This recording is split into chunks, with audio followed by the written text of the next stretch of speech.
Testing, testing. 1, 2, 3, 1, 2, 3.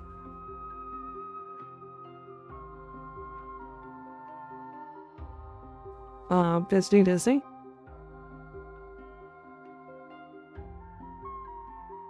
Testing, testing.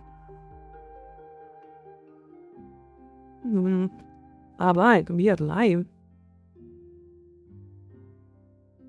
Let's continue our journey. Are you guys doing good? Let's do this thing.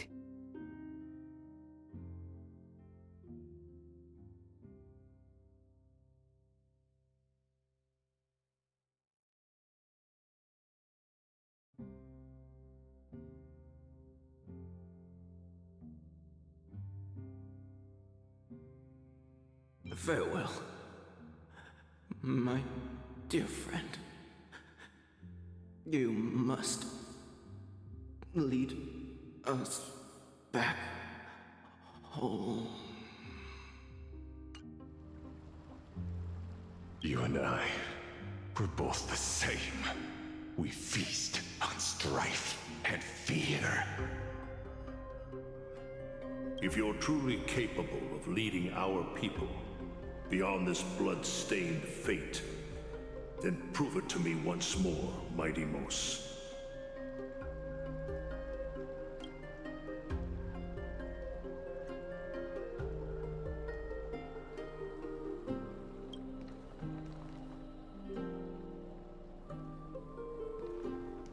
I knew you'd be here.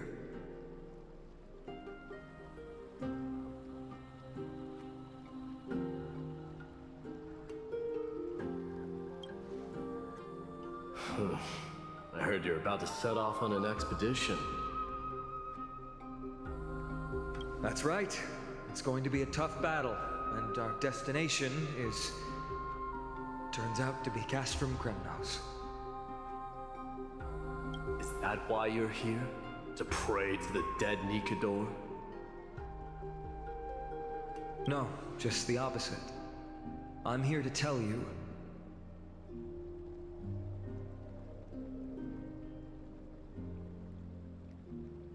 you can entrust the front lines to us this time. You can't afford to lose your upcoming battle either.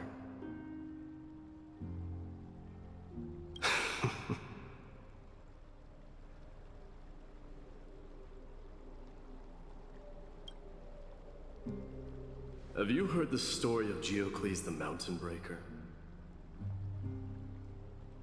The hula? Sounds like you've spoken with Cartonus. That's the name of the legendary mountain dweller, right?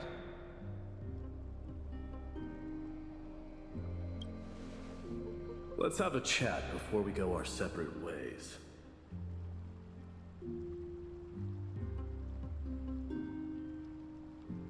Cartonus told me that back in ancient times, the mountain dwellers lived in seclusion. They spent their days quarrying and gathering, living a simple and peaceful life away from strife.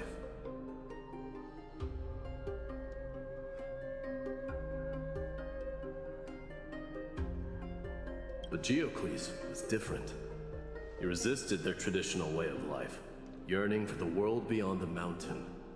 They're safe, but humdrum culture was like fetters around him.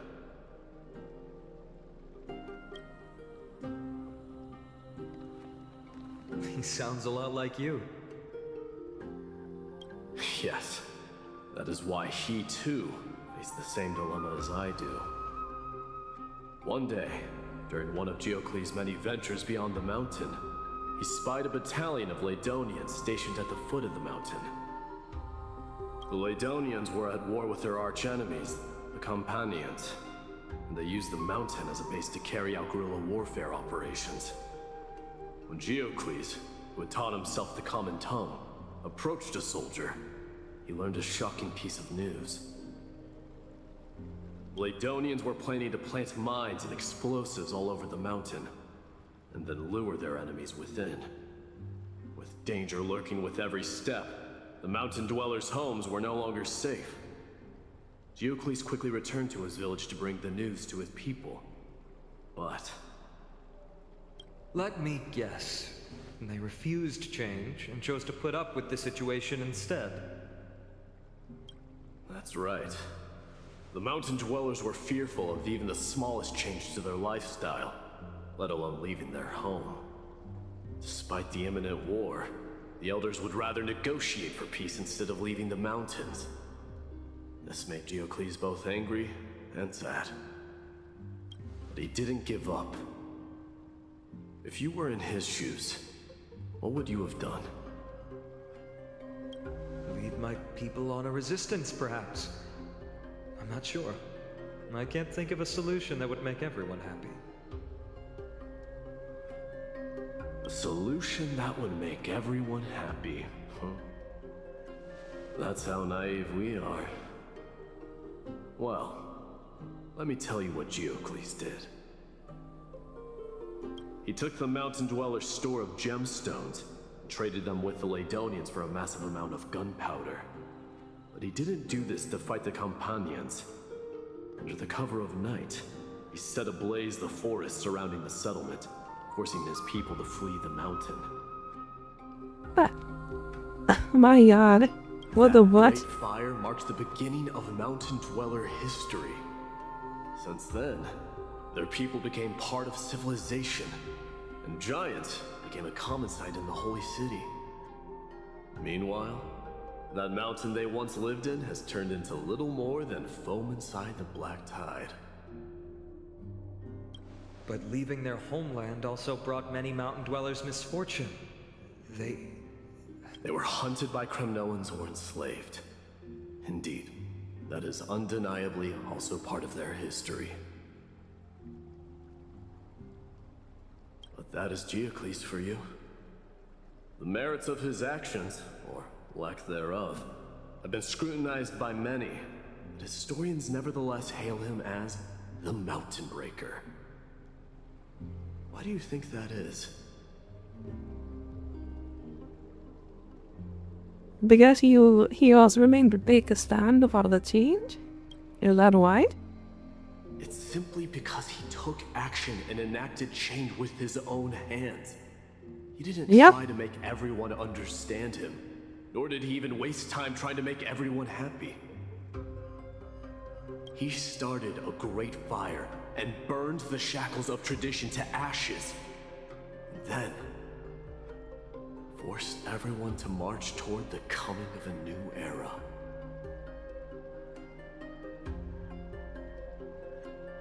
I mean, you can get some timber like that, you know? If he's not strong enough. Thank God his plan worked, otherwise he is a dead man.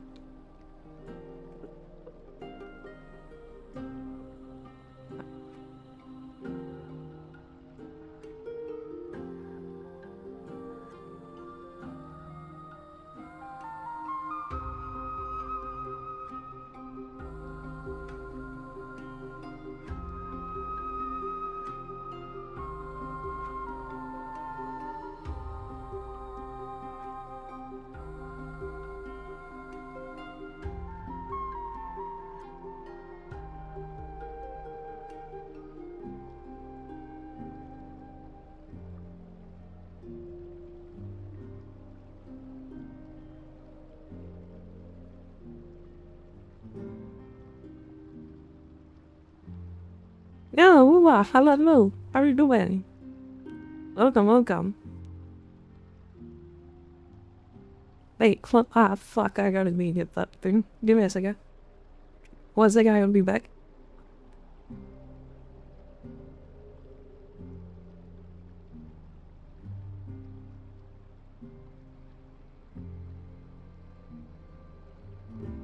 So do you play Genshin?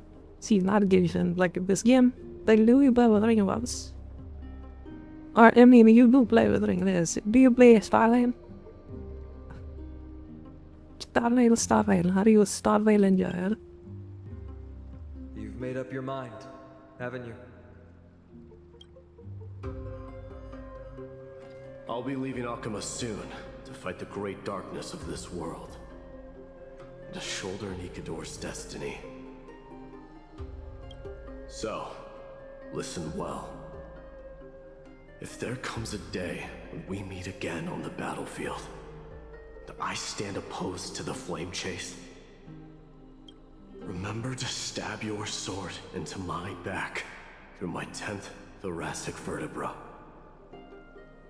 That's my weak spot, and the only way to kill me.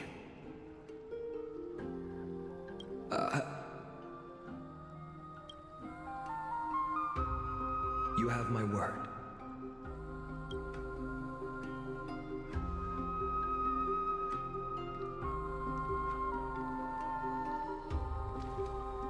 Go now. Battlefield calls. Send that flame-thieving hyena to their death. If you find There we yourselves go. with no other recourse, pray to that blade in the sky. And loudly call out the name of the new god.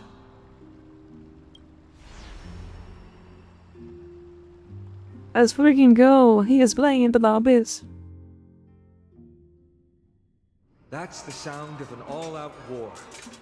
Not the kind of ruckus Professor Anaxa can raise on his own. Let's hurry. The battlefield is just ahead. And he is hello. Oh, you want to sound like here. Hello. How are you guys doing? Welcome. They just made getting some. They guys play this to play. Oh my god, I cannot save this game for you. I haven't seen the other game, but not this game. The guys play start there. Any start my legends here? How do I chat? Can I chat here? I can't even chat. Man on them.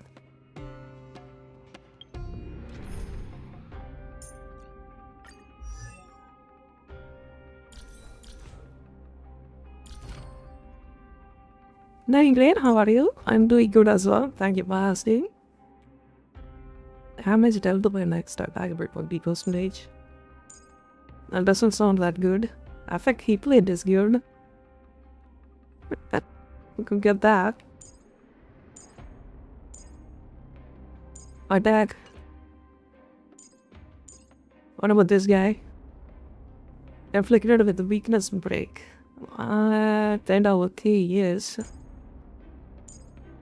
Stefan might still ride home about about.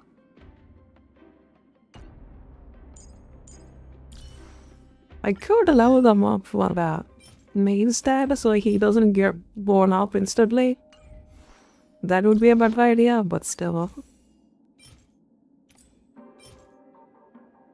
What do we have to thought of these? The way it's locked.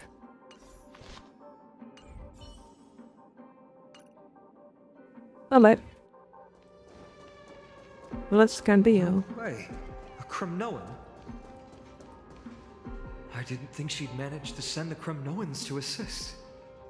Brave warrior, what's the situation on the front line? Nanakaman, why are you here? What? Didn't Deglaya tell you? We have been instructed to assist you in trapping the Flame Reaver. Akalaya, that vile usurper. I spit on her name. Our king will be back soon. He'll be able to deal with you and that black road.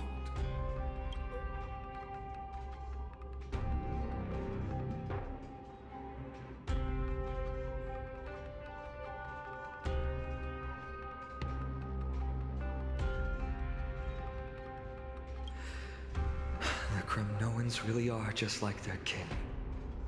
Rest in peace. May your glory last forever. Did they come to fight on their own accord? Or... I can still fight. Stream forth, the gleam of old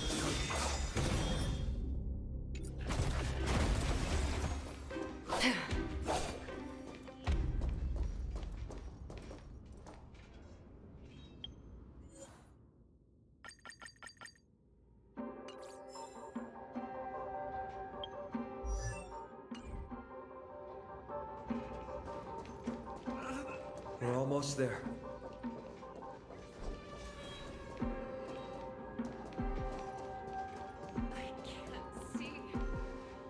Once we take Oh, back but the yeah. Core Flame, Yanis's passage will open. When that happens, you must evacuate immediately. Don't stay behind.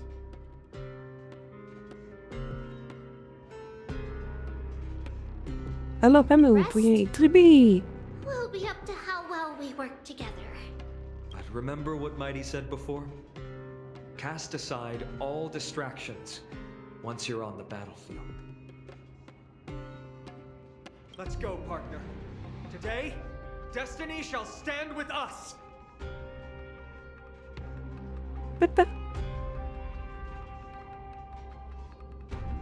Man, what a this shit bitch. Finally.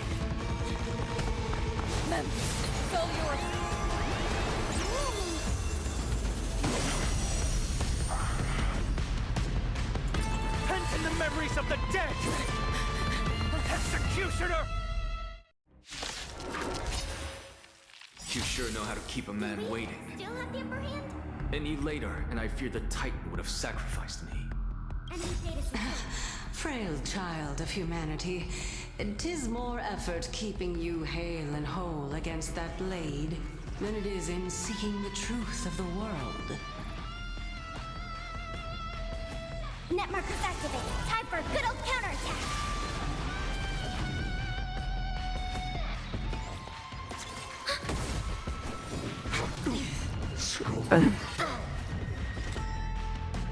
My god, the son of a bitch hits hard. Destined for oblivion. Leave it to me.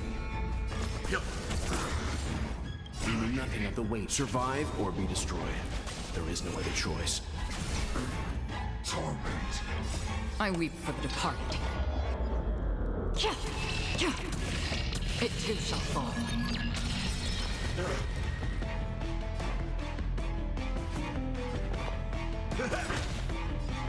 Life's like a good my friends. Indulge yourselves! Enemy data secured. Net markers activated. Time for a good old counterattack.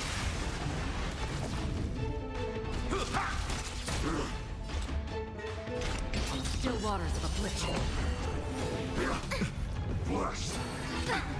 Let's begin.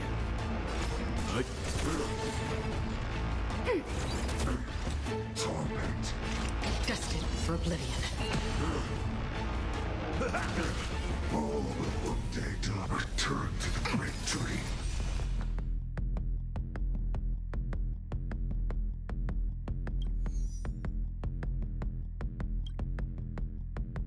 Life's like a good my friends. Indulge yourselves!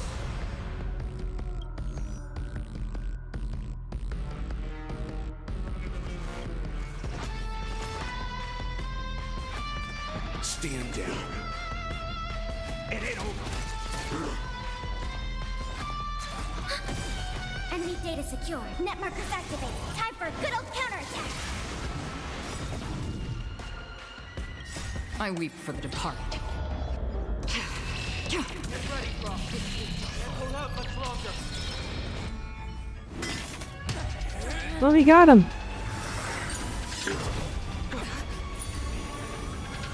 Long last.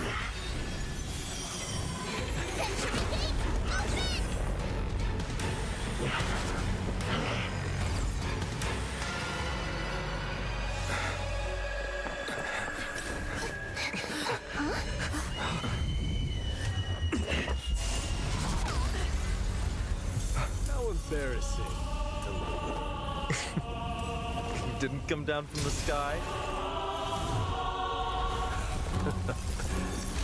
This city is mine anyway. So why shouldn't I go through the front door?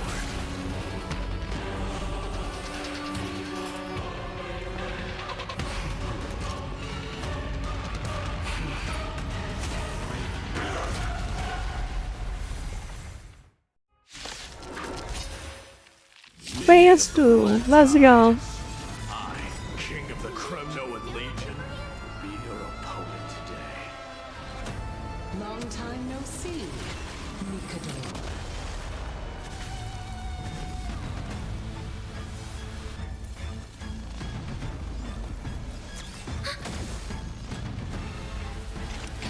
still waters of oblivion.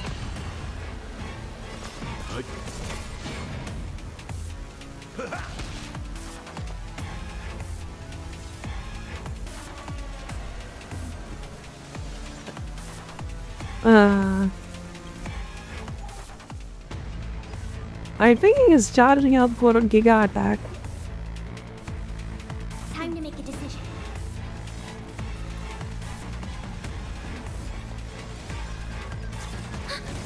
Another journey begins. Destined for oblivion. Such petty tricks.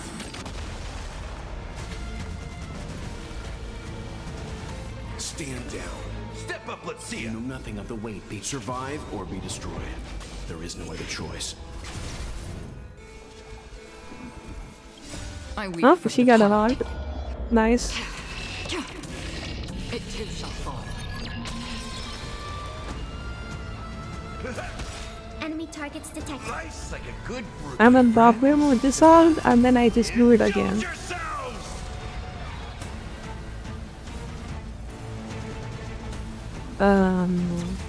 For the last. In the mood Enemy for another data beating? secured.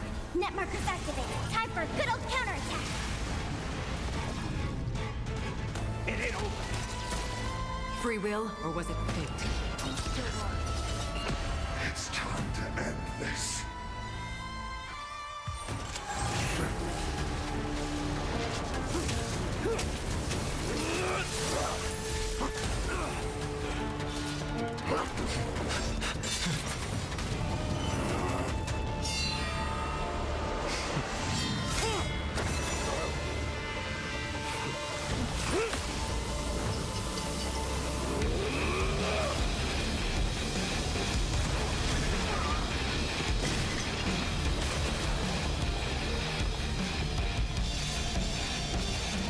Heroic souls of strife, heed my call.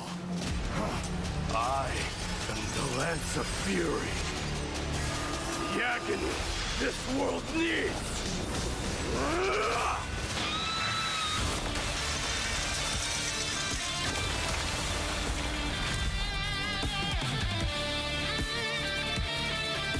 No.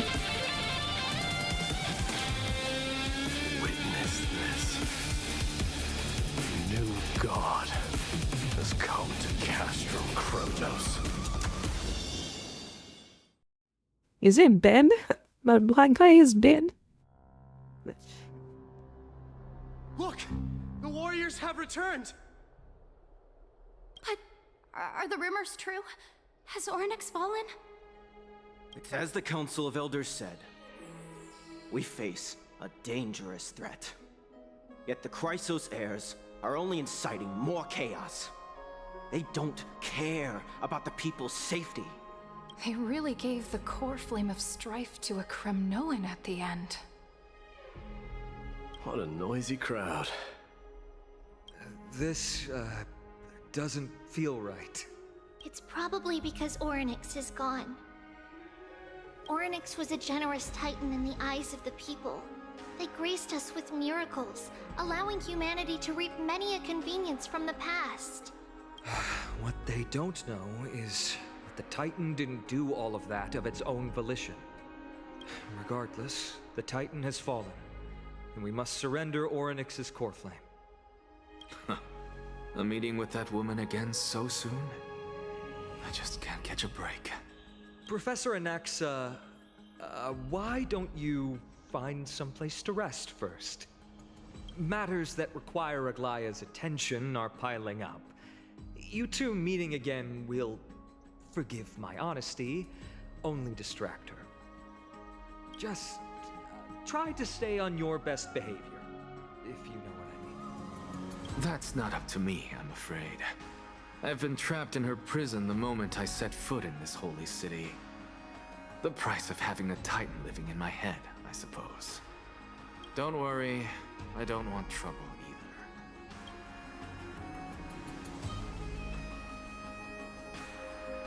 either. They have differences in ideology.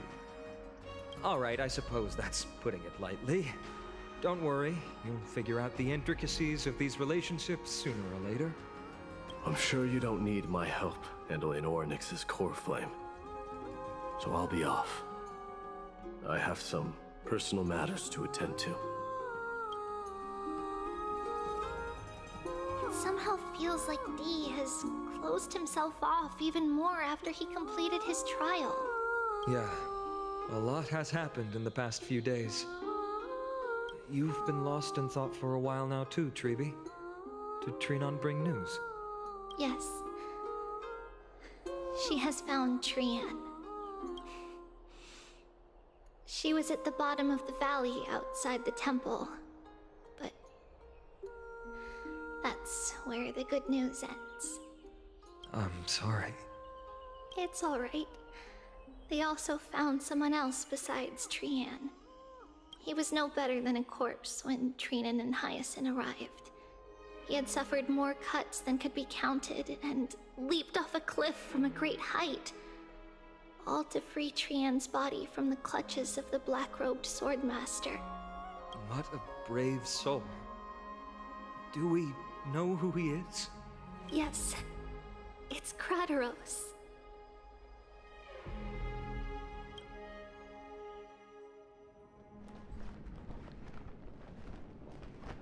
Stop!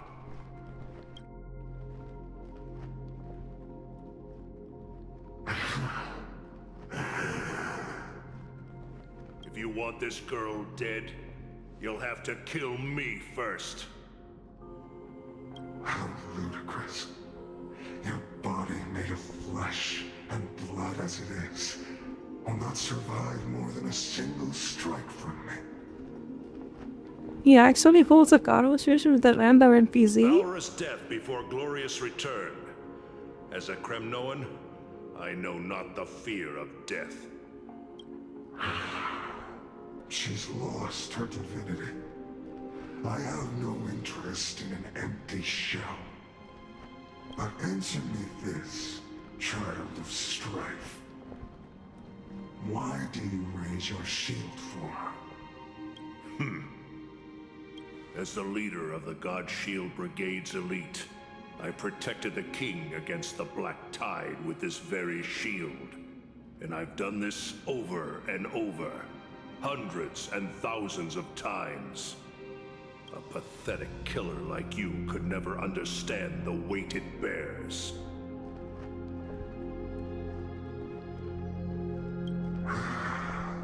Pity.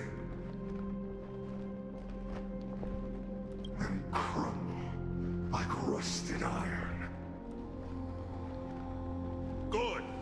Supreme glory shall be mine, as I indulge in the libations and incense offered by my descendants. Come, let us fight! For Kremnos! For my king! For Amphorius!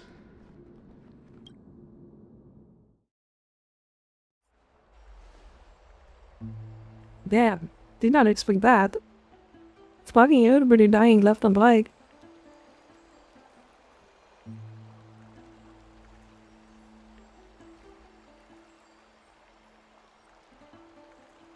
We foresaw this cruel parting 1,000 years ago.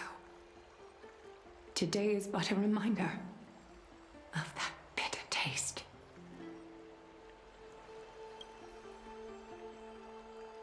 But Lady Aglaya, I don't understand. It wasn't life itself that Lady Trian lost.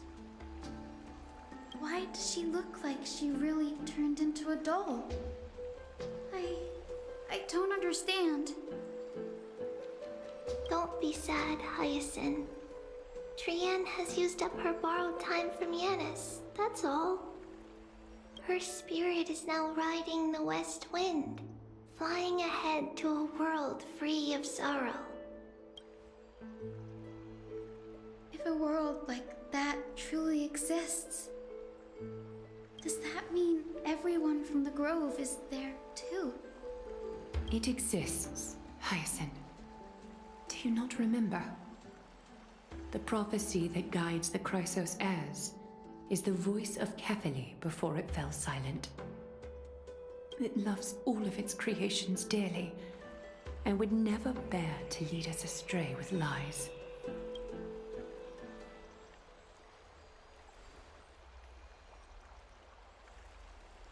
What about the Crimnoan veteran? How is he doing? The Twilight Courtyard has done all we can. Even so, we've only managed to keep him from breathing his last. I had to use the Sky Priest's techniques to help him to walk again. But if light ever disappears from Akama for good... No. Let's hope that never happens.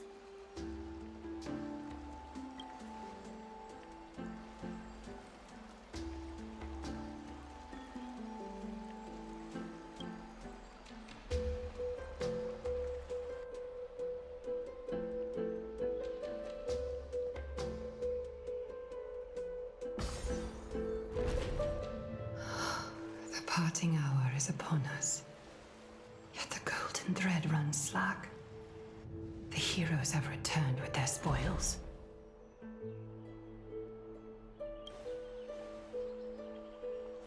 Everyone, please take this opportunity to rest and prepare for what awaits us.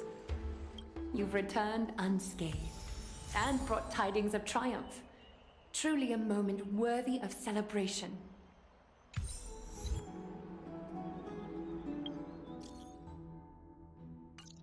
All right.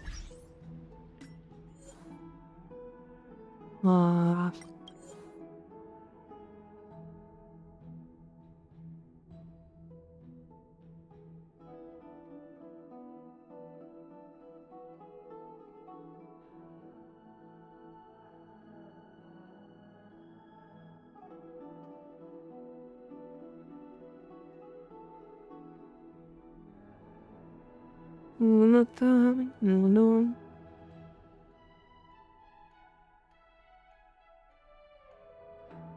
What?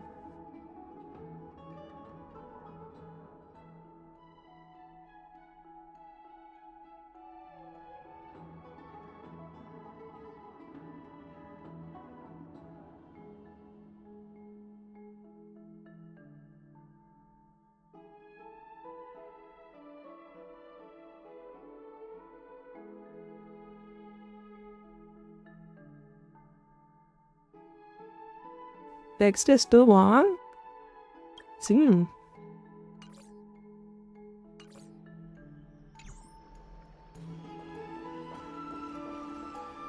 It's incredible to think that we returned Nigador's core flame not so long ago. It wouldn't be an exaggeration to say that you and your friend's arrival has melted the glaciers of history.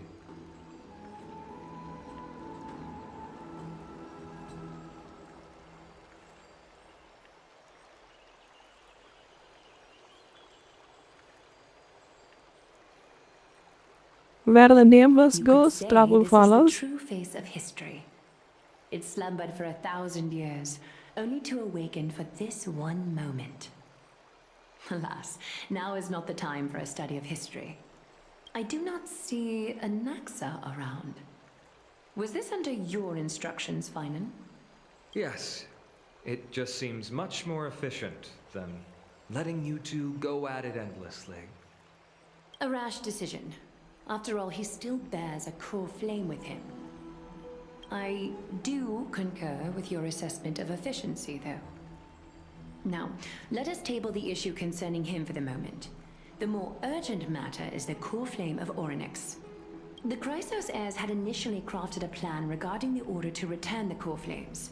For titans like Orynyx and Circes, who harbor no intentions of harming humanity, our strategy entailed assuming their divinity only at the very end. But this unforeseen turn of events has thrown everything into disarray. If we don't return the core flames to the vortex of Genesis, and we leave the Titan's divine positions vacant, we can't even begin to imagine the disaster that would follow. But the most pressing issue at hand is that we haven't found the Chrysos heir capable of bearing Orynyx's divinity. Finan, Castris, Mighty, and Hyacinth. Treeby and I devoted a millennium scouring the world, only to find these few people. Only a chosen few possess the capacity to assume divinity, the elite among the Chrysos heirs. We would never hastily extend our invitation without first verifying their potential to bear such power. Yet we cannot compel anyone into divinity, as it would be no different from sentencing them to the gallows. Truly a dilemma. Yeah. How about letting her give it a try?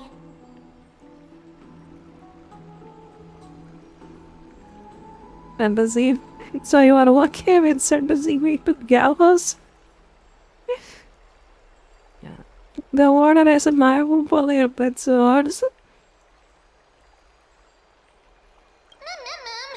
Mem special mem. Mem.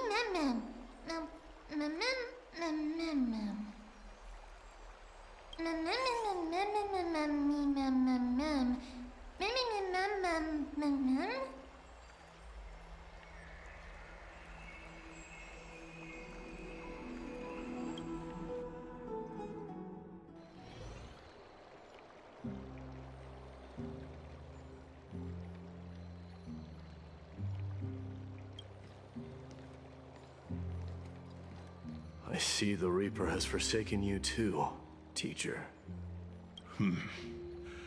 It simply put my life in the hands of the Twilight Courtyard. That priest girl's medical talents are truly exceptional. She might be far from the ordinary girl we envisioned. But this isn't about me, Mighty Mos. I saw it. You finally decided to embrace your own fate. Power of strife is stirring a tempest within me as we speak. My bones have turned into steel, and my blood is seething in a blaze. Past rulers of Kremnos could only aspire to this might, yet I have merged with it. I've made history, and henceforth divinity and kingship shall coexist as one. Indeed. You've realized the aspirations of every former king of Kremnos. And now, you can at last bring our people home and reforge the glory of Kremnos. Unfortunately, I harbor no such desire. What? What do you mean by that? Yeah, that would lame. 2 millennia past, devotees of Nikador's might banded together beneath their feet and erected a city of their own. Ever since then, Kremnoans have served as the blades wielded by the god of war, following the Titan's path in its conquest. Yet, gazing upon our history through the lens of my newfound divinity, I now see it with unprecedented clarity. This history is sheer absurdity and inferiority. People surge onto the battlefield like ants, plundering and slaying for their own greed, only to be trampled upon like ants.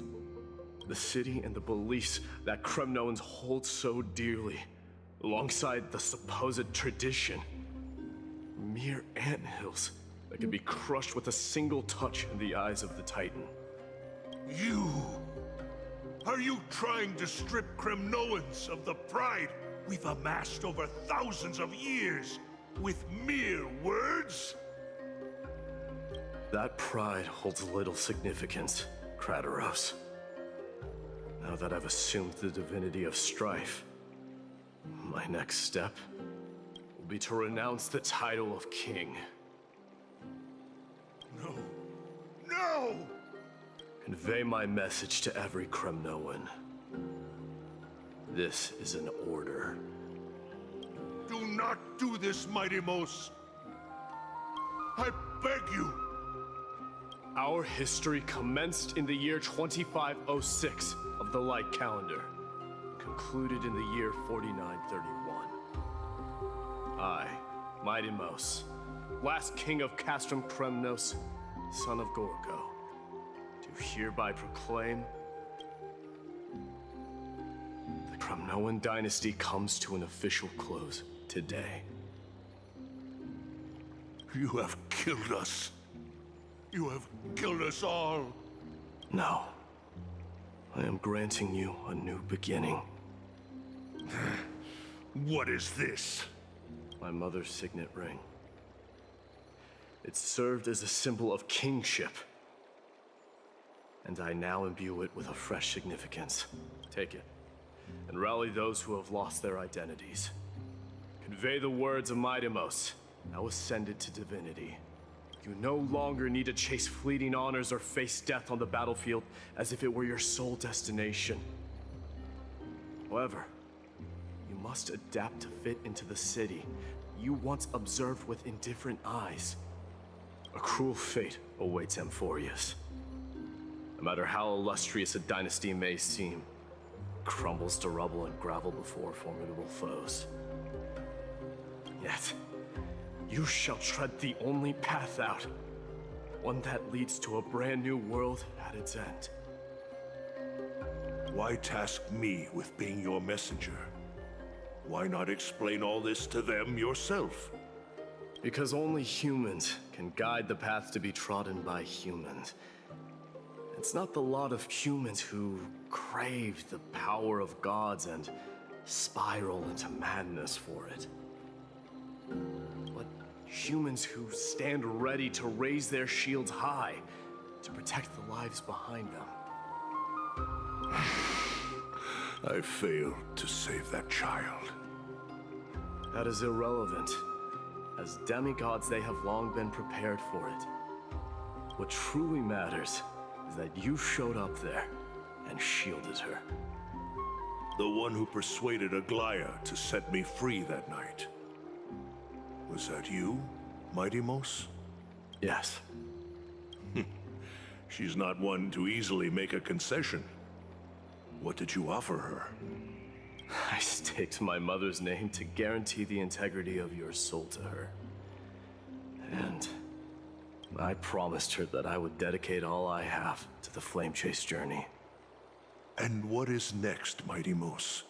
Where will you be headed now? To the place where I belong, to fulfill my promise. The madness that has plagued Nikador and the darkness that has consumed Amphorius. It's now my turn to fight against it. There are some people to meet with before I leave. Let's go.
You're here, Mightimos.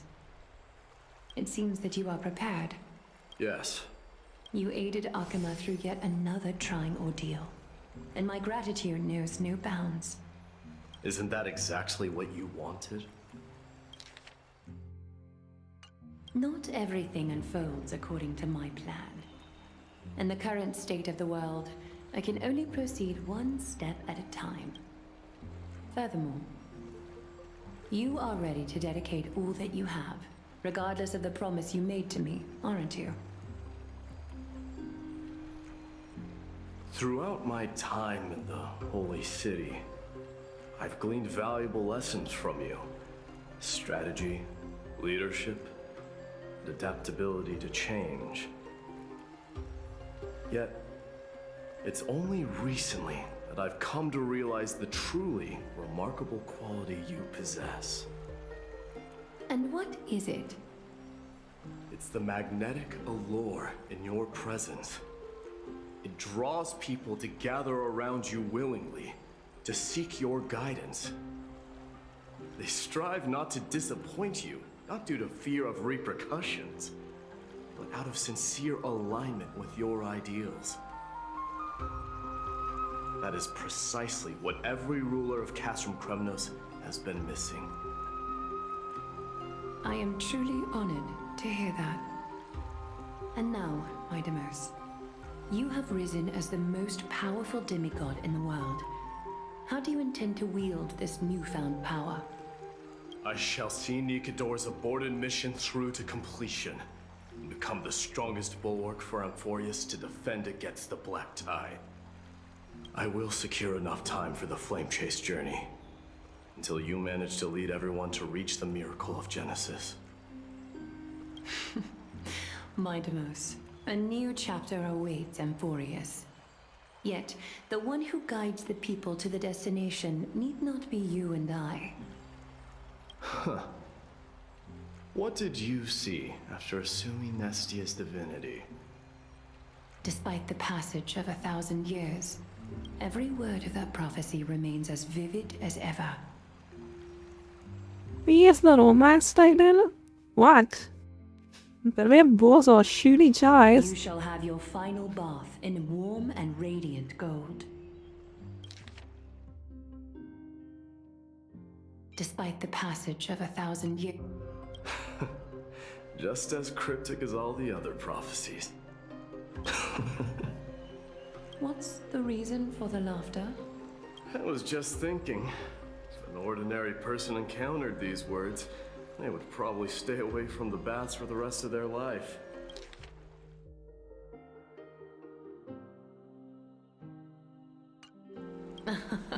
But I cannot forgo the delightful experience a bath offers.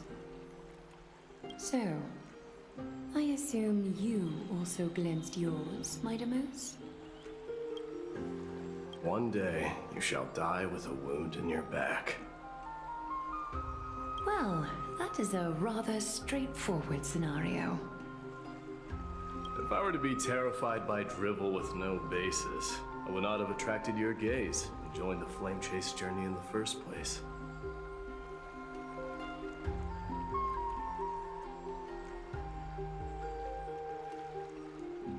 You speak the truth. May you be destined for a powerful fate, and may we reunite in the promised new world. Farewell, mighty.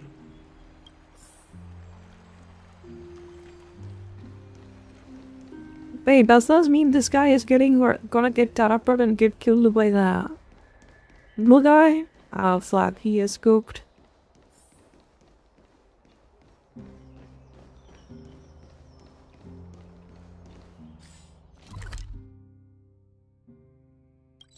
This man is cooked.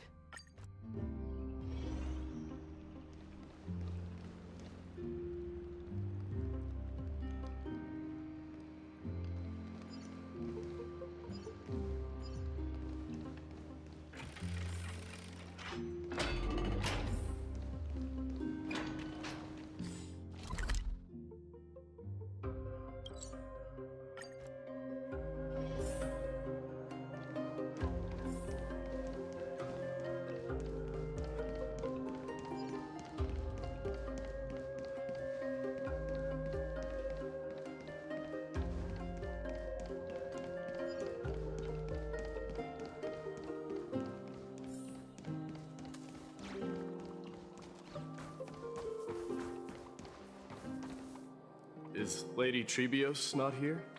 Lord Mighty! Hyacinth. So you are the physician Krateros spoke of. It's no wonder then that he was pulled back from the brink of death. You have my gratitude.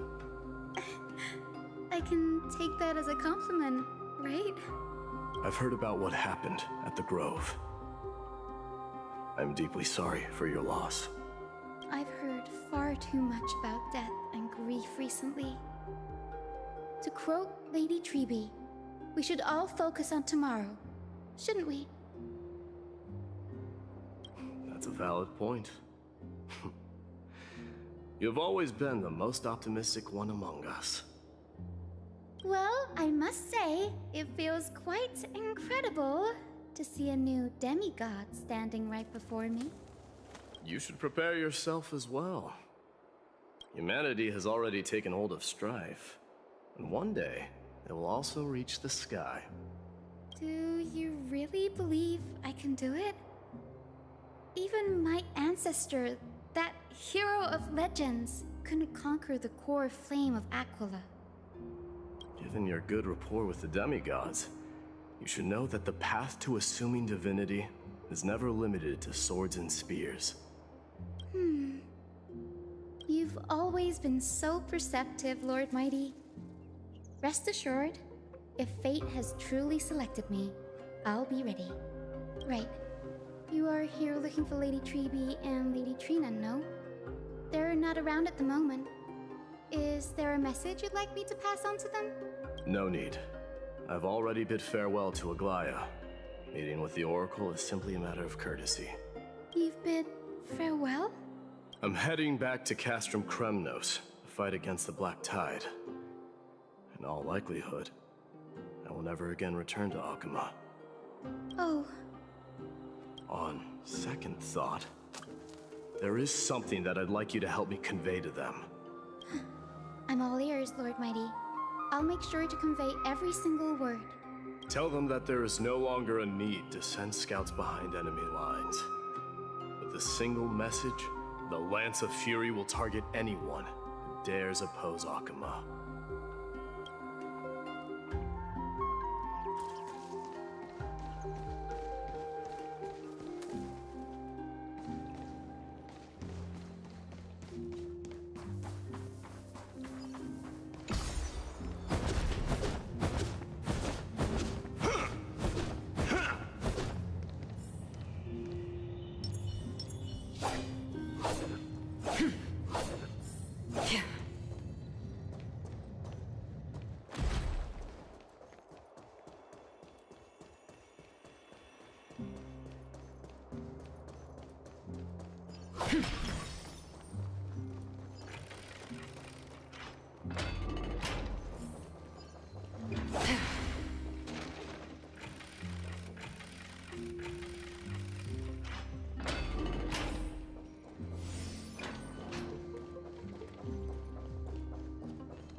Lord Mighty.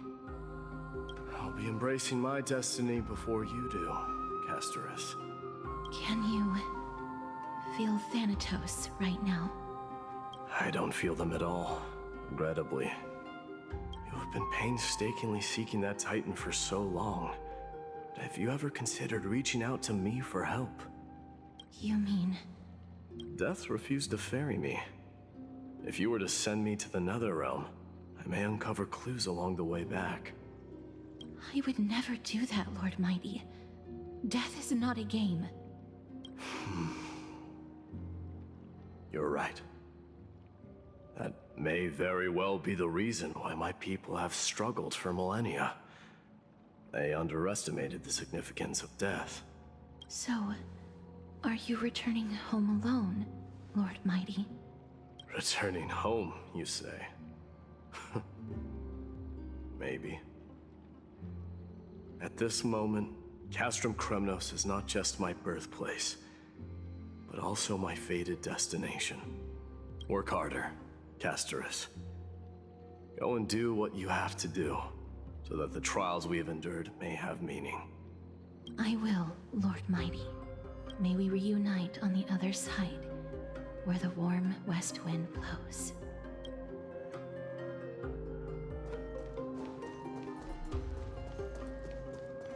Okay, those are the important ones. Grand gas one, I don't care.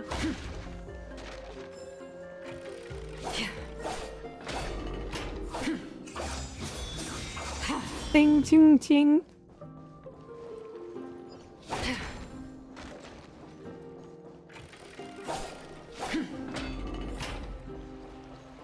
Feels up once, never feels up with the story ever again. Way to go, Artian. What a great character. Stream forth, gleam of old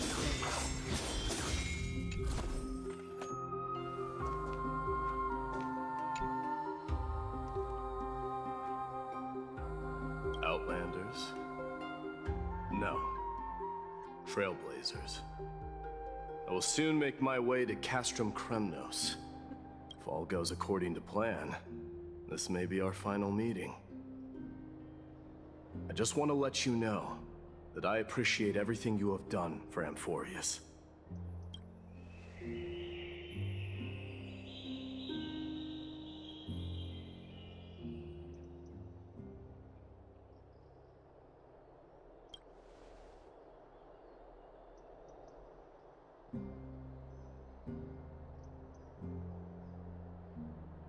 That means a lot to me. May success accompany your trailblazing wherever it leads.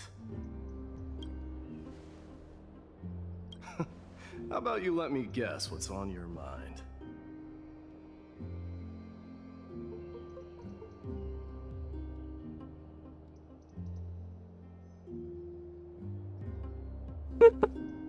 Are you Don't thinking think about saying something inspiring? Eat more greens, work out more often, avoid mindless reads, and get more sleep.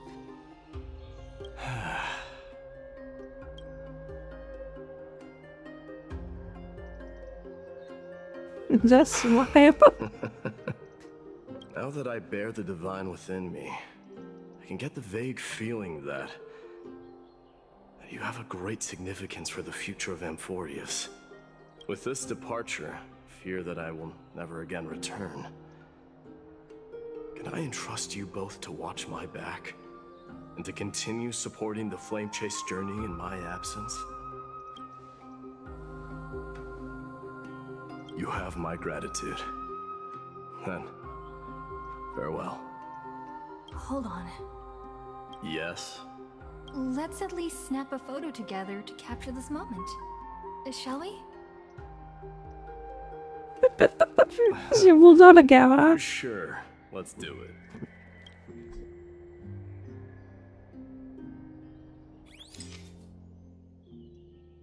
Nice.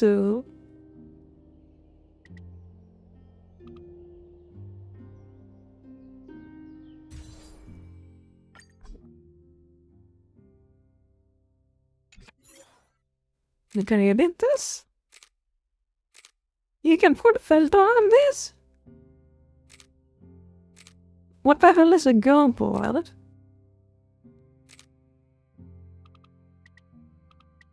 It looks like exactly the same. It makes it worse. It makes the image worse. I think I got it.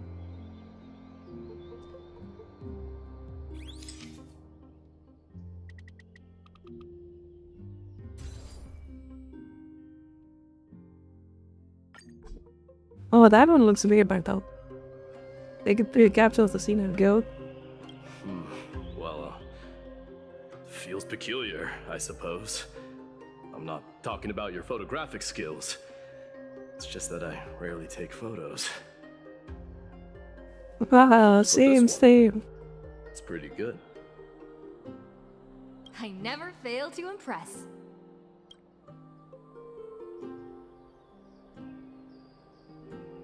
I wish the same for you during your time in Amphorius.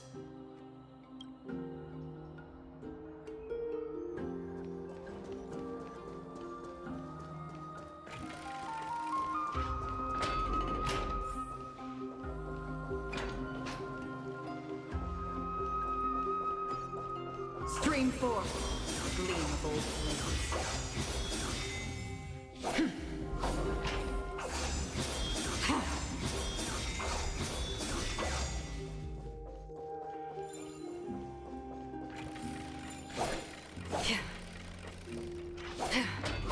Stream forth, the gleam of old blades.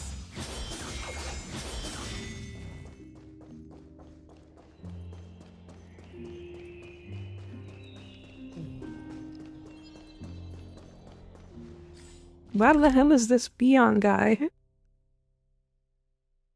Of course he is on the other end of the map. Of course he is. Of course he is. The prince is here! Run! Hold on! Lord Mightimos isn't the prince anymore. He's now the guardian of Amphorius! What's going on?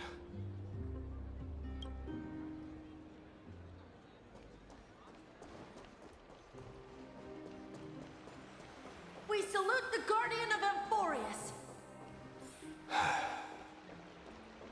Stream forth, a gleam of old blades. Farewell, savior of Kremnos! May glory We be with salute you. It's been a while, Guardian. I should have known you were the mastermind behind this.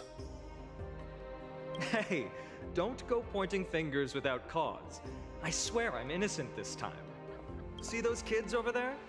They're the ones who brought everyone together. I admit, that took me by surprise. Were you seriously just going to sneak off without a word with me? Well, I was actually on my way to bid farewell to you, but ended up running into this. Oh, that's quite an honor, I suppose. We better not leave them waiting too long, don't you think? The road to Castrum Kremnos from here is long. Perhaps it wouldn't be a bad idea to take a moment and etch their faces in my memory one last time.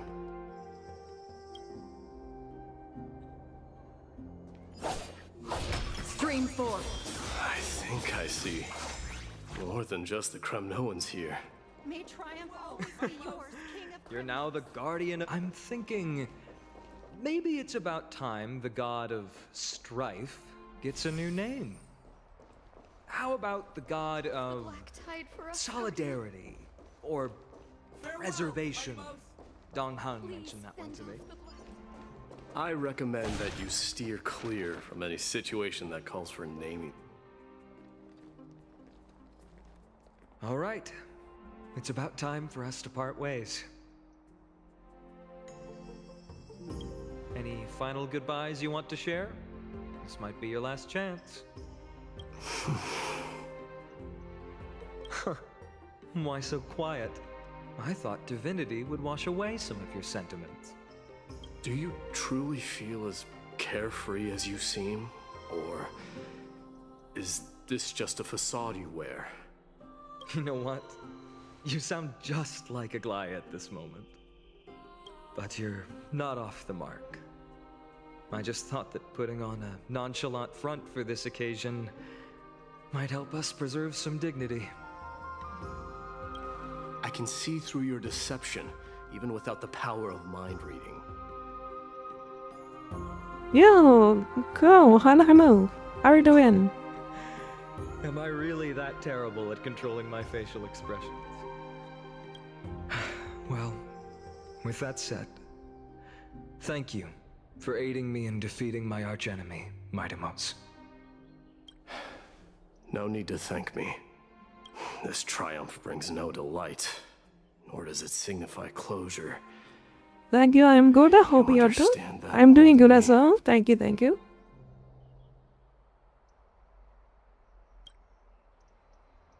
Indeed. In the end, I still haven't unraveled the mystery behind Is this kind of an RPG in the game? Yes. And I can't even ascertain their demise. Yes, it is a turn-based RPG. Like the older games, yeah. Maybe I've never managed to cut off my destiny. But that matters not. Pain may be cured, but scars remain. This should not be effaced. Even with the divine might of Ornyx, you cannot stop the past from leaving its marks in our blind spots. Can you genuinely let go of everything as soon as that Swordmaster is dead? That's impossible. Revenge is merely an obligation that must be carried out, and no one can find mental fulfillment through it. What games you play? Mostly story-based games. Single player, multiplayer. Gacha games. You're right. Look forward. Chew up and swallow. Sometimes Souls like Dark Souls. Make sure emptiness and bitterness. Fate Zero anime? True. They are actually having a collaboration too.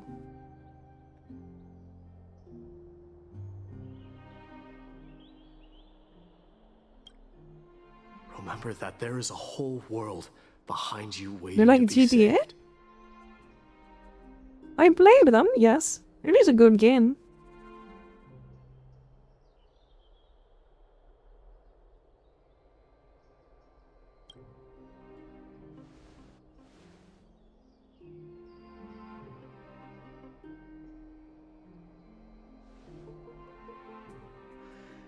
I will keep that in mind.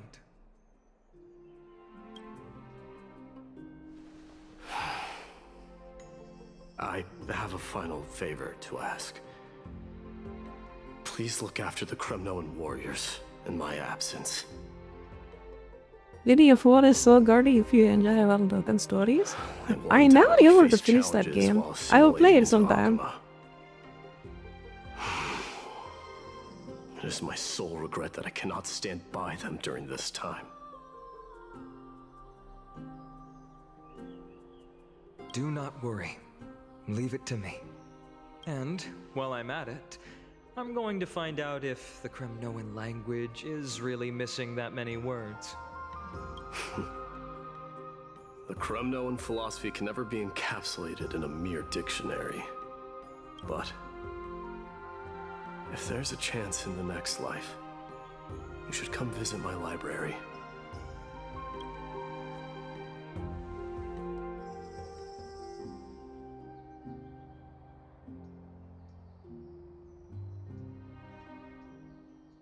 I'll be on my way, Deliverer.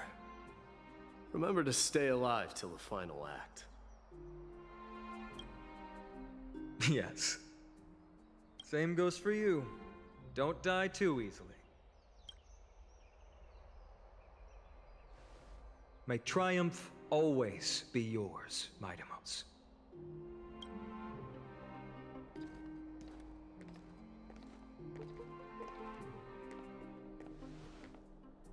Oh, right. One last question. Go ahead. You better not leave any regrets behind. Are you the one who told Cartonis about the signet ring?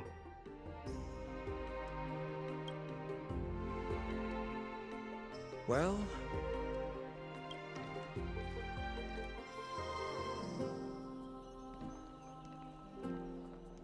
who knows?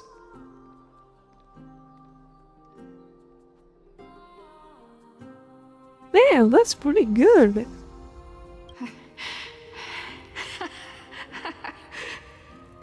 Get up, my son. You showed great courage in today's training. Let's wrap it up for now. Yes, Mother. Mother, there's something I want to ask you.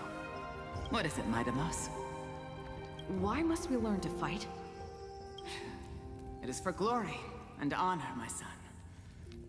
For Kremnoans, mastery of swords and spears is ingrained from birth. And the battlefield is our destined end. Is that really the way it is, Mother? What makes you say so? Because you don't sound entirely sure. You're right, Midamos. I once believed those words, without question. Until your father cast you into the Sea of Souls. It was at that moment I realized how everything I believed in was utterly hollow.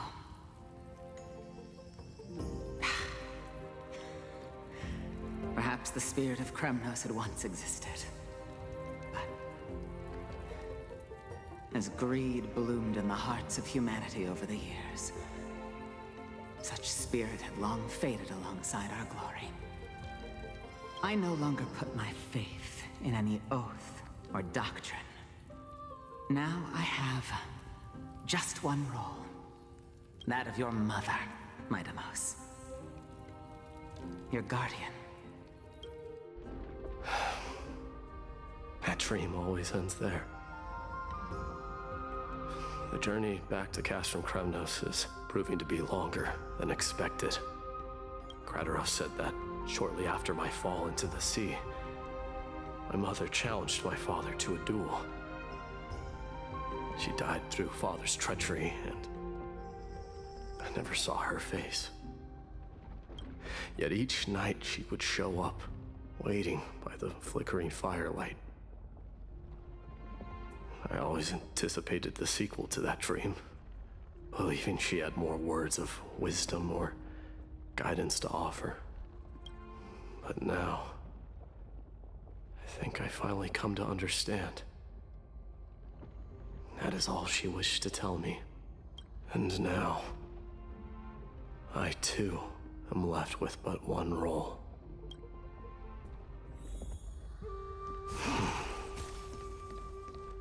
It is time for this journey to reach its end. Yo, Hana Hamu. Look! Midamos is back! Glory belongs to you! We've got fresh pomegranate juice. Want to try some? Welcome back! We meet again.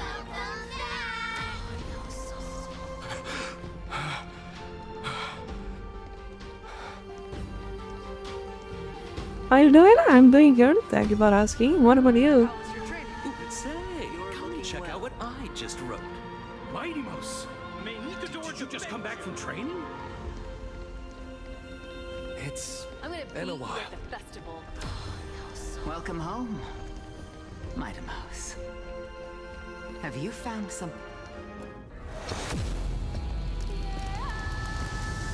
Didn't do my thing. Nice, nice.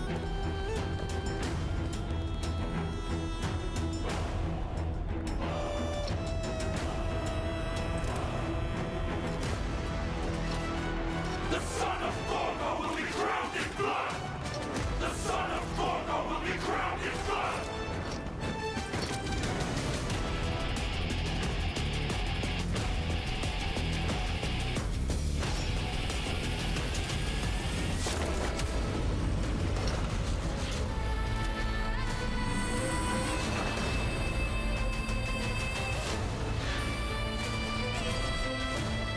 Mother,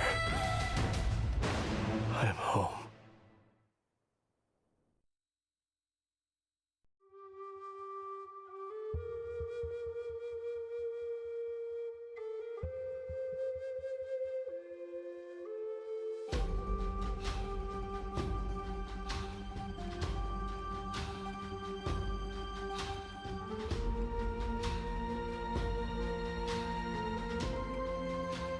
Oh, lovely. What? Again, it's a goddess inside.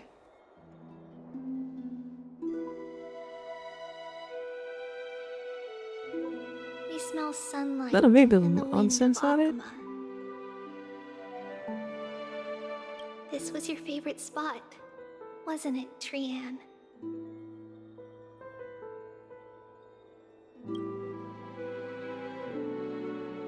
Lady Trian, why did it have to end up like this? Take it easy, Cass. Departure is a part of life. It's just that ours isn't as tumultuous as it is for ordinary folks.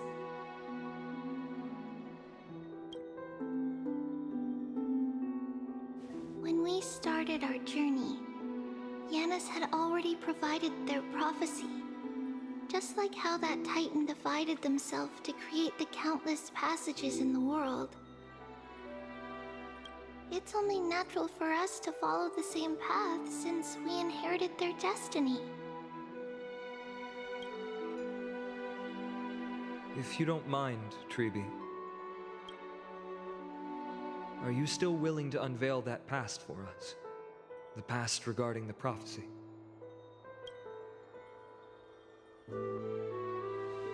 What do you seek to learn, Snowy? Knowledge VTuber lamp? There, let's find XD. Okay, thank you, thank you. I think I can do something though. Chat settings. There, give me a second.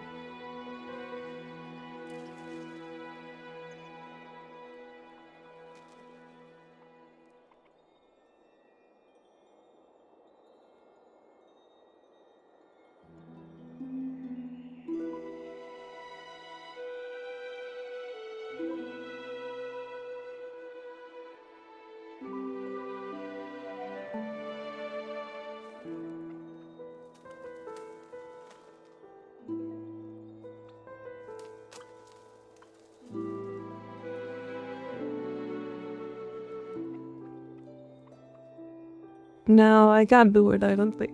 Things that I just sense them anyway. Red buzzer. No, the model? Very pretty. Thank you, thank you.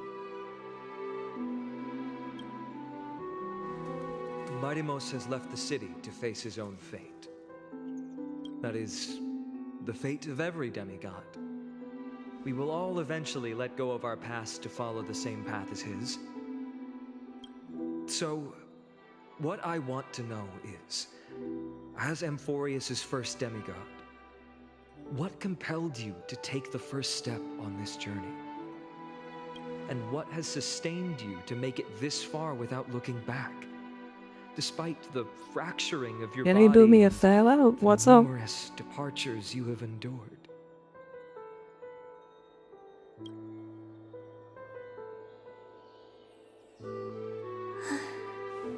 All right. Teacher, are you sure about this? Dee is already doing what he has to do. What reason do we have to keep it from them? Let's go, everyone. Huh? Where? There we go.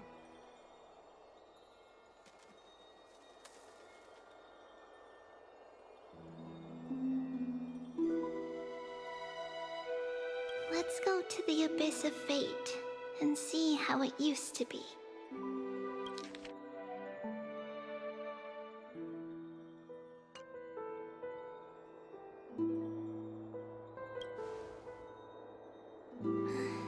Then we will leave it to you. Bike out of the bit. That's pretty much it. I can't do it more than that. Trinan, would you mind?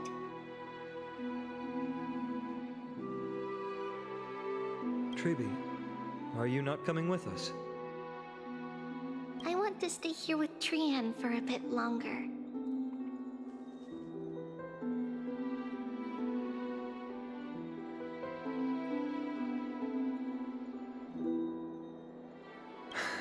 I see. We'll be off then. Take care. Appreciate the help. Since you have made your decision, then let's proceed as you wish. See you later, teacher. Cass, are you not going with them? No. I'd prefer to remain here to accompany Lady Trianne. She hated being alone. What's this? A little gift that I had hoped to deliver to her personally. Though fate had other plans. Oh. So you saw us arguing that day? Yes. I figured Lady Trianne would like it a lot, so I bought it. I see. Cass, you know, I recognized it immediately that day. It truly is an authentic piece from Yanisopolis. Then why? It's just that Trianne had forgotten far more things than I. For example, she forgot that this glass object meant something unfortunate according to the traditions of our homeland. I'm sorry, Lady Treeby. Should I... No need to apologize, Cass. At that time, I simply didn't want her to be trapped by our past, especially considering how much time had passed since we left home. But now... it might just be the perfect gift for Trianne. All shall bid farewell to one, and that person alone will witness the miracle.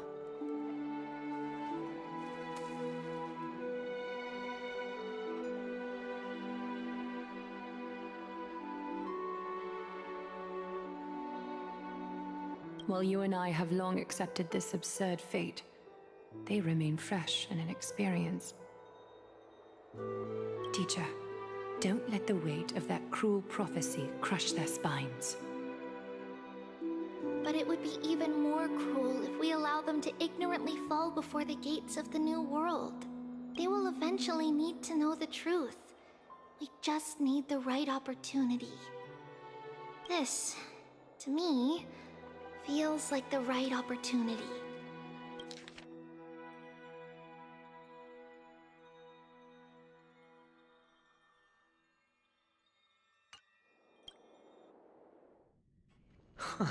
So, this is how the Temple of the Three Fates looked back in the day. At this point, Yanisopolis still resides under Aquila's protection, yet it is already fated for decline, and only contains a beautiful facade.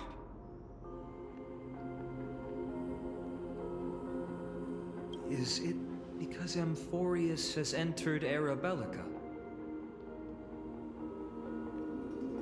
Yes, strife remains distant from this part of Amphorius right now.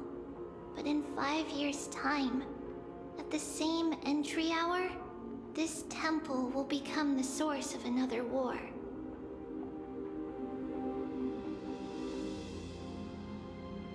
Then, where are you at this time?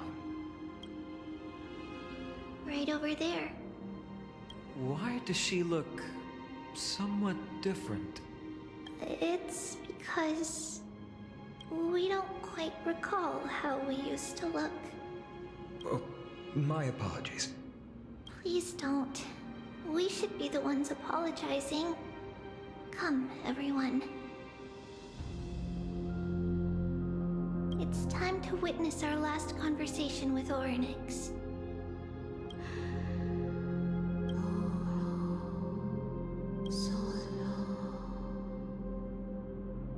You're here, Orynyx.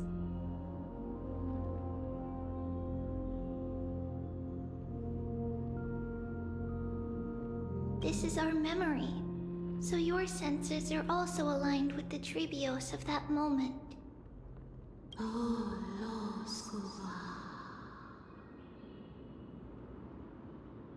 False prophecy, huh? So you still think that way?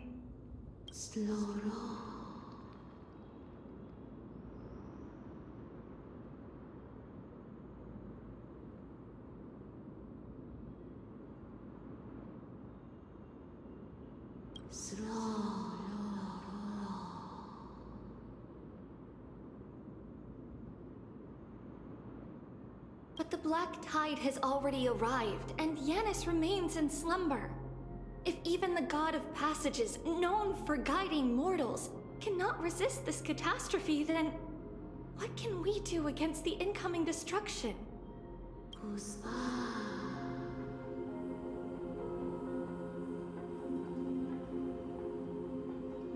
Those chosen by fate would never have their family taken from them.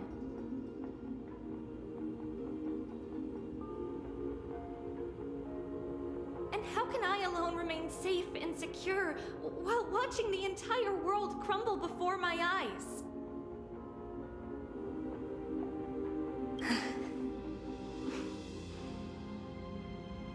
This might be our last conversation, Orynyx. I will do everything I can to protect you from the Black Tide. The family she just mentioned. It's our mother. She fell from the spot into the valley a long time ago. It was during a grand ceremony held to seek Yanis' guidance, but things took an unexpected turn. It was Kefali who responded instead. Did something go wrong with the ceremony? Yes, but those two occurrences were in fact unrelated. Kefali's response was simply a coincidence. On that frosty night with treachery abound, as the Holy Maiden of Yanisopolis met her demise, the world-bearing Titan also fell in another corner of the world. Let's keep up with her. This story... she should be the one to tell it. That thing ahead. It's the altar of Talantin. But that's not our destination. We're heading to the left. This place used to be passable.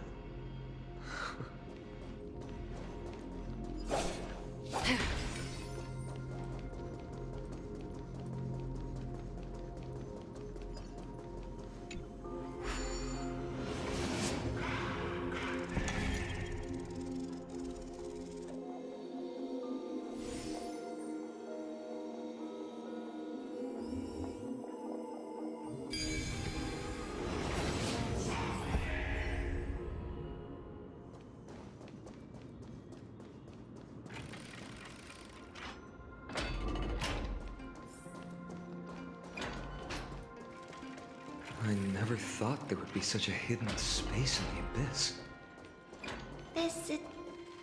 Is this Yanis' maze that Trinon used for divination in the past?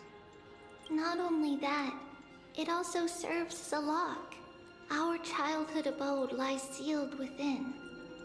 This is the largest puzzle I've ever laid eyes on. And it even acts as a door lock.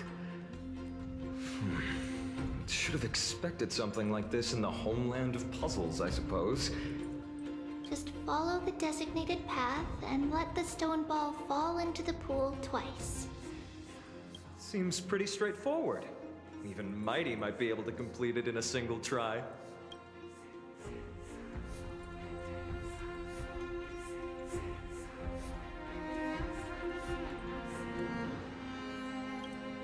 That's not talking smack. It's clearly a compliment. Mighty. If he were still here, we'd probably take a lot fewer detours to solve our issues. Enough with the talking. Let's just get started.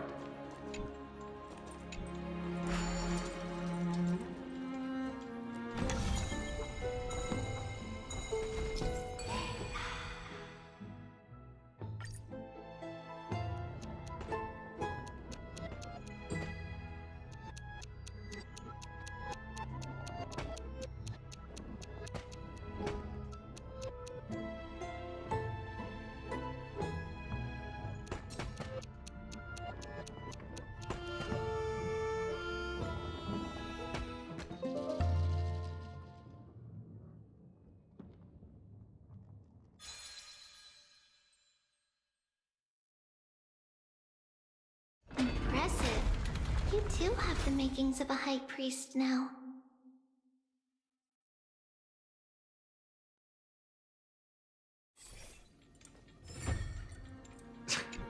Getting that stone ball to the endpoint looks pretty tough. My hands are shaking just from looking at it.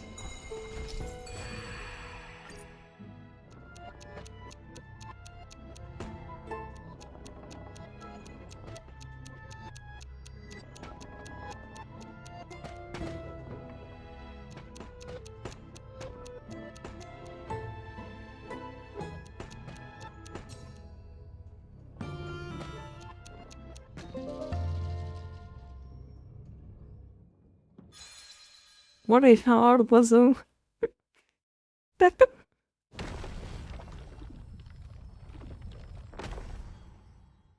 secret door is open. Go inside, and you'll see the place where we grew up.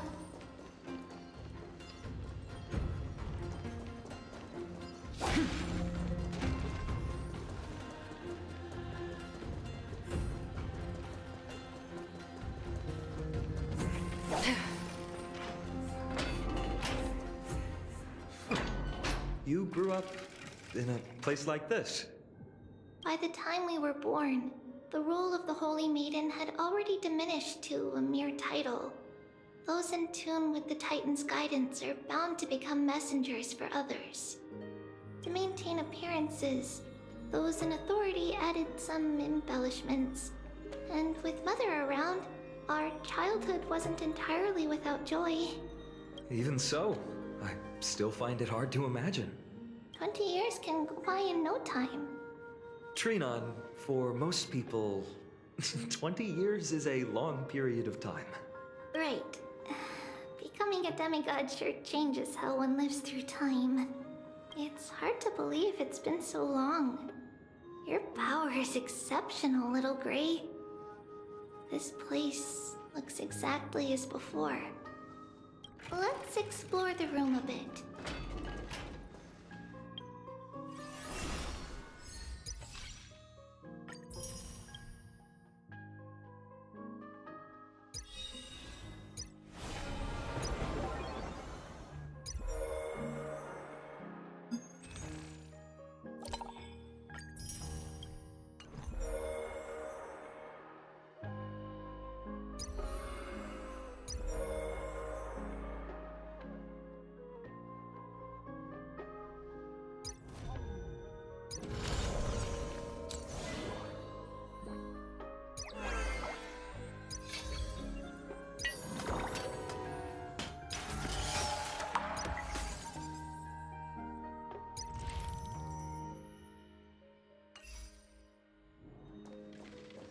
Like, there's a billion humans you could do. I kinda like it. Like, keeping the humans is a good idea. Why the fuck you would remove the counter because you already added it into it? I think in Genshin, the one content I would love to have is the beetle battle. And it's so fun. Like, beetle battle game is really fun to play.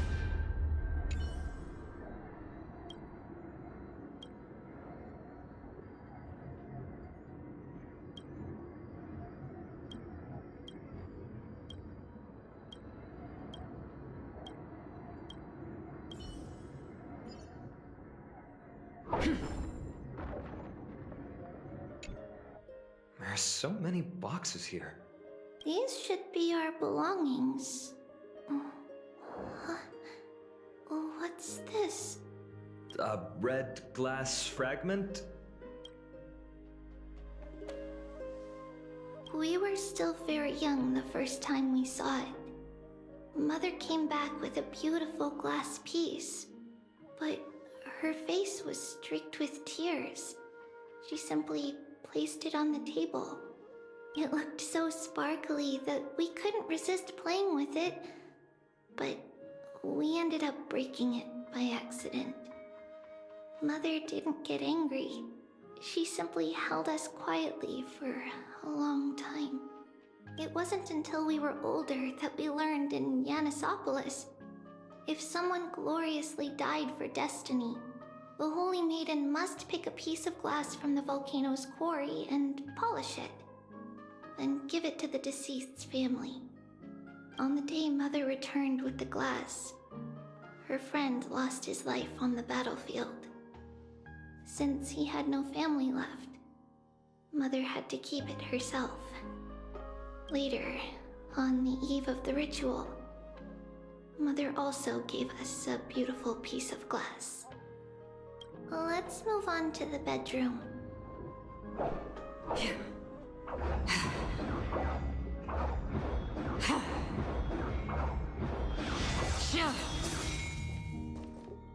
It's Trebios. Just as expected. It's time to get going after all. Mama, are you going to that ritual tomorrow? That's right, my sweet girl. What's the matter? I wish I could go too. I have something to ask Yanis. Oh. What do you want to ask? I want to know how to chase the black tide away. Ah, I see. Unfortunately, it's a secret ritual, and only I can preside over it. If you want me to consult the Titan on your behalf, you'll have to promise me something. What is it? Be a good girl and go to sleep now. And whatever you dream of, don't be afraid.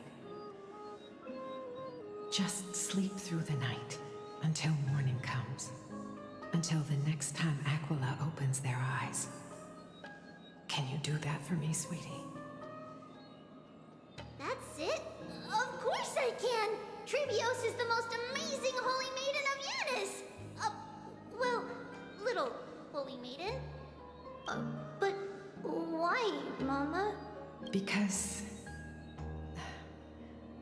this ritual might take a long time. How long? Tomorrow, my sweet child. I'll be back tomorrow. If not tomorrow, then the next tomorrow. If not, the tomorrow after that. But if I still haven't returned for a very long time, that means the ritual has succeeded. It means I found a way to chase away the black tide and reach the new world on the other side. But for various reasons, I can't return to bring my sweet girl with me. But I'll be waiting for you there. As long as you stay brave and kind, we'll meet again in that new world. It's the end of the west wind, the black tide's other shore. A radiant sea of flowers, blessed and protected by the gods. In the rosy horizon, you'll see a silver-white shoal. It marks the end of your voyage. The haven, free from storms, cold, and heavy rains. No sorrow can linger there. That is where I'll be, waiting for you. Wow, that sounds just like the island from my dream.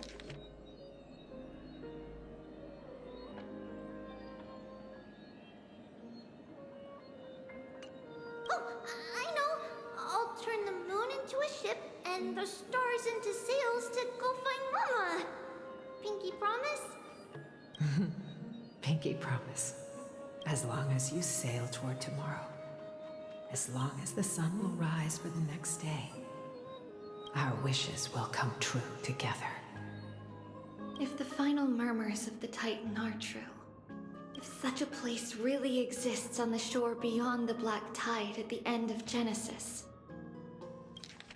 Where the fuck she came out to that promise conclusion? still stands. Please, wait for me, Mother.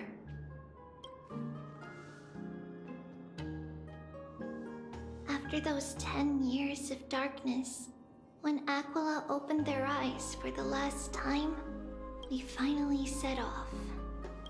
Where did she go? Stream forth. This way. Now, we'll go through this shelf. But how? With Yanis's power?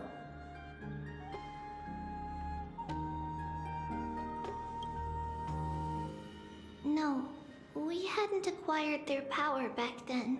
So, this obstacle, it was simply a mirage? Yes, the answer is right on the shelf. Go ahead and give it a try.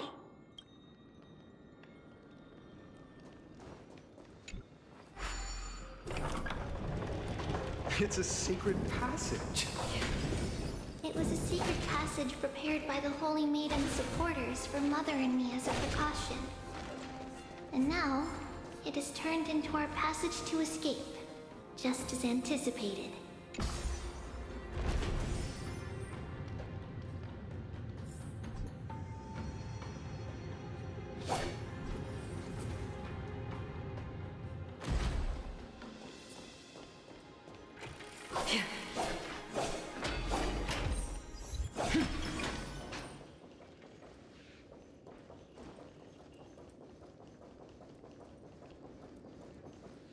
The path to the temple was in quite a state. Did someone do it on purpose? No surprise at all. Some people caught on to what we were planning and tried to intercept us, while others were willing to clear the way for the Holy Maiden. I can't move it. I can't clean over it either.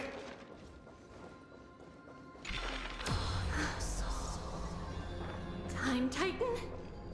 Is that you? Someone will help me.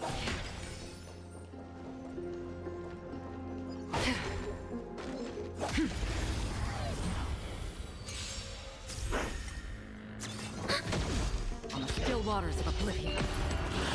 Again.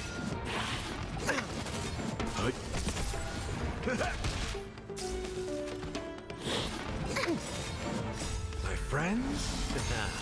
Indulge yourselves! I weep for the departed. It too shall fall. Another blood debt repaid.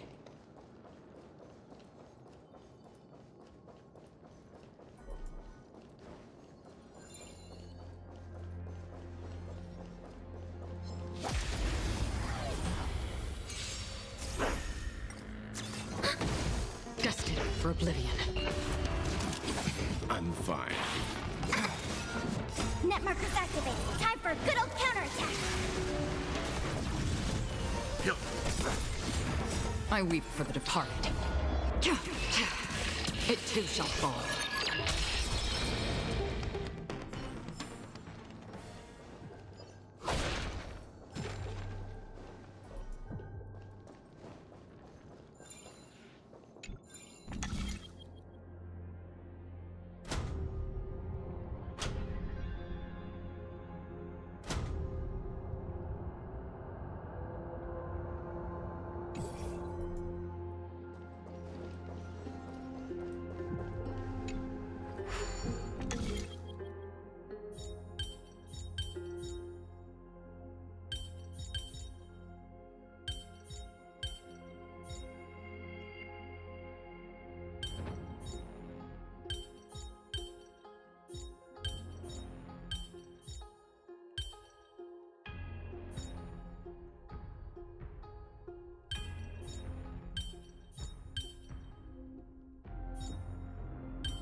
Perhaps there's more than one right answer.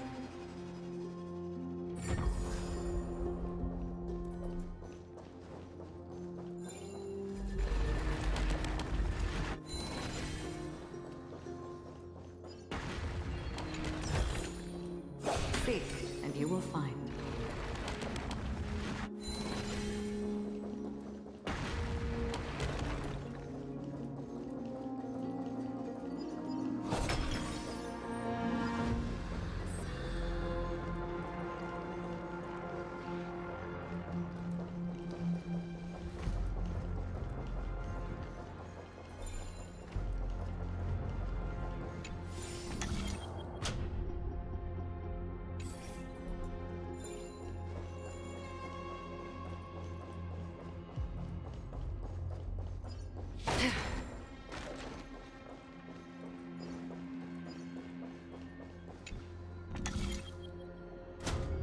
like this. Regardless of our actions, the past will remain unchanged. It was someone else who helped Trebios in the actual events of history. We don't remember the details. As for why memory recreated the past to be like this, it must be because it's closer to the answer within our heart. The passage is now cleared.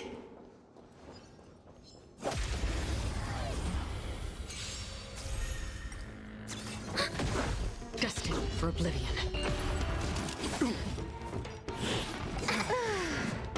Survive or be destroyed. There is no other choice. I weep for the departed. It too shall fall.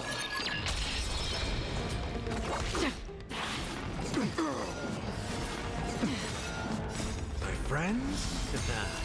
Indulge yourselves!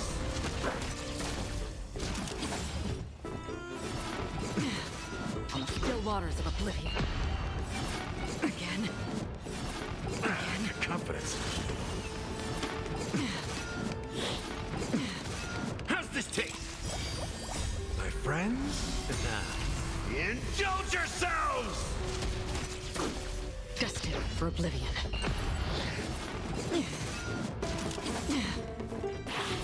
Again. On the still waters of oblivion.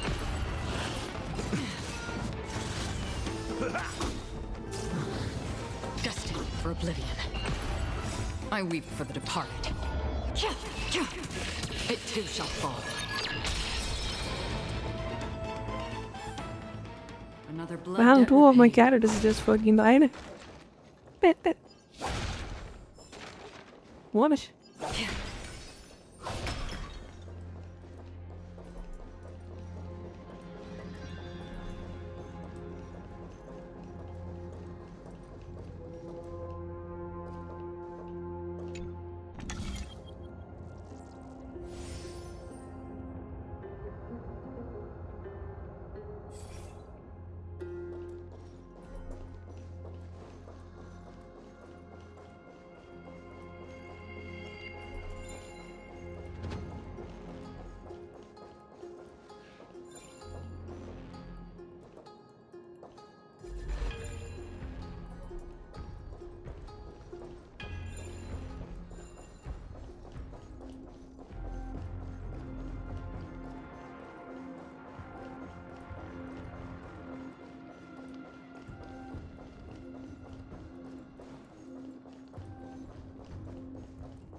Still waters of oblivion.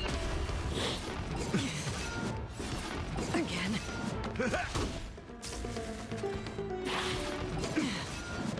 My friends?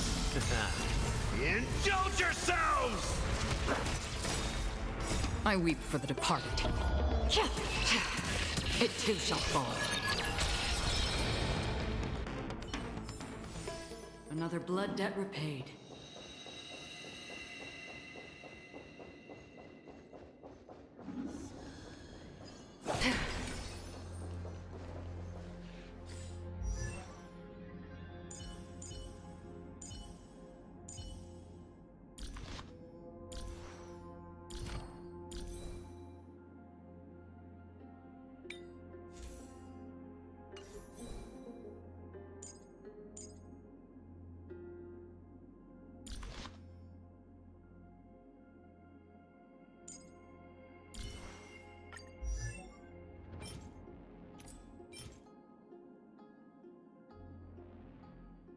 Thank you for the raid. Hello.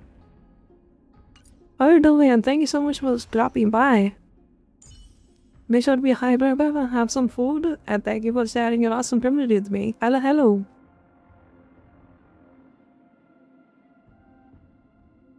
Thank you.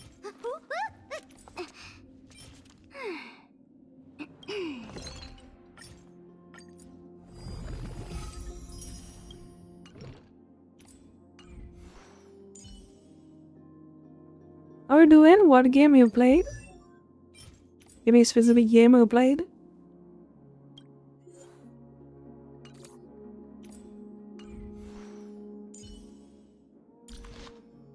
The stream. Thank you so much. Really appreciate it.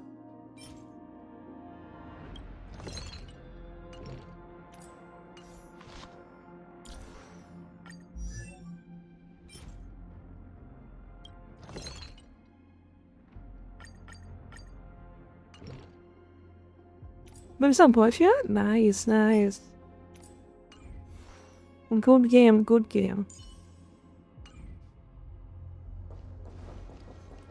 Ornix. Thank you, nameless god.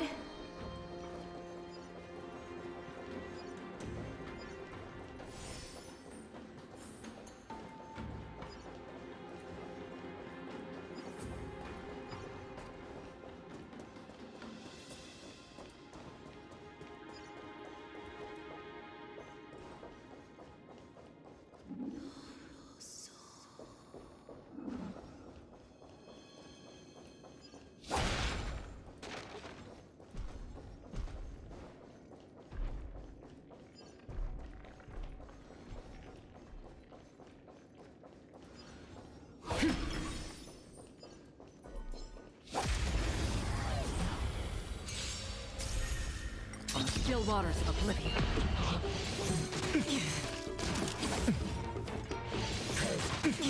Time to mix things up. My friends, indulge yourselves! Destined for oblivion. I weep for the departed. It too shall fall.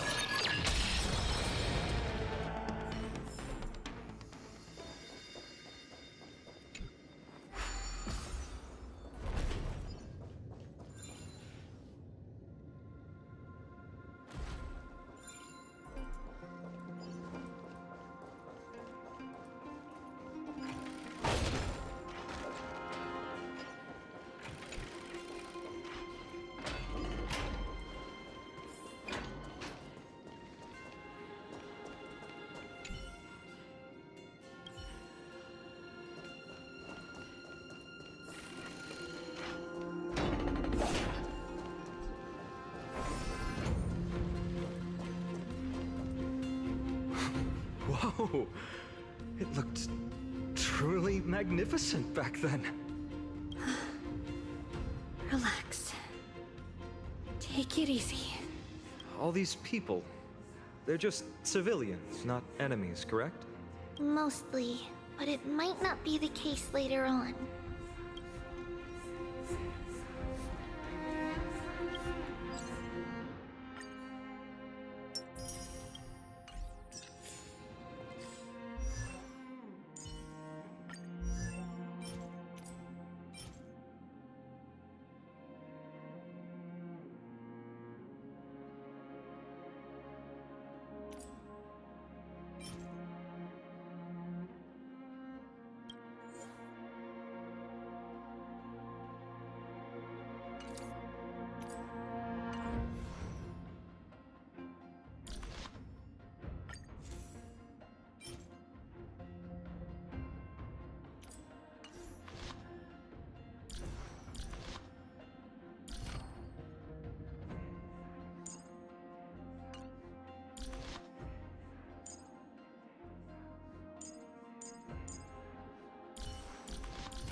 Even before the abyss of...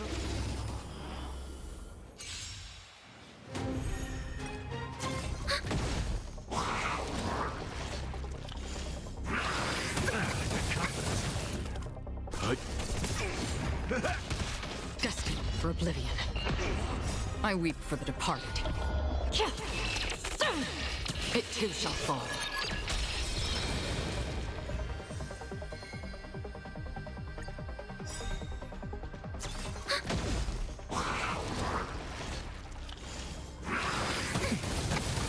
Confidence. On the still waters of oblivion, I weep for the departed. It too shall fall.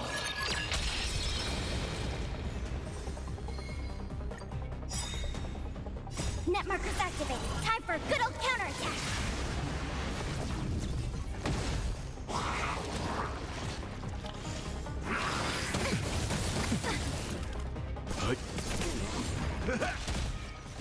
I weep for the departed.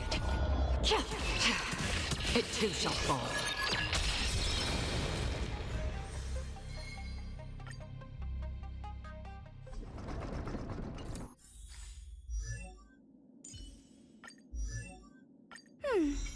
There's still room for improvement.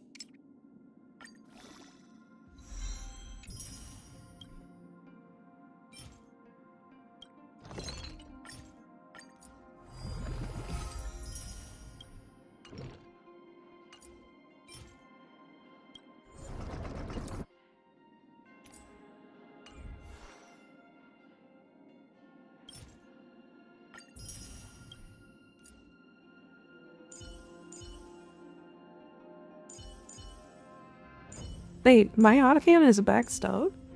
Damn. Well, that explains a lot.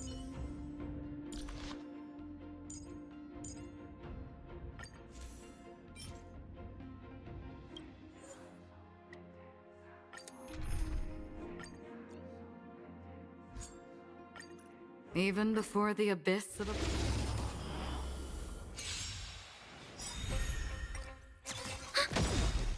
Net markers activated. Time for a good old counterattack. Survive or be destroyed. There is no other choice. I weep for the departed. It too shall fall.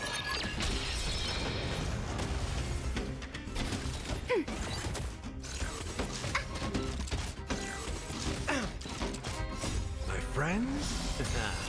Indulge yourselves! On the still waters of oblivion. Ready for another? Survive or be destroyed. There is no other choice. Net markers activated. Time for a good old counterattack. I weep for the departed. It too shall fall. Ready for another?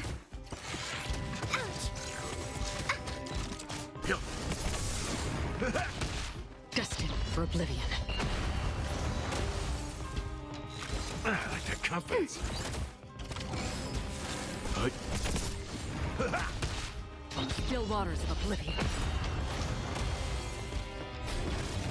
Net markers activated. Time for a good old counterattack. I weep for the departed. It too shall fall.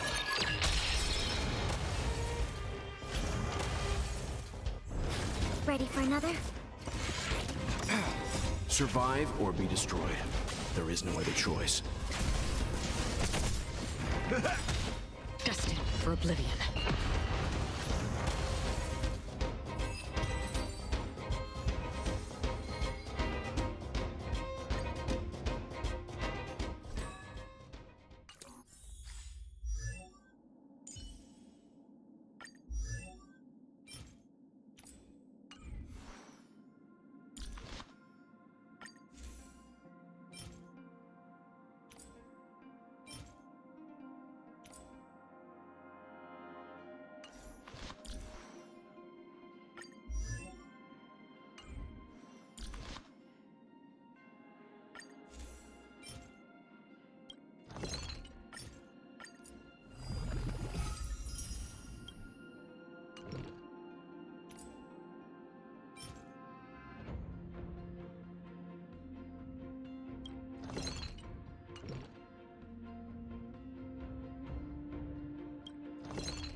Wait, why are they building vault at fucking BPS? This is like a BPS.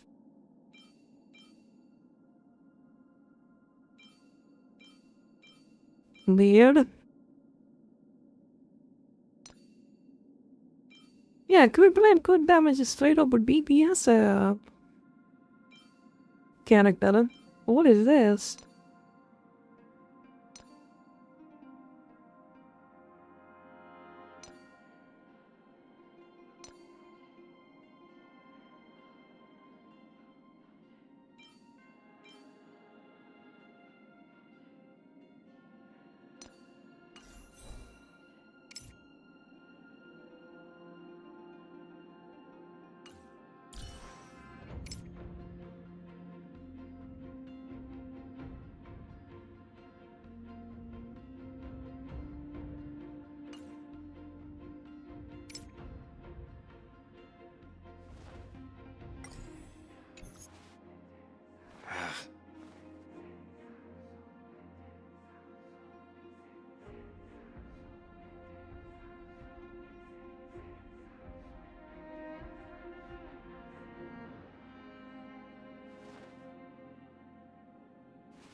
I understand.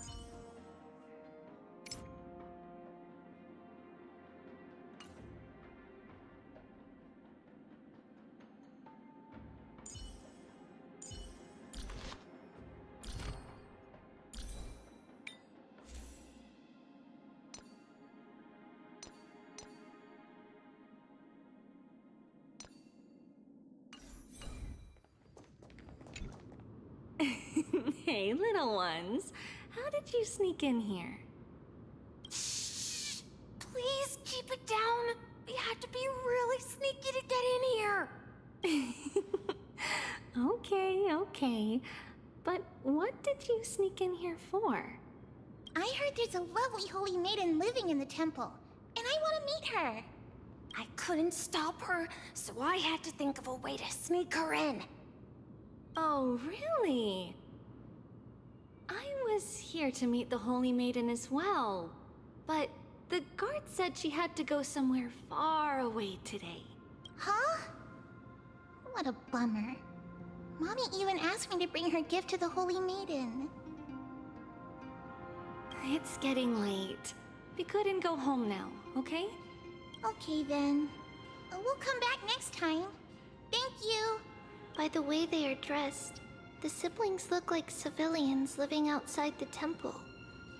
Mother mentioned that when she was a holy maiden, she caught a girl sneaking into the temple to steal the tributes. Stealing from the temple was punishable by death, but that poor girl had no family and just wanted something to eat. So Mother took her outside and even gave her some food. Perhaps these two children are the descendants of that girl from back then.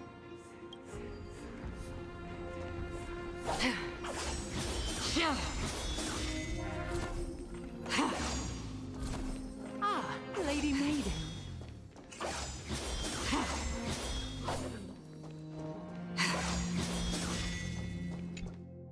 Lady Maiden, you need to dress warmer. It's pretty cold out. Let me get you a blanket. No need to trouble yourself. I'm just going for a quick walk. All right, but please take care of yourself. Your mother made us promise to look after you before she left. It's been a while since I last saw you. I just realized you've grown into such a beauty, just like your mother. Oh, here, have some of my sweet pastries. She used to enjoy them, so maybe you'll like them too. What's wrong, Lady Maiden? I'm fine. It tastes really good. This lady is Mother's old friend. When we were little, we sometimes got to eat the sweet pastries she brought back. We've always remembered the familiar taste, and only now do we learn where it came from. Stream forth, the gleam of old blades.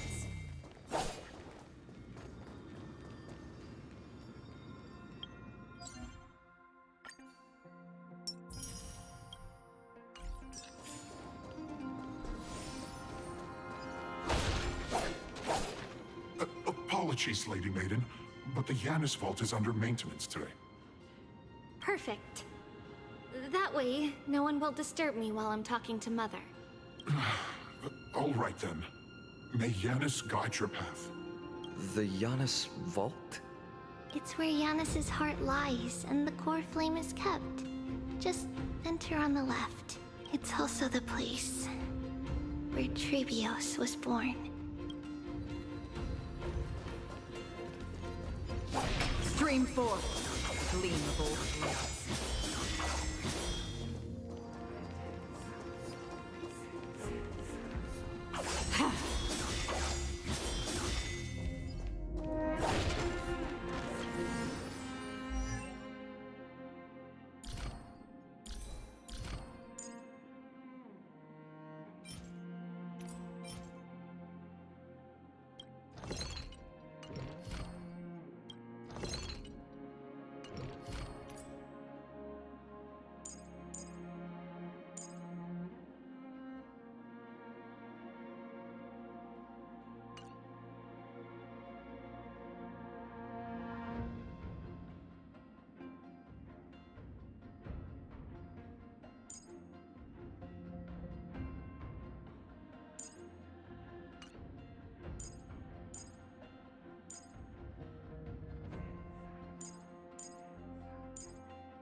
Man, the sub-beds are fucking garbage.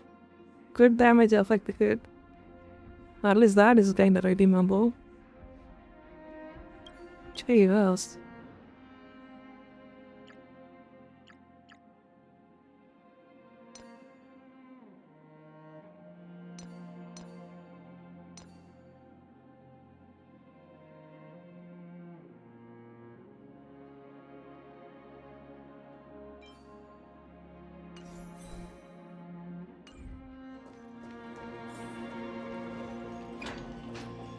Trebios.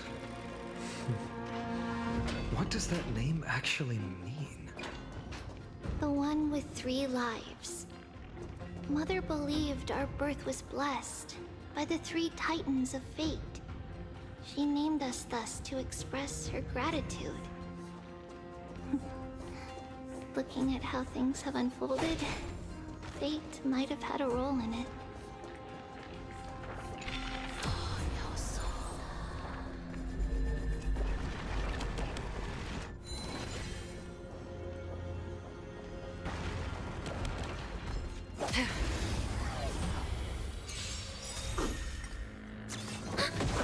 Destined for oblivion.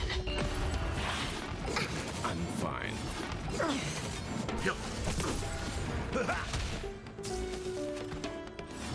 I like the confidence. My friends? Indulge yourselves! Net markers activated. Time for a good old counterattack. I weep for the departed. It too shall fall.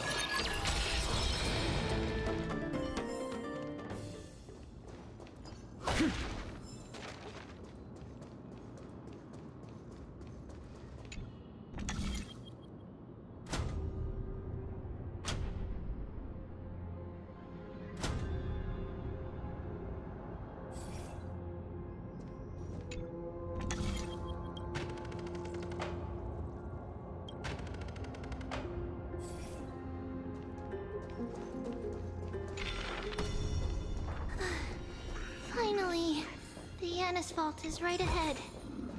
Seek, and you will find.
My artifacts have just better be.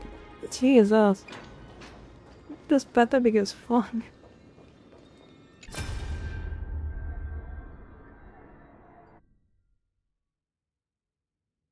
At long last.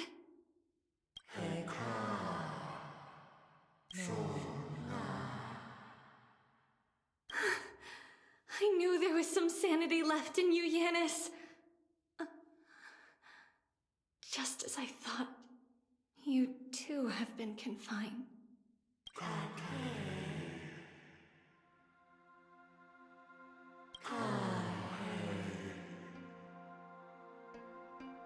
No, Yanis. I've come here to take on your fate.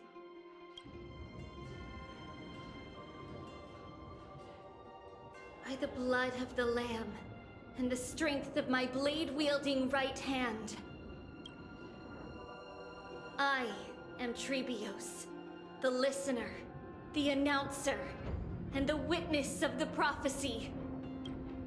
I, the Holy Maiden of Yanisopolis, the walker of the infinite paths, have come forth to assume your duty.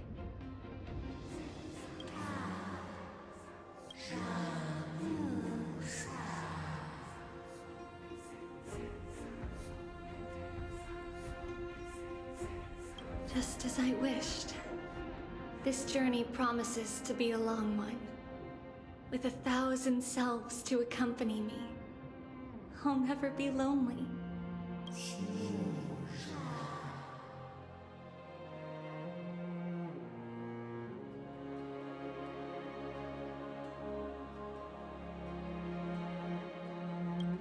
No matter. My hands are not made for bearing arms. But my feet are destined to embark on a journey for the benefit of all.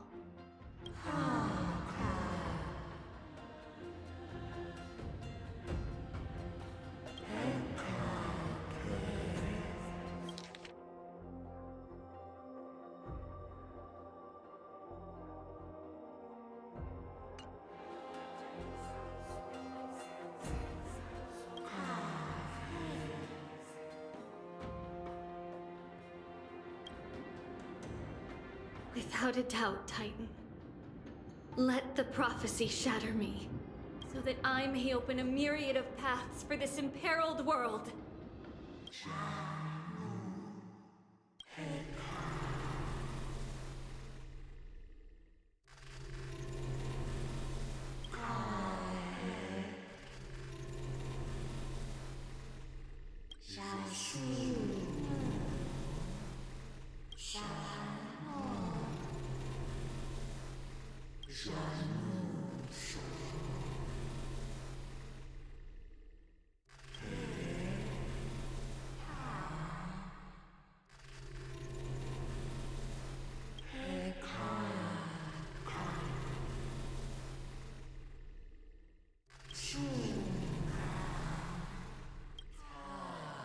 I understand, Yanis.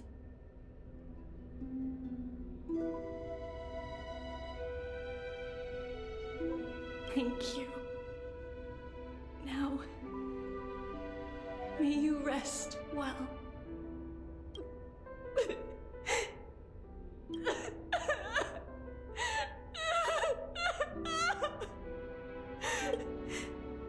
Mother, did you see that? I have assumed my duty and stand ready to set out.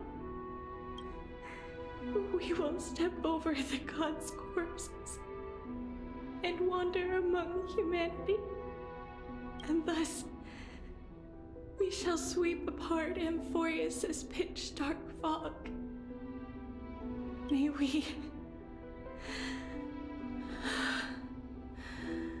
May the world follow the myriad paths trodden and reunite at the end of the West Wind,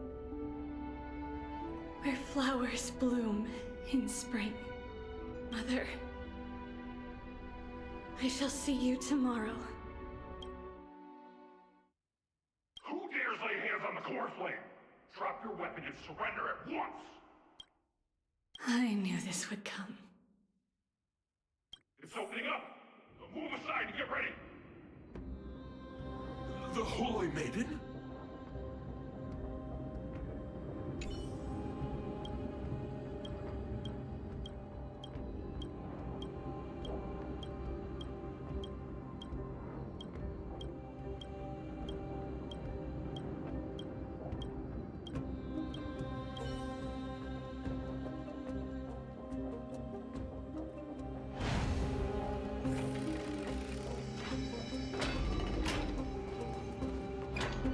What's happening here? Lady Maiden, where's the thief who stole the core flame? Look at what she's holding, you buffoon! She is the thief! Take your positions and ready your arms! We're taking back the core flame! Bring it on! What? Come forth, loyal guards. At least do it properly. Pierce me in the chest. What are you scheming? This is your last chance. If anyone wants to earn a promotion and rise through the ranks, I'm right here. You You all know who I am. However, if there's still any loyalty within you, step aside for the Holy Maiden. Otherwise, by the decree of the Holy City's Codex, anyone who dares to harm the Holy Maiden shall face execution! Captain, what should we do? Do it. Kill her!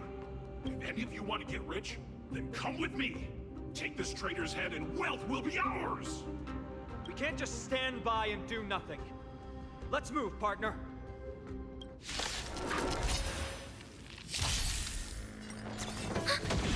Destined for oblivion. It's nothing.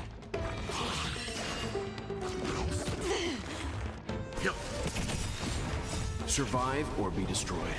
There is no other choice. Ready for another? On the still waters of oblivion, I weep for the departed. It too shall fall. How's that possible? Could the Titan actually be on her side? That woman is the traitor! I should go. Let's keep up. Okay, she's being a dumbass and stole the thing. It's opening up for me. Oh, Yen. Filthy rat! You'll die for defiling the core play! Time for a good old counterattack! Destined for oblivion. My friends? Indulge yourselves! I weep for the departed. It too shall fall. On the still waters of oblivion.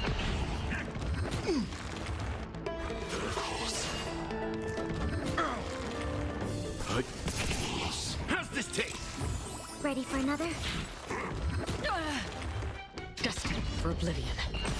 Stand down. On the still waters of oblivion. You little Another thief! blood You're debt not giving repaid. away!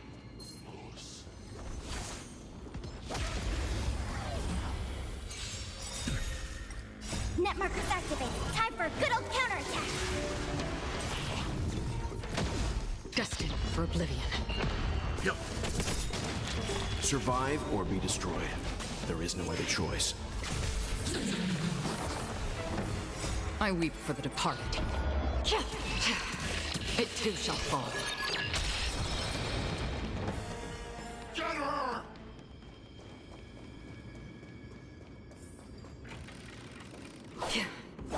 Stream forth. Gleam of old Main path is lightly well guarded. What do I do? Enemy targets to... Net markers activated. Time for a good old counterattack! on the still waters of oblivion.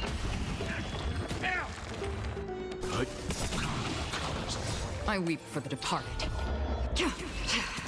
It too shall fall. Yeah, I could kill one guy. Like, what a great bot. Another blood debt repaid.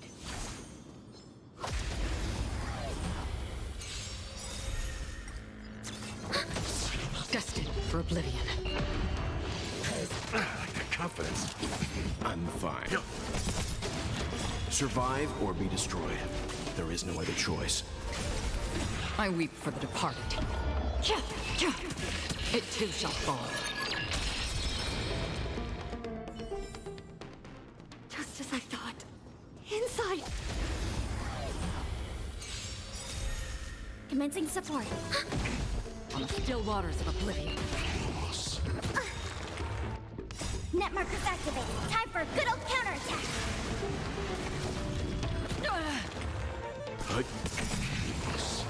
I weep for the departed. It too shall fall. Destined for oblivion. My friends? Indulge yourselves!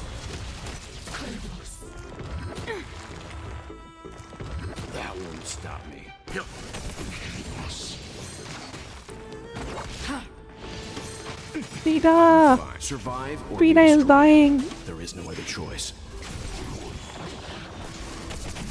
Time to mix things up. Okay, Peter is back. Just as I thought. Damn, sometimes you're just so close. Sometimes it just gets really close, dude.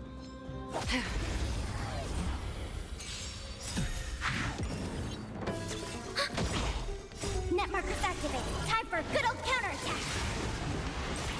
Still waters of oblivion. Miracles. Yep.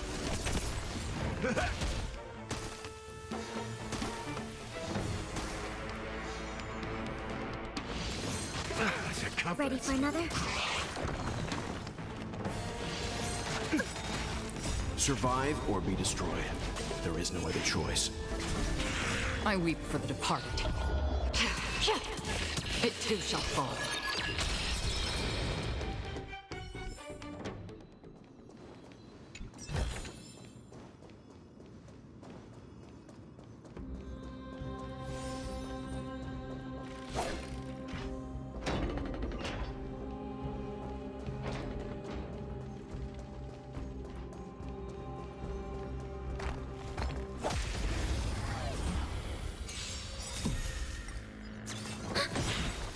Net markers activated. Time for a good old counterattack. Destined for oblivion. I weep for the departed. It too shall fall.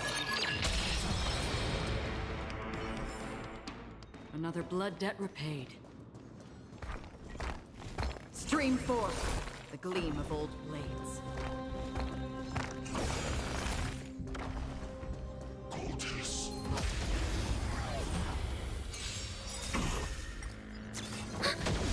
On the still waters of oblivion. Yes.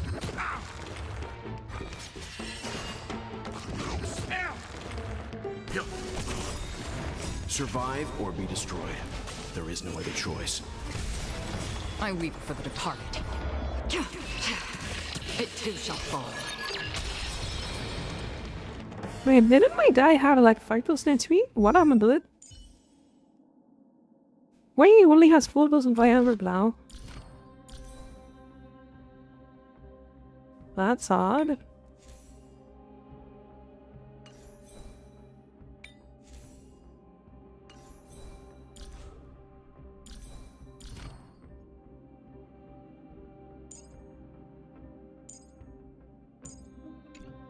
Yeah, I thought he had to fight those and what happened to it?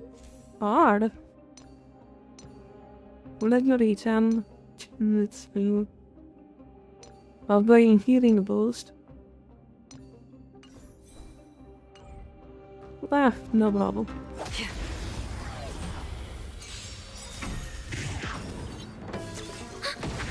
Destined for oblivion. Net markers activated. Time for a good old counterattack.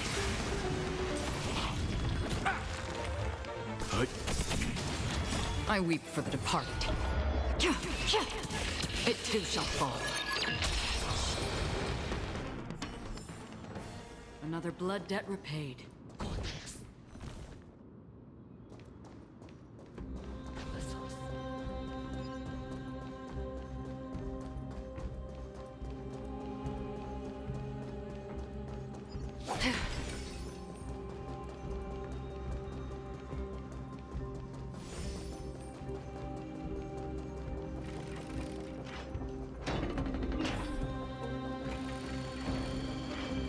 There are guards here too. Don't alert them. No soul.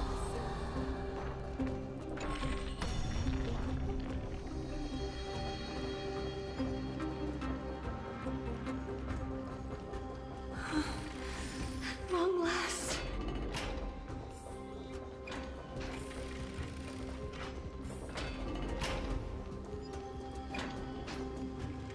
A creature of the Holy City Guards, but I'm already so close! This should be the last fight. We have to help her get through. But I don't get it. This has been puzzling me for a while now. Who has been aiding Trebios in her escape?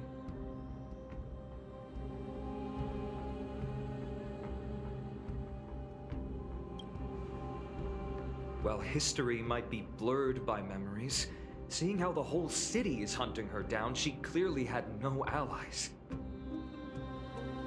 If she pulled it off alone, were we too involved in this process? Trebios had been on her own since she entered the vault. But what did we truly mean to her? You'll find that answer at the end of this memory. In that case, let's focus on the mission at hand now. Let's do this, everyone! Again? I'm fine. On the still waters of oblivion.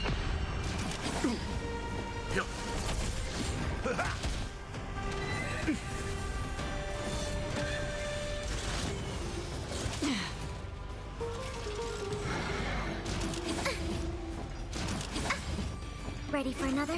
Destined for oblivion. Survive or be destroyed. There is no other choice. I weep for the departed.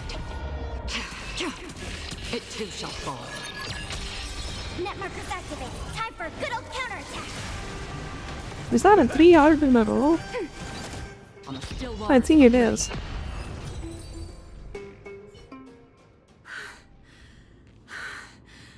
Finally, beyond this gate awaits a boundless world. This is where my journey begins.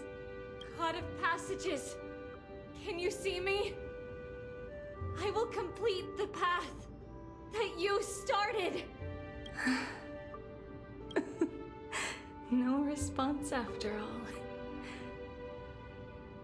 Yanis, may you have a good dream. I can't stay here much longer.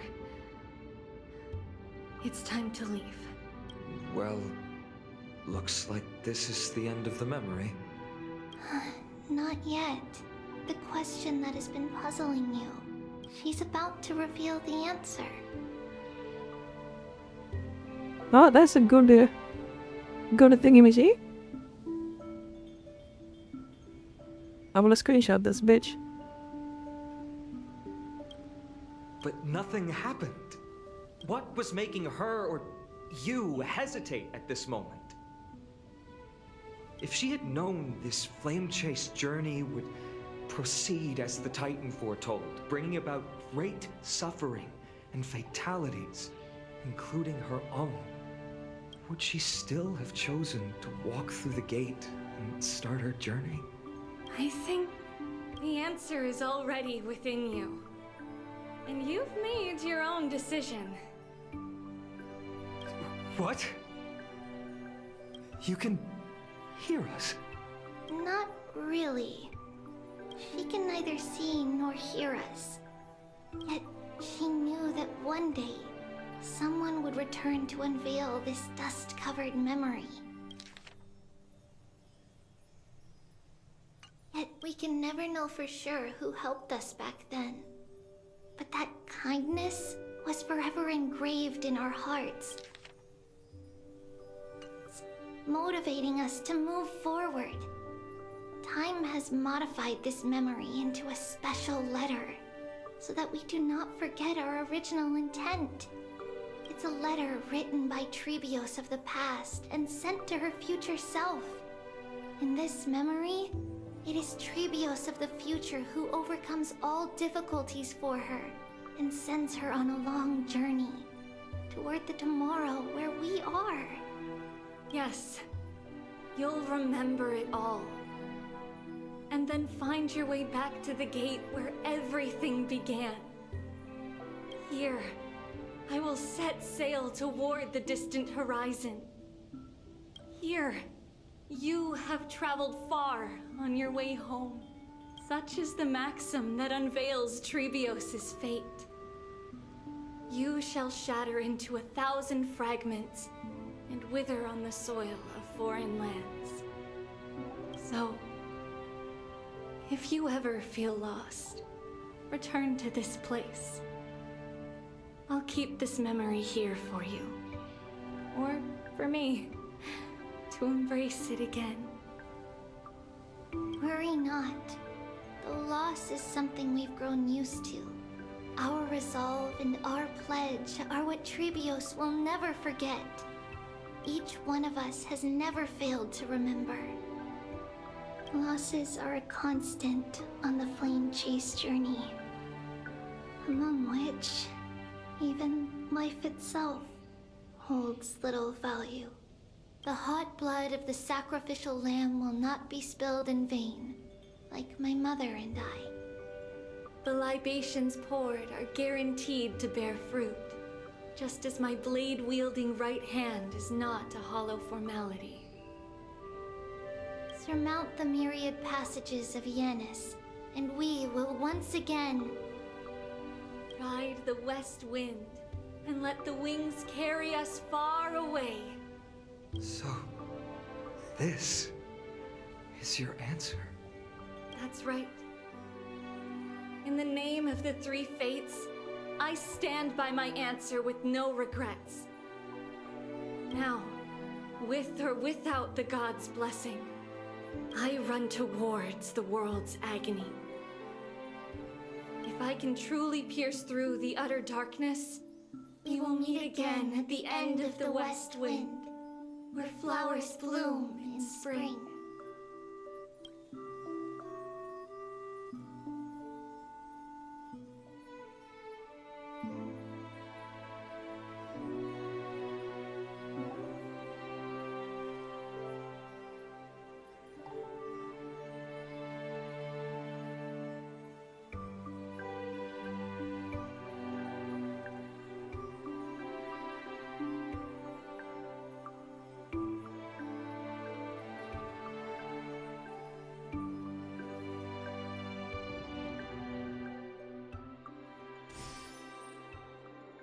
Lady Treeby, do you still think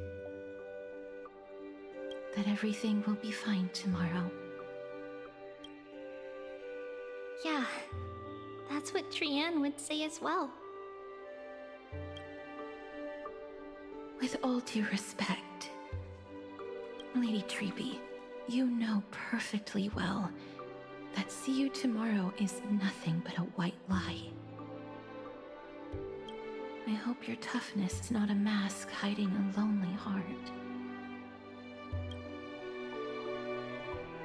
Cass, that's not a lie. See you tomorrow is the greatest prophecy in the world. Prophecy? Listen, in every corner of this land, every heartbeat carries a prayer for that prophecy to come true. It may be that only a few heroes will bring tomorrow to the new world, but the prophecy of leading everyone to tomorrow belongs to all in Amphorius. But not everyone has the chance to see tomorrow. How can such words be called a prophecy? Because people believe it will come true, and they are trying hard to hold on to that belief. Even as the world teeters on the brink of collapse, everyone is pressing forward, longing to reach farther and move toward tomorrow. And that is why a holy maiden exists to lead the world toward tomorrow. And why Yanisopolis' prophecy unfolds as passages. Fate is not about the outcome, but the journey. It's not the flowers that bloom at the end of the road, but rather the paths that lead beyond the gate, where people tread toward the sea of flowers.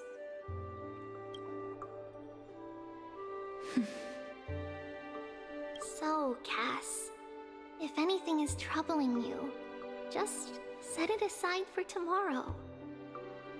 There's no difference between demigods and mortals. The troubles we encounter can only be resolved by our future selves. Reflect through the long night. Wait for the dawn as you think. And set off at daybreak. The hesitant part of us will be left behind in the dark, while the determined side of us will know no fear. Because that's how Trebios has journeyed so far to spread the prophecy. beckoning the morning sun and the tomorrow it promises to bring. We will now continue the journey and face our destiny.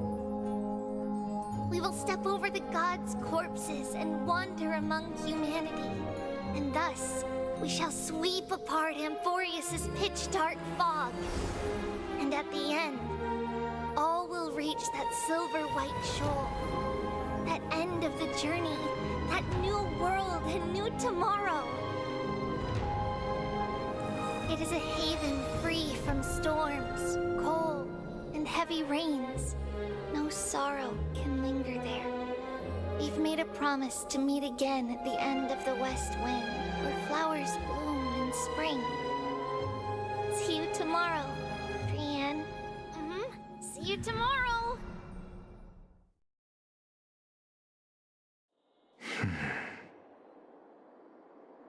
Child of humanity, surely you are not waiting for the arrival of night. Nights do not fall upon Akama. That's why it's futile for you to wait here. Honestly, I didn't expect the renowned Reason Titan to behave like this. And that's all thanks to you. If your soul weren't as prickly as a hedgehog, I wouldn't have to act this way.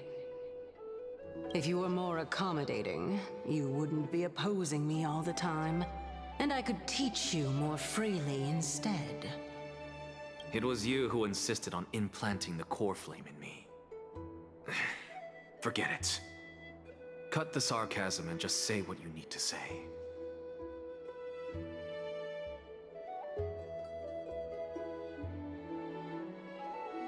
Last, do you?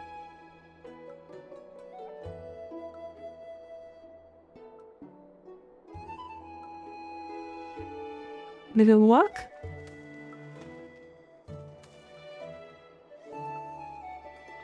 Fine, fine. All I want is to remind you. There's not much left in your soul. If you don't do something soon, I will have to take over this body. If I'm not worried, why should you be? I know what you're planning. You just want my help answering the question. What exactly are we? Correct? It's good that you remember. Thus, equivalent exchange. It's only fair. Then rest easy. The answer will soon be revealed, and you'll have to return my body shortly. Is that true? Certainly. I initially thought this extremely frail state would hinder me from getting my body back. But I didn't expect the answer to be right within it. That saved me a lot of trouble. I don't even need the black-robed swordmaster's ceremonial blade. That's certainly worth celebrating. Regrettably, I can't carry out the upcoming experiment alone. The girl who's walking with death, is she fully prepared? Be patient, Titan. If we're always so guarded, how can death reach us easily? Unfortunately, on behalf of Okima, I must ask you to slow your pace. I forgot about you. My apologies. A child's words are always carefree. I'll just dismiss these words as nonsense from a cheeky child. Come now, conceited performer. It's time to address your relationship with that Titan. What if I refuse? Provocation will only tip Talantan's scales further toward your demise. There's no need to go to such lengths. Oh, monster neither human nor divine. Don't forget that you won't dare kill me. If you snuff out the core flame of reason, what else can you use to stand against the Council? Do you two mind if I cut in? I warned you. Do not interrupt me. I just have been meaning to ask. Does death really matter to you? What do you mean? What I mean is, before I implanted the core flame into your heart, you were already a silent, cold corpse.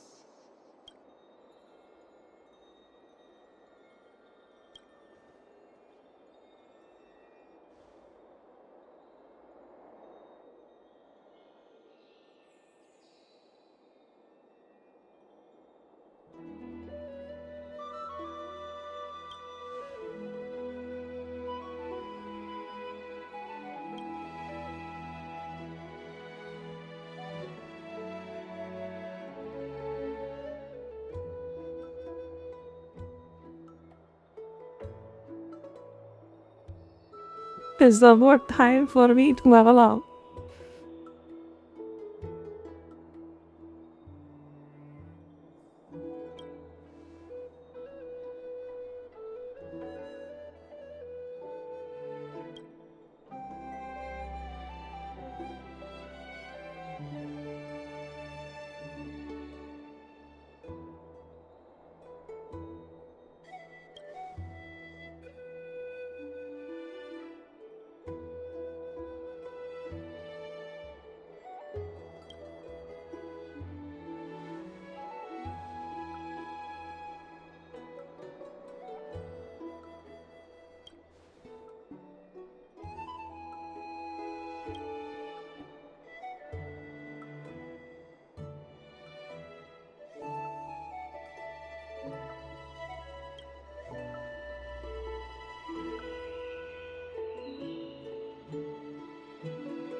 Something wrong, Danheng?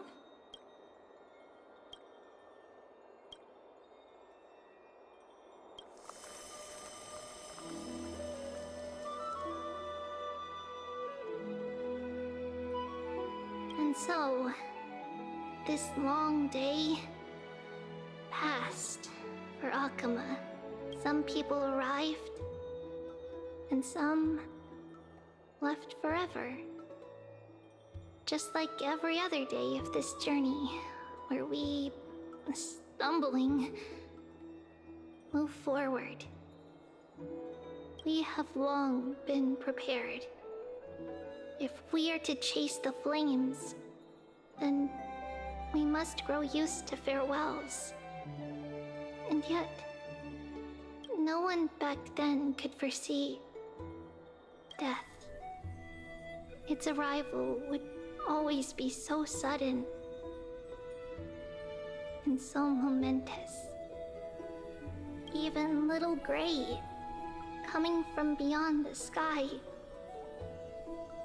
could not escape the Reaper's two hands. And what people gained and lost in that trial of death was far heavier than life itself. Just like the destiny that the prophecy revealed for Cass, at the end of the Sea of Flowers, the souls of the living shall warm thy fingertips. And after an embrace, there shall be eternal separation. Are we gonna fucking die in this episode? Well, it looks like it kinda looks like it.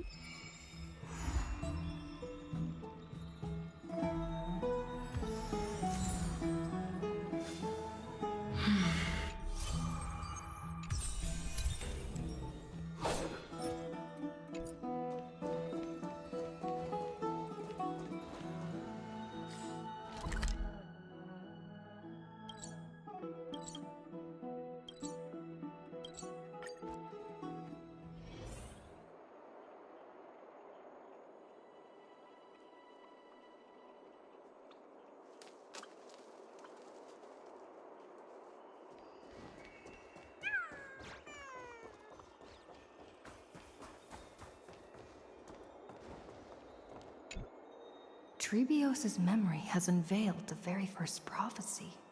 All shall bid farewell to one, and that person alone will witness the miracle. Such is the will of fate.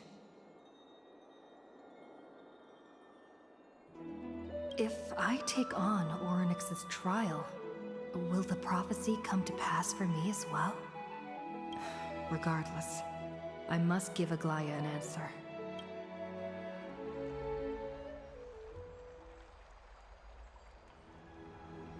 Ah, it's you, Cass.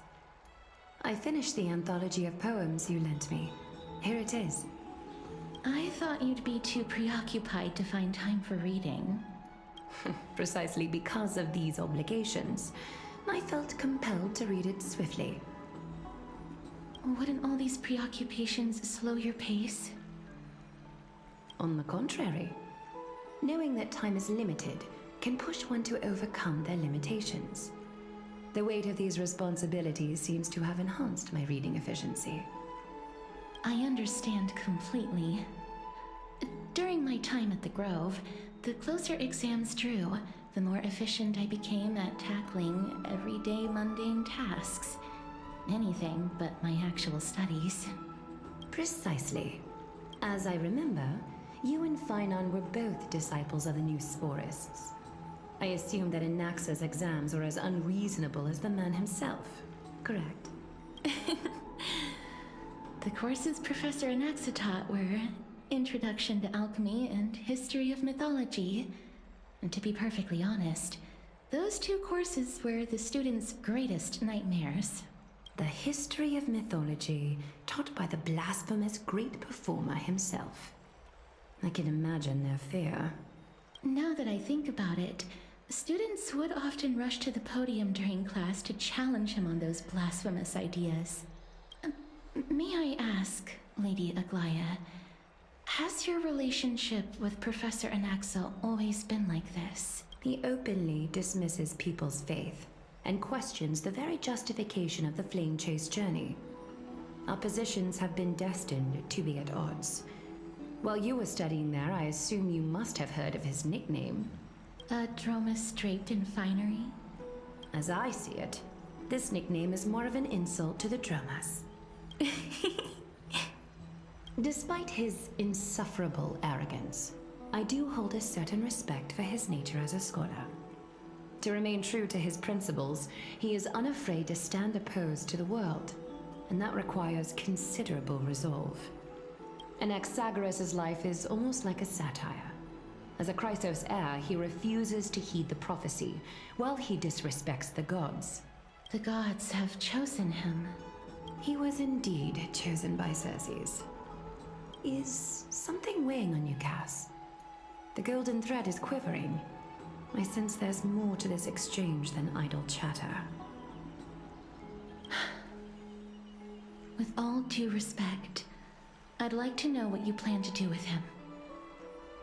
In light of his assistance in the battle against the Flame Reaver, I am willing to grant him some time to find a way to remove the core flame. However, if Anaxa decides to make any move that places us in danger, I will not hesitate to take extreme measures. Just as I feared. The Flame Chase journey is the destined path for the Chrysos heirs. Yet he now seems more like an empty shell. Given his strong sense of self-respect, I trust that Anaxagoras will make the right decision. Still, I can't help but hope for another possibility. Perhaps Anaxa will also overcome his limitations, now that he knows time is limited. I understand your stance. Let's continue this discussion another time. But now, let's greet our guest. You're here. Does this mean you're ready to take on Orynyx's trial?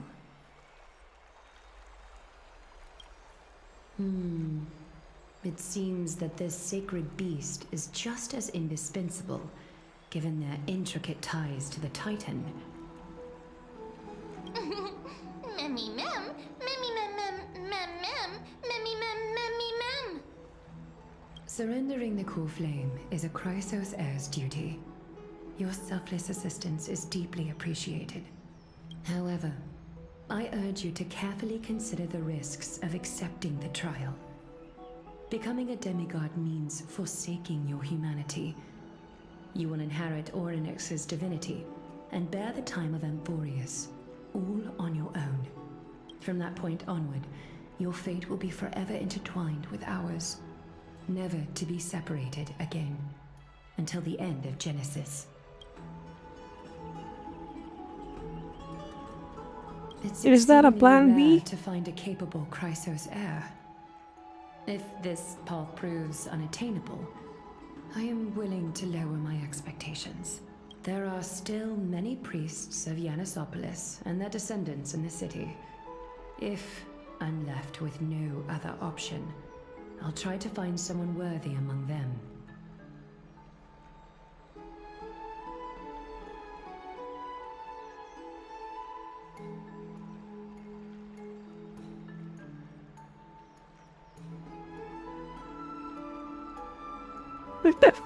I like that save back in mode. Leaves like a shot at the block.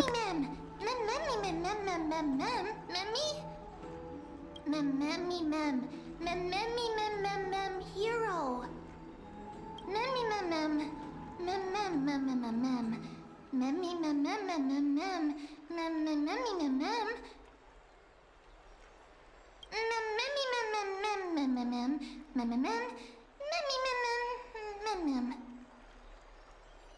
It looks like you know that Titan rather well.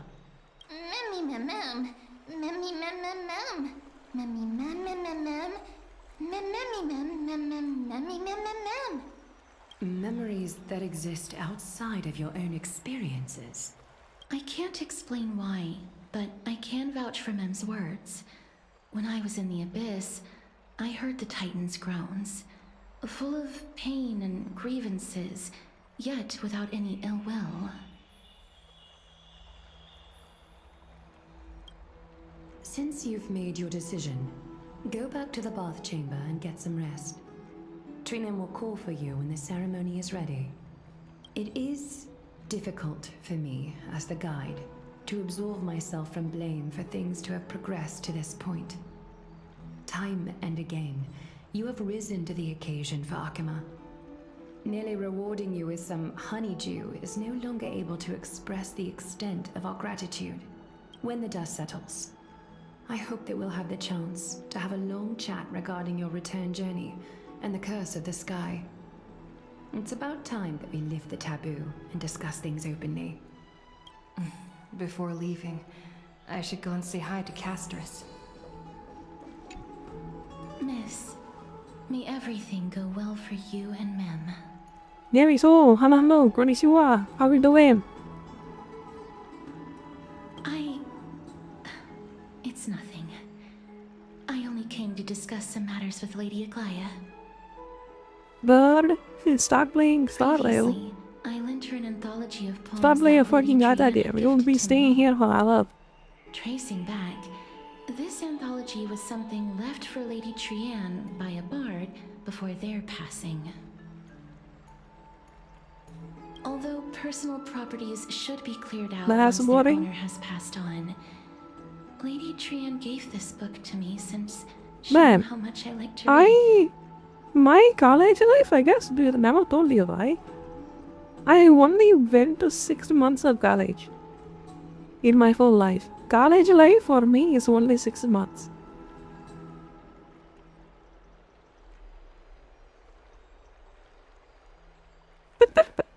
Yeah. It just contains an allegory. In a faraway Like I was like, fuck land, this, I'm not gonna go there anymore. a dragon corrupted by the black But I'm tide surprised that I descended started one to day, install the rally, which I swooping did the upon next the part. city like death itself. I mean, it is a popular game for a reason. It's good, that's why it's popular.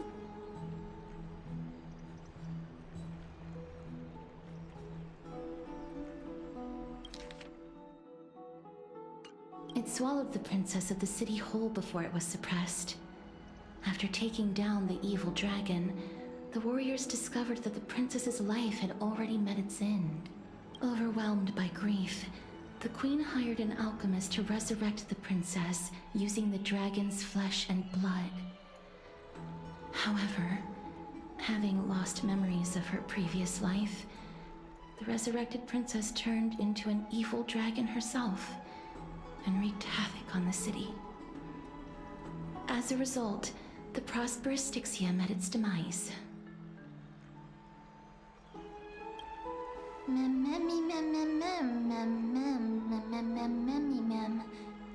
The author of this book is Archepia, a wandering bard who traveled to many cities.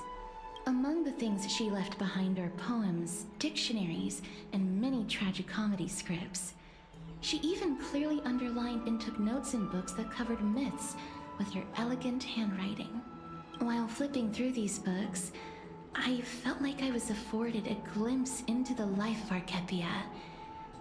It felt just like I was traveling with someone that I'd never met before. It was as if she had yet to pass on and was still alive.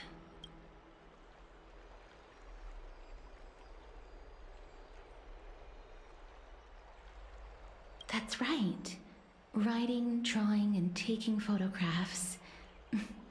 It seems like human nature to try and leave records of things.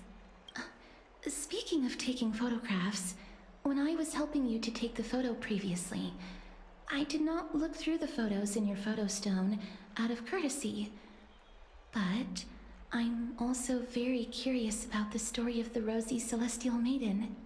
Despite having visited many cities in Amphorius, I still understand nothing about the world beyond the sky. If there is an opportunity, forget it.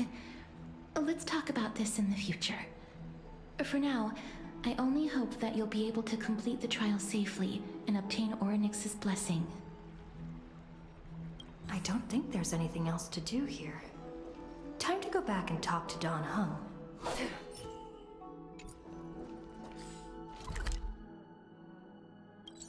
Hi, my mute buddy, how are you? Are you there? Can you stone dog?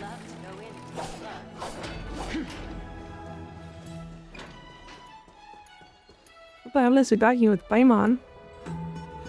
That's right. Oh, partner, you're back just in time.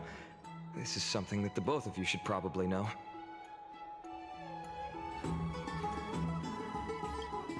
Good news? I wouldn't call it that. Some background information for you. The Council of Elders is an authoritative body in Amphorius, made up of different city representatives. They hold legislative power over the Holy City, and are in charge of presiding over the Citizens' Assembly held once every few years. This is the most important social event of Akima. It is highly influential, and can even affect what happens to the Flame Chase journey.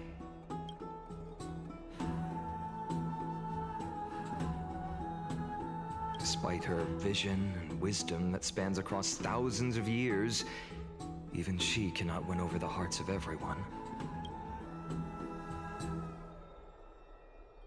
Every 5 to 10 years, the Council of Elders organizes a Citizens' Assembly at Dawncloud. During the assembly, the representatives will vote on major issues, such as whether the Chrysos heirs led by Aglaya should still hold the right to govern the Holy City, and whether the Titan's conquest should continue.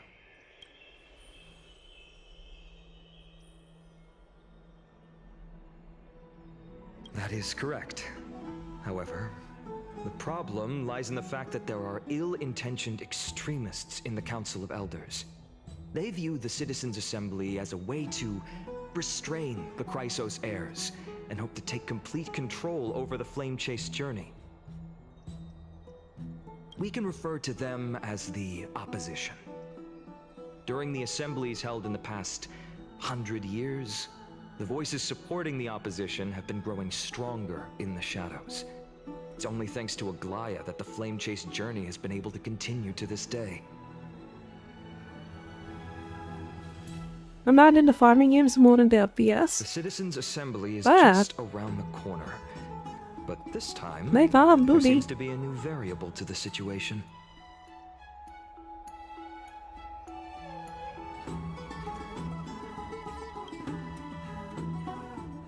I'm afraid that the Council of Elders might want to take advantage of Professor Anaxa. Aglaya will surely take back Cersei's core flame, but with Anaxa's current condition, it's so unique that nobody knows how taking the core flame away from him will affect him. He has always been someone that is only concerned about his own research. I'm certain that he must want to escape from the monitoring of the Golden Thread and protect himself. If the opposition were to offer an olive branch at this time...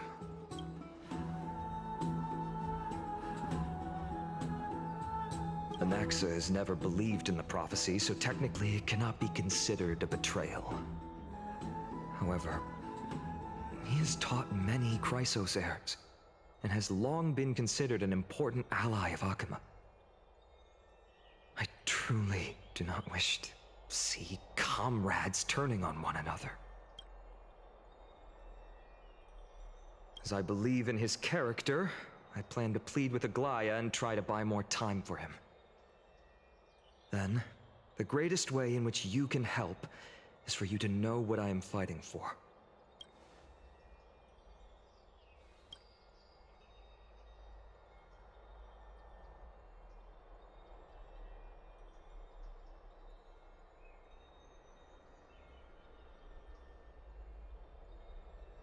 Allow me to apologize for the fact that we Hvad always er seem det to be næste? Jeg var troubling you. nødt til at play a laptop. That Nice. Oryx Sounds will show good. more Sounds good. benevolence and be more accommodating. I remember that they seemed quite fond of you back in the Abyss.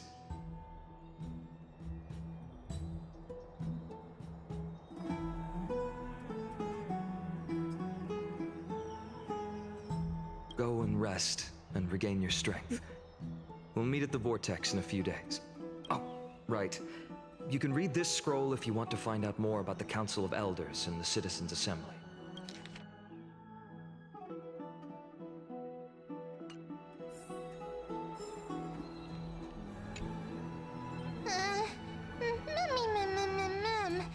Mem nervous.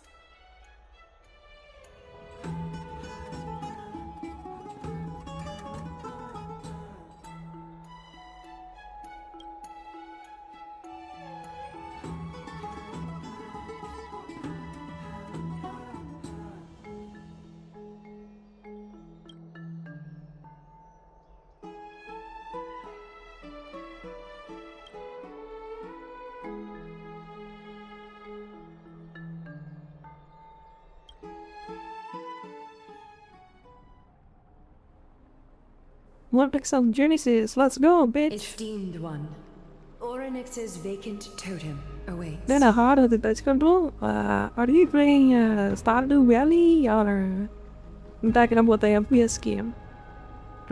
I mean, you could get some kind of a game partner you can connect to phone and then play it like that. You know? Like it's like Golden Fire or something. Like you can get one of those.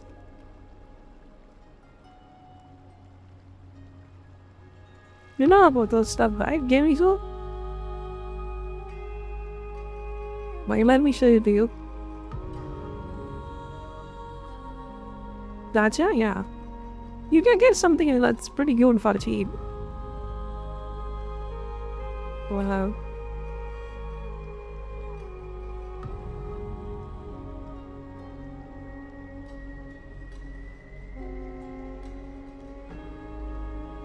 Yeah, something like this. It's pretty expensive though. You're going to find a cheaper version of it.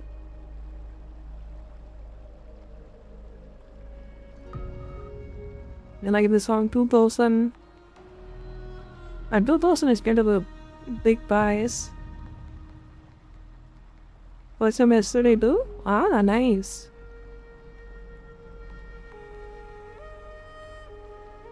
If you have already made your preparations to become a pillar of Amphorius, please, step forward.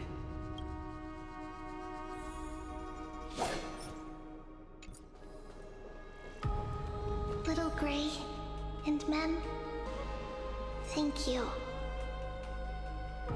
There we go, my laptop. This Your is the resolves cannot be questioned. We praise your pure selflessness and courage.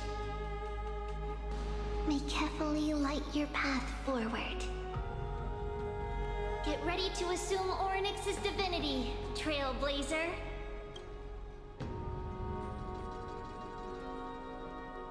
The divine position of Orynyx has already been vacant for some time. We can feel the space of the trial closing. As there isn't much of their soul left, we'll have to complete the ceremony before their soul completely dissipates.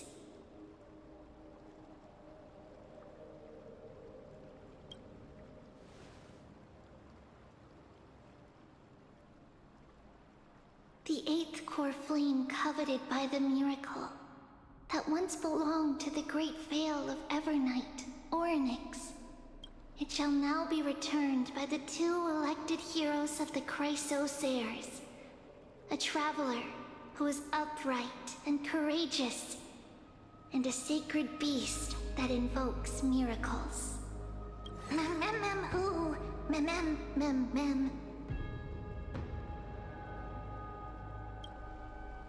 Both of you, please, come forward.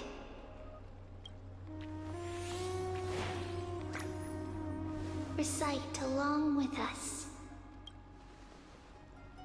O Majesty of the 12 Titans, pillars of the world, we seek your divinity to mend the rifts of the world. Fill our bodies with blood of gold, till we wither in willing service to the prophecy. Again, Paimon? Yes. It is. Don't think I have gold blood. These are just words meant to make the prayer seem more solemn. Please, focus. Well? And surrender the core flame.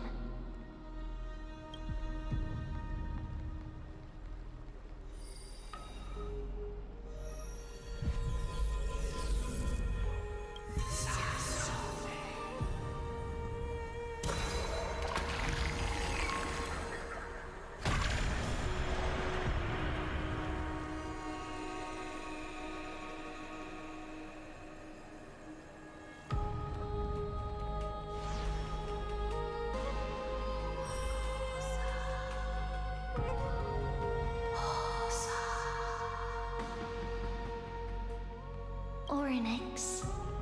Their soul has been waiting for a long time. Perhaps they're also quietly waiting for the arrival of their successor.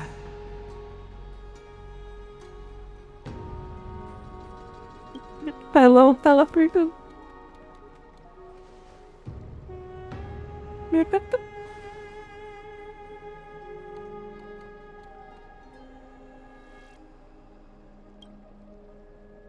Don't worry, you're tougher than I am, right?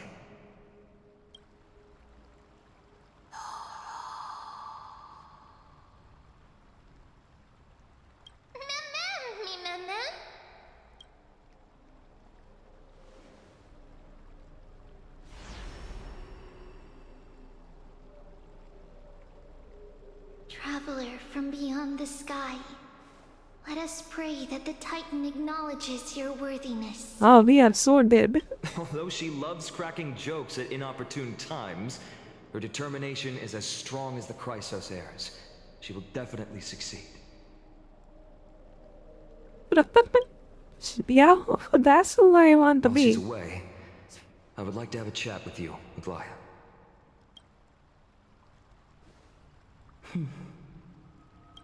Speak. I'm listening.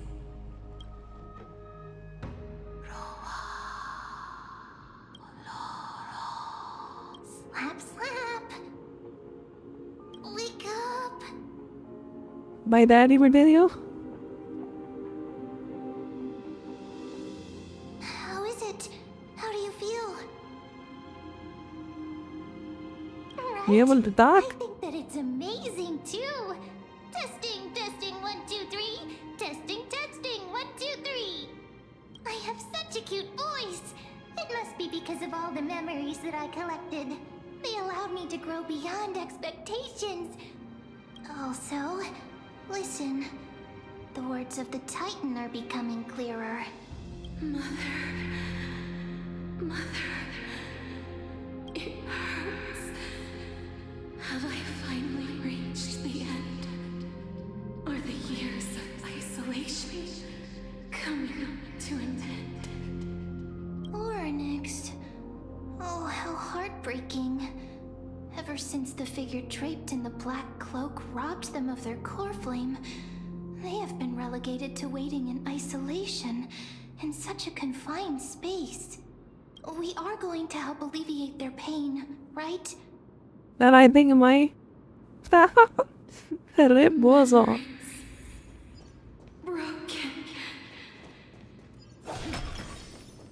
Mother. Where?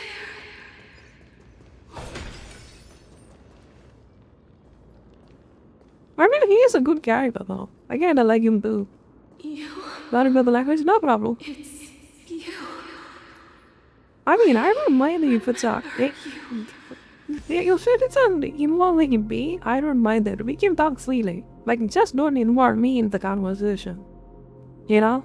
That's the problem. It's only gets a problem if I get involved. Otherwise, I'm pretty open-minded.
Listen to me. Aren't you tired? Throughout the long years, you have always been protecting the fate of Amphorius.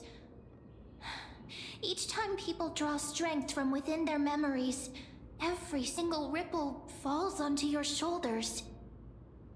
There's no need for you to bear this any longer, Oryx. From today onwards, someone else will bear time on your behalf. This is why we have come. Freedom. Freedom. I want freedom. Oh, poor child. Everything will be fine. Let us help you. You can have a good rest now.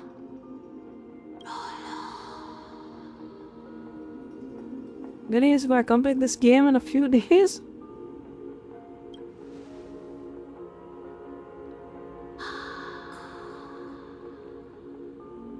Follow me. If I like something, I just marathon the hell out of it. Willpower. Powerful. And tenacious. But you lack something. Just one thing. Lacking something? What is it?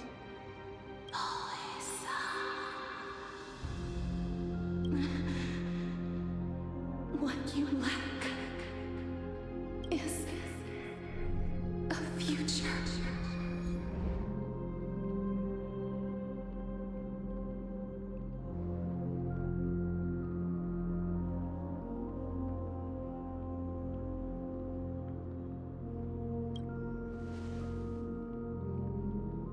future? Traveler from the sky. You should have dissipated already. The gaze from the Sky Father.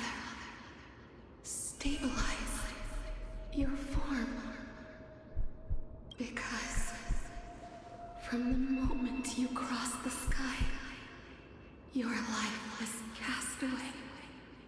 Right now, you are simply a collection of walking memories. What?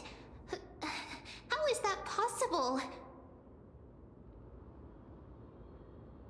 Do you mean that I am already dead? Oh no!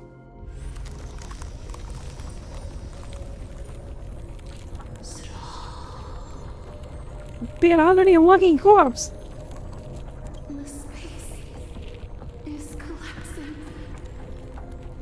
Someone must inherit the authority of time. If the pillar is lost, the laws of time will collapse. Amphorius will succumb to eternal disorder.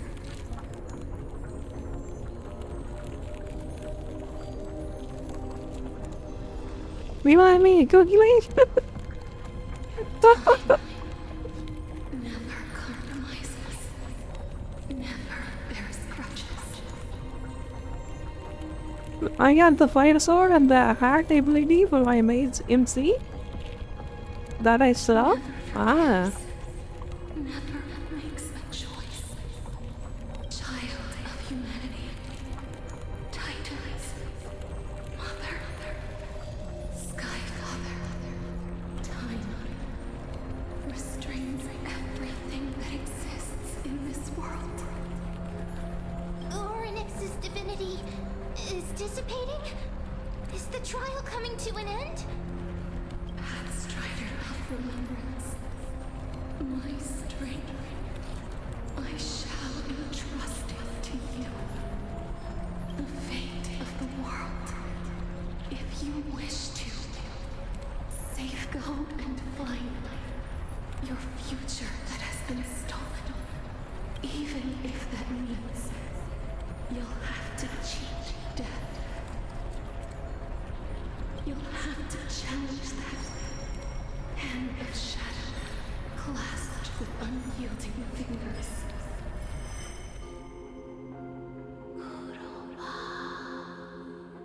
Wanna see him on in mobile?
Haha, you've got Atlanta, she's way lock.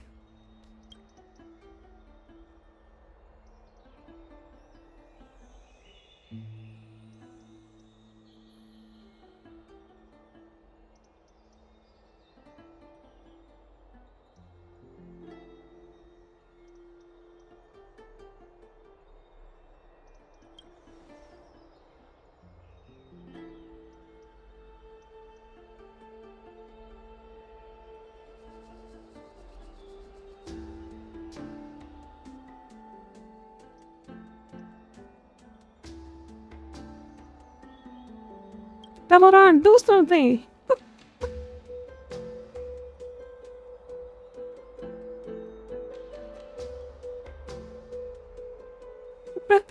Why Stellar doesn't do jack shit because of an AFK.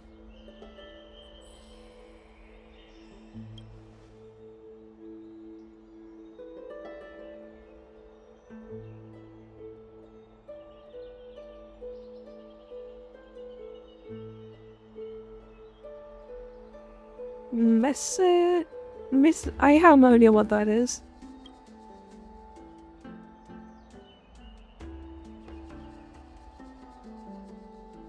Hey, are you alright? I heard you two talking about Thanatos. Cass is also very concerned about the warning. Oh, okay, I see. She has left the vortex and returned to the garden. Shall we go and look for her? Thanatos is the Titan that Cass has always been looking for. Regardless of whether there are any clues, there's probably no one else that understands death better than her. Oh, right. There's something that I have to tell you. The Chrysosaurs already know everything that has happened to you. I was too worried, so I told them everything. Please don't hate me, okay?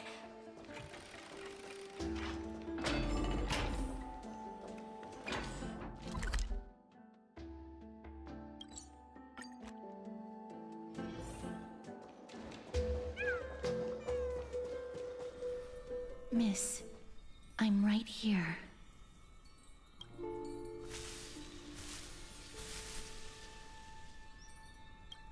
Please stay there and slowly turn around.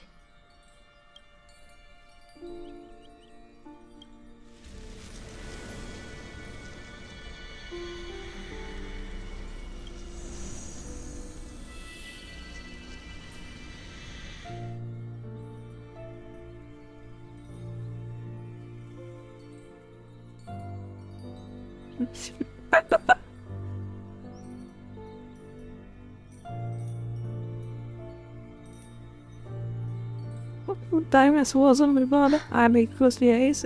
Please pardon me.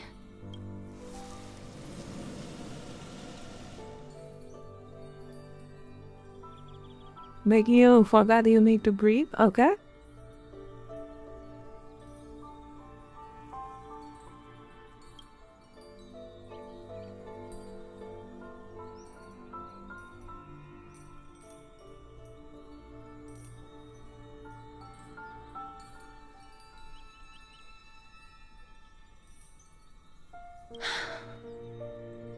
Just as I expected. I cannot feel anything.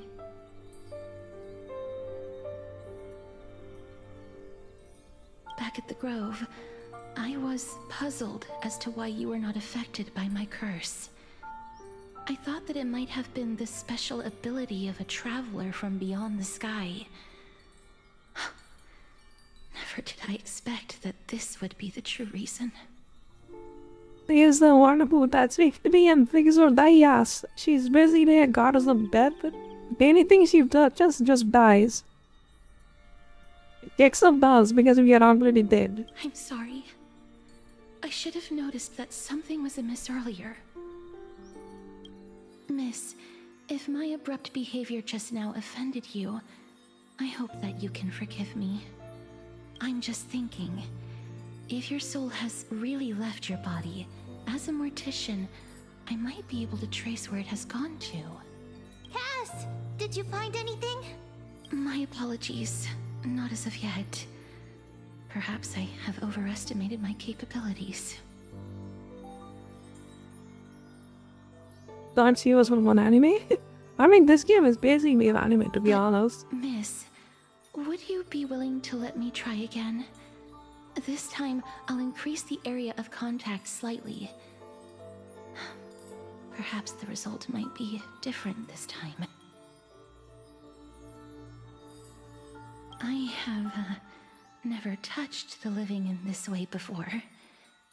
If my actions are in any way disrespectful, I hope that you can forgive me.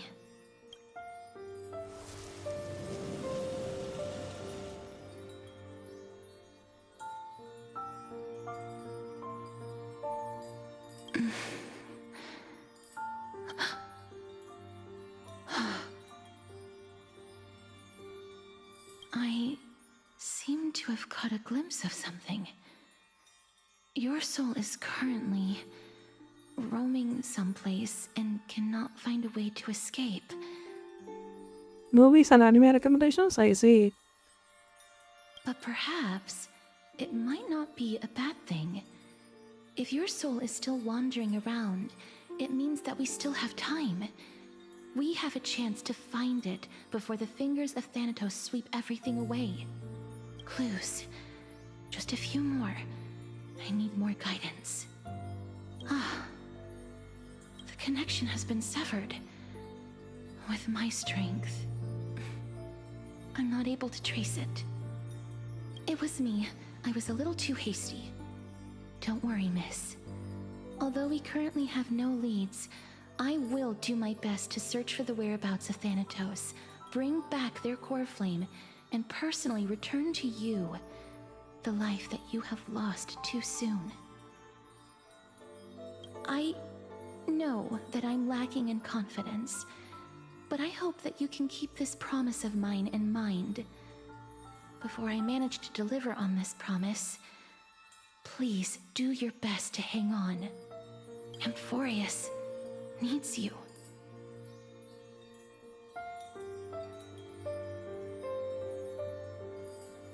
Lady Aglaia and Lord Finon are currently discussing some matters in the paths. They're worried about you too. If possible, please go there and let them know that you're well. Although, I don't actually know whether your current situation can be described as well. Also, please accept this Styxian fable. Reading can help one to focus and relax. I hope that reading this can help tide you through this difficult period. Thank you, good. That goddess really appreciate it. Give me a book to rest my time. I think I have like 15 hours or some shit, and then I'm dead. Completely cooked. I mean, if you want an anime recommendation, what is the reason about that? Have you watched Solo Leveling? They're here. That partner! Hyacinth said you definitely wake up. How do you feel?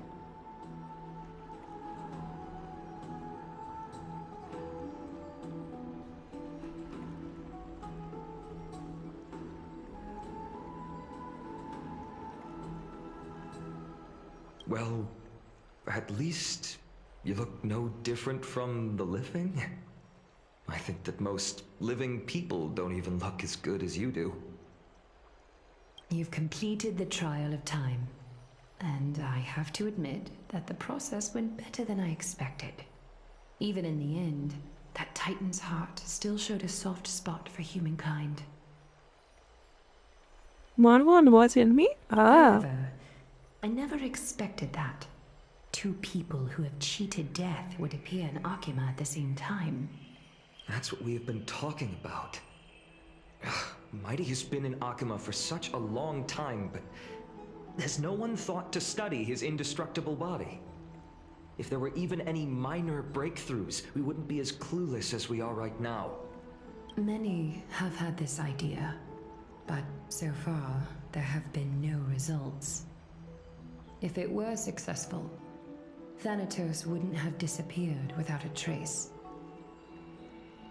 Nevertheless, now is not the time for us to give up.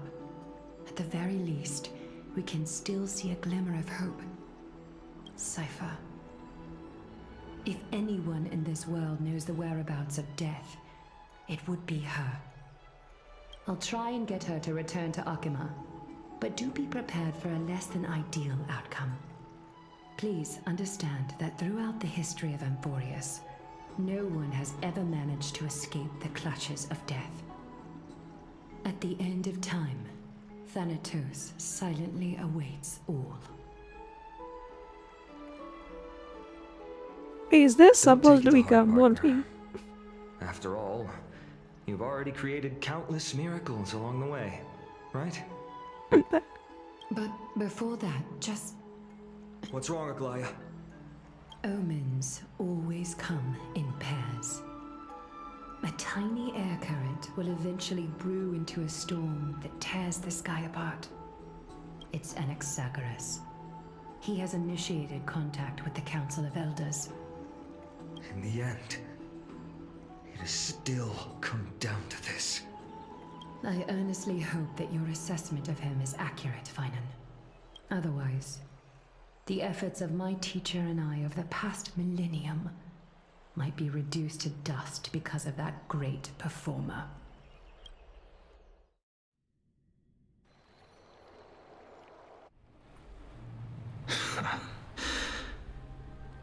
I'm back here again. I remember this dream. This realm is covered in a silk-like fog, and the land is barren and harsh. The crowd of travelers leaves tracks everywhere. Hey! Excuse me! What is this place? Where in Amphorius are we? The mutters of the traveler are in a language I'm unable to comprehend. Or perhaps they're just distracted and ignored my question. Tell me, which Titan reigns over this land? And how do I find them?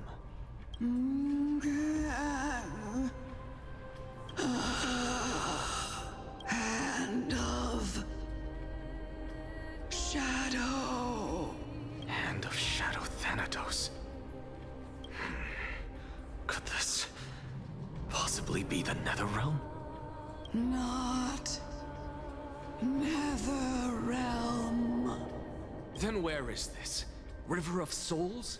The outskirts of the Netherrealm? Are you heading downstream toward the Netherrealm? The Netherrealm. Nothing but an illusion. Titan rejects you, me. Listen. What? The traveler lifts their wrinkled fingers and remains silent. I look in the direction they are pointing and listen closely. There. A massive shadow brought the sound of rushing tides. The sound of tides. I can hear it. I hear it deep within the tides, beyond the closed gates of the void world. A voice about to recount something. Child of humanity, is it death's embrace you yearn for with such urgency?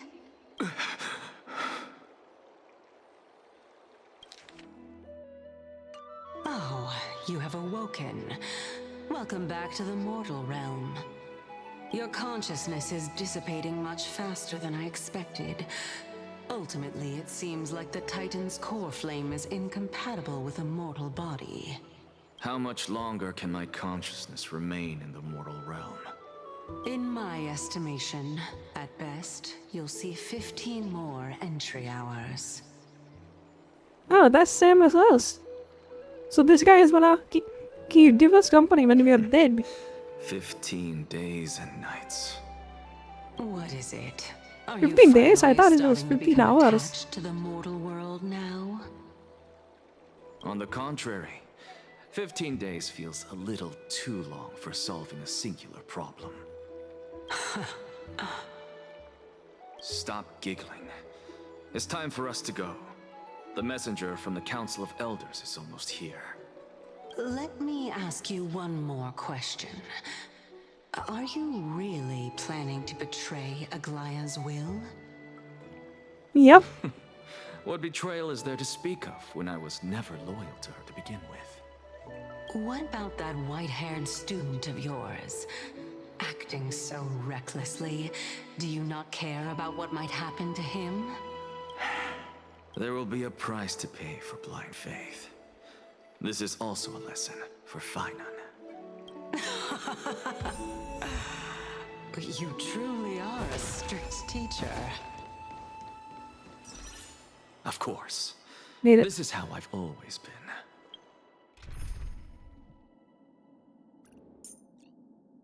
Is he a DPS or what kind of character is this guy?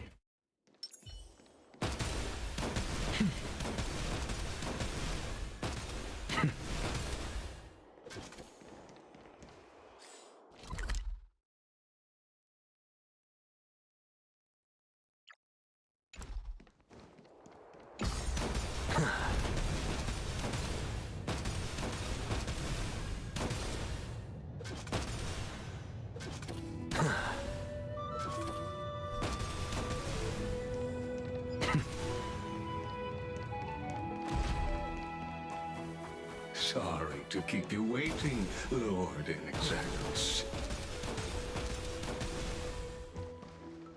It's been a while, Lord Inexactus.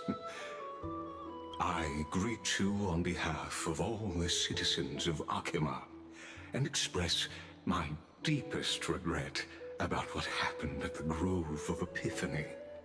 It's you. I never expected that you would personally come and meet me. By carefully into Lantern above, I have come as a testament to the justice of the Council of Elders. There are Antikytherans here? They have been a rare sight ever since the Chrysos War. I extend to you my utmost respect, revered Titan. I am Lycurgus, though you may call me Lygus, holding an honorary position within the Council of Elders in Akima, and as the Theoros, I stand to protect the right of all upright citizens to express themselves freely. You can see them too? You know about us. We Antikytherans perceive the world through the amplitude and frequency of souls. Just as I am conscious that Lady Aglaya is secretly listening in on our private meeting from afar. If necessary, Lord Anaxagoras, I can sever the golden thread to protect your fundamental rights. The demigod should know better, for such is her station. Spare those poor threats, and just let her listen to my words. They shall serve only to unveil her own folly. May I interpret this as you having a countermeasure? I need not any plan, because she can do nothing other than petty espionage. As the Citizens' Assembly approaches, and with Orynyx's fall, any attempt to capture the core flame within me will only usher chaos and calamity. A truth she undoubtedly comprehends. While I, Anaxagoras, serving as the Grove's special envoy to Akima's Citizens' Assembly, have long known the extent of your abilities. Let's forego the formality of asserting authority, Lord Lygus. Lead the way.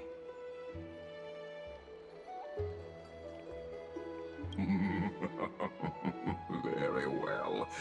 Surely Lady Kindness would appreciate such assertiveness in an ally. She's been waiting. Follow me. Is there something on your mind, Lord Anaxagoras? Nothing really. It's just a question that I contemplate every time before I ascend to Dawncloud. For the Titans, does the falling equate to death?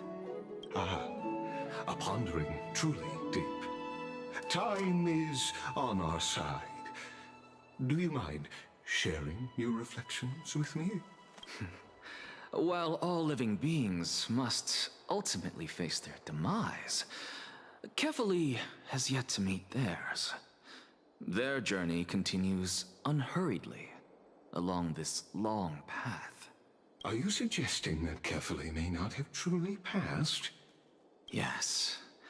For dying implies an ongoing process, an action, whereas death signifies a static state, a definitive termination. In contrast to mortals, Titans exist on a grander scale of space and time, thus elongating their passage into death. The notion of their fall is but a misinterpretation born of mortal ignorance. Ah, an intriguing concept, albeit challenging to substantiate. After all, Kefali has maintained a profound silence ever since the era Arasa, while scholars and priests alike have conveyed the message of the gods' imminent fall. Perhaps the gods in their arrogance deemed it beneath them to reveal their perspectives to mortals. Could you elaborate on your statement? Circes, the kin of the Sky Father as recounted in myths, now resides within my brain. Were I to inquire, Kefali would have no cause to refuse. Oh. That very well could be true. But what if the world-bearing Titan still chooses to remain silent? In that case, the myths crafted by the people of Amphorius are nothing more than pitiful jests. It's worth a try. I believe, and I'd love to witness the fruits of your theory and the change it may bring to this imperiled world. Because I completely concur with you on this aspect. If the Titan has indeed met their end, any response from them would be impossible.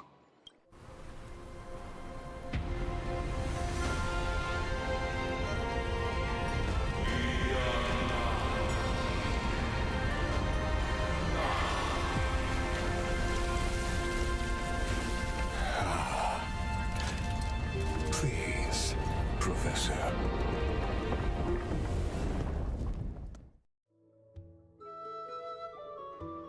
Is that the freaking Sky Titan? The children of humanity have indeed created a spectacle. Welcome to Dawncloud. The atmosphere here carries a greater sense of solemnity than the mundane clamor of the Marmorial Palace, with entry permitted only to the invited. Only esteemed beings grace this place, and among them I've received priests, scholars, warriors, and now we even have the honor to be in the presence of a Titan. Oh, what a joyous occasion. Once deemed a blasphemer, now a surrogate for revered divinity. The honor should rightfully be mine, shouldn't it? I'll notify Kindness and the others of your arrival. Kindly wait for a moment. A soldier will be here to guide you shortly. In the meanwhile, you're welcome to explore the vicinity, but kindly remain within the guard's view. Delaying the crucial meeting is something none of us wish to see, I presume. I'm well aware of Kindness's methods. There's no need to emphasize that. As you wish. Your cooperation is much appreciated. Alas, I had hoped for a brilliant plan from you, but it turns out you just left one cage to enter another. Save your concerns. I know very well what I'm doing. I shall depart to explore the surroundings then. Now that I look around, I wonder if there are any murals bearing my portrait around here. I'm quite intrigued to see how the children of humanity beyond the grove perceive another Titan. Off you go. I won't be joining you. This Titan appears to be quite at ease. I should investigate the Council of Elders' recent activities first. Be aware, I can hear you perfectly well from here.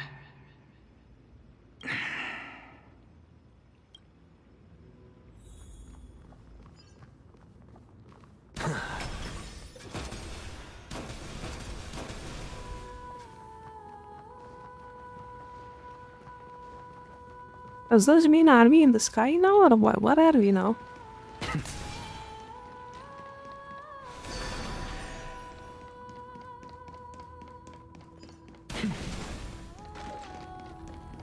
Not love? None. Even blasphemous scholars can come here, it seems. Looks like my presence here is quite unwelcome.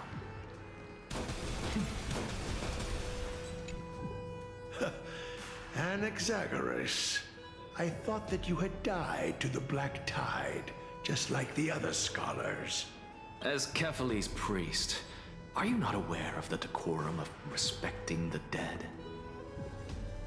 Surely you jest. You blasphemous heretics are not worthy of respect from the Supreme Being. Let me remind you that you're currently in Dawn Cloud, so you'd better keep your deranged language to yourself. I am no longer that altar servant from years ago who could only acquiesce to the commands of others. Now, I have plenty of ways to deal with people like you. I'm not sure whether I should laugh or cry right now. I can't believe that a follower such as you could have been made by a creation titan. As I see it, a dead titan can't provide you with this level of confidence, right? Then who is it exactly? Could it be kindness? You. What the? He got a model with the bats on shield. I shall let that slide for now. Leave immediately, and don't impede us from receiving the Supreme Being's blessings. Seeing as we were able to hear of this matter from the mouths of others, it seems that kindness is indeed quite sincere toward us. Perhaps this affair will proceed smoother than I had anticipated. Oh my, what a thrilling confrontation. As expected of one of Kephales's followers. Are you praising or insulting him? Praising him, of course.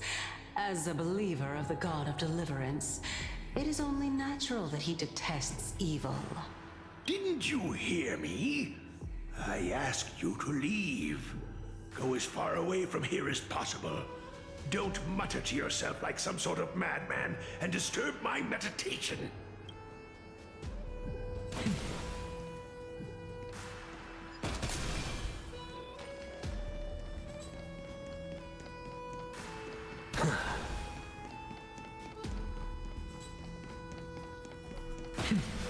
Professor Anaxa!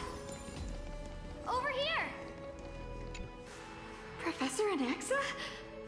Word has it that the scholars of the Grove valiantly perished resisting the Black Tide. To find you here safe and sound, thank the Fates. You could say it's the Fates toying with us. It's only the Crimnoans and Idonians who chase glory through death. But your survival is a victory in itself. So, are you here to report the incident to the Council? I heard that after the Black Tide devoured the grove, Akuma would be next in line, even with the demigod of strife standing alongside humankind. Tell me, how much does the Council of Elders know about the Black Tide? Once Kindness and her followers learned of Cersei's and Orynyx's fall, they proclaimed in the council that the Flame Chasers could no longer stand against the calamity alone. Yet, when the Crown Prince ascended to godhood and repelled the Black Tide, she immediately altered her tune, declaring that all was resolved beyond Akuma, with the only remaining menace now being Aglaya and her adherents. They might well make their move at the upcoming Citizens' Assembly. No surprises there, those shifty opportunists. Thank you for your honesty, virtuous student. Being an opportunist could very well be a facet of wisdom. Shouldn't you be searching for murals of yourself? I've had enough of your prattling. I was really curious to see how you would find the middle ground between both factions, so I came to listen in. But it seems as though this Kindness is much more ruthless than Aglaya. If so, why do you want to work with her? Could it be that perhaps you've decided to readily surrender this hollow shell of yours, just because you feel like death is fast approaching? I'm afraid you'll be sorely disappointed if that's what you truly think. I've had enough of this. Could the 15th entry hour arrive any faster?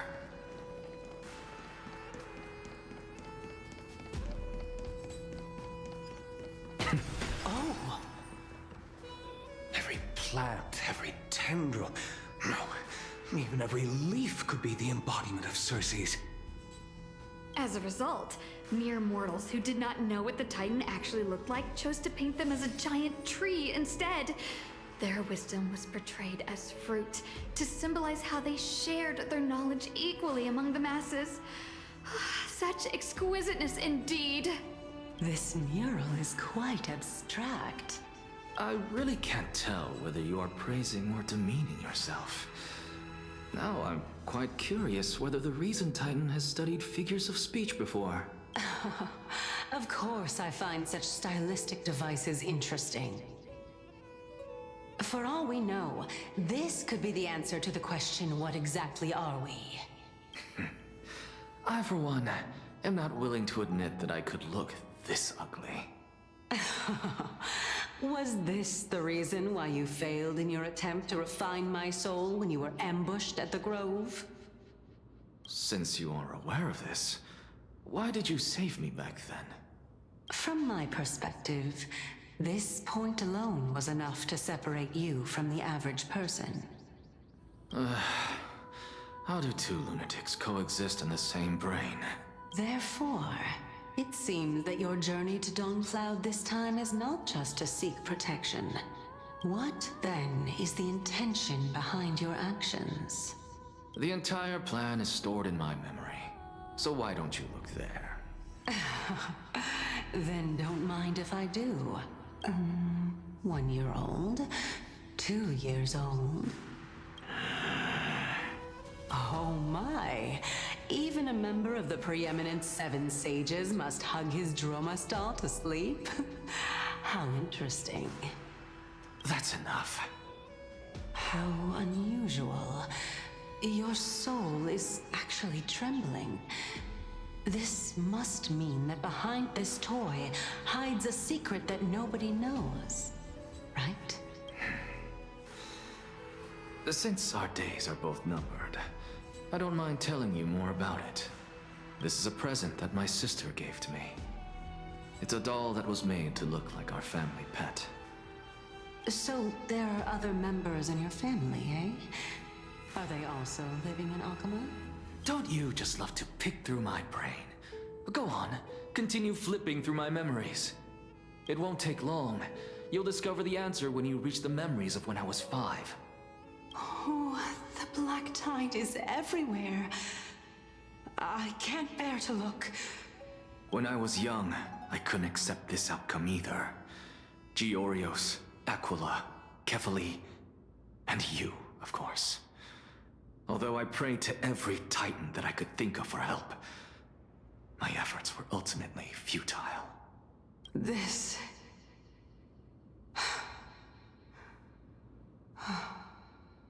Could this be the inception of your research into alchemy? Indeed it was. Everything started from that verdant courtyard of yours. When I was pursuing my education there, I naturally also came to learn of Thelesis' theory as well. Oh, I remember that person. He was the one to come up with the concept of souls, right? Not only that, he also believed that life, as well as the composition, movement, and transformation of matter, all stem from souls themselves. This is why I thought that, since all living things stemmed from the same origin, why could I not sacrifice myself in order to resurrect my nearest and dearest? Anaxa, you... I did it, teacher! But this is absolute blasphemy. Regardless of how much freedom the Grove provides, such an act could cause you to be burned at the pyre. Your beloved, where is she now?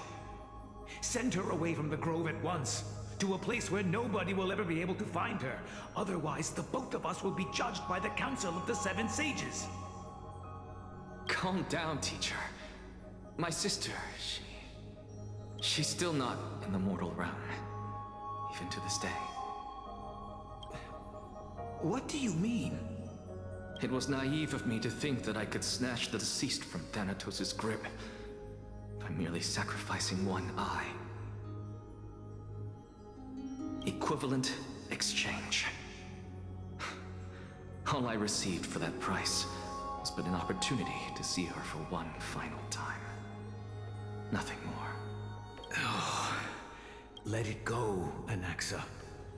As one of my best students, I cannot watch you go down the wrong path without doing anything to stop it. Never do something taboo ever again. Don't disappoint the deceased, and never harm yourself. If you can do that, this classroom will still be yours, and you'll have a chance to live out your own life. Since I was able to see her one last time, I have no other desires. You're right, teacher. It's time for me to start a new life. I am sincerely glad for you, child. Now then, what topic would you like to study? I wish to continue Thelesis' research. Continue the research into souls, but you know that the Grove has long since understood his philosophy like the back of their hands. Even if you continue digging into this subject, your efforts will likely be futile. No, teacher. After my fleeting glimpse of the deathly fog, I finally understood a single truth. Since ancient days, our understanding of the souls is but the tip of the iceberg. I may have lost an eye, but my view of the world has become clearer than ever. I have grasped the truth with my bare hands. Watch as I turn this farcical world upside down. Who would have thought such a secret lay concealed beneath that hefty eye patch of yours? However, this story doesn't seem to be connected to your plan. In fact, I'd say that they aren't related at all. The answer lies within the tale. If even you cannot understand it, perhaps you should relinquish the divinity of reason to me. After all, it'd be a waste for you to hold on to it. My story ends here. Now it's time for you to tell me your secret. After all, this is what equivalent exchange means, correct? As expected, you laid a trap for me to step into. Unfortunately, even if I was willing to talk about my past, I may not know more about it than you do. Oh? Are you saying that the renowned Reason Titan is now admitting a lack of wisdom? Your followers are going to be sorely disappointed by this. Child of humanity, remember this. Being cognizant of one's ignorance is the greatest wisdom of all. Now I understand. No wonder you asked me to answer your random, nonsensical questions. Not only that, you're the only one who can shed light on my query. As the saying goes, onlookers see most clearly. Okay. Is that so? Lord Anaxa. I saw you muttering to yourself and was wondering whether you were caught in a delirium of reflective thought. I'm sorry to interrupt you, but time is of the essence. I have a message from Lord Lygus. Lady Kindness has met up with the Council of Elders and is awaiting your arrival, so please depart forthwith. It's finally time. Carefully. The one who created the world, and the one who bears the world. If you truly have not met your end, how will you answer the challenges of those who defy you? I didn't expect you to agree to Lady Kindness's invitation. What a wonderful turn of events.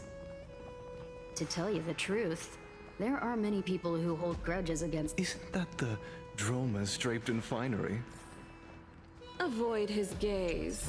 I don't acquaint myself with blasphemers. Don't worry. He's too full of pride to pay us any attention. Your nickname is Dromus as well? You must really like those creatures. A student of Empedocles? I hear that his views run counter to the Venerationists. This is what being a scholar is about. A collision of ideas only occurs when there are differences in beliefs, and it is such collisions that lead to progress. Yet Lord Lygus and Lady Kindness are just ahead. I'll take my leave for now.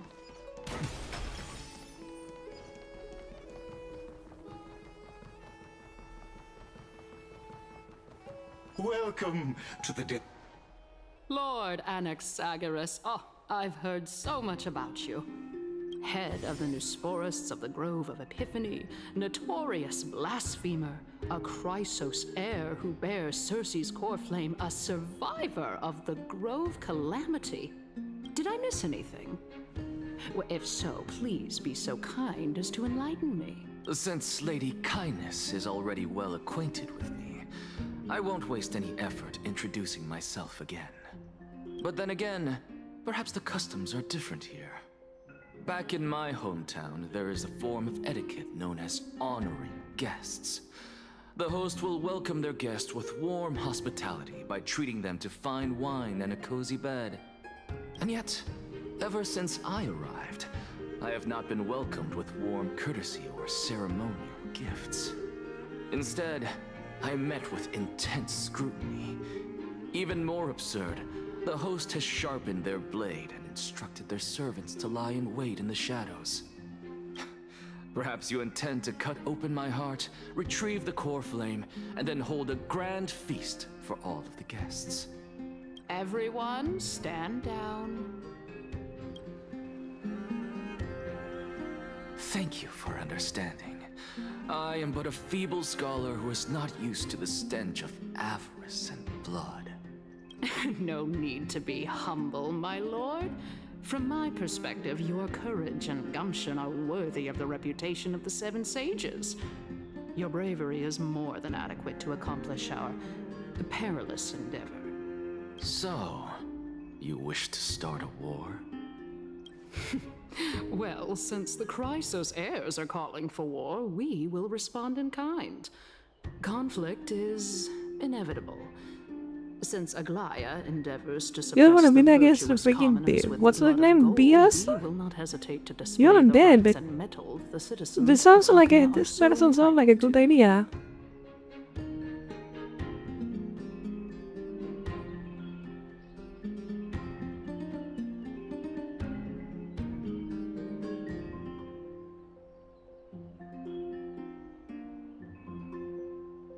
As to your question of whether peace is still a viable option, well, to that I can only say this. Everything hinges on the next citizens' assembly and whether they have a sudden epiphany amid the clamor of the masses. And since you, as a Chrysos heir, accepted our invitation, you have indeed given us a glimmer of hope. What brazen arrogance. What you're saying right now is worlds apart from what you were saying before you retired your cleaners. I don't deny it. After all, they're responsible for cleaning up any threats, and just a moment ago, you were on the side of the Chrysos heirs. But now that you're an ally of ours, we can continue talking somewhere else. As you know, these walls have ears. I was fortunate enough to have the opportunity to discuss a treatise about the Venerationists with your teacher, Empedocles. Yet, it seems you subscribe to the Nusporists instead, Lord Anaxa. I've heard that this school of thought is one with many detractors. It's normal for ideas to have supporters and dissenters, just like how there are two types of people in this world. Welcome back to the hub of the Demigod Council, Lord Anaxagoras. Surely you remember that countless eloquent orators have stood in this spot before and emerged victorious by stoking public sentiment with their words. And yet there have also been innumerable blasphemous philosophers who set themselves up for failure because they refused to defend their actions. This tiny stage is the most profound embodiment of Akama in centuries. In 15 days, this site shall also become the most important, as well as the final turning point in Akama's history. May the both of us carry out our duties with honor and lead the masses back toward the Erechrysia, a golden age with no death, strife, or trickery. Oh my, 15 days and nights. That aligns perfectly with the date of your demise. Could such a coincidence truly exist? Using death to prove myself fits my intentions perfectly. What strong conviction you have, as expected of the hero who dared to stand up to the Goldweaver. As expected, she misunderstands you. That's enough, Lady Kindness. Dispense with the niceties. I only accepted your invitation so that I can serve the commoners alongside the members of the Council of Elders. Don't test my patience with such superfluous formalities. Well, you say that now, but surely you also require my aid as well, so that you can stay alive even when being pursued by the Golden Thread? You worry too much. She won't show her hand too freely, as she still needs to garner support from the masses at the Citizens' Assembly. Even someone like me can tell that only a sliver of her humanity remains. Surely you're not asserting that she will definitely act in a rational manner. As you're no doubt aware, Aglaia covets the core flame that I possess, which makes it the bargaining chip that allows me and the rest of you to negotiate with her. However, in return, I'll need the Council of Elders to support me as much as possible. Naturally, this includes the guards as well. You're well aware how valuable Cersei's core flame will be in the Erechrysia that you are desperately pursuing. Talk is cheap, so you'd better act prudently as well. I understand. After all, this battle of wits is just a means for each party to acquire what they need. As long as your request is reasonable, the Council of Elders never shortchanges its allies. Since we're both intent on mutual cooperation, let's not mince words and just speak plainly to each other. Let us decide how much we can secure for ourselves and how much we're willing to sacrifice, like true philosophers, with our words and wisdom. Continuing from the earlier topic, let us discuss our common enemy, Aglaia. She is the second most experienced Chrysos heir across the whole of Akama, who has gradually lost her humanity to the ravages of time and the ablation of the core flame. A formidable opponent indeed. Admittedly, there is ample reason for her to take your life. Yet your previous reasoning is quite sound. As a seasoned political animal, it's unclear whether she will actually cross that irreversible boundary. Moreover, she still needs you alive so that the Titan's trial can be completed. Is there anyone present who can swear by the sacred vow of Kefali and guarantee that you weren't in league with that woman before coming here? Are you just trying to pull the wool over our eyes and aid her in her savagery?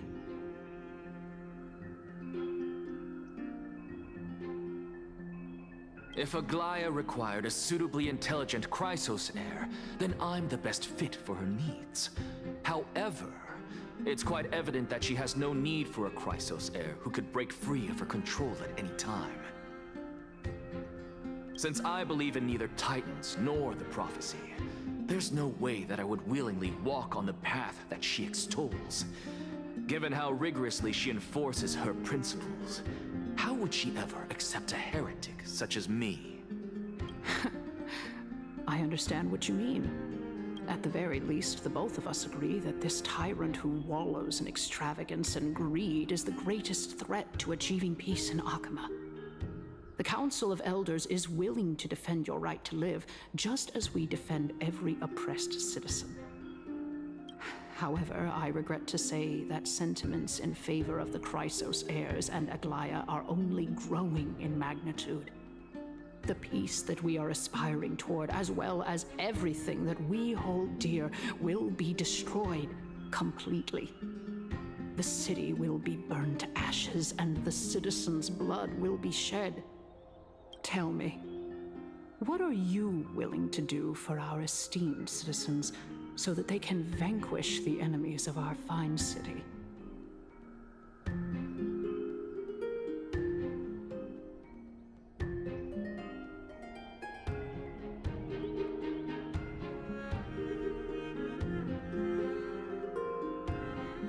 Aglaia's authoritarianism, conceit, and arrogance have granted her unfettered control for the most part.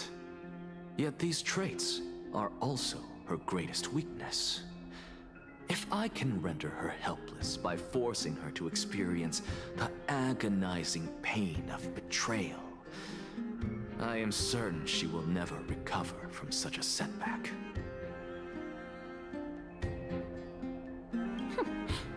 Surely you don't believe that such a tiny betrayal will be enough to push her to her wit's end. What's more, there are many who remain silent, merely watching to see how much chaos I can unleash. Not to mention, you know full well that the Chrysos heirs have never been a united front. In the name of Kefali, Akama thanks you for your sincere and valuable thoughts. At this stage, it's clear that you and I understand the benefits to be won from this discussion. Let me put it plainly. The Council of Elders has always been renowned for its fairness, and that fairness is built on a foundation of sincerity. The Council of Elders has vowed to all citizens of Akaba that it will always remain loyal to them. As for you, my lord, how will you guarantee that you will be able to live up to such earnestness and will not betray Akama's indomitable citizens when the opportunity presents itself? Just as you now betray Aglaia when it suits you. Surely you jest. My loyalty does not need to be proven. The fact that the Council of Elders is asking for proof of my loyalty is itself akin to a form of betrayal. I am incredibly honored to have witnessed the both of you bury the hatchet in a civilized manner. However, I am afraid that I must interrupt for a brief moment. As the Theoros, I have observed the following. Lady Aglaya, the Goldweaver, is currently on her way to Dawncloud. Oh. Well, I do believe that we might have a slight overabundance of guests today. Feeling dissatisfied, Lady Kindness? Despite the Council of Elders' lofty residence on Dawncloud, it must still tolerate the whims of the Chrysos heirs. So you were holding back just now. Seems like you are better at playing this game than I. In any case, I'm glad that she's arriving here. So tell me, Anaxagoras, now that you're an ally of mine, if Aglaya were to demand that I hand you over, what should I do? You can do as she says. Tell her that the Council of Elders merely wished to chat with me and had no intention of offending her.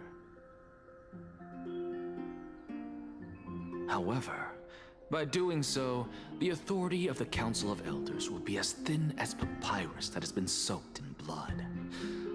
Not only can it be destroyed at the slightest touch, but the Council will also lose possession of a valuable core flame. No, more like 2 core flames. After all, at the next Citizens' Assembly, that young lady who is synonymous with death will also be standing on our side. Oh? How can you be sure of that? Is that of importance to you? All you need to know is that I have a plan. In my opinion, you should be more worried about the impending threat. If Aglaya can seize me in full view of the masses today, she could also dismiss the entire Council of Elders in one fell swoop tomorrow. If that happens, the discussion that we've just had will turn into an utter joke instead. Is this the outcome that you wish to see, Lady Kindness? Fine. I will handle this matter appropriately. But you do best to remember this. Fool the people and karma will be on your tail. I'll overlook it this time, but don't count on there being a next time. Unless, of course, you crave cruel punishment and consider suffering the perfect state to ponder the true nature of souls. Well, what do you know? That happens to be one of my rare talents. We shall see then. Ah, I've got to say that you've managed to really impress me again. But shouldn't you be going after more? Dying to know what I'm after, hmm? I mean, I'm the reason Titan after all. It is in me to ask and seek answers. Easy there. You'll learn the answers soon enough. I didn't bring it up with her purely because she doesn't have the means to give me what I truly want. It's as they say, onlookers see most clearly. The true masters of Dawncloud have always been the Theoros, who watches over everything.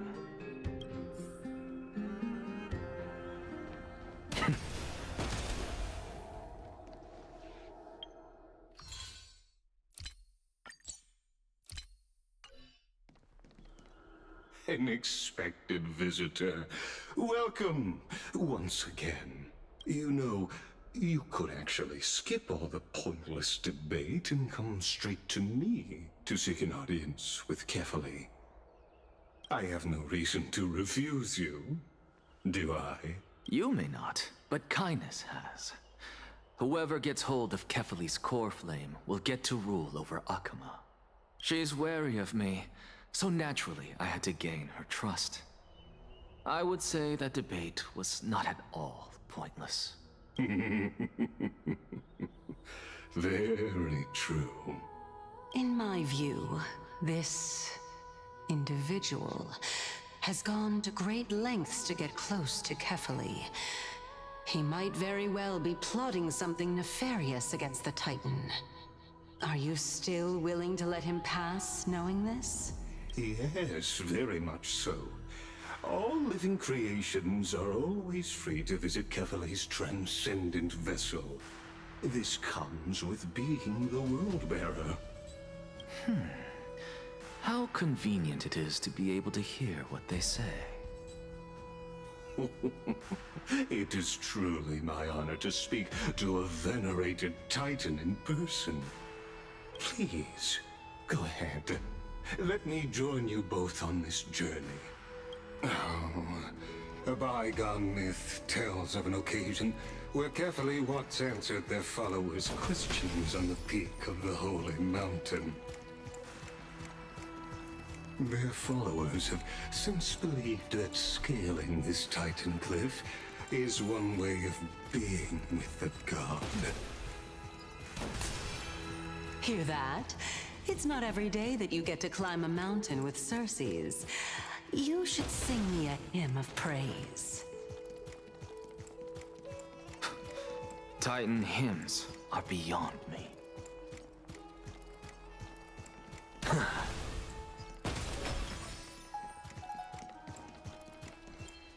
Go on ahead. Take this Yanis shortcut, and the long pilgrimage stairway will be waiting for you at its end. I have to admit, I never expected you to not ask me anything. Not even my motive. Because I know very well what it is you are after. As the saying goes, a gentleman helps others achieve their goals. I have a feeling that your theory will be validated at the end of this journey. I believe Kefali will not deprive you of your right to ask your question, especially now that you're on the brink of death. You must be closer to Kefali than anyone else. Wouldn't you agree? I hope things go as you say, then. Putting a child of justice into a farcical world is bound to turn it upside down. It is my hope that you bring a much-needed change to this world, which is on the brink of destruction. I suppose I can just ignore this.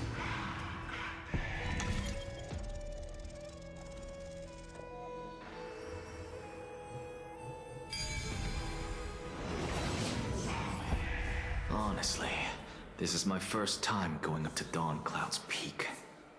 What a splendid view. Isn't it about time you recognize the magnificence of us Titans? Well, I don't see how this place is different from those temples in the city.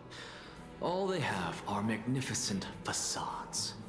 And even though I've come this far, I'm still doubtful about getting useful clues from him. I must be getting ahead of myself to be expecting to hear something nice from you. Lol. It's true. Haven't you been in my head for some time now? It's high time you get used to how I feel about things. Alright, we're just a short hike away from Kefali. No time to waste here. So the intellectual debate from earlier was too draining for you, huh? If Amphorius gets a new lease on life, you should focus on strengthening your body and stop shirking social interactions. Save your concern. The Titan is in sight. Can you make it? Why? Are you going to carry me up if I were to fall now? I know how far I can go, so just hold your tongue and come along. Fine then. I guess I won't say any more. I'll just wait till your soul dissipates completely to gain control over your body. Wait. Who is that? Circes? Hey, look at that. Huh? What should I be looking at? Am I hallucinating? Or do we even get to see souls when we're close to dying?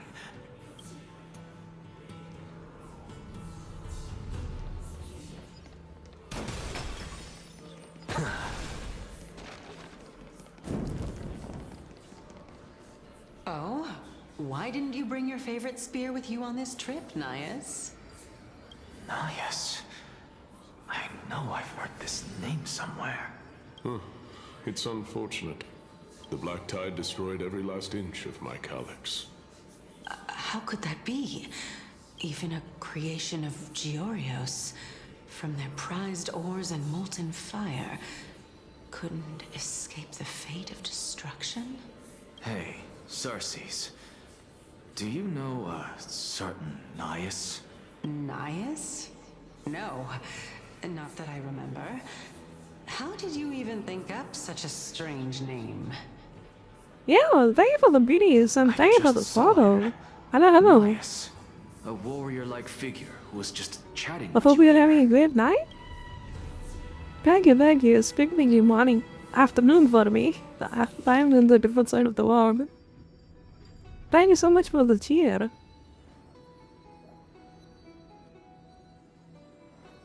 I just saw him, warrior-like figure was chatting with them. Okay. No, I have no such memory. Could you be hallucinating?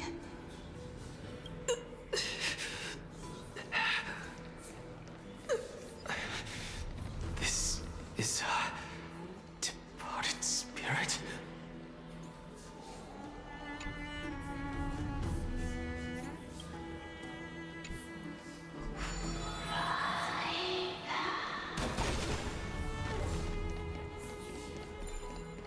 Let's go continue.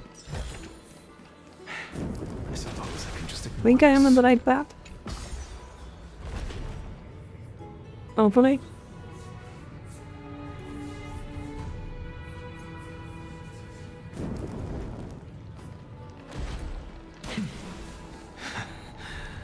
You two again. Enough about me. Did Kaos ever reply to you?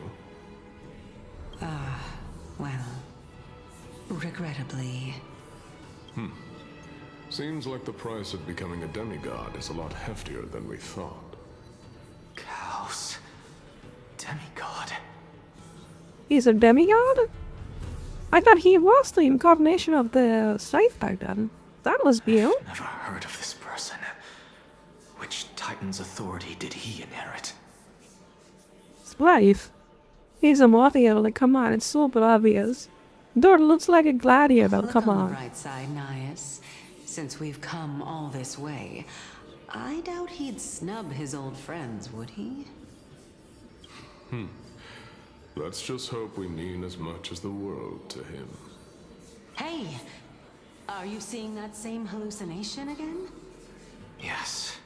It's still you and Nias, but you're now talking about a certain Kaos. I'm guessing he's one of your companions? Kaos? This name sounds just as strange to me. Never mind. I think I know what this is about. If things are as I thought, then they aren't hallucinations, but the souls of people. What? But if those are the souls of the dead, then what am I? Beats me.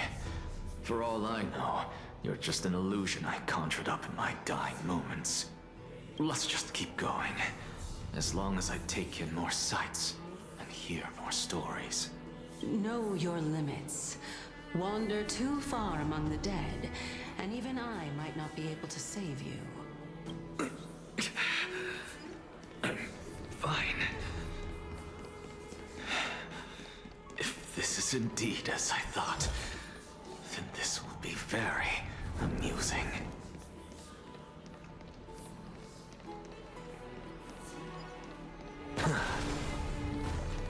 So,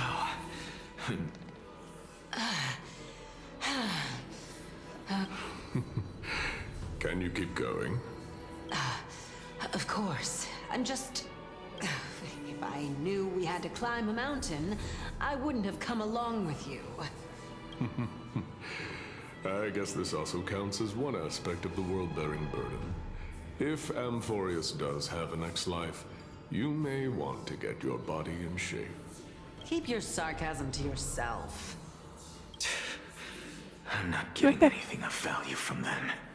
I would sooner throw myself off this cliff and hit rock bottom than exercise even a little.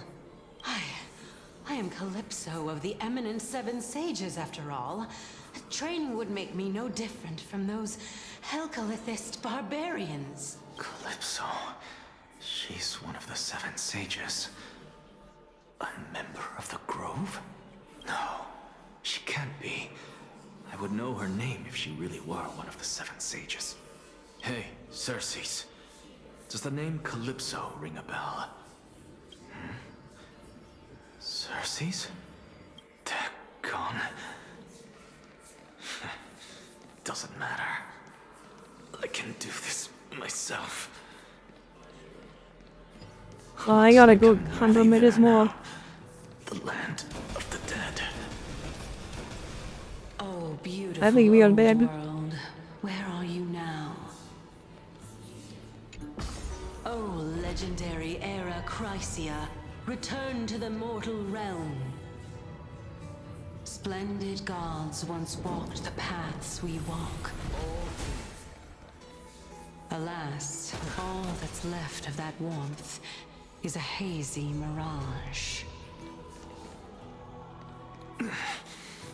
Why are you chanting that too?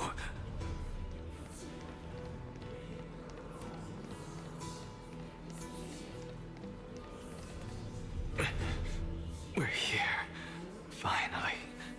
So, I don't get to ask the Titan my question, but all of you make for a pleasant surprise, nonetheless. Very well then, let me uncover the truth for myself. Did I still fail to make it in time?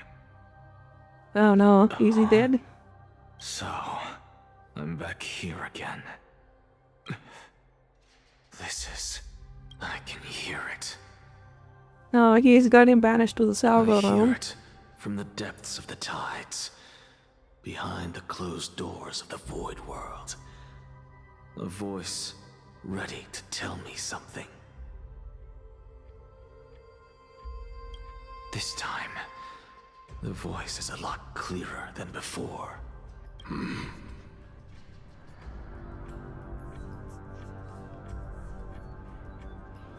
Since we've come this far, let's just wait. Lord Nias and Miss Calypso, are you both here to visit Chaos too? Yes, and we've been waiting for quite some time now. Regrettably, he hasn't answered us. The worst-case scenario is that he's already been overwhelmed and crushed by the world-bearing burden. You're overthinking, Lord Nias. I can still sense Chaos' soul in the area. And besides, we both know Chaos' nature. A deliverer like him wouldn't fall so readily, much less give up on all that he holds dear. Isn't that so? Yes. I have faith in him. That reminds me. Why are you making this trip alone, Polixia? Oh, my sister needs more time to make sure the flowers are fine. Such a pity. Both of you have hearts kinder than anyone else. Yet you are born only to take over Thanatos' divinity. Everything that I see and hear this time has left me shaken to the core. What may seem like a mundane conversation is in truth a once-in-a-lifetime exchange that has revealed the ultimate answer to Circe's question. The conjecture has taken shape and must now be solidified into a theorem. Next, I only need to seek verification from Kefali. By doing so, I can answer Circe's question and reclaim my body. But no, I will not do that. That isn't important, because another one of my conjectures, one that I have always dreamed of proving, has been proved right this very instant. Fusing a mortal soul with that of a Titan to replace said Titan is not a ludicrous idea after all.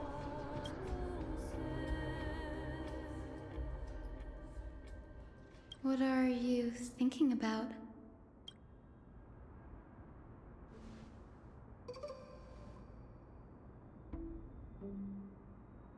Is that so? You don't look the slightest bit amazed, though.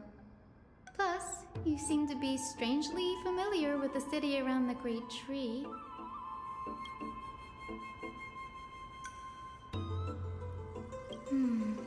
Events of the past, huh? I was also a child when I looked up at Circe's. Their leaves and branches reflected the sparkling stars. And their trunk was like a pillar that supported the sky and ground. Wait, once again, I'm gonna go get me lunch and then we can continue. Okay?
Hello, good people. We are gonna continue the story while I'm having my lunch. Let's just have a good time.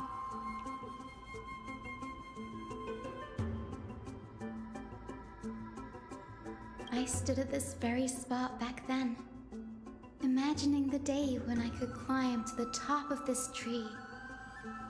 Because I would be the closest I can be to the sky at that spot.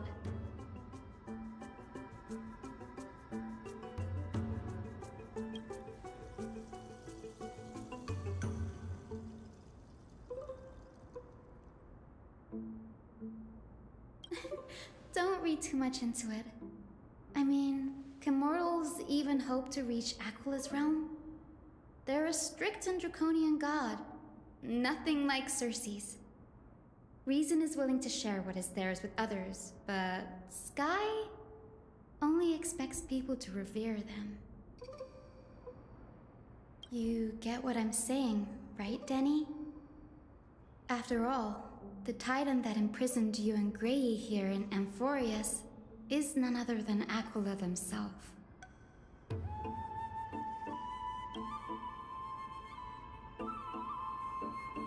Yes, I didn't count on provoking the ire of the There Lord from will God. always be people who dream of soaring towards the sky. The Grove has a wealth of research on Aquila, and that is exactly what we are here for.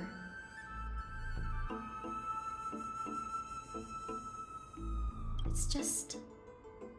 I never thought Grey would meet with something like that before we set off. As a physician, I should have been there by her side.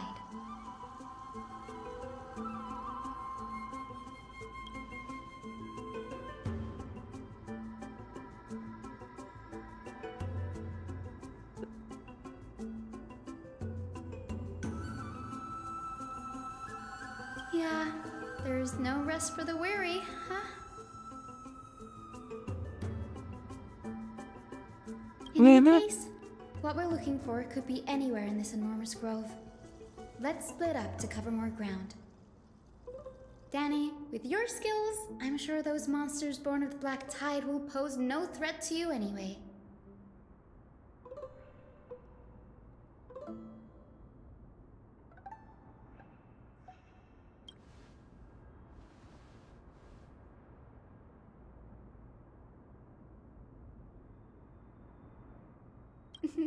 Have you forgotten that you're talking to the chief physician of the Twilight Courtyard? Have more faith in me. I'll be just fine.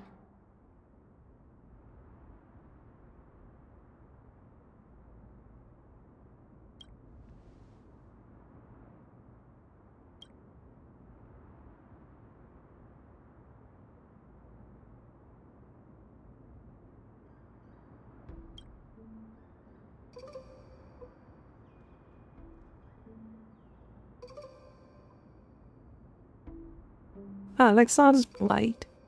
Oh god.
The guy is done now.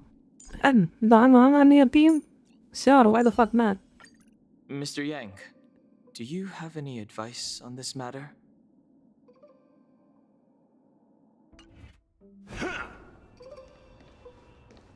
He actually talks now. That is weird.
Really now? This is way more trouble than I could have asked for. Or you could sit back and watch.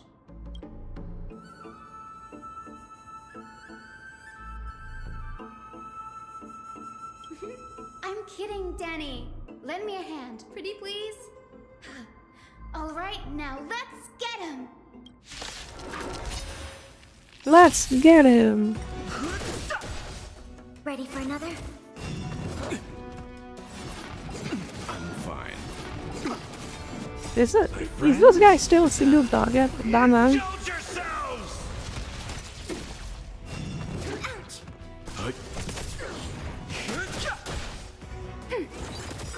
Net markers activated. Time for a good old counter. There he is. I'm fine. The sanctuary is but a vision. Break!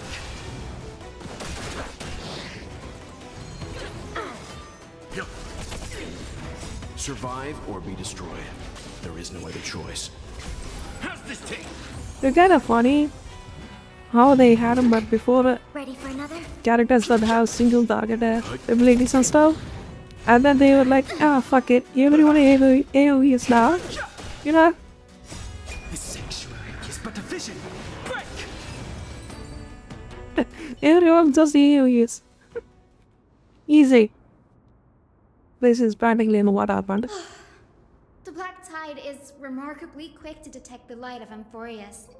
So or rather, the blessings of the Sky Priest in me, might have unknowingly called them to me. Anyway, never mind that for now. Here, you might want to have a look at this. I found it around here and thought it might be of interest to you.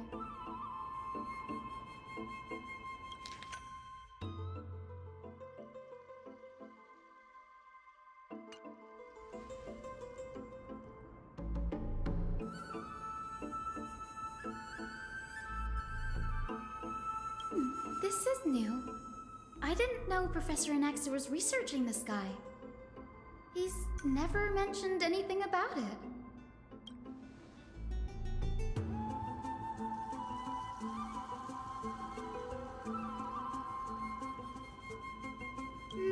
Might is an understatement. Anaxa has never been one to venerate the gods. Nor has he ever found it within himself to put any faith in the prophecy. People have come to think of him as a heretic, even in a place as liberal as the Grove. Yet, it is also this very blasphemer that Cersei's favors. Fate sure works in mysterious ways.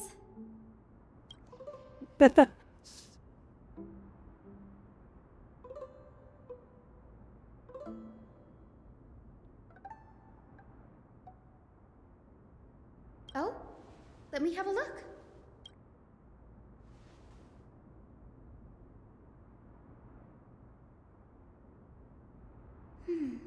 By the looks of them, these scrolls are records of two conversations that took place in the same setting, one after the other.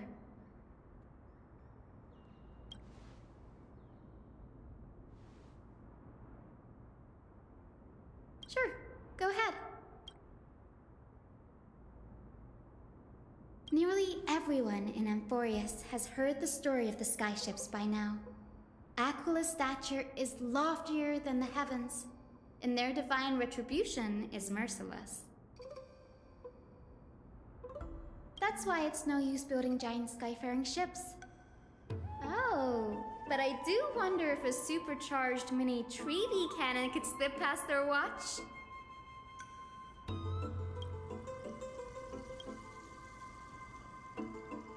Newsporists primarily study the application of alchemy in soul repair. Yeah, he's basically the one to pull a full Marla alchemist. Everyone considers Anaxa a blasphemer, but that has never stopped him from sharing his ideas, no matter how taboo. If you must say that he's hiding something, then it's likely what lies beneath his eye patch. Anaxa often says that every failure brings us one step closer to the truth.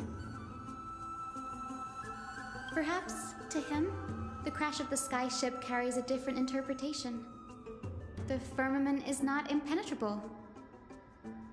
On the contrary, it was precisely because the skyship represented the first step toward breaking free from the shackles of the earth that it provoked the wrath of the Sky Titan and brought divine punishment upon itself.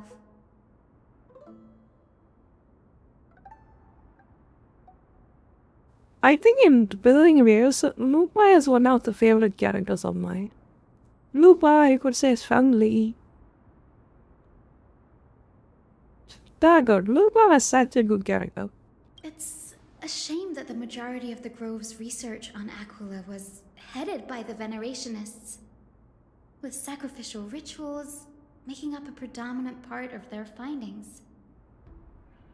Discourse about more esoteric subject matters in relation to Aquila dwindled even further after she goes completely nuts when she fights, but still. Even the scroll is completely new to me.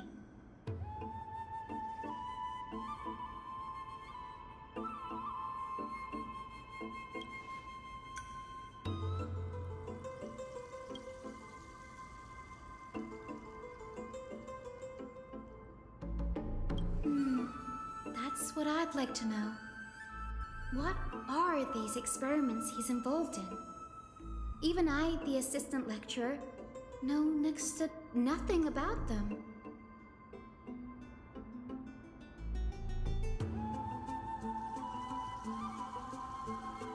I have a bad feeling about this.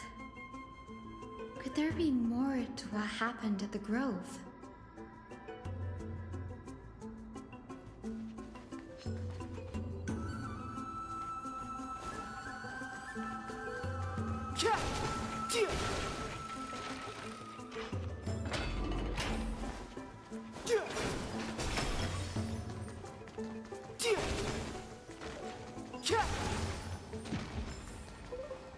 This is the Library of Philia, a place where the Grove stores its collection of tomes.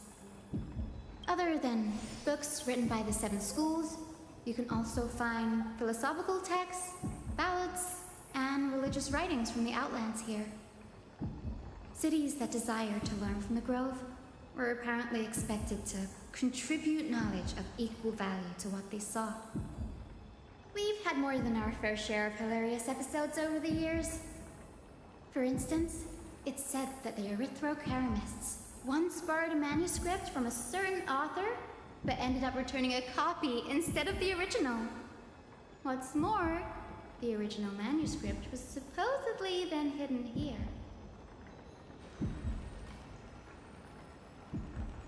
Nice? No need to hold yourself back, Danny. You can just tell it like it is. Their behavior was no different from bandits.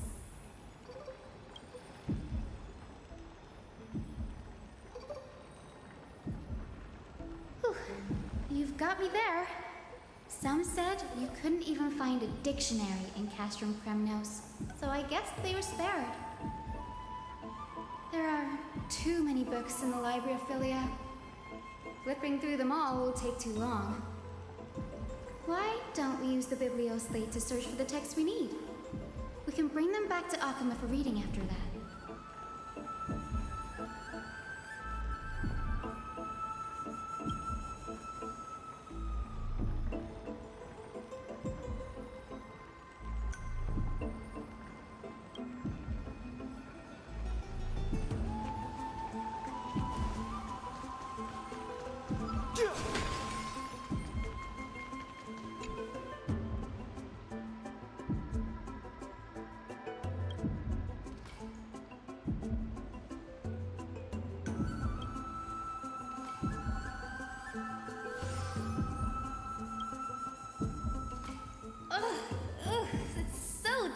In here. Whoa. Are these all complaints about him? I can already see what they must have written. Anaxa has no respect for the gods. His very existence undermines order in our society. They're probably all things like that. Why else would they call him the Great Performer? When Anaxa established his school of thought, the first thing he apparently did was read his own work to everyone. Are the Titans truly an accurate reflection of what humans think gods should be? Worlds created by gods are indubitably perfect, but what of Amphorius? Only foolishness and insensitivity everywhere you turn.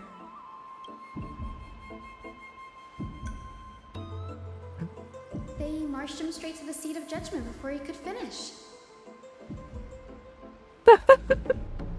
Wow. What in the end was more of a debate than an actual trial. He had to address every one of the scholar's allegations, or face expulsion from the Grove. The first allegation was... Do you agree that since the Titans created the heavens and earth, so the mountains, rivers, and seas must likewise be their creations?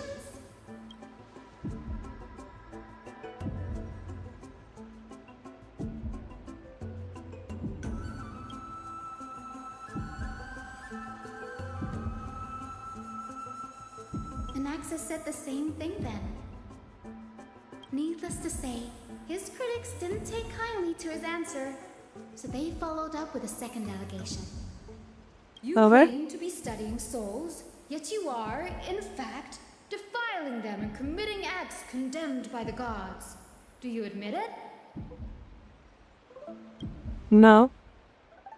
Anaxa always wears an eye patch, never removing it, even when alone. Some say he used one of his eyes as an alchemical ingredient. Every being in the world owes their safekeeping to Kifili, and this is even more so for the Chrysos heirs who have divine blood coursing through them. If he has really done something of that nature, then it'd indeed be sacrilegious. Thankfully, they had no way to prove it, so it amounted to nothing more than an allegation in the end. One by one, Anaxa engaged in wars of words against those who would challenge him. Toward the end, a scholar asked him, "Anaxagoras, have you any respect for the gods?" It was only after a brief silence that he answered, I have never denied that titans are meant to be noble constructs.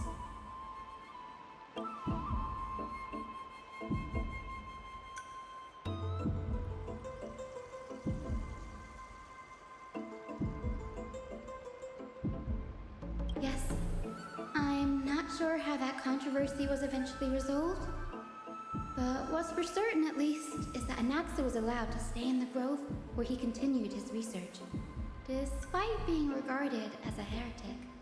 By the way, this stack of complaint letters has reminded me of a place in the grove. We may find clues there that aren't on the teleslate. I'm talking about Anaxa's alchemy lab, hidden between the cornerstones.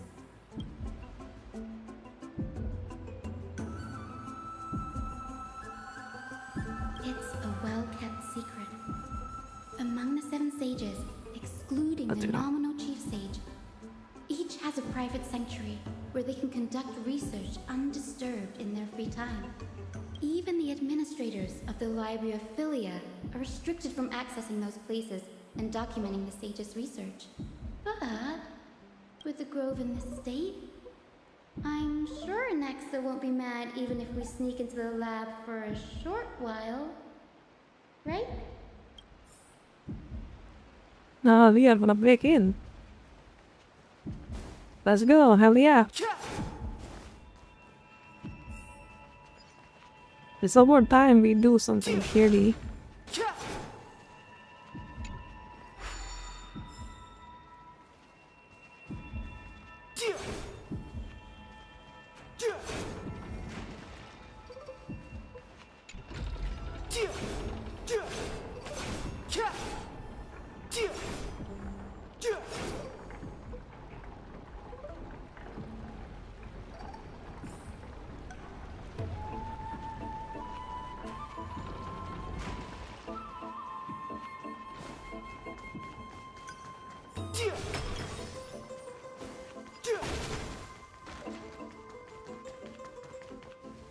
This is the place, but where is everything?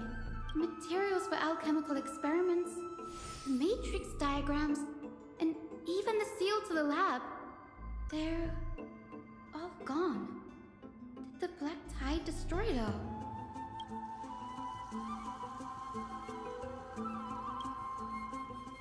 No, not even close. Not only are alchemy experiments high-risk activities, but Professor Anaxa also has a penchant for using bizarre materials. Students often saw him walk in looking right as rain, but come out covered in soot with his hair singed. Naturally, no one dared to come near this place. Huh? That bookshelf over there seems to be the only thing still intact.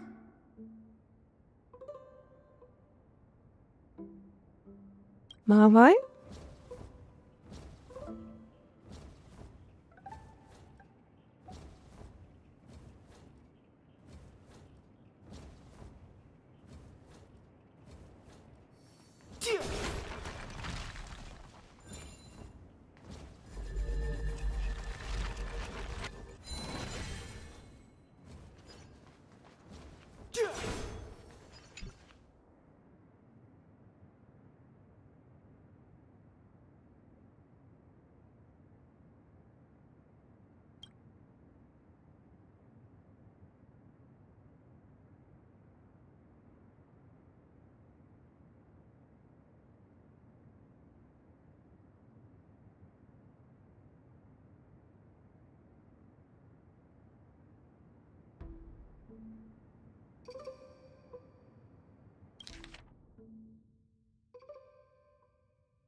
What's going on?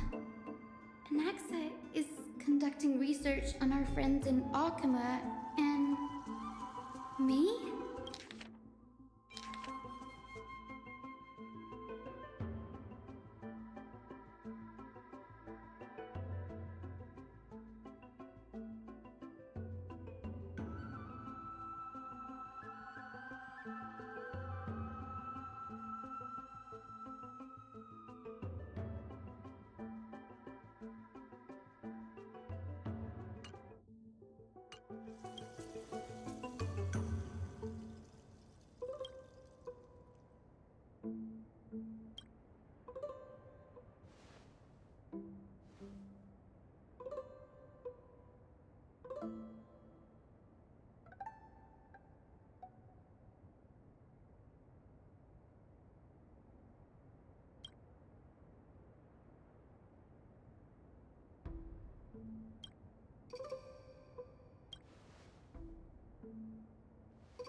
It wouldn't have been so strange if he had focused only on Cassie, given her own curiosity about her origins. Plus, considering that the new sporists have crafted omnipotent medicines capable of curing diseases, it also makes sense that he would conduct research on immortal Chrysos heirs.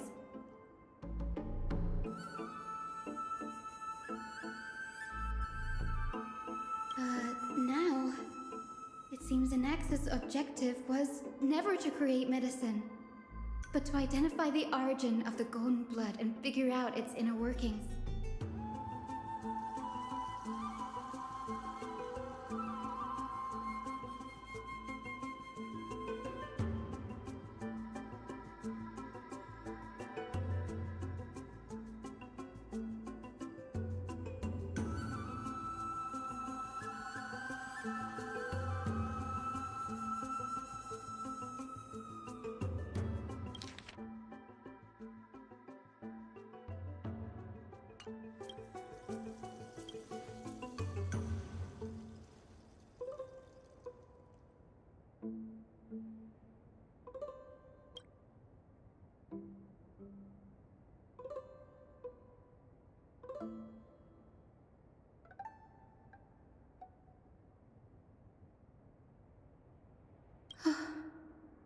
Danny, look at this.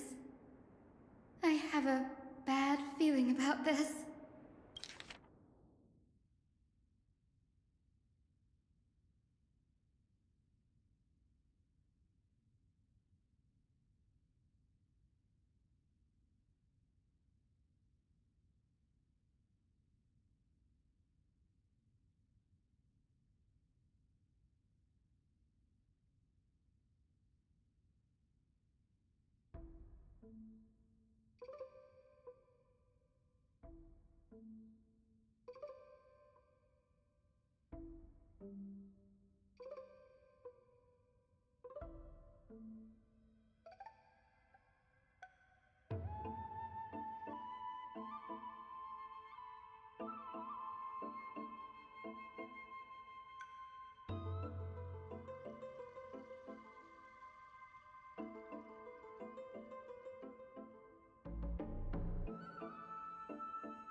My biggest fear.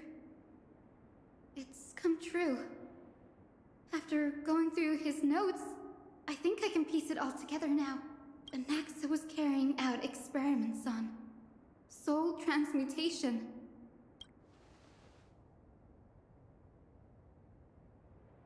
Yes, this is what he was secretly conducting research on. Something he had to keep hidden from others. Compared to his public speeches, this is the real blasphemy.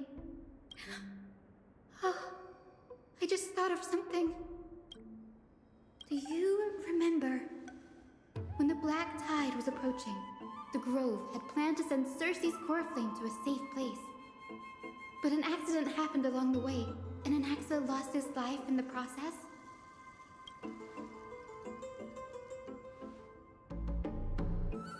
That's right. But what if Professor Anaxa's fusion with the core flame of reason wasn't an accident?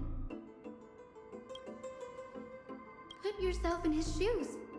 Knowing that the Black Tide was closing in and your time was running out, what would you have done?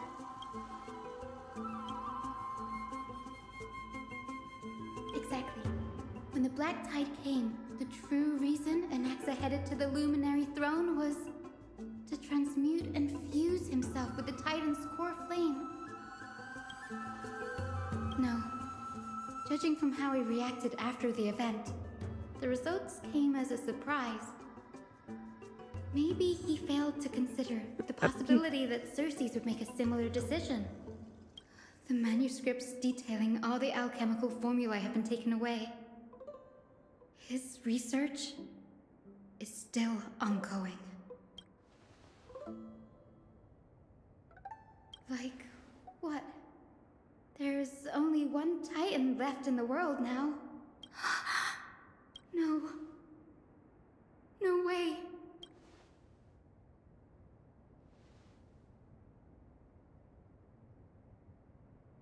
He's after Kefali.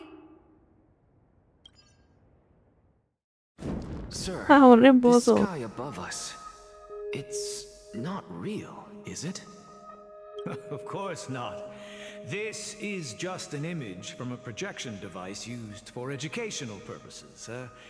A simple trick. The day-night cycle has been lost to this world.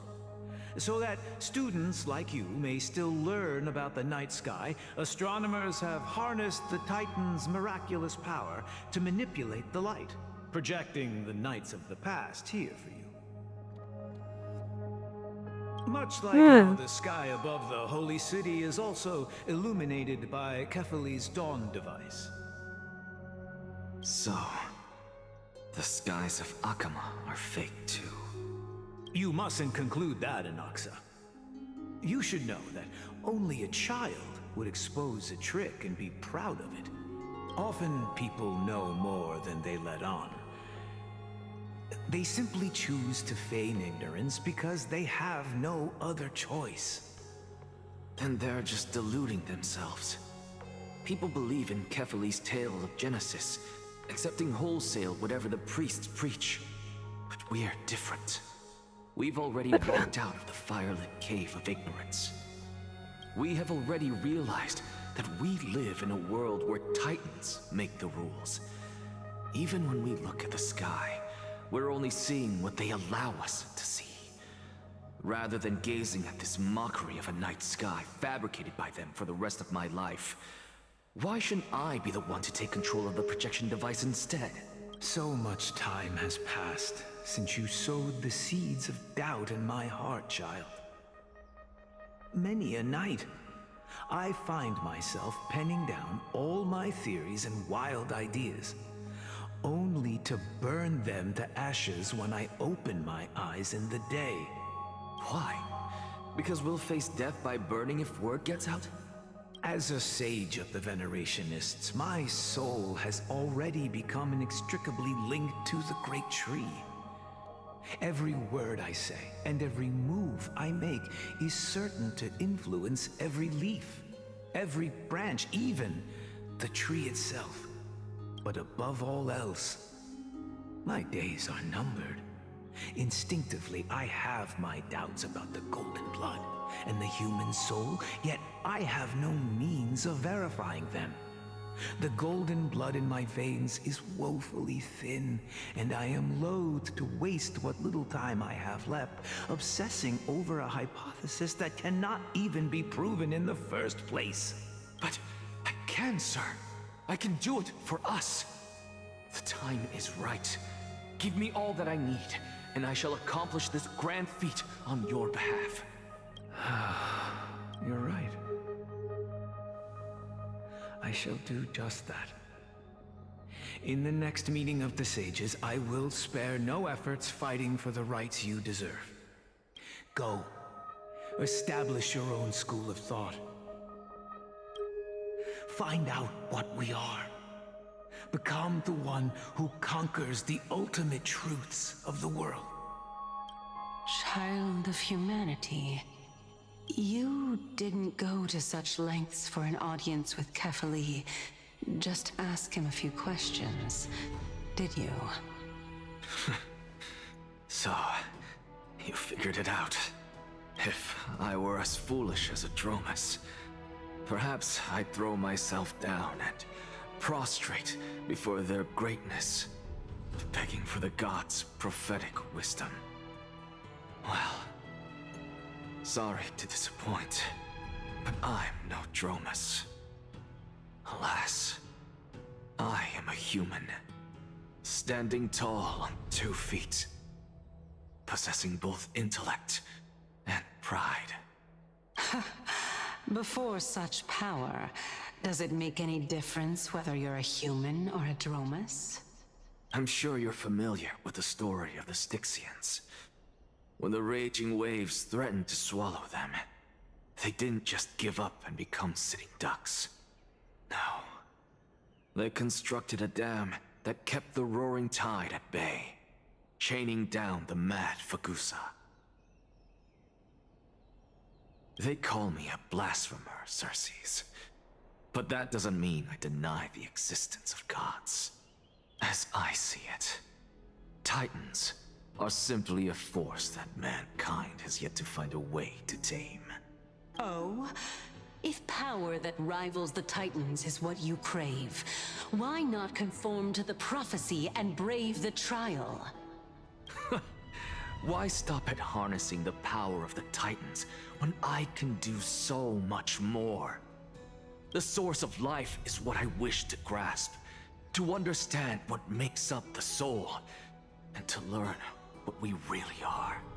Thanks to you, I've had the chance to personally verify, in more ways than one, that the soul indeed ceases to exist in death. But where there is death, there is life. And where there is an end, there must also be a beginning. How then is a soul born? That was the only unknown variable left in my calculations. And by the sound of it, you have already formed a conjecture. No, I have already drawn a conclusion. In my journey unto death just now, I finally saw the answer with my own eyes. Professor Anaxa. I'm here. Her life hangs by a thread. I must ask you to refrain from taking any unnecessary steps. Of course. I'll bring this to a conclusive end, and give you the answer you so desire. However, in accordance with the principle of equivalent exchange, I must also demand from you what I need. As you wish. Don't you care to know what the price might be? It's a matter of uncovering the truth about the Death Titan and her survival. This may be the only time I can ever save someone's life. There is no need for me to think twice. I see. In that case, let the show begin. Indulge me. Am I correct to say that you intend to prove Thanatos' whereabouts and prove the nature of our existence now? Before I begin, I must confess I had been stuck in a cognitive trap all this time. As unrelated as these two propositions may seem at first glance, they are in fact logical equivalents. They are merely two different ways of telling us about what the soul is at its core. The reason I say this is as I've mentioned earlier. The answer was hidden in my journey unto death. Professor, you were in the Netherrealm?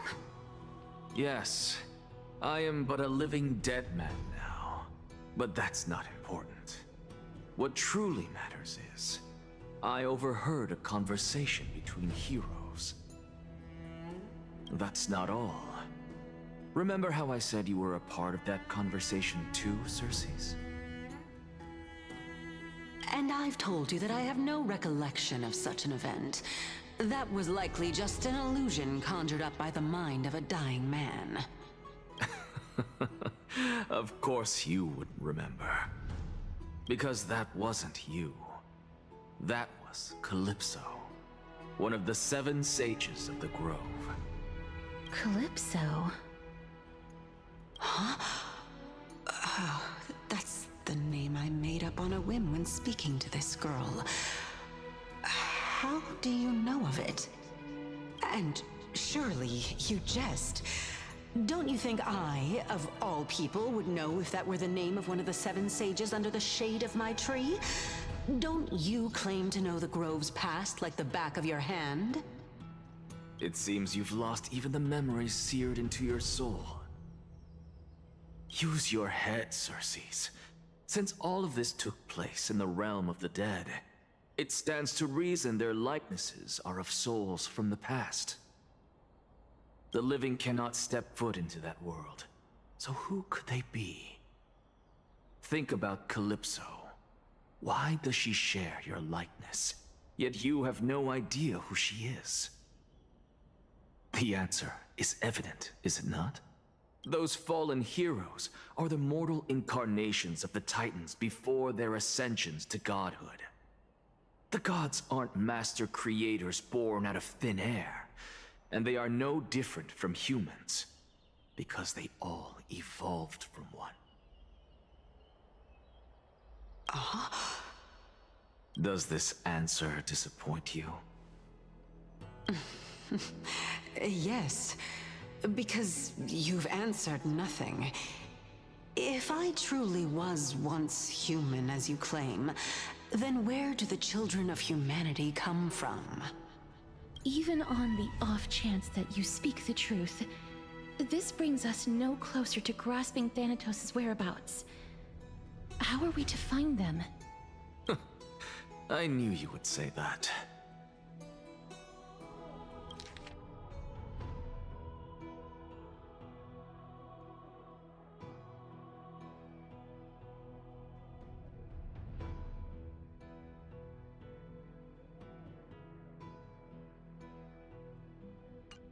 But it matters not. I know what I'm doing. Actually, why don't we have this supreme being standing before us tell us everything? You can revive a Titan? Humans cannot return from the dead. Neither can gods. But all we need to do is look at this from a different perspective, and the problem will resolve itself. The solution is simple. Just like what you did to me. If I'm reborn as Kefali, I can rebuild the world and all within it as they once did. Simple, is it not?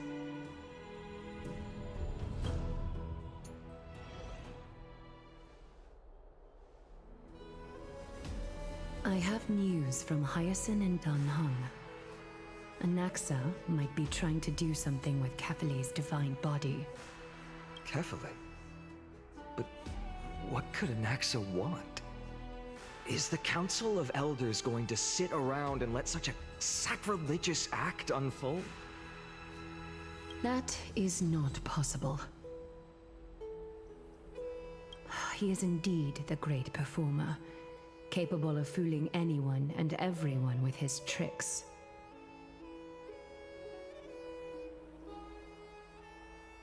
Sounds like he's more of a candidate for the trickery title. I'm sorry. No need for guilt, for this is good news to us. The Council of Elders has found themselves a traitorous ally. Anaxa's ambitious desires will be something we can exploit. What we should be doing now is to keep our eyes peeled for whichever trickery Kindness is up to, and react accordingly to thwart her plans. Being Akima's political center, the Demigod Council holds just as much significance as the Vortex of Genesis. Someday, after my duty is over, this site will take the place of the battlefield where you hunt gods. Become the next challenge you ought to overcome.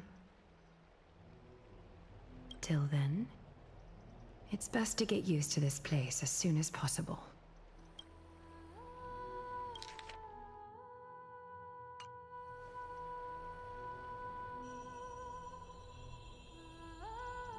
Preposterous! The Christos heirs only have their standing because of the Council of Elders! How dare they trample over it! Wow. These people are shooting daggers with their eyes. It's been a while.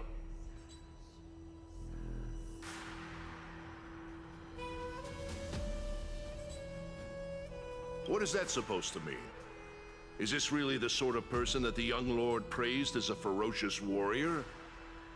It has indeed been some time, Lord Krateros. What brings you here in such haste? Shh, keep it down. But... Be more vigilant. See those duplicitous dogs over there? They do the dirty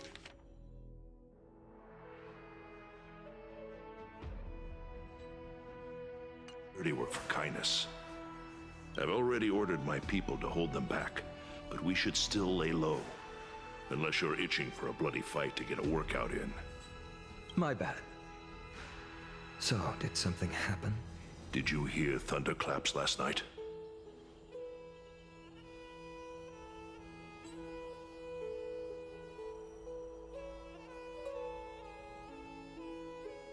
Hacker, what? She's been through a lot lately. Please pardon her. Can you tell us more about these thunderclaps? It's all gone. He just used them to go to sailors. Thunderclaps are beacon signals of strife. They are a message from the young lord. He threw a spear bearing several words at Akama. Watch out. The Flame Reaver is back. I guessed as much. We didn't actually kill them back at the Kremnos Arena. I figured this is something you would want to know. We Kremnoans never back down from a fight. So if you plan to take that thing down in a battle, reach out to me anytime. You have my gratitude. I will let Aglaya know about this right away. Remind her to be on her toes while you're at it. That vicious Kindness has been unusually active lately. Those lackeys she keeps undercover have been going in and out of the city a lot more frequently these days. Some even seem to be getting Kremnoans to defect to the Council.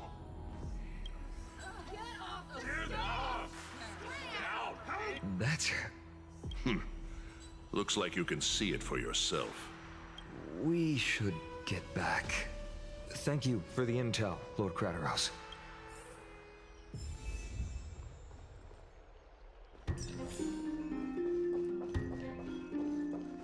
By Catholic into Lenten above, as the Theoros I have observed. Aglaya, what happened here? I know about the poisonous fangs of that king snake through the golden threads. In the past, I would be confident about keeping her in check, but I admit I am now unable to do so. What do you mean? It is no longer about eloquence or arguments. I have been a demigod for far too long that I hardly have any humanity left. Before I realized it, I have become no different from these hypocrites, no longer capable of relating to the people. This has come a lot sooner than I expected. But perhaps it is time. I need you to step up, Finan, in order for me to retreat behind the scenes. Yes, this is my duty, but... It is far easier for the Council of Elders to fool many than just fool one person. Their so-called more support is no more than a ruse to distribute power using words instead of lances.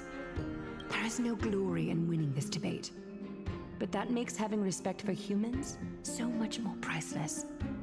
Yeah. You What are she a said, Chrysos but heir without flaw, capable of relating deeply with humans. I appreciate what you've taught me, Aglaya. I hope we'll live up to your expectations and win this debate. we're gonna debate? Okay.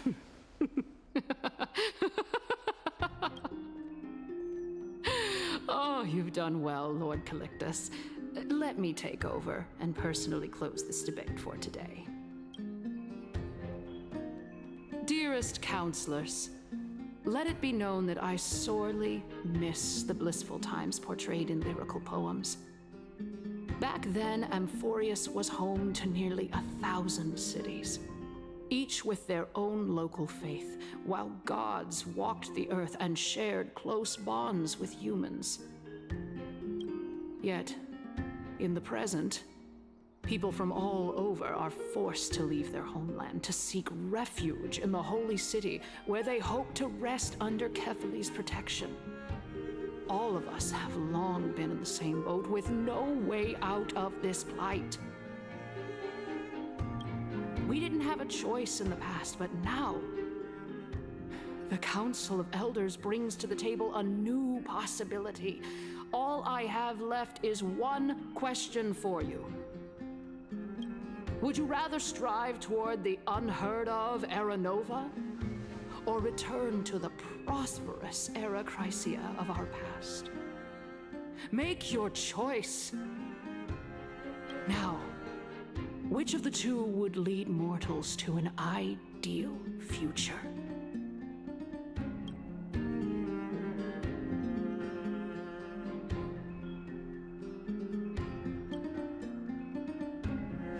Era Nova is a path of salvation the gods promised. We should not have doubts in the Flame Chase journey. We all know that Era Chrysia is a thing of the past, Lady Kindness. Please, enlighten me. How does the Council of Elders plan to turn back time? Let the 3 Titans of Calamity be born, and Era Chrysia is nevermore. But bring demise to those Titans, and Era Chrysia will descend upon us again.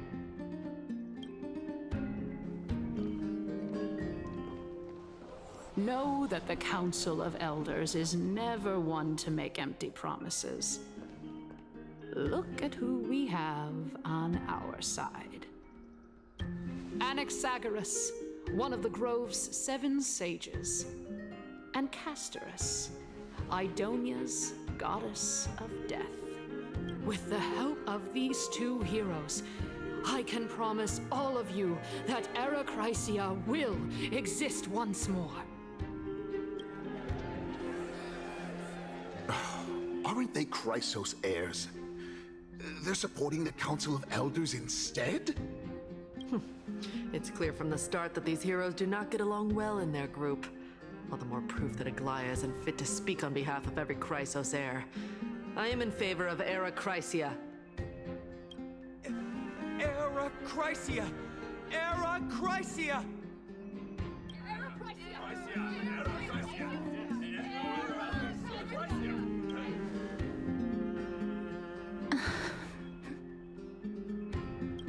Castorus?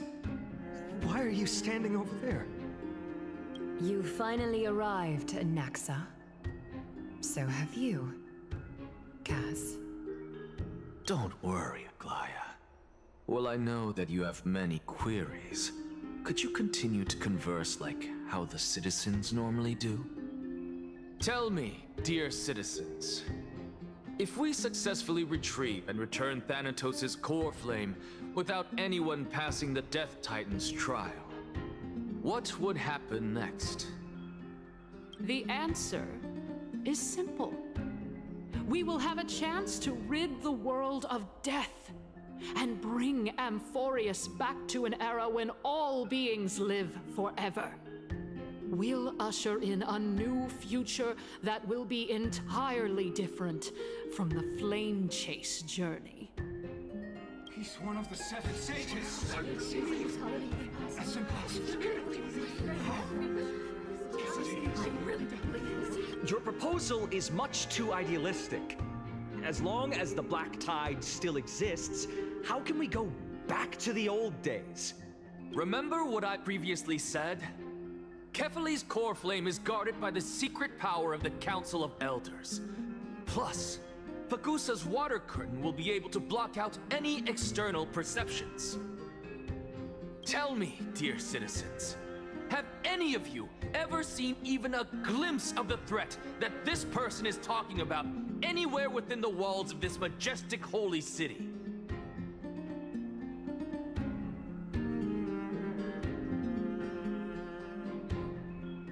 Oh. Could it be that you heard that from the Flame Reaver themselves? Citizens, let's loudly sing the blessed hymn. Oh, beautiful old world, where are you now? Oh, legendary Erechrysia, return to the mortal realm! After the destruction of the 3 Titans of Calamity, the Flame Chase journey will have to end.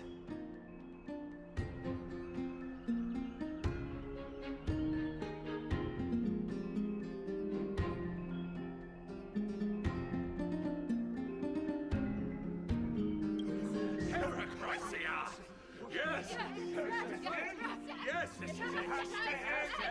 It has to end! It has to end! It has to end! This is bad. The masses are now totally riled up. Anaxa, pray tell. Everything that you've mentioned hinges on the premise that we can find Thanatos' existence, right? Thank you, Lady Aglaya, for still caring about this city. However, dear citizens, we are truly fortunate and blessed. For Castorus, Idonia's goddess of death, will surely find Thanatos under my guidance. What?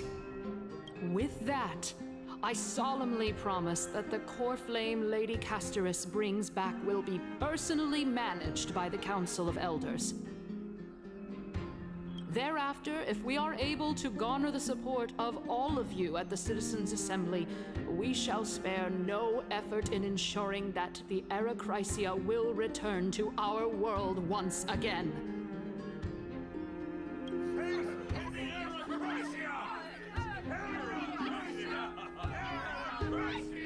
With the balance shattered, the result is clear. By Kefali and Talentin above, as the Theoros I have observed. Akama has chosen her destiny. The issue up for discussion at this Citizens' Assembly shall be modified to the suspension of the Flame Chase journey. This resolution shall be put up on the Wall of Heroes, such that all citizens are aware of the city's way forward.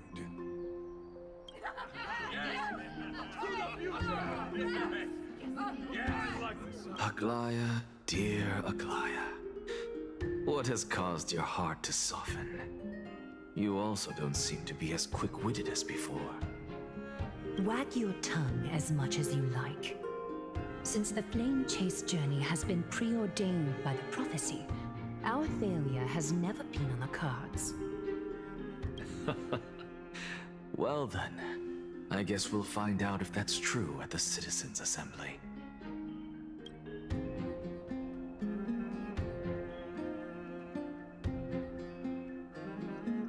Castorus? What's going on?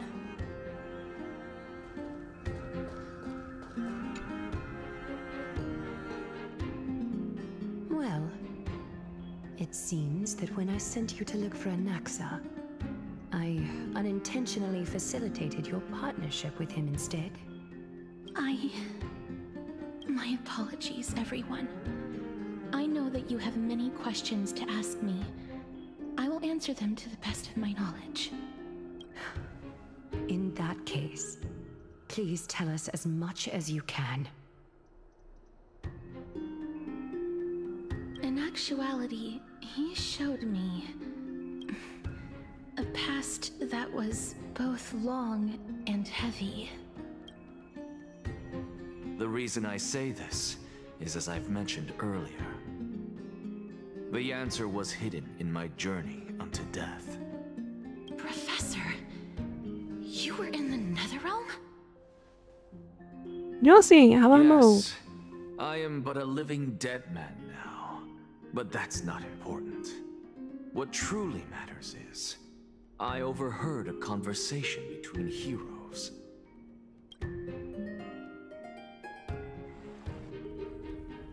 Have you heard of this tale before? A tale about the ocean god's treasured pearl, our hometown. It was a seaside town which enjoyed the ocean breeze and glorious, peaceful times, thanks to the wisdom of its ruling queen. Until one day, an evil dragon descended upon the town.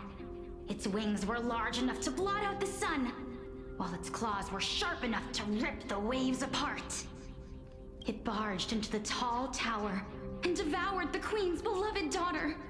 It even settled itself in her bedroom, like a tyrant king. The queen assembled 300 warriors who managed to subdue the evil dragon by chaining it up. However, when the queen slit open the dragon's belly, she realized that the princess had long since been digested, and all that was left of her was a pile of bones. It was then that a devious, smooth-talking scholar arrived at the palace and suggested that the princess could be revived through the use of dragon bone and dragon blood. That liar called this process the secret art of alchemy. The princess was reborn! The queen was overjoyed, blissfully unaware that the evil dragon's soul still lurked within the princess's body. As revenge, the evil dragon swallowed the poor queen, the glib liar, the courageous warriors, and all of the town's innocent civilians in a single gulp. Worse still, the souls of the deceased refused entry to the Netherrealm because they were filled with regret. Forced to roam the mortal realm, these resentful souls ultimately converged into a river of souls that would not retreat for a long time. The terrifying death had consumed all. Thereafter, our hometown fell into ruin as well. Until... Until? Actually, I don't know what happened next either.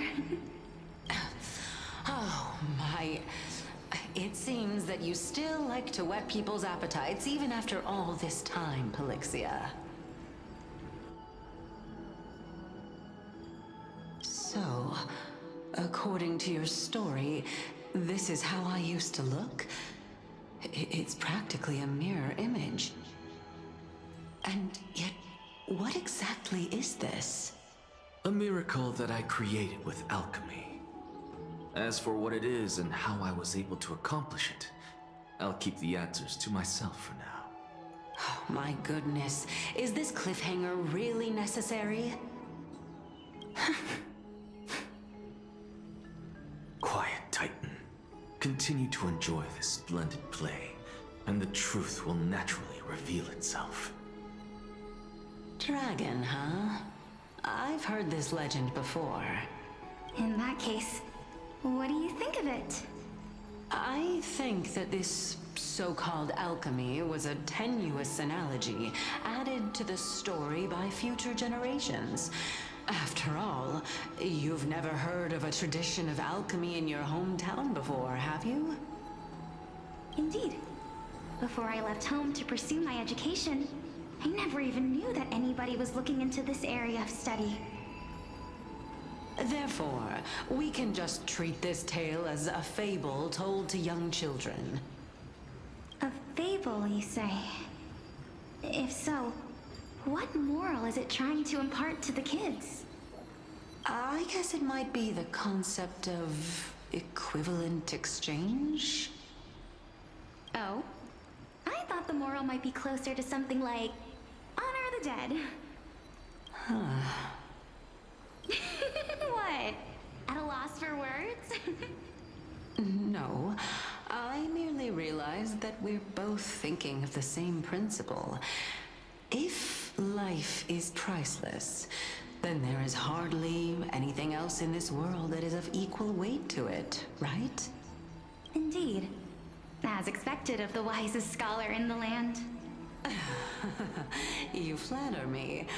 Why don't I ask you a question as well, as a form of equivalent exchange? Of course.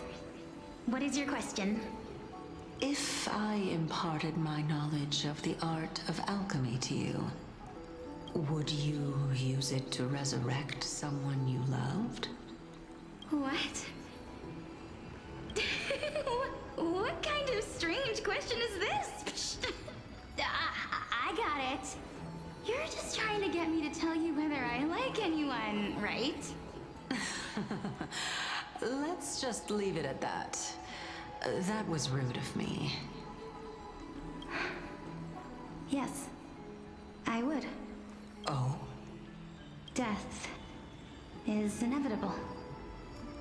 In the days to come, I'm certain that someone whom I cherish deeply will leave me for good.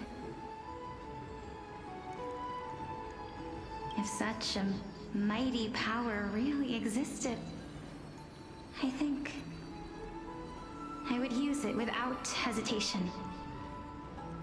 After all, you, me, and the rest will all have to face that fateful moment eventually.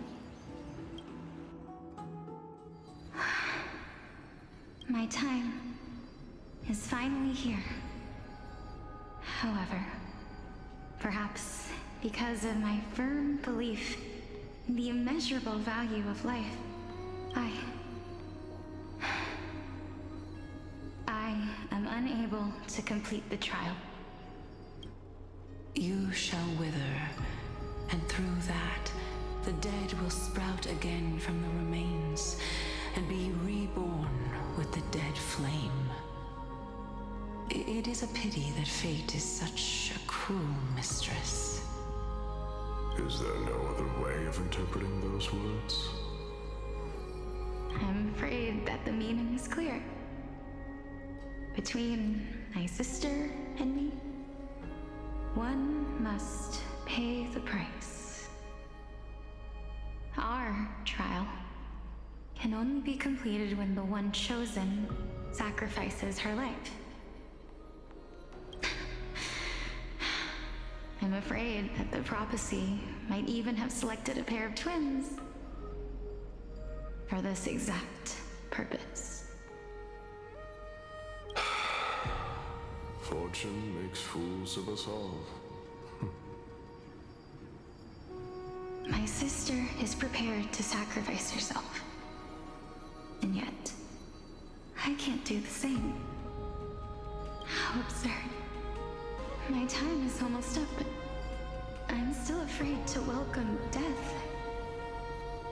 What should we do? If I'm ultimately not able to make up my mind...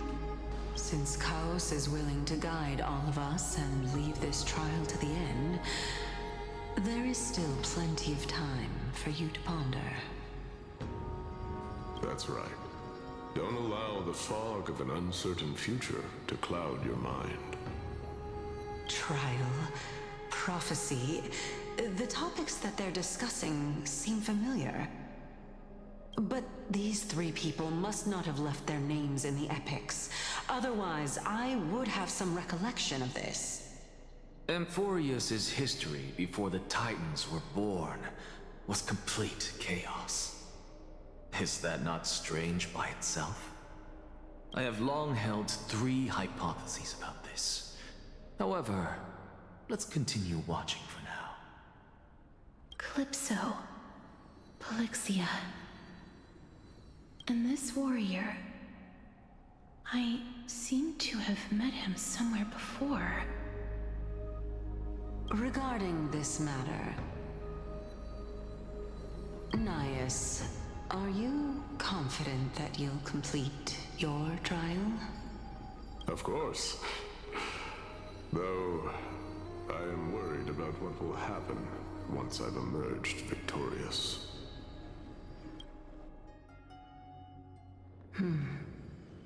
Looks like you have made up your mind.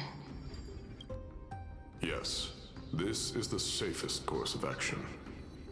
Completely separating courage, honor, tenacity, sacrifice, and reason.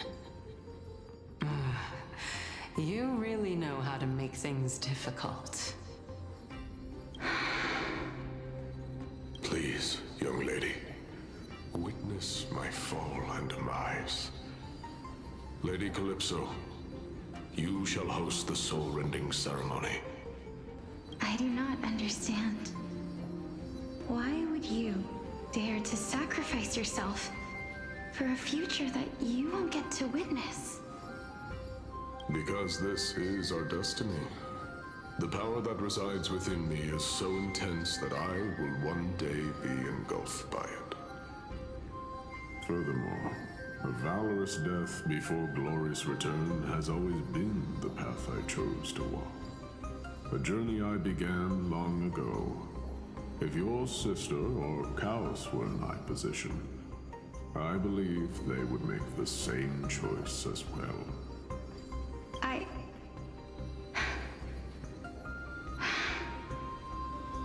I'm not that brave.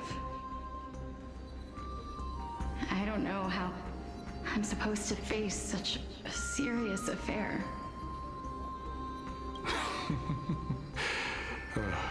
Despite being Death's chosen one, it seems you still don't know how to face it.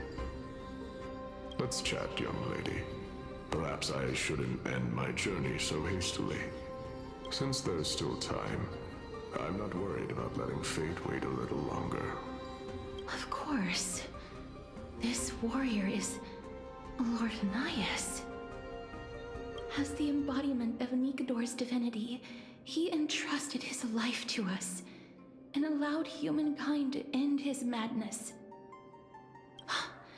That means that what I'm currently seeing before my eyes is, in fact... Looks like one hypothesis of mine has already been proven true.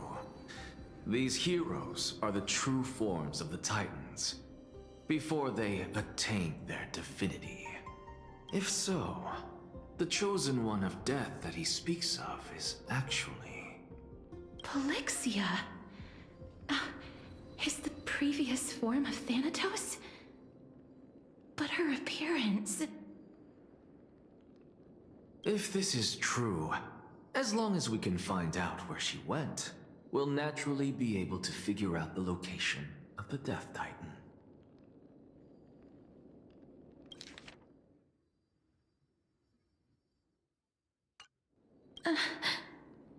But before that, we first need to witness what ultimately happened to Lord Nias.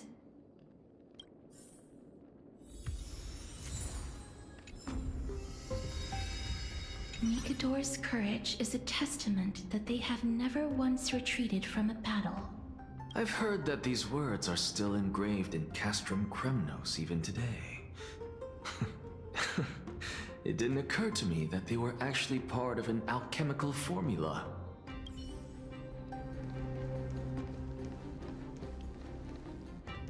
Sealed within this statue is undoubtedly his sacrifice. They use their own body as our city walls, keeping out and protecting us from the pervasive spread of madness. They are acutely aware that if the end times were to arrive, there would be nothing left in this world to conquer. Honor, courage, tenacity, sacrifice. And finally, the only thing that remains is reason. Cheer up, young lady. There is no need to shed tears over a glorious death. all farewells in this world are sorrowful, Lord Nias. No, young lady. As a warrior, I have witnessed too many bitter deaths. But now, all I feel is peace. I did not know until this moment that mortals could live their lives in such a way. Although only a sliver of your soul remains, you remain so optimistic. Or maybe the truth is that you aren't able to feel sorrow anymore. To be honest, I don't know either. But I am certain of one thing. This is not an acceptance of death nor apathy toward it. It's not even a feeling of despair. I am just enjoying what remains of my life to the fullest. Enjoying? Indeed. Along this journey that we've taken together, not only have I changed the world, I myself have also changed in the process. And now I have reached the journey's end.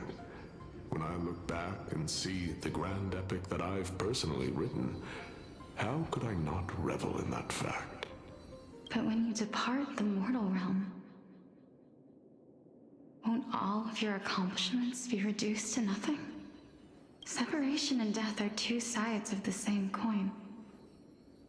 Reconciling this doesn't come easily for a mortal. Finally, let me recount to you a story of mine, young lady. The first time I returned from the battlefield, I felt extremely hollow. The calamity had devoured everybody on the battlefield but me. When I returned to the city alone, the citizens held a banquet for me that was far from pleasant. I felt as though I was still on the battlefield, and the person who had returned was nothing but an empty shell. It was late into the night by the time the banquet ended. My head still reeling, I returned alone to the barracks. On the way back, I encountered someone. It was a crazed scholar looking at the night sky and muttering to himself by the side of the road. Although I tripped over him and fell, I wasn't angry in the slightest. And maybe because I saw myself in him, I inexplicably asked him a question. Do you think that it'd be better if we just died on the roadside like a couple of stray dogs?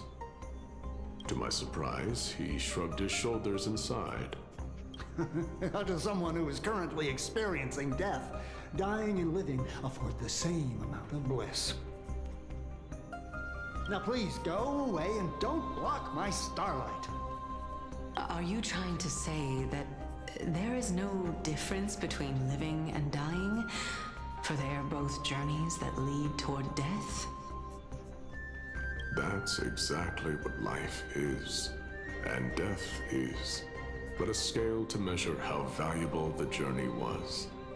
Journeys and epics are only glorious and magnificent because all things eventually fade to dust. Therefore, young lady, don't detest your fate. Instead, willingly and respectfully embrace it. The embodiment of strife telling me about the majesty of the world. Indeed.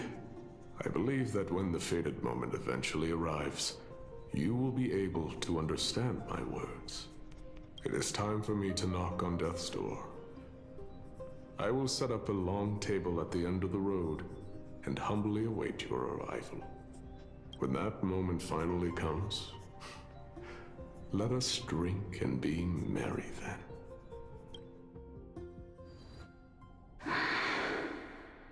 I knew this day would eventually come.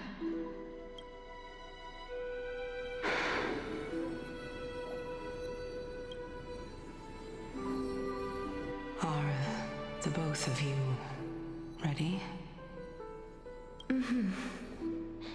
Calixia. I'm here.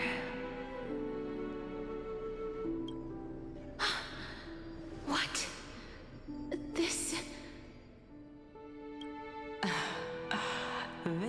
is quite interesting indeed.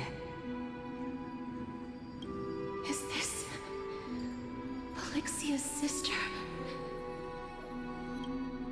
Is it me? Now, it's time for us to fulfill our promises.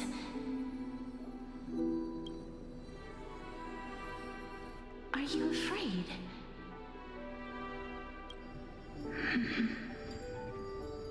What are you afraid of?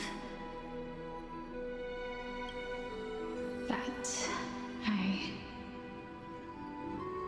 won't be able to do it.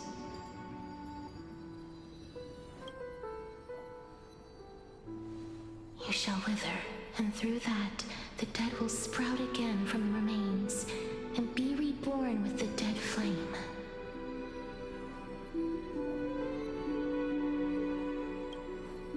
As foretold in the prophecy, and according to our vows, once it all ends, we must face our fated moment head-on. Even if it was prophesized, do we have no say in the matter? It's so unfair. Why are we the only ones who are forced into mutual destruction? Let me do it, sister. Let me be death's sacrifice. I was never long for this world anyway. But you're different. I was the one who wasted your life after all.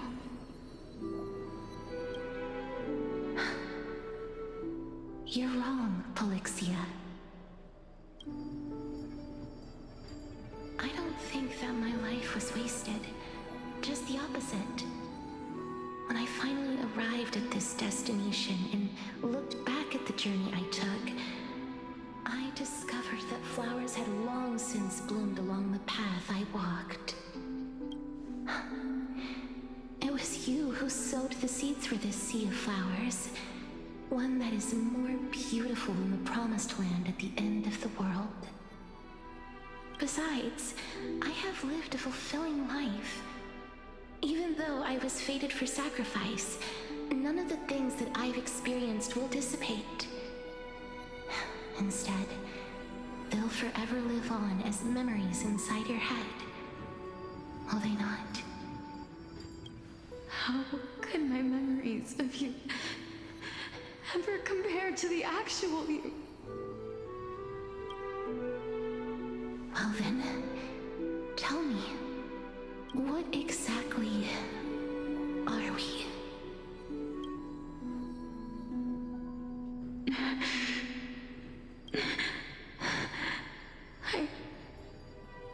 I don't know. I don't know either. But regardless of what the answer is, regardless of how we're shaped by others, or even by this world, ever since we were born, the fact that we existed was predestined, and nothing could erase it. This is why I will always, always be by your side. We're twins, after all.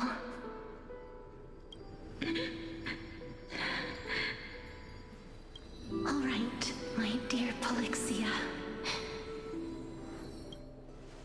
It's time to extract my heart and light the flame of death. After that, use it to plant the first bud in the prophesied new world.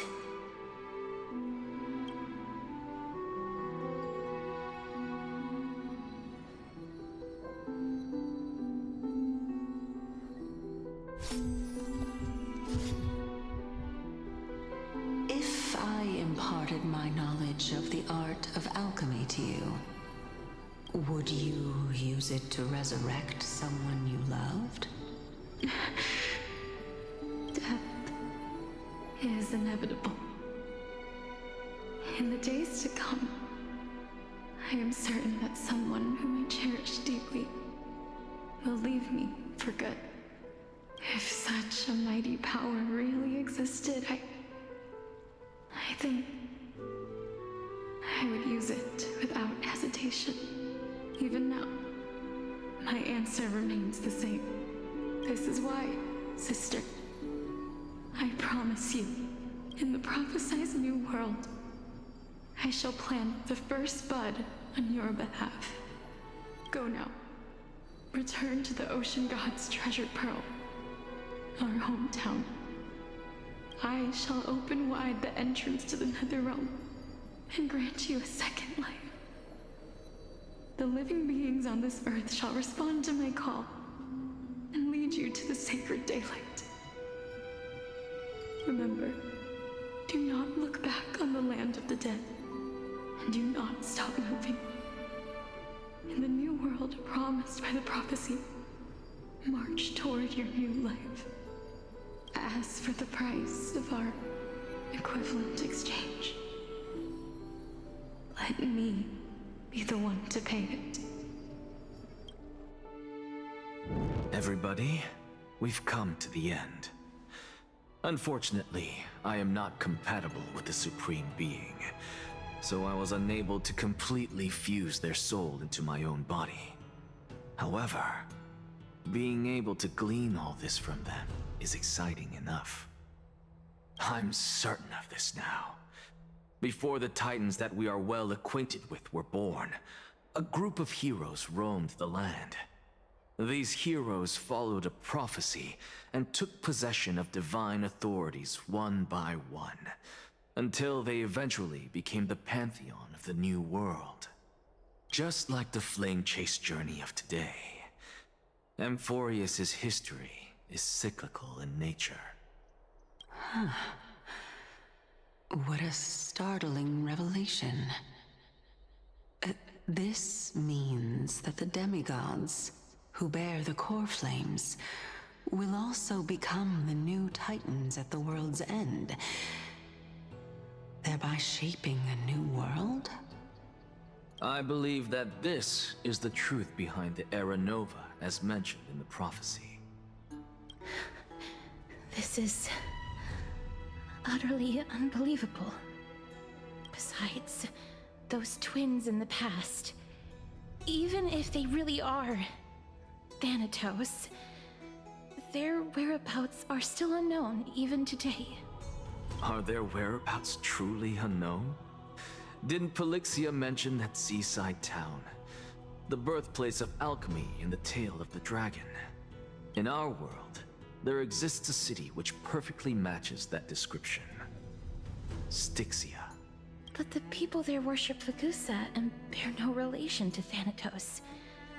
I've also never been to that place, as in the time of Idonia, it had long turned into underwater ruins. Take this. This is... the Nusporist masterpiece, the Philosopher's Stone. It was made by transmuting all of the sages' wisdom into a single entity, with their flesh and blood as its foundation. Remember, I've mentioned before that the art of alchemy is all about conversion, tempering, and ascension. This process also applies to the pursuit of truth. Regardless of how unbelievable this sounds, the truths of the world have been refined from the impurities. Think about the story of the dragon. This stone will lead you to your real hometown, allowing you to reform the door to the Netherrealm and discover Thanatos' fate. You still look as confident in your victory as ever. But what if your conjecture is wrong? Simple. I shall merely admit to the entire world that my experiment was a failure. However, my line of thinking will not fail because I have already planted the seeds of doubt into the hearts of the masses. Actions speak louder than words, Castoris. With the assembly about to begin, don't forget the promise you've made. I've already searched for so long. I'm willing to try one more time. While we converse, her life is also slowly slipping away. But before I leave, I have another question. What exactly did we witness just now? That was the world imprinted in Kefali's soul. If we are to prove its existence, you must take the final step. Go. Do not disappoint me. I understand. Hey, child of humanity. Don't get antsy. I still remember the question you posed to me. As a scholar, I do not wish to offer up ambiguous conclusions. Let's discuss this topic again when she manages to find the evidence. I merely wanted to ask, was that stone transmuted from your heart? If so, rebirth is no longer an option for you. Why not? When I was a child, I lost someone dear to me. When I was a teenager, I lost my faith. A while back, although you saved my life, I also lost my soul in the process. Now I'm merely forsaking my body. What's the big deal?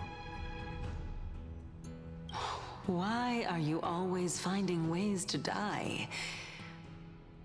Isn't it good to be alive? This is but a necessary sacrifice on my path to transform into the purest of them all. Can someone who's dead even claim to be the purest of them all?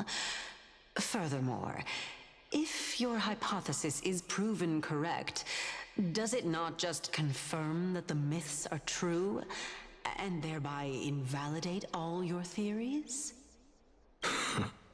No, it's just the opposite. If my hypothesis is correct, it means that I can actually ascend to godhood and reshape this absurd world that you all have created.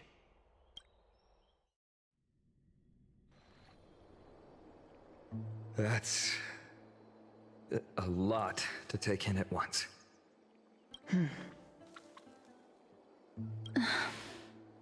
Lady Aglaya, please, let me explain. Go on. You know that the core flame of death has always been the greatest unknown regarding the Era Nova, which is why both you and Kindness desire to gain the power to control that core flame in the approaching Citizens' Assembly. Professor Anaxa has come to a consensus with Kindness. They want to suspend the trial once Thanatos' core flame is reclaimed, hoping thus to eradicate death from this world. If they're successful, then the flame chase journey will cease, and Akama can enjoy everlasting peace. But I know this runs counter to your wishes. So long as we do not usher in Era Nova, the Black Tide will never be eradicated. Even with Lord Mighty on the front line, and the Black Tide not posing an immediate risk, the danger nevertheless remains. Honestly, it's difficult for me to assess the pros and cons in this decision. But someone must bring the core flame before we can begin negotiations over it. The Titan could be very near. I cannot let this chance slip by. Besides, someone has to make this trip to bring back Mrs. Soul. Well said. You already had every reason to seek an audience with Thanatos. It's that great performer who has weaponized your wishes and placed us in this difficult situation. A world without death. Do you desire that too? If fate dictates that my path must oppose yours, I will do all I can to resist it and protect what I aspire to achieve. Lord Mighty showed me that without taking the first step, all talk of what follows is moot.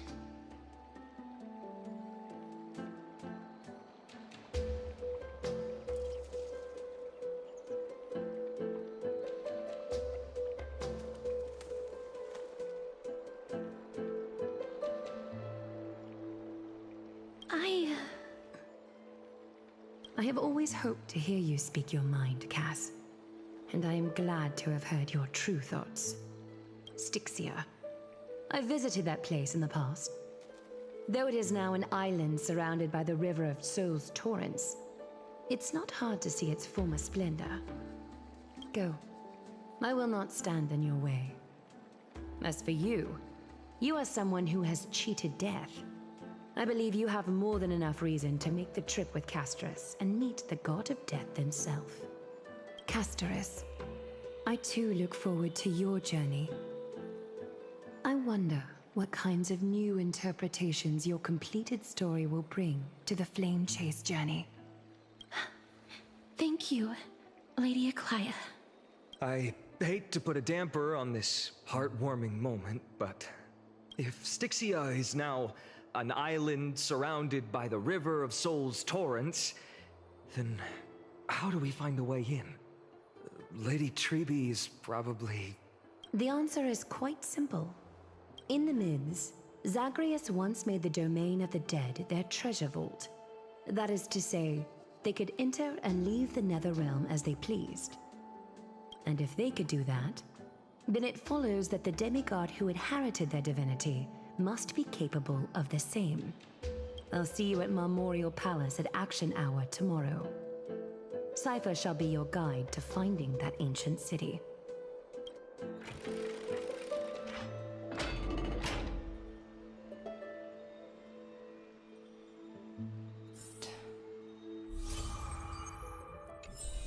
Downhung isn't back yet.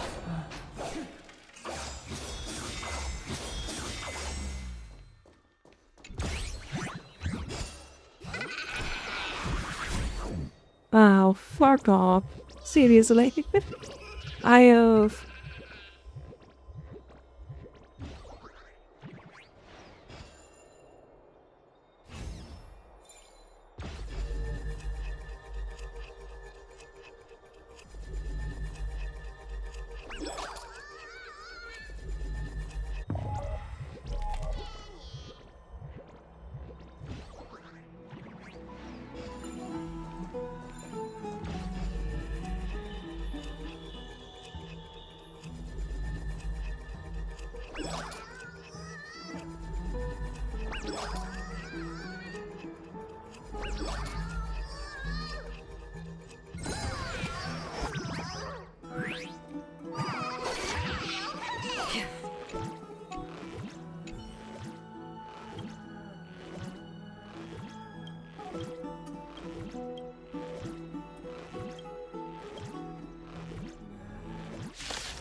Net markers activated. Time for a good old counterattack. Destined for oblivion.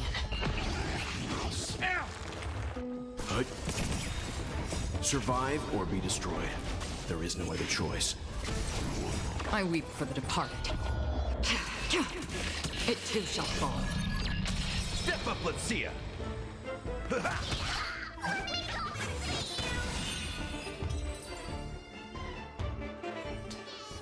Downhung is...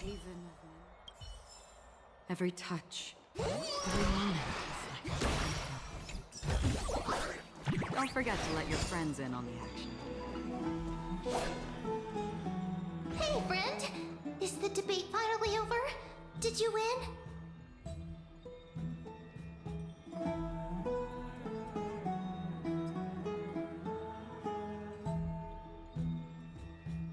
What a glorious defeat. You sure know how to look on the bright side. Well, moving on. I was hard at work even while you were at the debate. I borrowed a mountain of books from Cass to see if I could find a way to solve your problem. Let's see. I still have only 32 books to go. Really? Oh, that's fantastic news. I knew it. Hard work always pays off. Especially if you're as diligent as ma'am. I feel like a huge burden has finally been lifted off my shoulders. Why are my eyelids so heavy all of a sudden?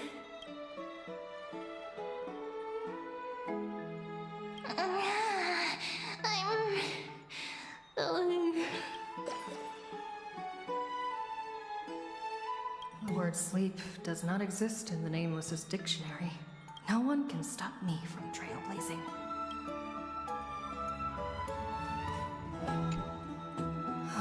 It's been a... Good night, ma'am. It is nighttime now, right?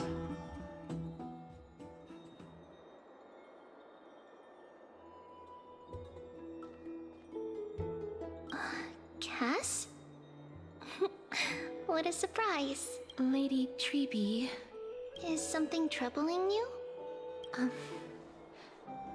I just wanted to speak to Lady Trian for a bit before I set off. No matter how breathtakingly beautiful Styxia once was, the place is now the domain of the departed. There is no telling what we'll encounter there. I don't want to have any regrets.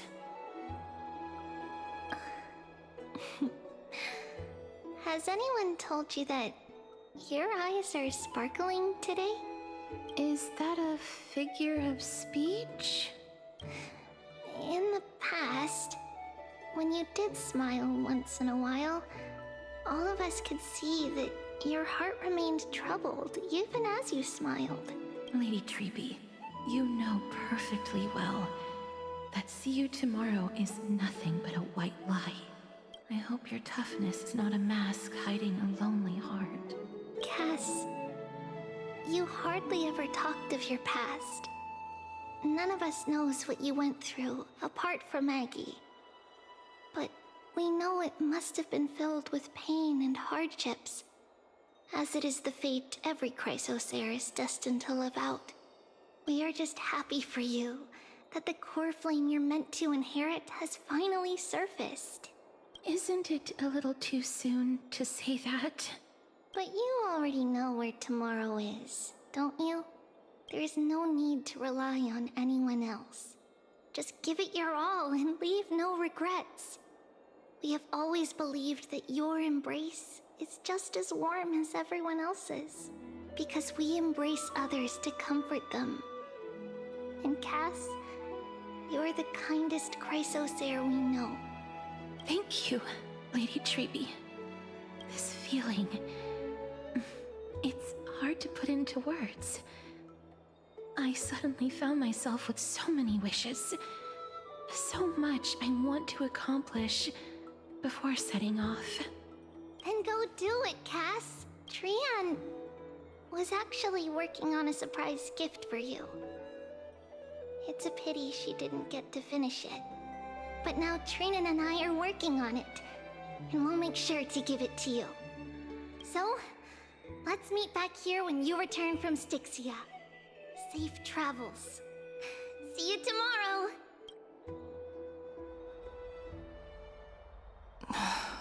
I can't sleep. Who could... It's me.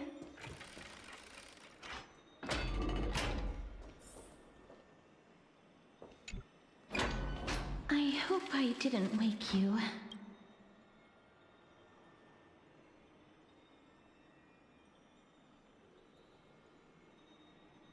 Huh?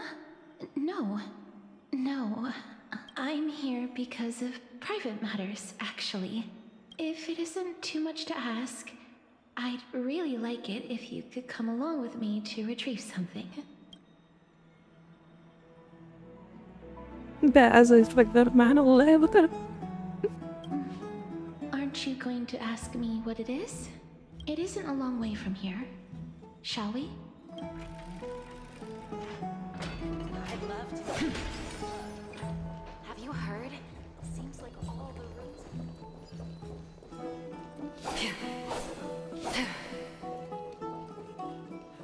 Faith can dispel the black tide. The streets are packed. It seems the vote to pause the flame chain. I want to vote! Take your ceramic shard engraved with the Kefali rune, select the Council of Elders in your heart, and pray silently until the shard registers your choice. Then toss it into the Dolium. The Council of Elders? More like the Council of Buffoons? The Black Tide took my hometown long ago! Who are they kidding with bringing back Erechrysia? It's all a sham to create their own Erechrysia in Akama! The Titans are just. So long as we do not overstep our bounds again, we will not incur divine wrath. Oh, please. The time when these deranged Titans should have vacated their spot to the demigods is long overdue. You'll see soon enough, you old bogey. And I pray that Talanton smacks some sense into you with their scales. We shall see how this turns out. That was quite a spectacle.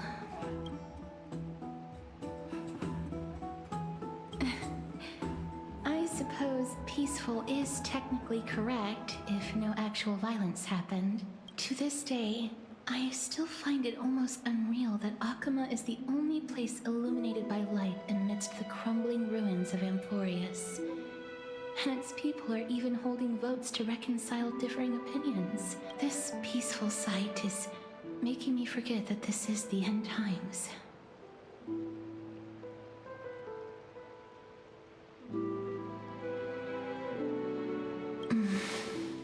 Before coming here, I had lived for many years in Idonia, a city of rime and frost.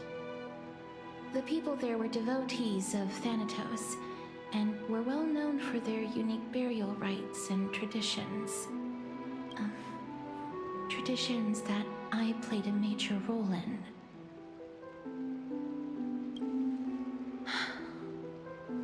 Yes. You now know me as the Mortician of Akama. But back in those days, I was Idonia's Maiden of War. I was trudging across the frosty plains on my own when the Idonians found me.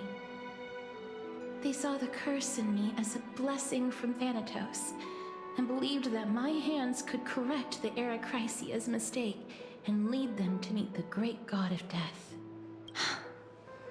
They provided me shelter, but in return, I was expected to grant merciful deaths to war captives, prisoners bound for execution, and heroes alike. Done. Yes. No matter how kind or cruel the means, nothing can change the essence of death. Taking away someone's life is never worthy of religious worship.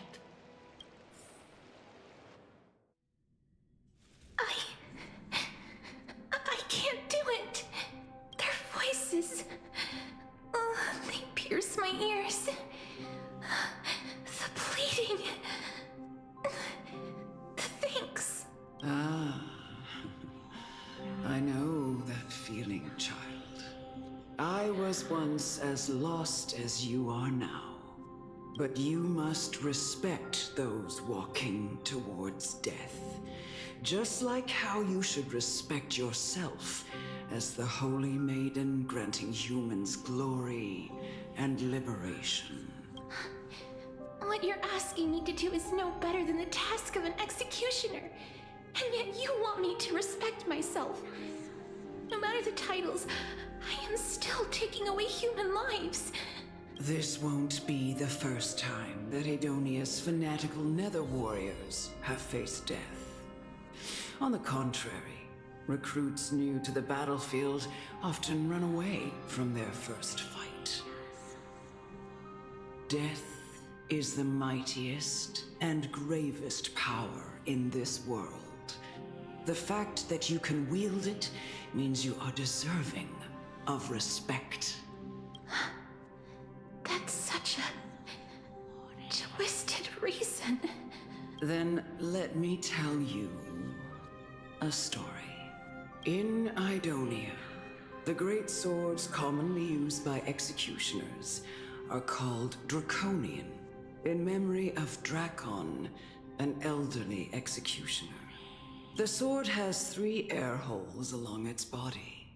If the sword is swung down swiftly and accurately, the holes would make no sound, and the executed would also depart this world quickly and painlessly. But should the executioner have any hesitation, the holes would produce a piercing whistle. On that cue, the screams of the executed are sure to follow. Every executioner after Dracon is to hone their sword skills every day in preparation of future executions.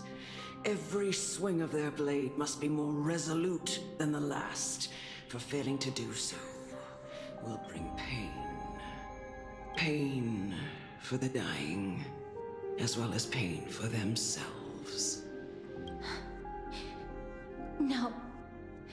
I can never get used to this. You misunderstand, child. I am not telling you to get used to it. I'm asking you to consider the source of the dead's suffering and use that knowledge to fortify your future touches with more and more determination. Go, walk with the dead and love them as you love life. Then you'll no longer hear those noises. Please, don't kill me. I don't want to die.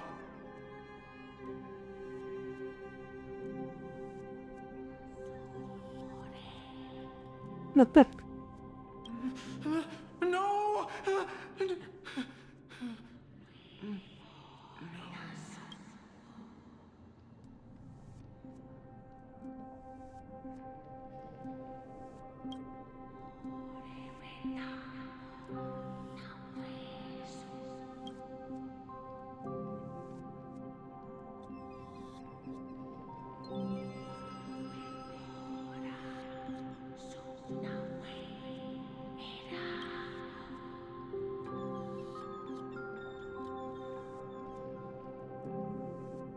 May you gain some insights through his sacrifice.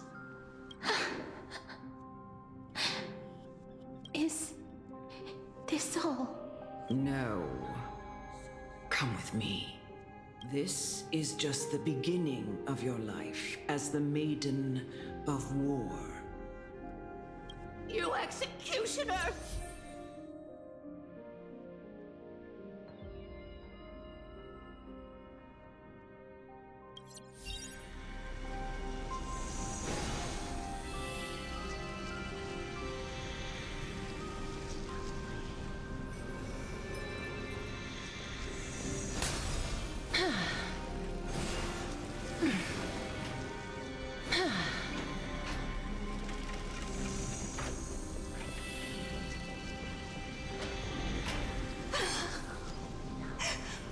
Holy Maiden!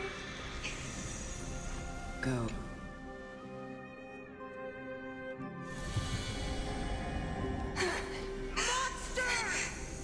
Thank you. Do it then, executioner. Enemy targets detected. Embrace a new life.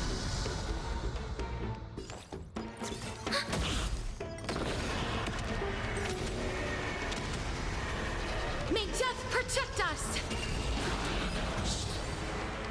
Do it then, executioner.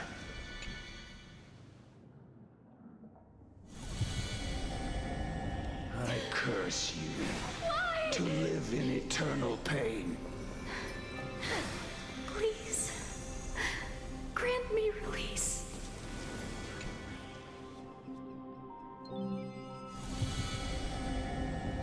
When will this ever end?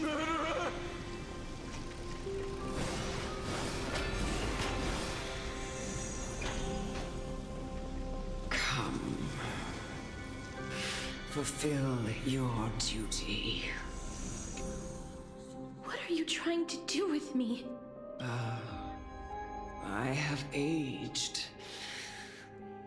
The time has come for me to heed the summons of Thanatos and journey to their domain. The final resting place of every Idonian. You're not that old yet. You still have many, many years ahead of you. No. I'm already dead. For I have come to fear my declining health and impending death. Ah, Castoris. Will you give me one last chance to charge towards fear and prove that I am no coward? I can't take this anymore! Child, it was I who brought you here from the frosty plains and set your farcical fate in motion. It was also I, Chief Executioner of Idonia, who forced the heavy duty of executing others onto you. I've always known that you have doubts and even anger about my faith and about me. I never had a choice. Indeed. We essentially abducted you.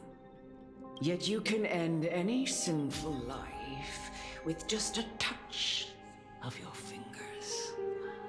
Shouldn't it be easy for you to escape from here? I'll never do that. It doesn't matter how lightly the Idonians take death, or how readily they accept it. I simply can't do it. I knew I was right about you. What do you mean? I've taught you and cared for you as my own daughter all this time because of this blessing that's been with you since your birth. I know no one else in the world would understand the weight of life and death more than you do. In the eyes of an Idonian, death is the end of all life. A destination we will all eventually reach. Humans should not resist it, but learn how to face it. You can only live your life to the fullest after understanding this principle. And when you do, even if you eventually leave Idonia's protection, even if you must carry the curse forever, you can live with your head held high, like everyone else. No! How can I? Come now. It's time. I've already taught you all that I know. Show me that you are a fitting holy maiden. Or at least that you possess the resolve to become one. Come now. It's time. I've already taught you all that I know.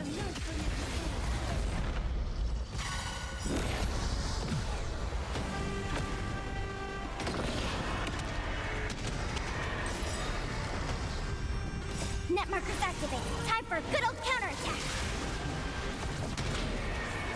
May death protect us!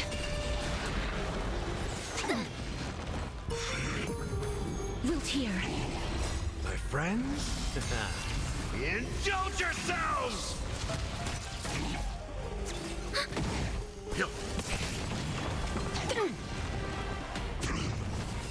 As you wish. Ready for another? It's nothing. Net markers activated. Time for a good old counterattack. Survive or be destroyed. There is no other choice.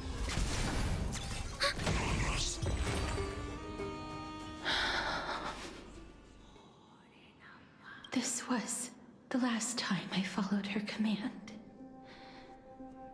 I gently touched the elderly woman before me.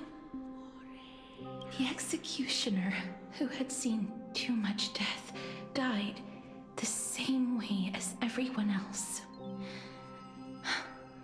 A gasp for air, a wistful look in her eyes, and a barely perceptible tremor in her fingertips. Elder Amunet, the person who tried to teach me about death, ultimately vanished like dew in the morning mist. She spent her life embodying the beliefs of the Idonians, and when death finally came, she embraced it exactly as their doctrine had taught.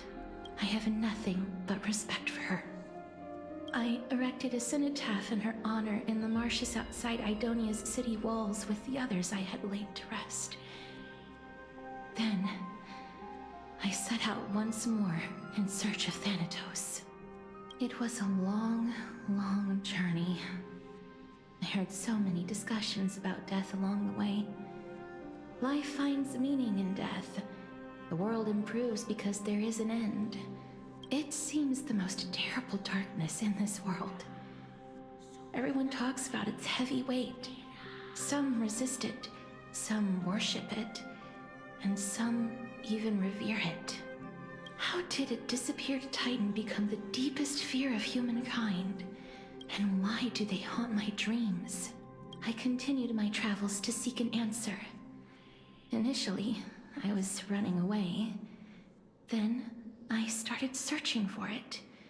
And now, at the end, I just want to know if my touch, if my embrace, can do more than taking things away.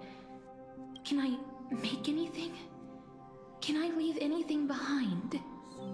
I don't want to die. Please, I'm begging you, just let me go. I don't want to die, please. I don't want mercy like this. Just let me go. I need it. I don't...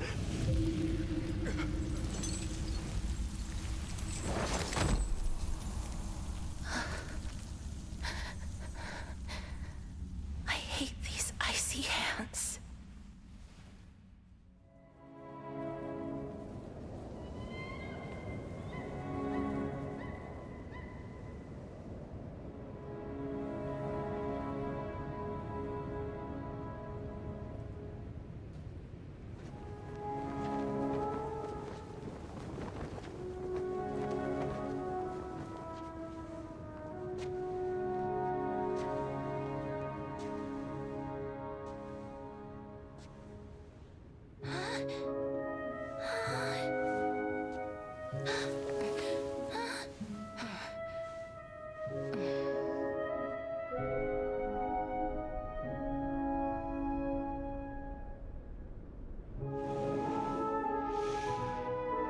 Get it over with. End its suffering.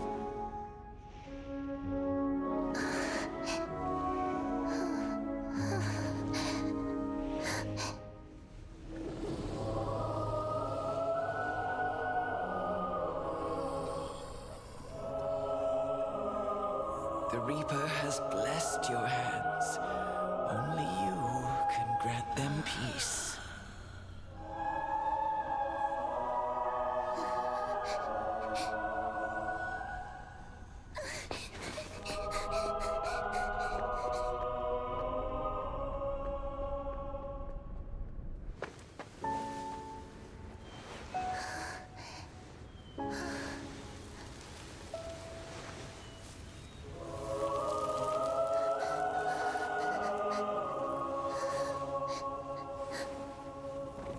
Embrace death. Walk alongside it.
Is that you, Casteress?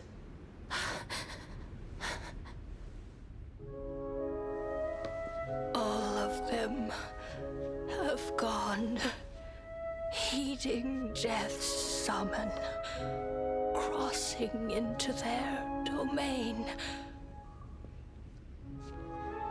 I must go too. I don't fear it, just I have some regrets. Watching people leave this world again and again, it must be lonely for you. You must want to desperately embrace them before they go. I can't. These hands, they're too cold.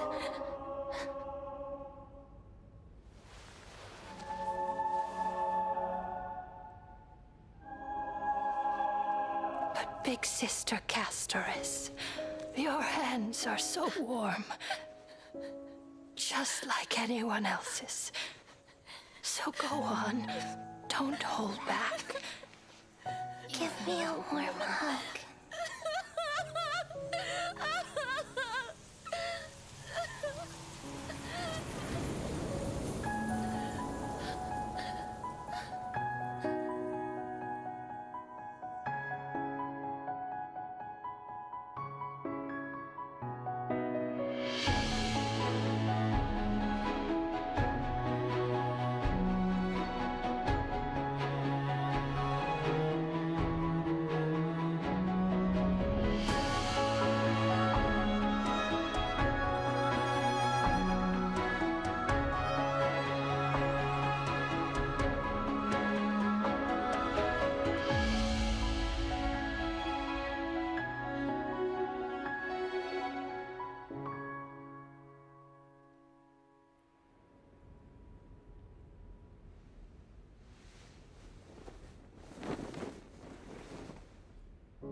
Can hands like these really be warm?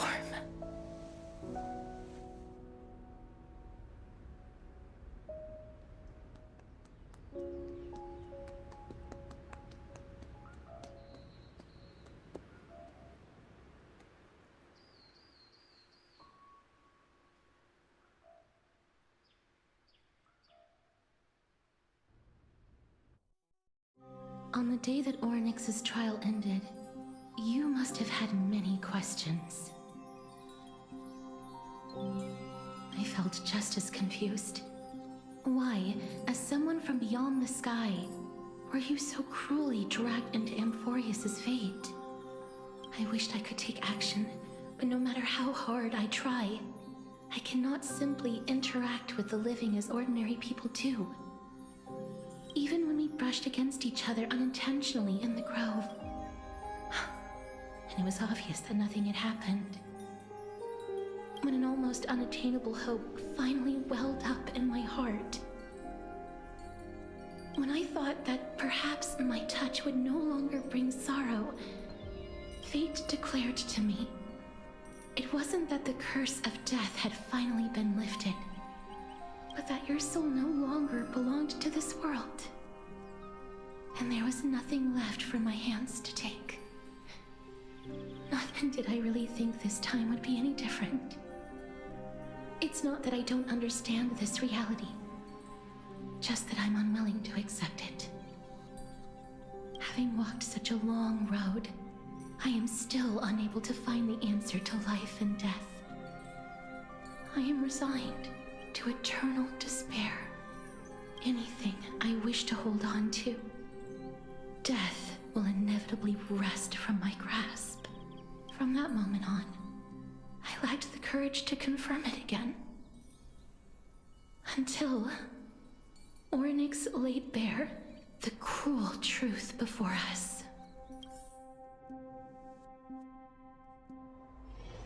But now, perhaps I might have one last chance. Long ago, Trinan read a prophecy to me. At the end of the sea of flowers, the souls of the living shall warm thy fingertips, and after an embrace, there shall be eternal separation. I found no surprise in it, for her words sounded not like a foretelling, but a perfect reflection of my past. Embraces in this world are born of reunions, yet my touch speaks only of farewells. In that moment, I had no doubt that this destiny would weave itself through the entirety of my life. And yet, things have taken a turn for the better.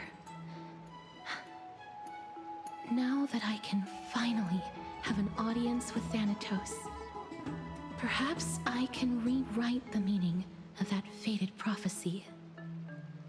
I have no reason not to give it my all. For your sake, and for my own.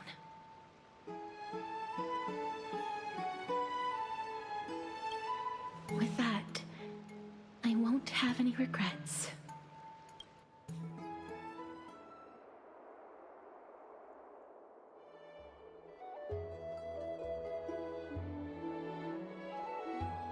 Let's put that aside for the moment. We've arrived.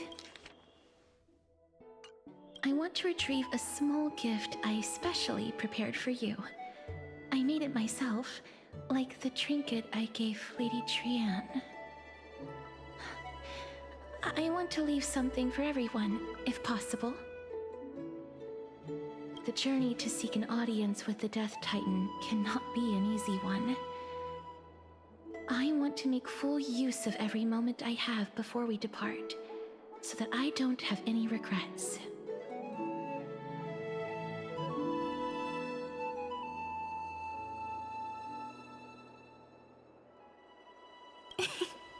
No, it isn't. You'll know when you see it. Look, it's right there. Huh? Where did it go? What's going on?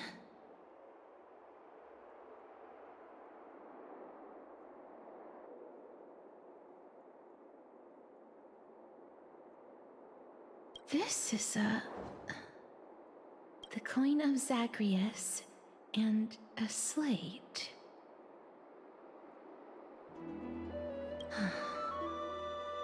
So it's her. No doubt about it. This is her favorite symbol. It's a lady's cipher, the demigod of Zagreus whom Lady Aglaia had spoken of. She's a master thief who's left legendary tales all over Amphorius. So many years have passed, yet she's still announcing herself in such a crass manner. Let's just do as the slate says and look for Lady Cipher.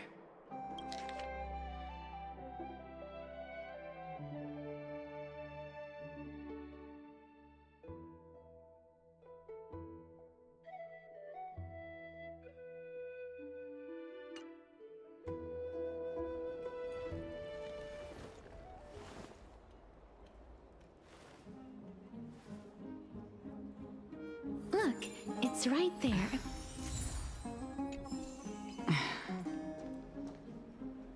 There seems to be a new show at the bats today. We must pursue her.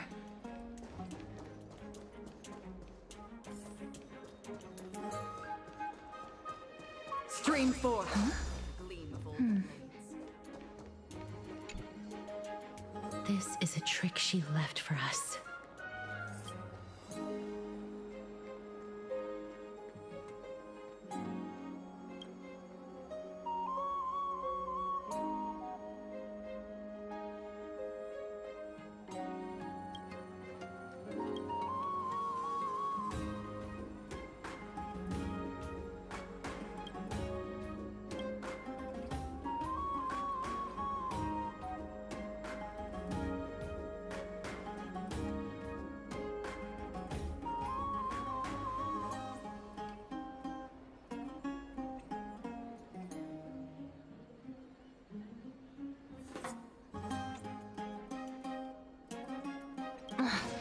she's incorrigible. Follow me.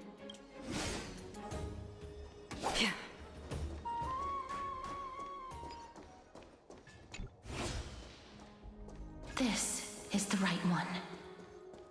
We must pursue her.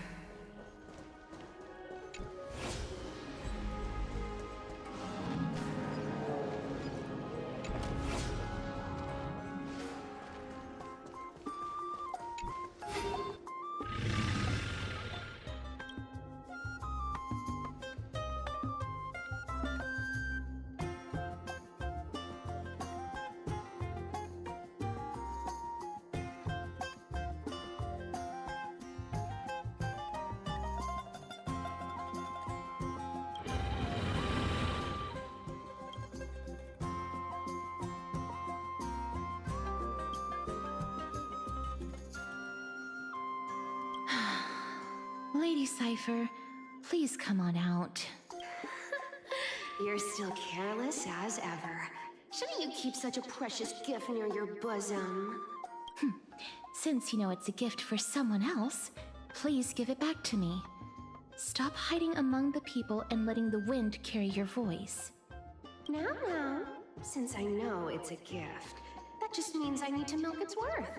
The children of the wind never stay for long in one place. Unless your offer is tempting enough to steal the wind. What say you? Name your price. I'll give you however much you want.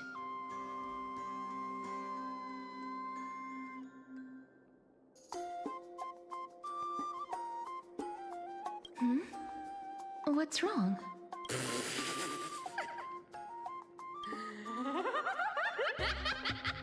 No wonder they call you Princess Homebody.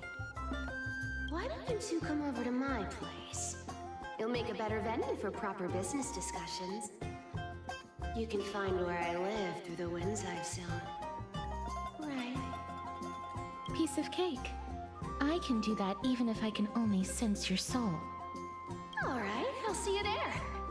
Oh, by the way, everyone cool with me collecting a deposit before we reach an agreement, right? Now, come this way.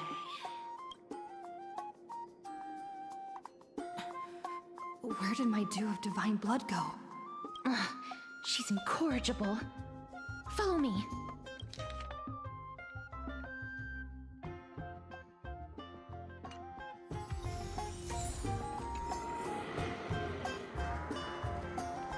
Wow, she just stole our shit.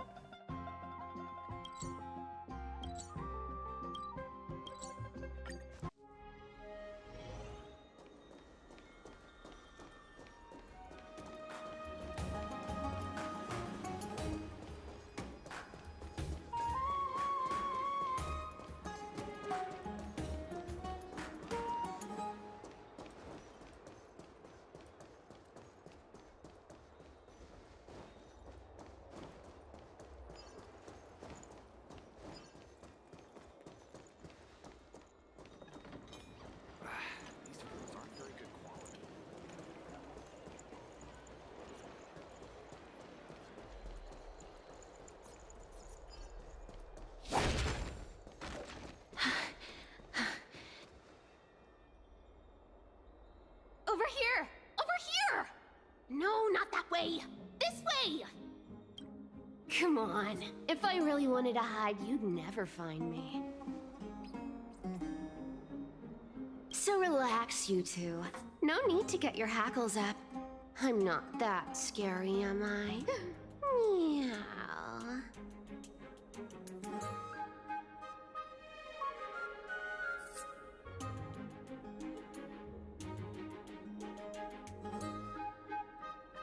I'd love the characters of Meows has appeared. No way.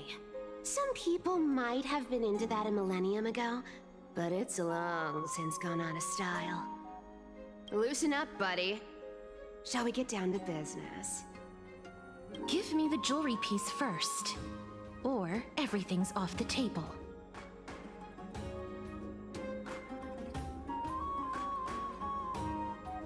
Oh, come now. Don't be so upset. Relax. Relax. Look, Isn't the view here just great? You can see what everyone is doing and where they're going, and they won't even know you're here.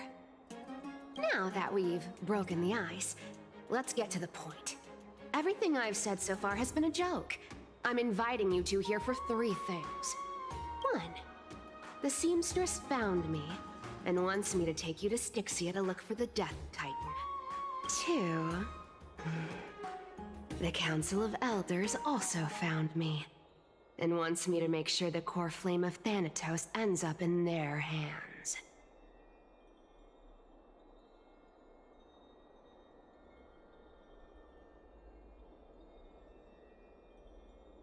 And last, but not least, I'm telling you that I'm not interested in doing either of those things. Don't go look for the Death Titan. The end.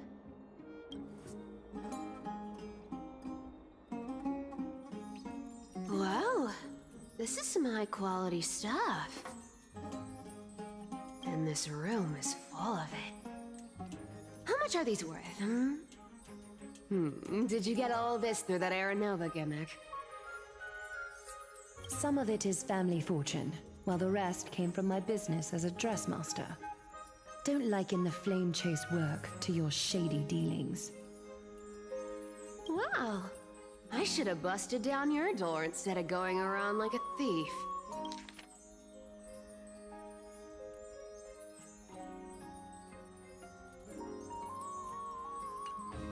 Well, spill. Why are you giving me so much money? Payment for doing work. You're worth this much. Did you forget my stance to all this? I thought I made myself very clear. You wish to run away. Run away from your responsibilities, from the prophecy, and from your destiny. You shall walk with greed and die over petty change.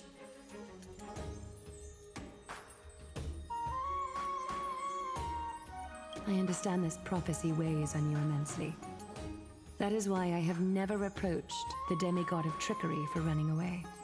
But I need you right now, so don't turn me down.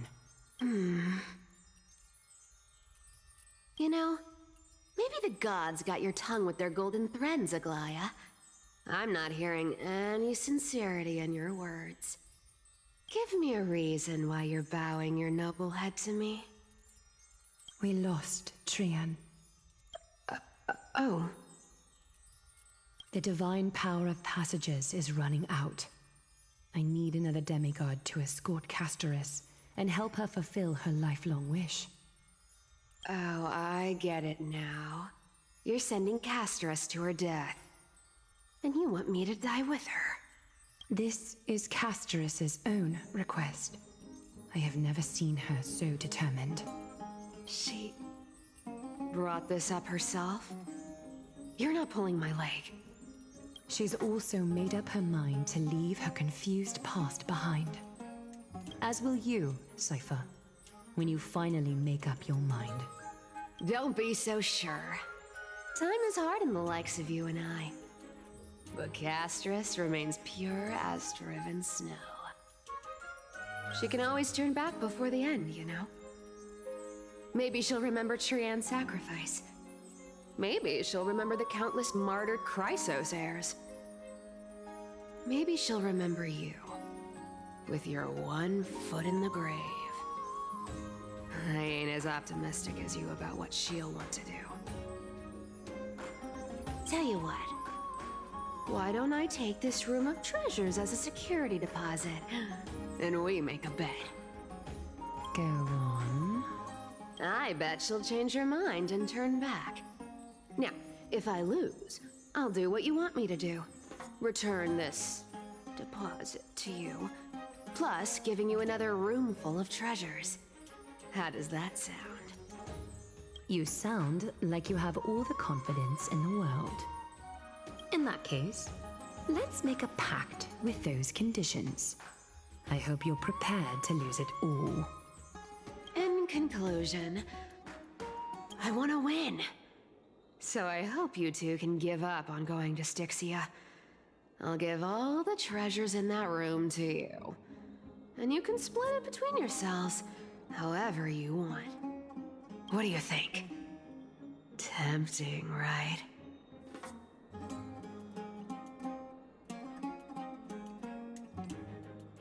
But I am almost dead. What use I have for If money? we don't find the Death Titan, her soul will... Oh? I can't go into the details, but we have to go to Styxia. I really don't get how. Princess, homebuddy, you keep talking about needing to find Thanatos, about getting rid of your curse, and you don't care about anything else. But did you ever live for your own pleasure? Even for just one day? What are you trying to say? I'm saying, contrary to your beliefs, Aglaia didn't take you in just so you can die for her Aranova. The flame chase journey walks hand in hand with sacrifices.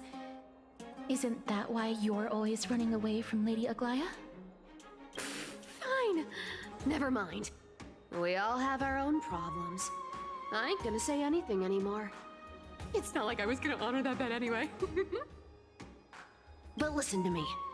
Styxia is no tourist destination. Sure, the treasures buried in there are 10, no, 50 times richer than Aglaia's vault. Yet, I've never been there. And I never plan to. Because even a demigod can't be sure they can walk out of that place alive. And now I'm supposed to escort you to Styxia. Sure. Pay up.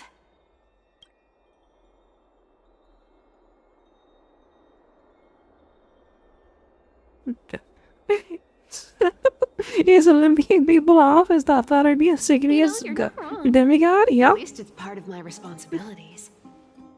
Yep. That she is not denying it.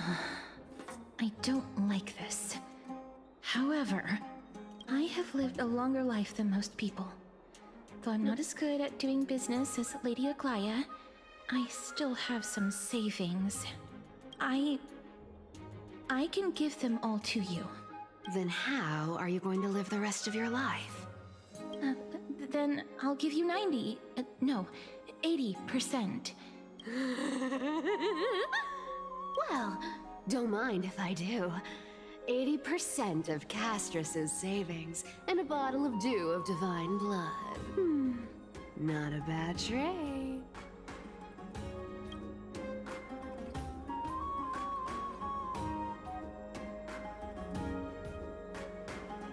If I will show you who is the boss once I regard with full HP. Can you even catch my tail? Here! Catch. Be careful with that! A minor change in plans, though. Don't go to the bath tomorrow. Come look for me at Akama's city gates instead. So, why are you changing the meeting place? Oh, nothing really. Just a bit scared of the seamstress's frosty face. I wouldn't stay a second longer in Akama if it were up to me. Well, now that we've struck a deal, why don't I give you guys a lift back? It's gonna be a long ride. So have a good rest. We are busy with the time demigod. You don't have a chance. We just boss your ass. You are cooked. In fact, I'll never from time.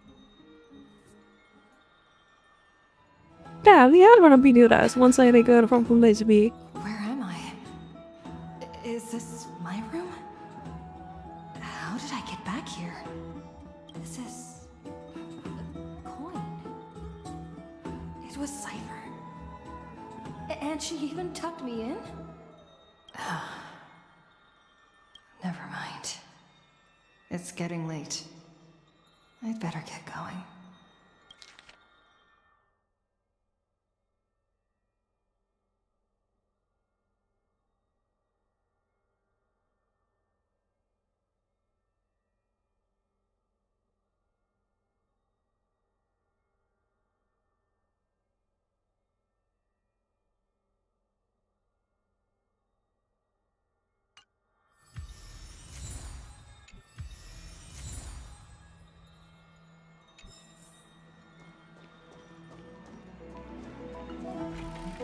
Wait, is he faster or the frick he faster? I think he is faster. Cypher is way faster.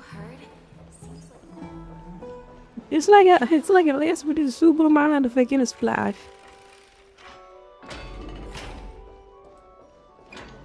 You know? Star Island Yayers, who's the faster one? Fixie or Cypher?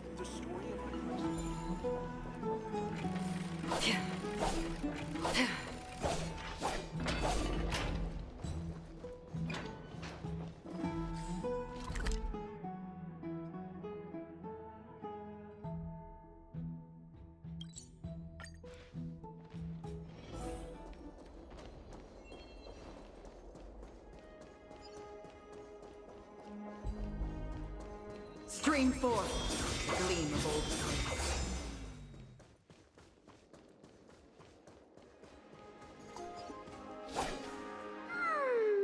Bright and sunny. Just the weather for farewells. You're here.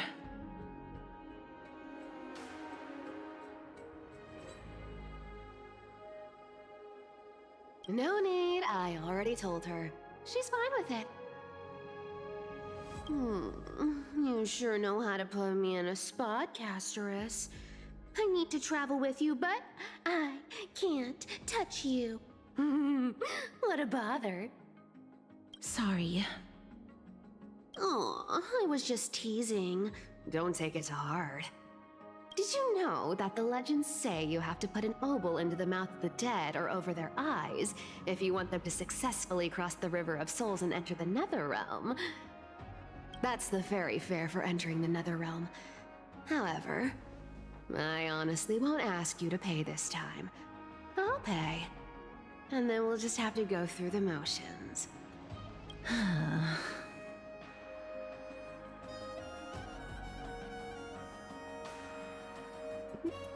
Just almost having Sudan Carvel's wow.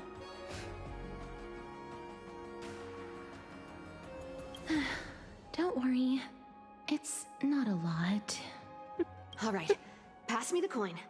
It's time to get the gods' powers going. A fleet-footed trip to the Netherrealm. Here we come. Oh, one last thing before we go. I gotta give you this piece of advice. Especially to you, Princess Homebody. You can't catch the wind by waiting. You only live once. So make the most of every moment you have. Get ready. Be steady. Hi, your turn. Don't be nervous. After all, it'll be gone in the blink of an eye.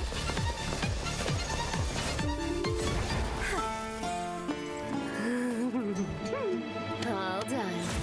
Bye-bye.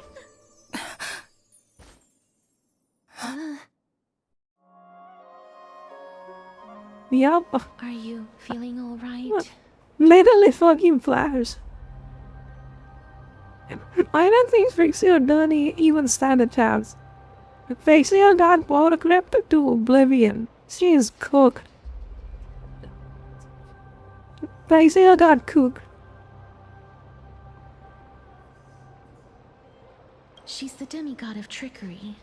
When she flips the coin of whimsy into the air, she gains incredible speed that lets her travel anywhere in an instant. See how the Just flipper? like how she clearly had no intention of lingering here for even a second longer. We can only depend on ourselves for the rest of the way. Don't worry. Mem's here to help.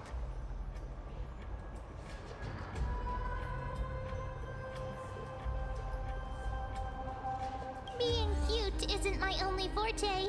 I'm strong too.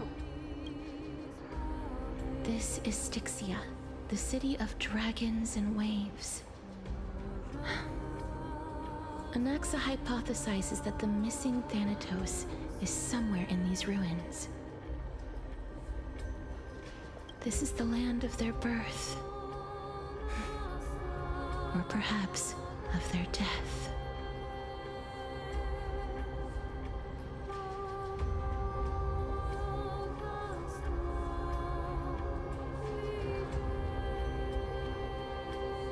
Anaxa had used a secret alchemical art to temporarily fuse his soul with Circe's and Kephae.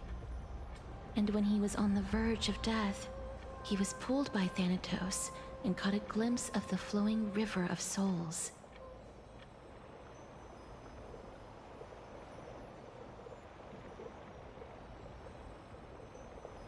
This alchemy, considered a sacrilegious act, might actually make the souls of mortals and titans attract each other.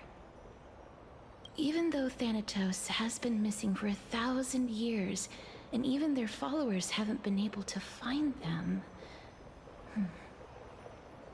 perhaps that special attraction could summon them here. Oh, so are we going to use that Philosopher's Stone to conjure the Titan? I guess that's the only way. The only leads we have now are the name of this city and the fairy tale about the dragon. Thanatos is even more mysterious than I am. Indeed. Even one as erudite as Anaxa could only point us to this place, and no further. We will be entering the unknown as soon as we take our first steps. But that won't be the first time in my long journeys. I believe that, rather than standing still, taking action is by far the better option. Perhaps fate might take pity on us today and show some compassion.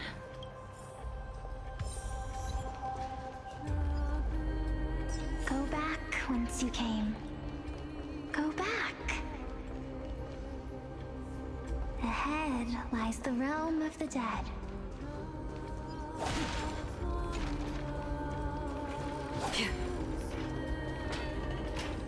What a beautiful butterfly. Is it talking to us? This is a eulogistic butterfly. They are found in places where many have met their demise.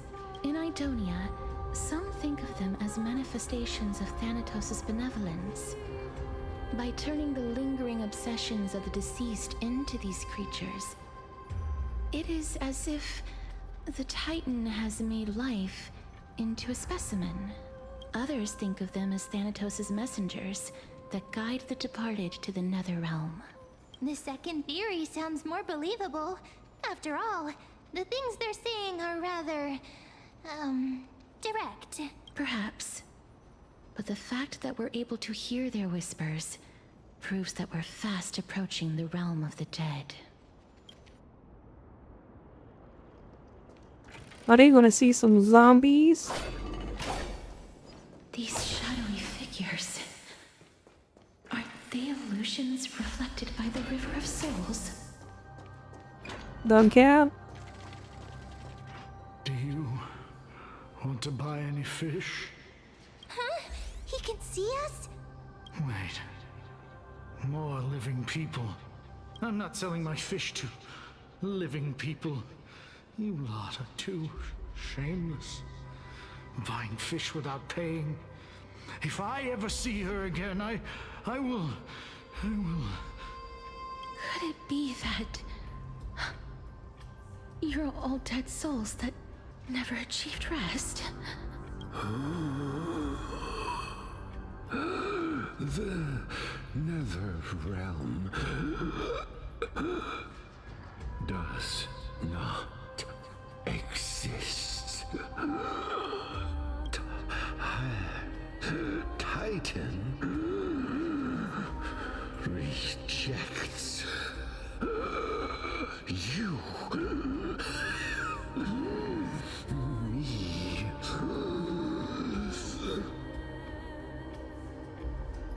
So, do you want to buy any fish? But there aren't any fish nearby. Other fish gone.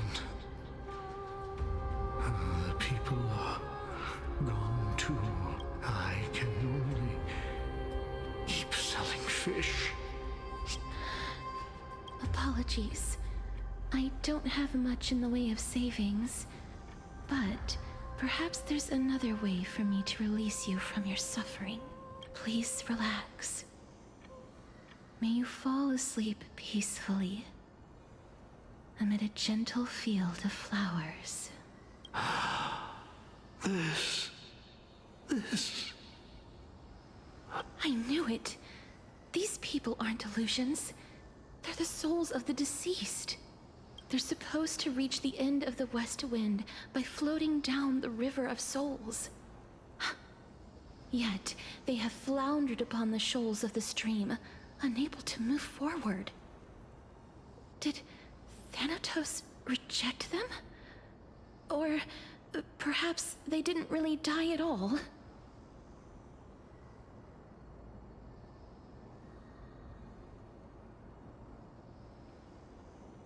I have no idea. This circumstance is completely unprecedented.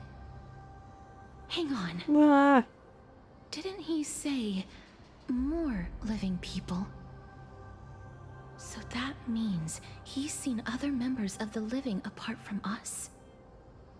Could it be that these souls are stuck here due to someone's deceit? If something is done out of goodwill, are you really gonna call it deceit? Goodwill? I can't see anything good out of... Wait a minute. Lady Cypher? That's me.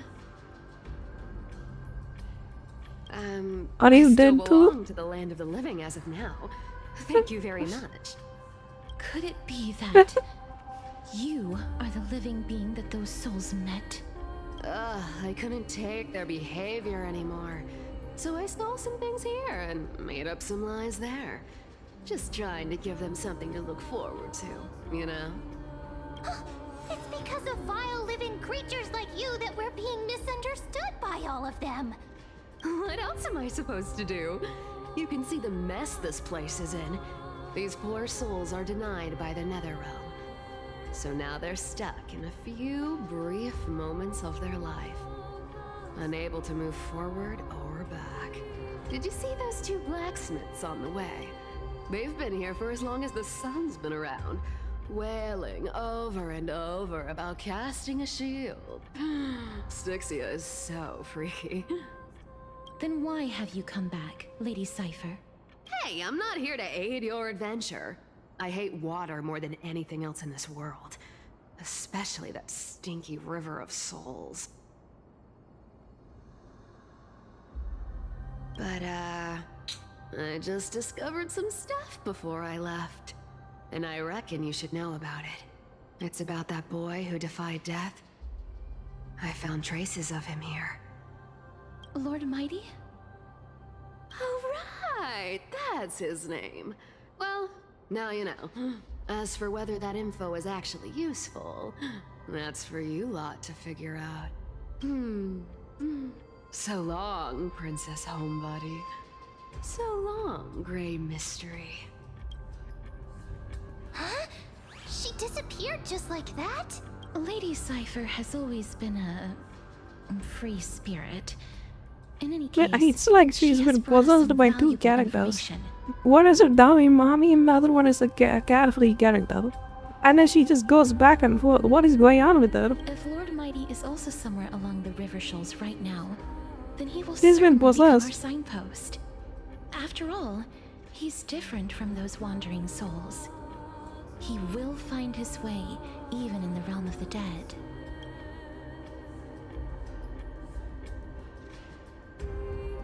Don't worry, it's time for me to shine.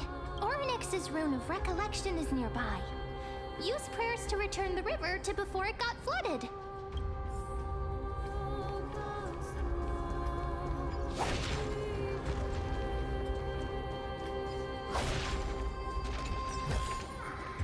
Don't forget to let your friends in on the action. Hey, over here!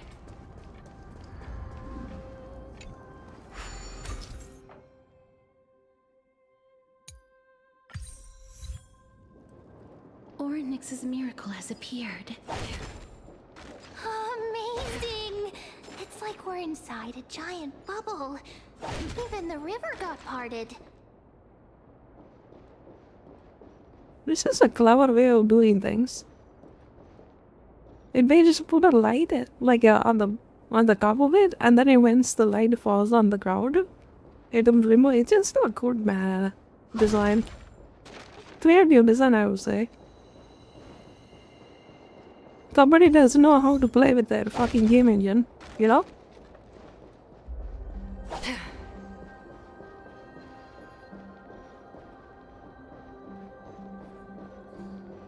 Stream forth the gleam of old blades.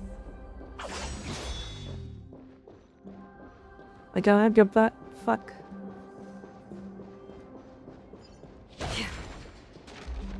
Huh. So this path actually didn't exist back then?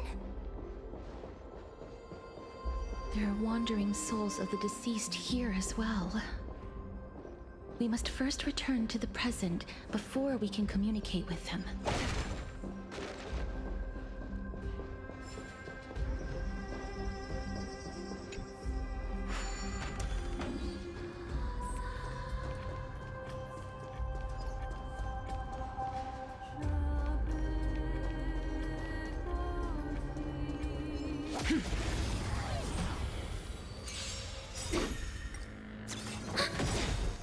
Net markers activated. Time for a good old counterattack.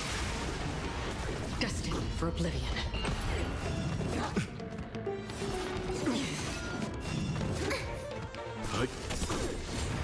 I weep for the departed. It too shall fall. On the still waters of oblivion. My friends, indulge yourselves! I'm fine. Ready for another? Net markers activated. Time for a good old counterattack. Destined for oblivion. Stand down. Survive or be destroyed. There is no other choice. On the still waters of oblivion. I weep for the departed. It too shall fall. Another blood debt repaid.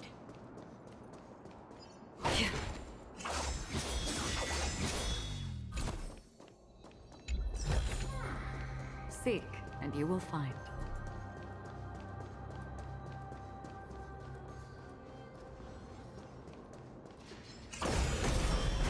Ding, ding. There we go. Bye bye.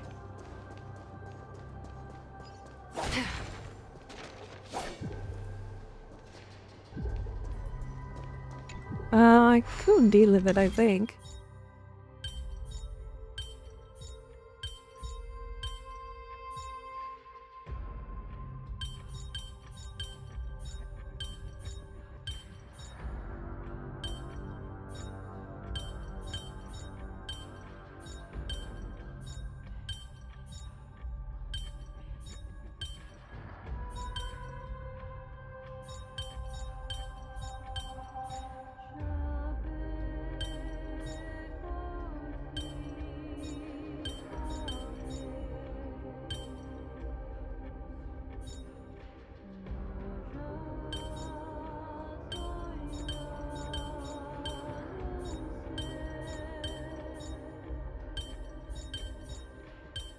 Maybe I said that too soon.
Seek, and you will find. Ah, by the looks of it, you must be the foreign warriors that the Queen had mentioned, right? Since the current campaign requires the utmost care, I wasn't able to make time to welcome all of you. Please, forgive me. Foreign warriors? A priestess, a warrior, and a divine beast. You look identical to the blessed saviors that the Queen described.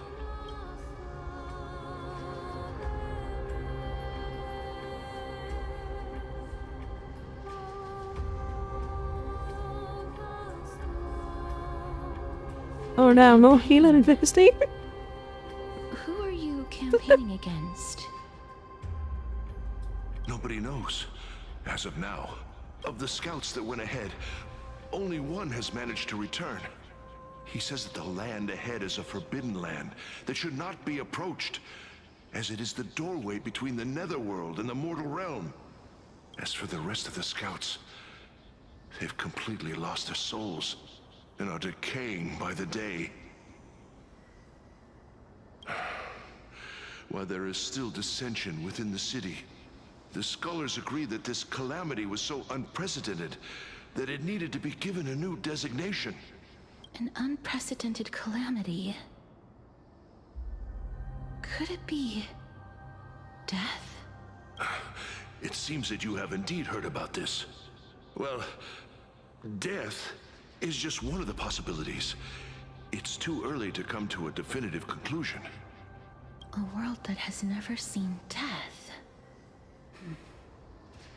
Looks like these people lived in the era Chrysia before the Calamity Titans descended upon the land. May I ask, where is the scout who managed to come back? So he returned to Styxia. He only had enough left in him to last no more than half a day. However, it was his intel that convinced us to rally together. He said that he witnessed the demonic specter of an evil dragon at that treacherous land. The apparition opened its giant maw and devoured everything in sight, and thus brought Styxia that thing called death. Styxia. An evil dragon that brings death. It all sounds rather familiar. Wait, wasn't this part of that fable? Sir, could I ask how the Queen and Princess are doing? The Queen?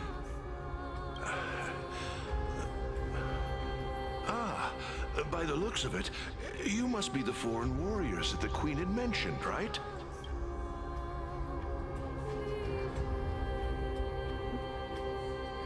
I think he is this about a little boy, repeat. Looks like he's still trapped in the moments before his death. Leave it to me. Sir, the war ended long ago. Styxia no longer exists. Styxia is no more? This cannot stand! Newcomers, hurry up and go take your positions! Oh, looks like it's difficult for this gentleman to accept reality. Sir, I am the Maiden of War, sent here by the Queen herself. If you accept my blessing, then today's battle will be smooth sailing. Maiden of War? I've never heard of this. There's little time to waste. Please don't take too long. Don't worry. I'm typically unwilling to prolong such a moment. Is it over? Have we won?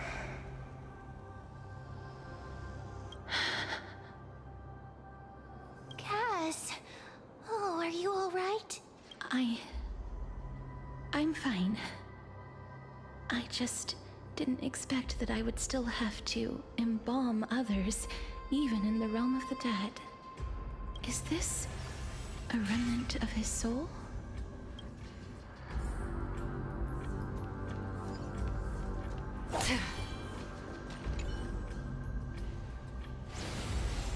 Well then, why should I place my trust in you? holy maiden from afar.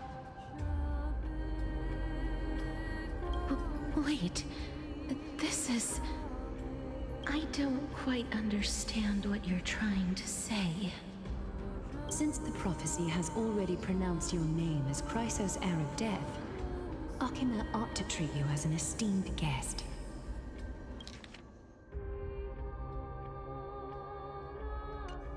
However, you seem to have no intentions of concealing your involvement with the Council of Elders, while most likely being aware of my issues against them. I cannot deny your claim. It was the council that offered this room to me, and they had only one request. They want the curse of death to be completely subjugated to your will. I was agreeable to that request. But why? I am unable to rid myself of this innate curse. However, from this day onward, I shall use it according to your will. I will never make any superfluous moves on my own. I see. So that is how they plan to control the Flame Chase journey. They have shifted the heavy responsibility of granting death over to me. If I ever become obsessed with executing people, they will then have ample reason to terminate the Chrysos heir's journey. And yet, you seem to not mind. This is quite surprising to me. That's because the fate that we were born with is a burden far heavier than that of an individual's life. I've woven many unforeseen events into the tapestry of fate. This is but one instance. Tidy up your precious garments and come with me.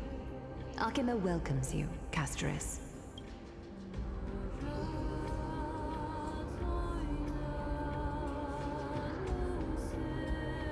I didn't think we'd find vestiges of memory here. Maybe they've got something to do with Orynyx's rune? Perhaps, but I do not need a reminder from them. This memory is one that I will never forget.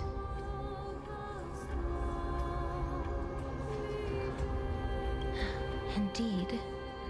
While my relationship with the Council has always been quite ambiguous, Lady Aglaya has never taken any precautions against me.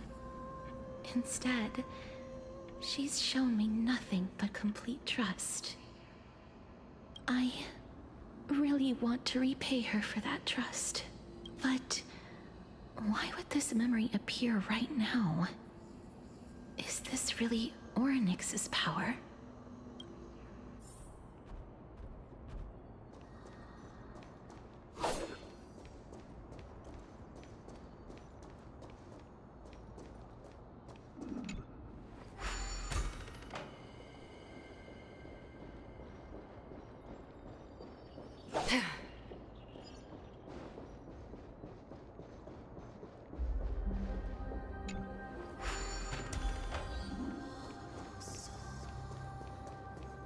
Could these dead monsters actually be... why are the Black Tide monsters here too? Can they swim in the River of Souls? Even Thanatos wouldn't be able to accept Black Tide monsters into their realm. These traces seem to suggest that anybody who trespasses upon death will pay a heavy price.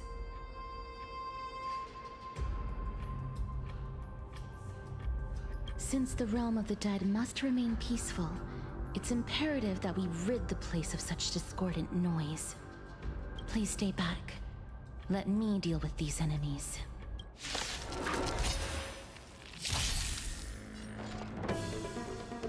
Well, I don't see you in my team. Still waters of oblivion.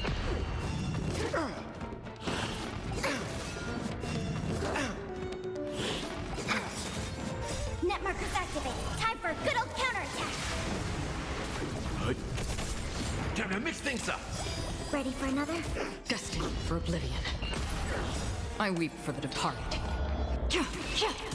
It too shall fall. Another blood debt repaid. The path ahead is blocked by the River of Souls again. In that case, let's go back to the past. This miracle sure is handy. This is yet another aspect of a tech. If Dan Heng was around, he'd definitely be able to raise the waters of the River of Souls into the sky. If Lady Hycelens was still alive, I think she might be able to do that too.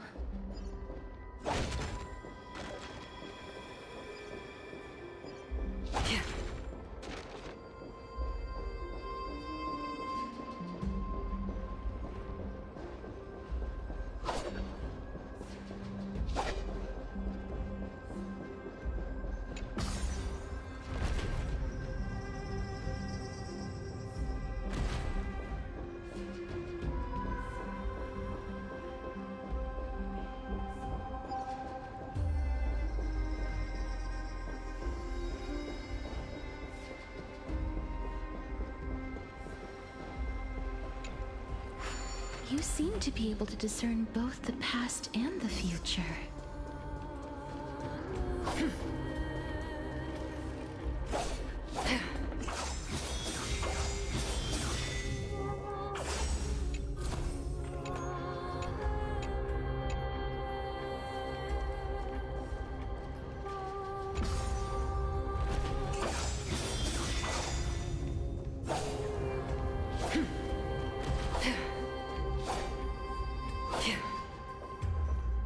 Stream forth the gleam of old blades. Oh, this place. Must have been a beautiful courtyard in the past.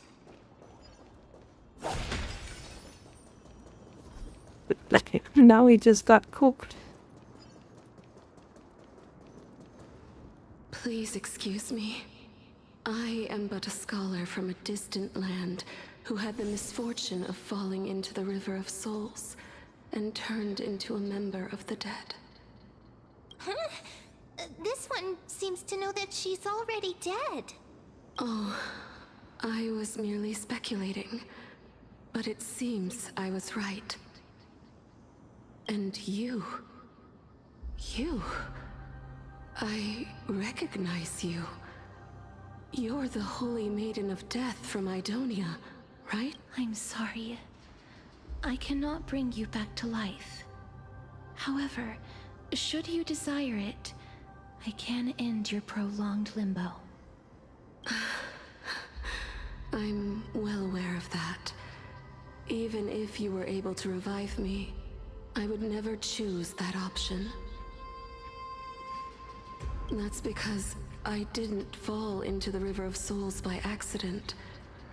Instead, I leaped into it to seek my death. Why? If you could see the life I've led, then you would not reproach me so.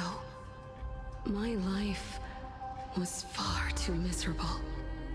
But I did not expect things to stay the same even in death. What a joke.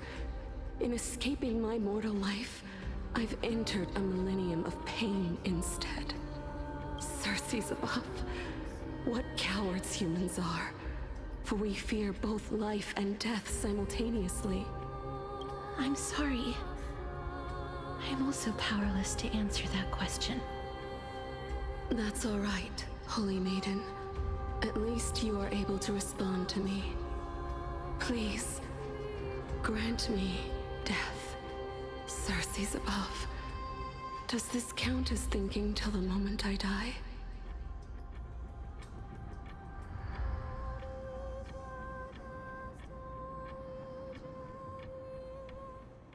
I have seen too many farewells. Her distress is quite commonplace.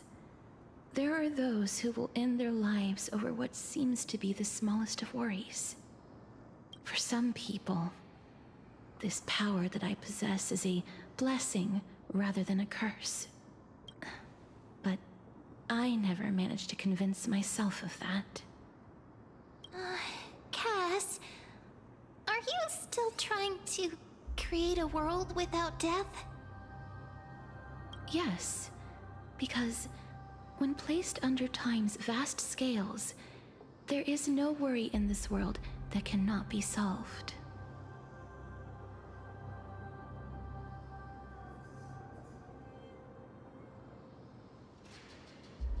This is a wish that I've held for almost a millennium. My mind might have changed once upon a time if people managed to strike up a friendship with me. But I've never been more firm in my conviction. Now that I've learned about your near-death state, it is my duty to wipe death from the face of this world.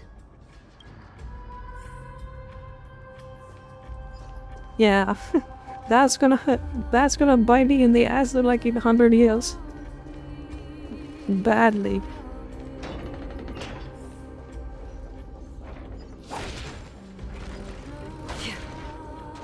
There is a theory that if you live for too long, your brain can't handle the information. This place is I don't know so this year and then spacious. drive you insane. Is this the kingdom's vault?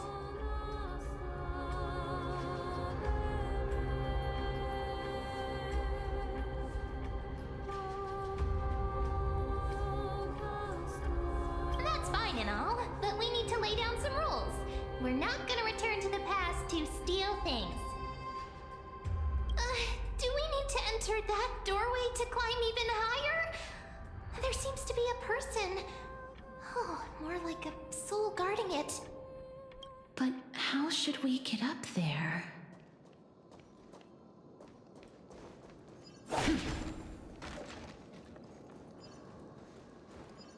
With the photo staffing, I've got to remember find out. You know? Yet again.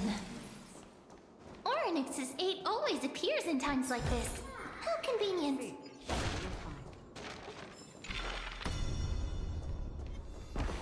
Well, there we go, that is easy. Easy to get myself killed. Look, there's even a platform lift over there.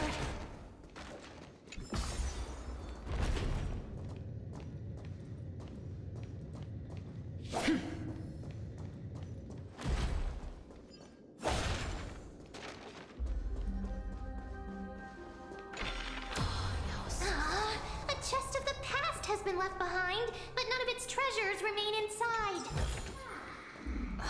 I'm crying.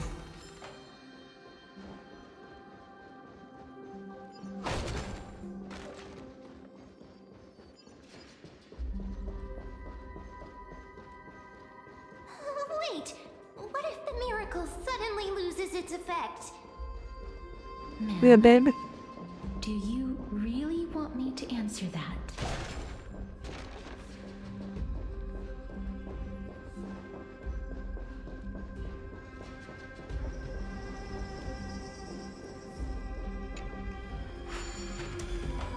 Stay back. Don't come any closer. I'm gonna get you. Why does he look so panicked? Did the black tide monsters frighten him? Or is he actually scared of his own extraordinary power?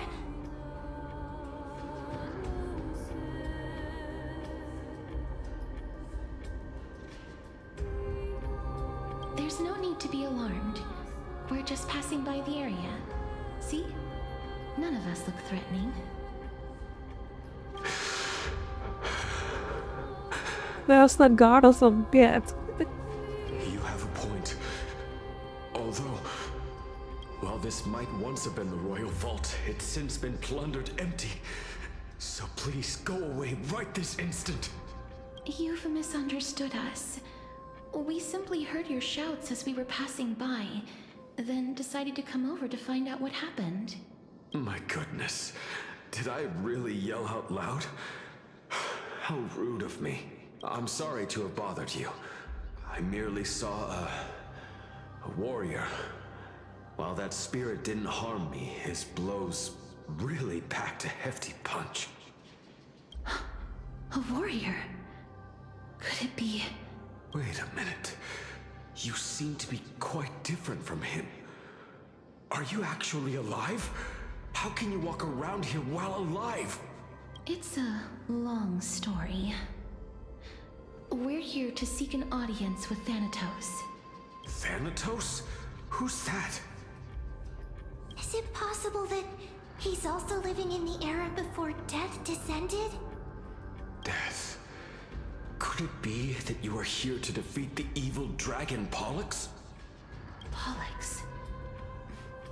Is that the embodiment of No. Death? According to the warriors under the Centurion's command, that evil dragon has been dead for quite a while. The curse that condemns people to death didn't originate from it. But they saw a girl within the dragon's embrace, and she is the true Reaper. Pray tell, where is that girl right now? I've heard that the Queen spared no effort in bringing her back to the castle. Her Majesty intends to control all of Amphorius with this unprecedented power. As for whether this rumor is true, well, no one knows.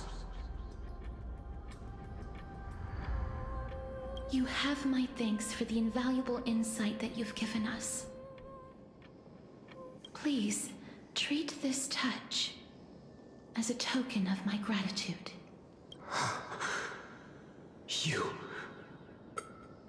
Are you... Thank you. This is his...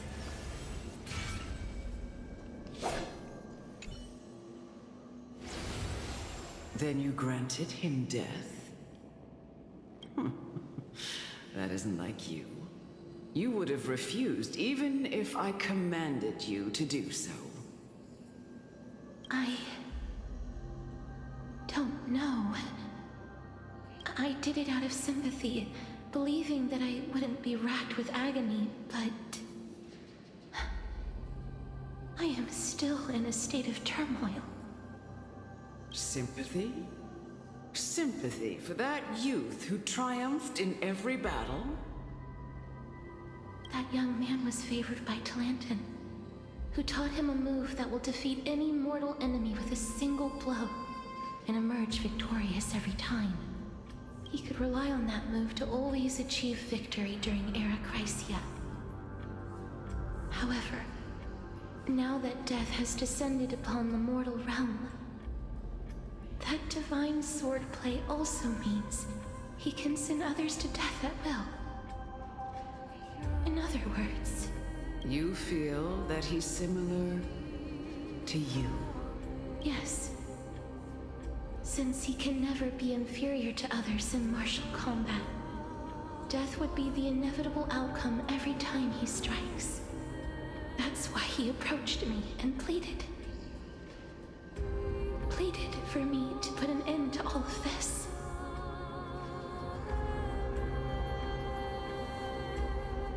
Well, you could just quit fighting. You are perhaps feeling lost. You mean swinging a sword that gives you death? Stop fighting. You don't have to kill yourself for that. Jesus, the people in this game are suicidal. I have not made peace with death.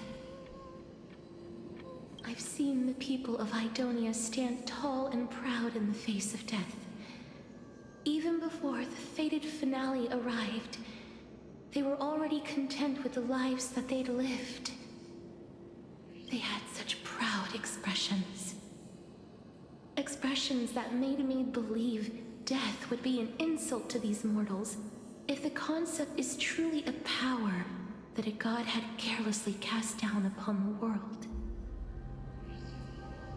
Perhaps death's authority was never meant to exist in this world. I won't refute your beliefs for now, but would you be interested in listening to a story of mine? It's a fairy tale from foreign lands, told by the person who brought you to me in that ice field long ago. Who brought you? Who? Told by the Queen of Styxia. What? Wait a minute. That means the girl born in the dragon's embrace The personification of death these souls talked about. That's you, Cass? I've already had an inkling for a while now. But I honestly have no memories of Styxia. My memories only begin after Amunet brought me to Idonia.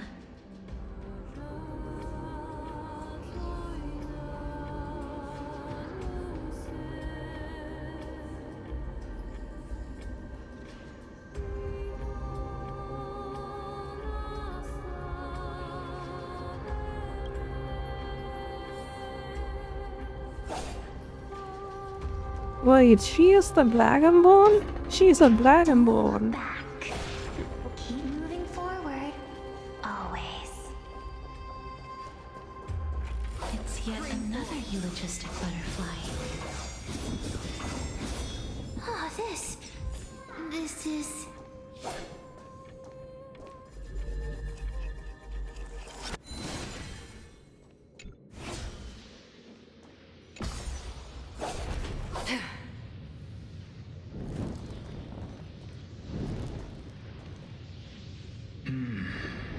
Living ones?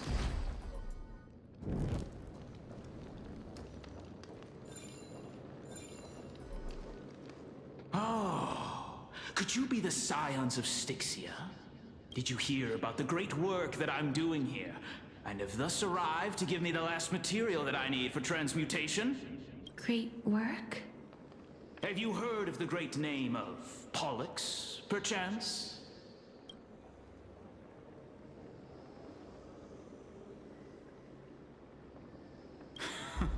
You have?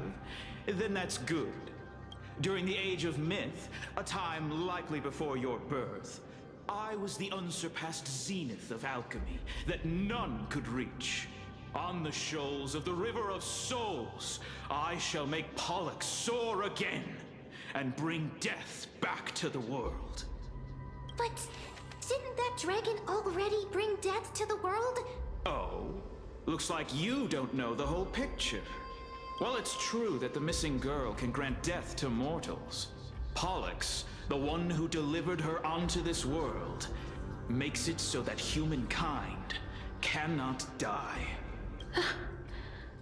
So, it's just as I feared.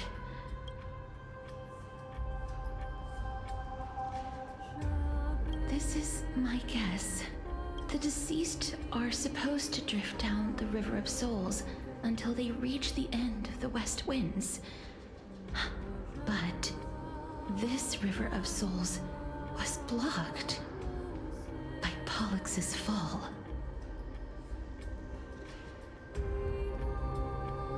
That's right. That's why it's Very well imperative that I bring the dragon back to the mortal realm and make it soar the skies again. I think that is like 3 days ago. My alchemical matrix I'm one of an Excalibur person. I am still missing the most crucial material of all. That final ingredient, the final sacrifice, is none other than the girl who lives out her days with death. Huh? What's going on? You didn't touch him, did you? I know that I am no longer capable of carrying out that task. Take this, all of you, and please fulfill that great undertaking on my behalf. This... We had been inebriated in Fagusa's feast for too long before we began to seek divine bestowed death, so that we could be freed from the whims of fate. However, that brought doom upon us. Instead of summoning a supreme god, we encountered a monster that cut off the River of Souls. That detestable dragon Pollux denied all the dead from the gates of the Netherrealm.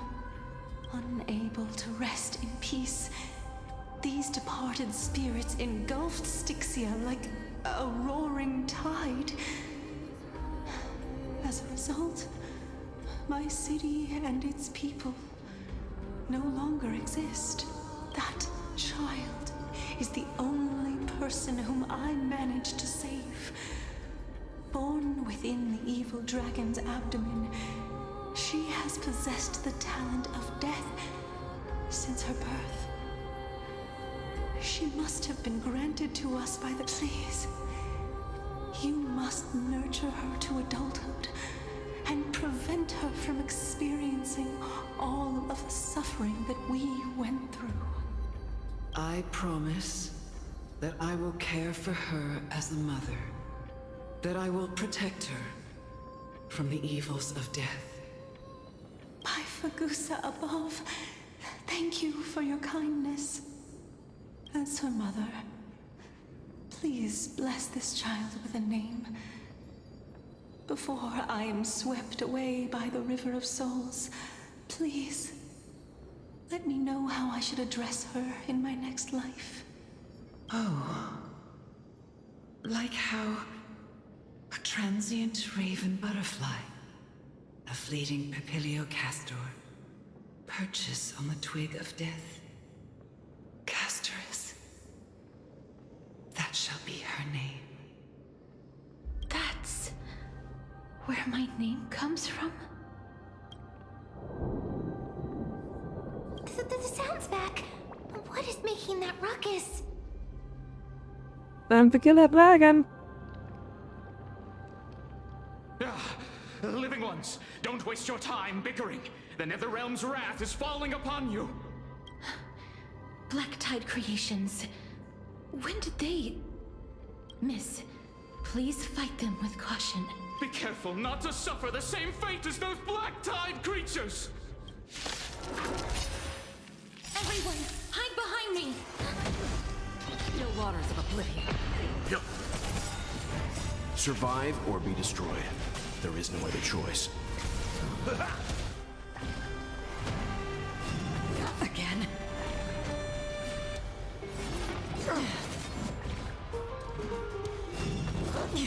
Ready for another? Net markers activated. Time for a good old counterattack. I weep for the departed. It too shall fall. Oh, there's so many of them. How are we holding up?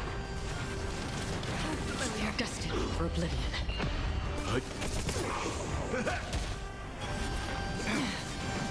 My friends? Indulge yourselves!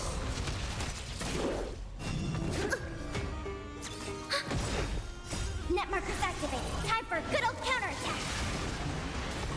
No waters of oblivion. Not good. Survive or be destroyed. There is no other choice. I weep for the departed. It too shall fall. Here. For the feast of strife. On their triumphant return.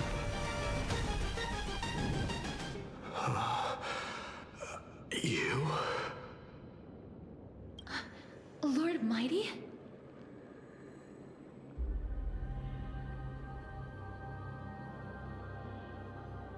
I missed you so much that it almost killed the ring. Lord Mighty. You've been through some tough battles once again. That black tide is endless. My death is only temporary.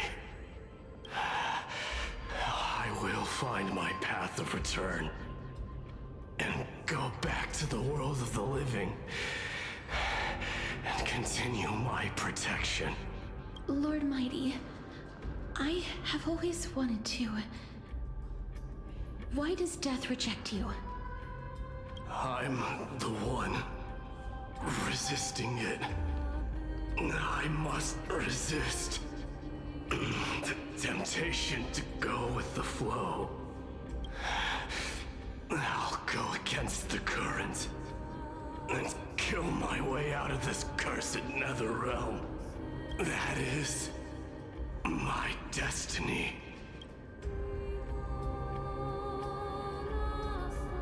It seems like he's completely focused on resisting the temptation of the dead's whispers.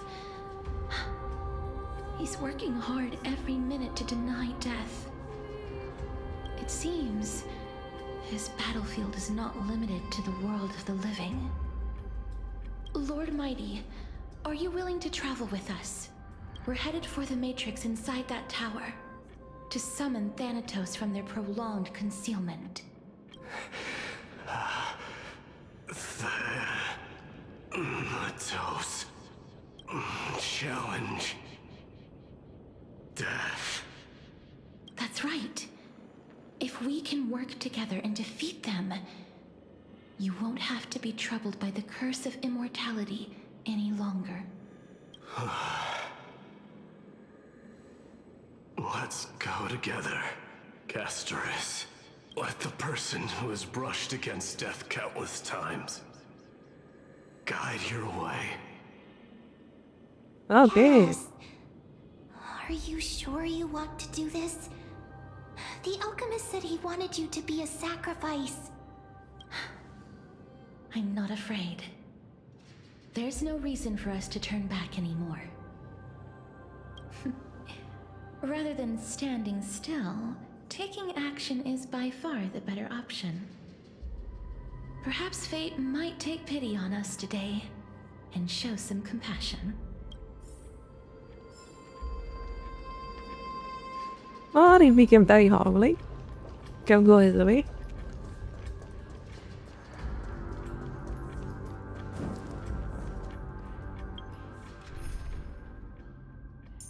Yeah, it seems like she doesn't fill up in the body. I am doing this myself.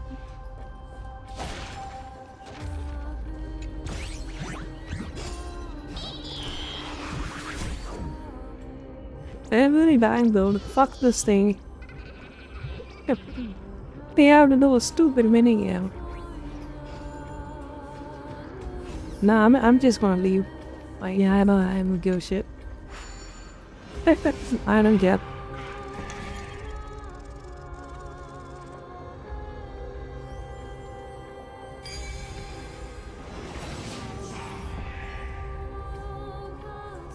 Perhaps there's more than one right answer.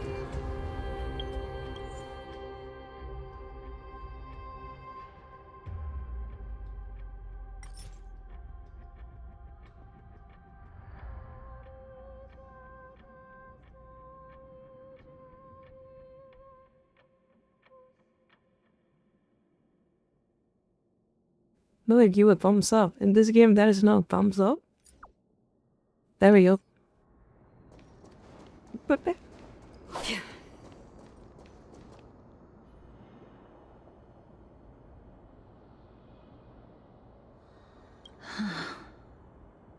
This is going to be difficult.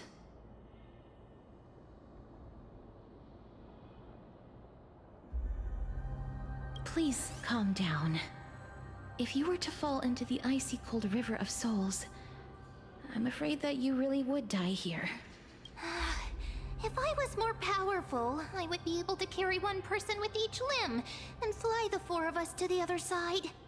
The Rune of Recollection is here, but I can't find a miracle orb anywhere. So weird. Oh, could it be in that collapsed tower in the distance?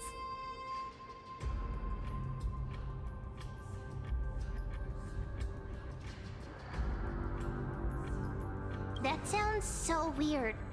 Forget it. Just leave it to me.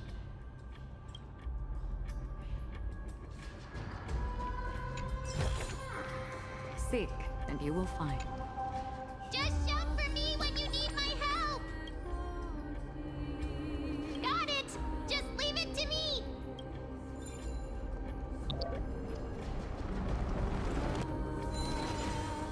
Mem did it! The pink squirrel is... The miracle's range is limited. Please come a little closer. Aren't I a good fit for Ornyx's priest? Of course. You're the most competent priest ever.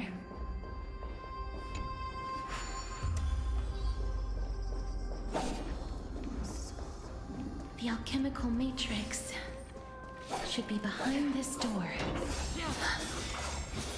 Is... Wow, there's so many of you! So many dead people. Cass and Little Gray. Oh, there's also Little D and the big puppy! Trian? Aren't you...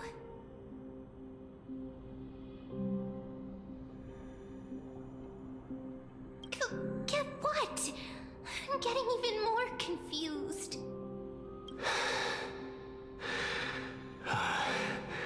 This is the first time I've encountered a deceased friend while going upstream in the River of Souls. It really works like this. Just like the other departed spirits we've encountered along the way. I'm also unable to sense the aura of the living on Lady Trian. Yup, you're right. Trian already knows that she'll not be able to return to everyone's side.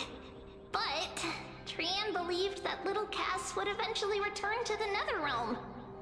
So, Trian has been standing here, at this spot closest to the world of the living, and waiting for little Cass. Oh, it must have been very tough for you. But according to what Trian said, we're almost at the entrance of the Netherrealm. Trian promised Trevi and Trinan that when little Cass got here, Trian would get the gift ready and be the first person to run over and welcome you. So, little Cass, don't cry. Please, accept this. We finally finished it.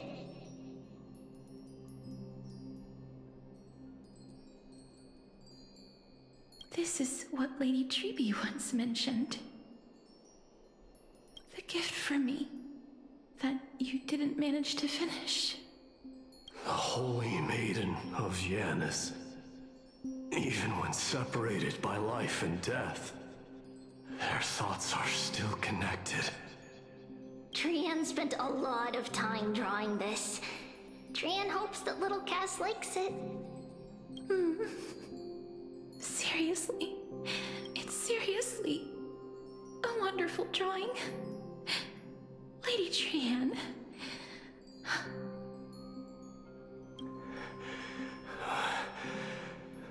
This is our flame chase journey. Little Cass, we don't know what your journey was like before.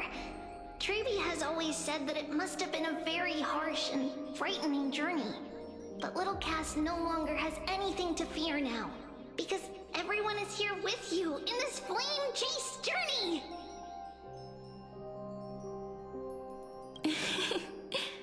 That's right. Only now, when I see Lady Trian's gift, do I realize that I've already obtained so many things I would never have dared to dream of since I embarked on the flame chase journey. It's the first time I've gained so many companions. The first time I picked up the hobbies of crafting and photography. The first time I had dinner with someone else. The first time I went to the market to buy the Chimera doll I'd liked for a very long time and hugged it to sleep. The first time I wore a dress personally made by Lady Aglaya. The first time I went for a walk with Lady Trebi, Lady Trian, and Lady Trinan. The first time I enjoyed the night breeze and looked up at the stars with Miss Hyacinth. The first time I took care of Dromasis with the Trailblazer. Looking back at all these experiences I never thought were possible, it feels as though the scales of my life had shrunk from centuries and decades down to minutes and seconds. And all of them are so precious. I took countless photos in the past, but they're all black and white landscapes. I don't have a single one with friends. If I had known, I would have taken more pictures.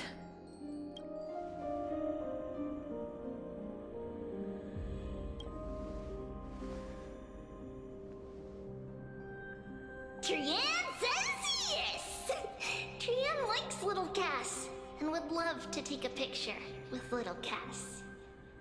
Sadly, being departed souls, our images cannot be captured in the world of the living.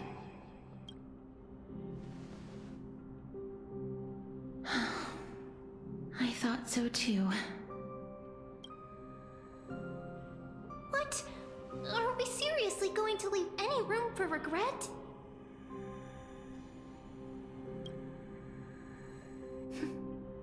There won't be any regrets. This vivid drawing surpasses any photograph from the world of the living. Little Cass smiled. Treevee, Trina, and Trian's wishes finally come true! I remember you once said that fate is not the flowers that bloom at the end of the road, but where people tread beyond the gate. Now, the path that belongs to me is about to reach the end. Thank you for bringing me the final key. Key? Little Cass, why are you talking in riddles all of a sudden? I have a feeling that soon, this gift of yours will become the key to saving Mrs. Life. Wow, that's amazing! Then keep smiling and carry on bravely! Little Cass, Little Gray, everyone, see you tomorrow!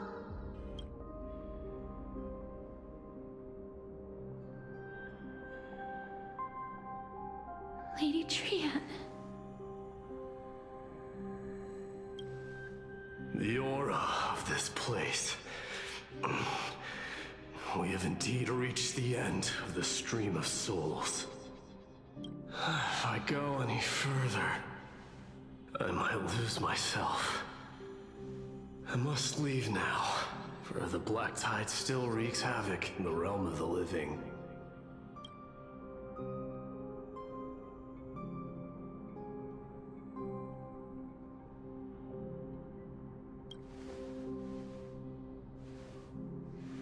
I seek not to enter the door to the nether realm. Castorus, will you fulfill your duty for the flame chase? I have yet to make my decision, Lord Mighty. No matter. Make the choice your heart desires. Even if it takes 1,000 years of waiting, I will continue to fight till I die, then rise from death till the miracle descends.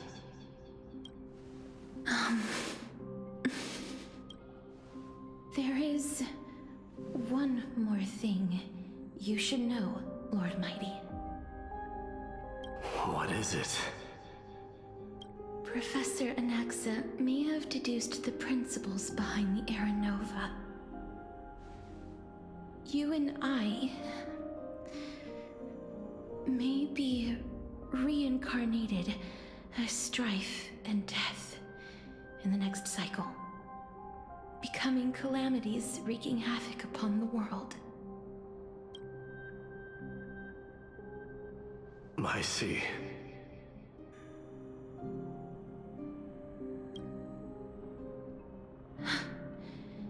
Is that all? Are you going to accept such a fate without complaints? Do you have a strategy to shatter the shackles of our fate? I haven't found it yet. Perhaps I never will. Then, cease wasting your thoughts on futile matters. Control what little you can. And when fate's inescapable grasp comes, resist it with the strength of your mighty will.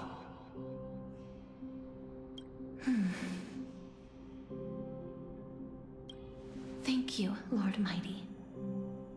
I will find the right decision.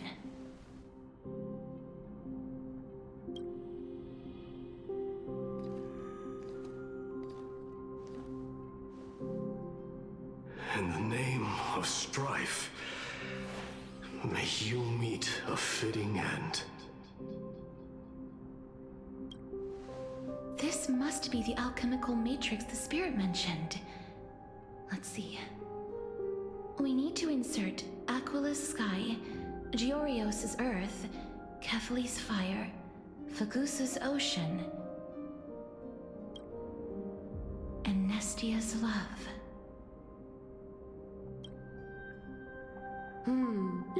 It seems our sweet Princess Homebody has made up her mind. In that case, seamstress, I suppose I no longer need to deliver your message. My time is rather precious after all. Whether you wish to break free from death or not, please, follow your heart. By the promise you once made, I ask that you fulfill your duty one final time.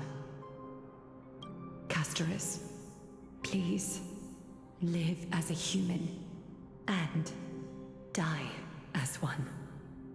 According to that alchemist, the final piece is supposed to be me. However, he is not privy to the past, and therefore cannot see the full picture. The past? I saw the twins of death in Kephali's memory, and now I am certain that I was one of them. The trial of the Hand of Shadow demanded taking the life of your family. I died during that trial, falling before the gate to the new world. And my sister, whom I never met, became the Titan Thanatos of this cycle. She was consumed with regret over my death, so she used the Titan's authority to reforge my soul. Yet, it also means she has never revealed herself to anyone, hidden away from the entire world. That's because the Titan she became already fell at the start of everything.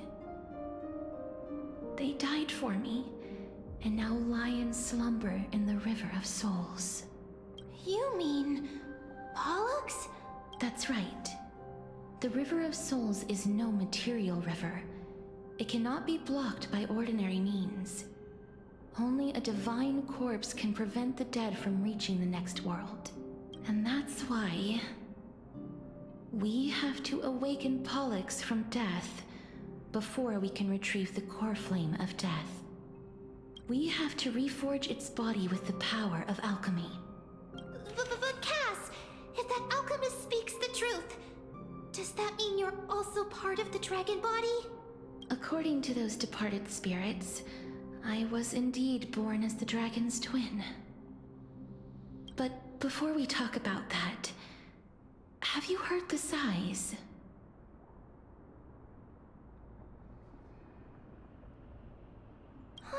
I heard them too.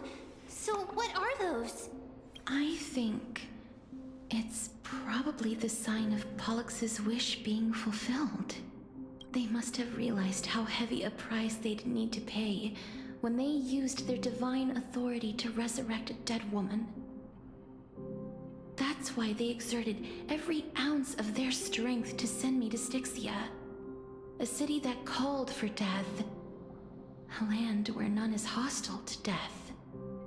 They never saw their wish fulfilled and fell so prematurely, all because they wanted to give me a new life.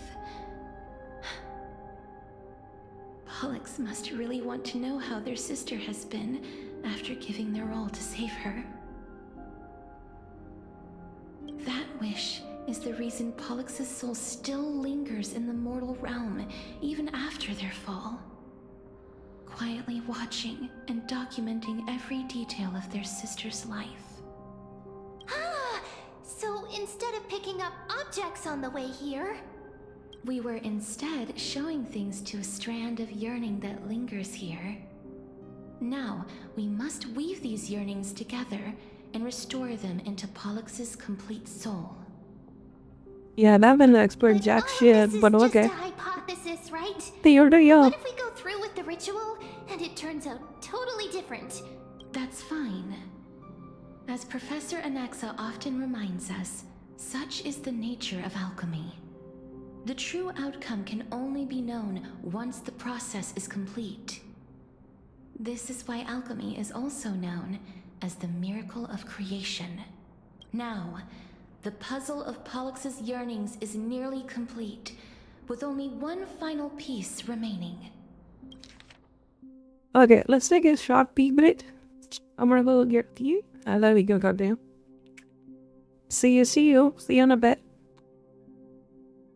Man, today time really flown by. Like, the story was that good, so I didn't even know how far that time went. So already, I've been streaming for 9 hours already.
Alright.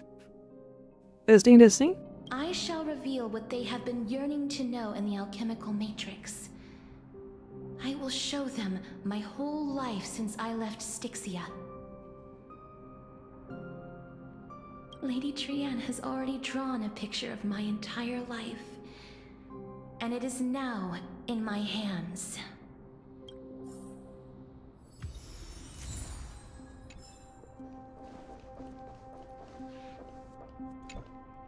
Then, let the ritual begin.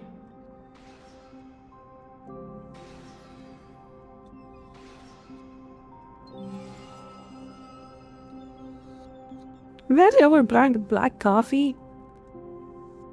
I have seen black tea, but never black coffee though. And now, the objective is complete. That is all. Such is what Professor Anaxa always says after preparing for an alchemical ritual. And now, Pollux, I shall lift you from the river of souls and reforge your soul. Perhaps you will be disturbed by this, and your body may become horrifying to behold. But if even the slightest trace of your soul remains, the soul that once ferried me to this side of the shore, then please, look at me. I wish to thank you in person. I have obtained everything you sacrificed your divinity for. Lady Almanette. Did she recognize you? Oh, she must be the first soul we can communicate with here, right? I'm afraid she is just another spirit trapped here, like the rest of them. The only difference is that I was there when she died. Please, go on. I'm listening. Are you about to tell the story of Styxia? Yes. You're just as smart as I imagined, but... never mind. Now's not the time. There's no need to worry, Elder. Take a look around you. You're already at the resting place of the dead. The world of the dead? But how? I understand that you chose to remain silent about the story to protect Casterus, the girl who coexists with death. But you no longer need to hide that story. I can assure you that you have protected that girl's life well. Oh. Well, in that case, let me begin. Styxia, the pearl of the ocean, plagued by unwarranted calamity and ravaged by death in the fairy tale. It was the first city-state to shift their faith towards death, even before Idonia did. From where you stand now, I suppose that's a bit hard to believe. Right? Indeed. I cannot imagine that those from the Era Chrysia, blessed with eternal life, could ever yearn for death. The immortality is all about that. I have pondered the same question, child. But I am afraid there is no clear answer to it. Journeys and epics are only glorious and magnificent because all things eventually fade to dust. That's how someone once explained to me why death is necessary to the world. But I still can't take that as the final answer. Would a world without journeys and epics be worse off? I take it the one who spoke this line was a general, or perhaps a warrior. I, however, did find some inspiration in these words. Would you like to hear my thoughts, Casterus? Please enlighten me, Lady Almanette. Though I have already made up my mind on how to handle the authority and core flame of death. Your words might truly guide me toward the path forward. You and I are neither warriors nor generals. Therefore, journeys and epics cannot truly resonate with us. But what if I reframe it like this? What if love is not a trait bestowed upon mortals by Nestia, but a blessing from death? Love.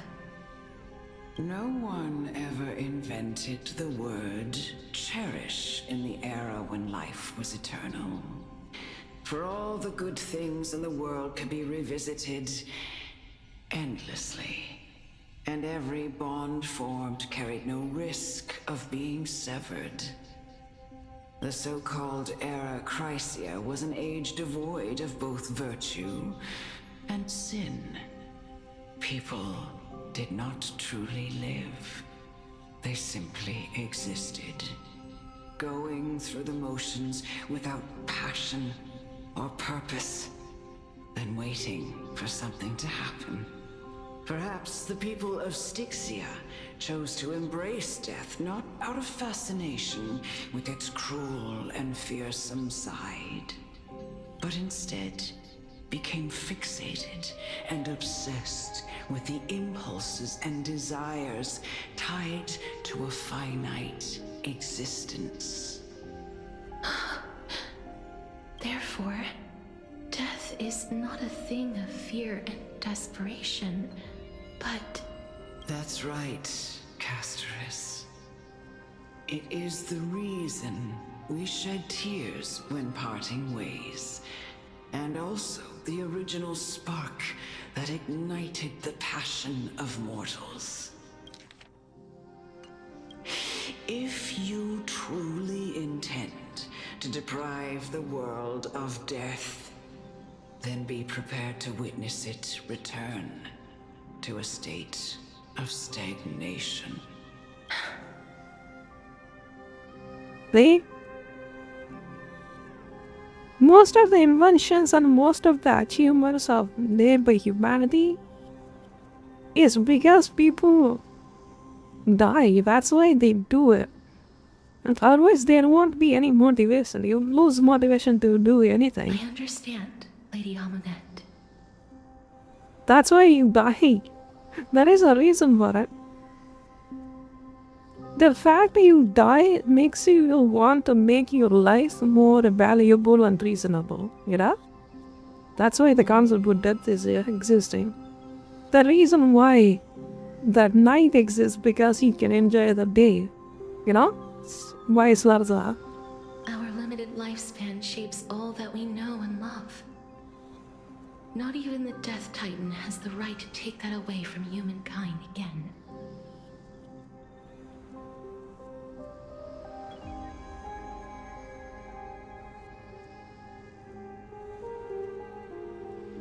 Nestia's love was the chrysalis of Gold's first blessing, but it most likely wasn't understood by mankind. We only learned to interpret this wonderful gift after Thanatos' arrival. If the world was bereft of death, then the Queen of Styxia wouldn't have played midwife in delivering me into this world. You wouldn't have welcomed me into Idonia, and Aglaya would never have invited me to join the Flame Chase journey. None of these stories would ever have happened, and I would never have lived, let alone found happiness. Thank you, Mother.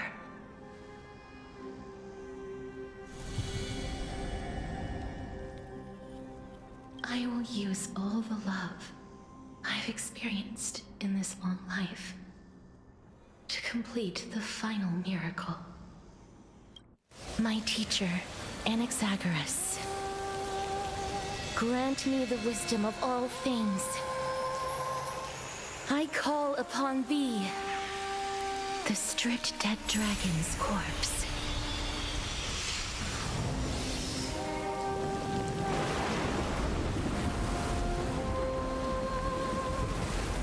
Rises from the earth, falls from the sky. As above, so below. This is the greatest power of all powers. Unstoppable in this world.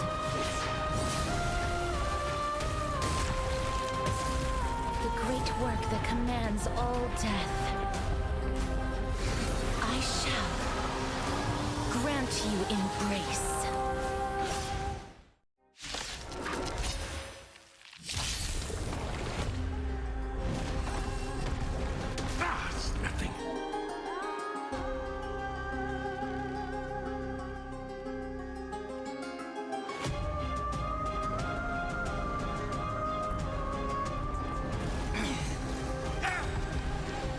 Nice like a good brew, my friends.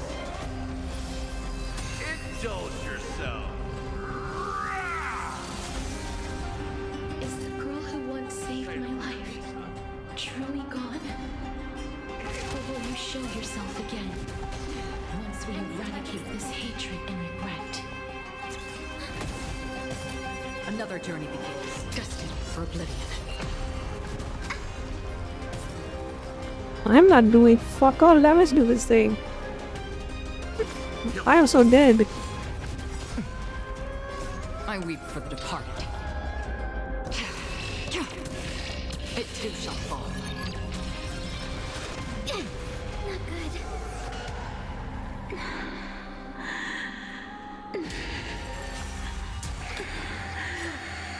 And I know you're anxious. Shh. Don't be afraid. Enemy data secure. Net markers activated. Time for a good old counterattack.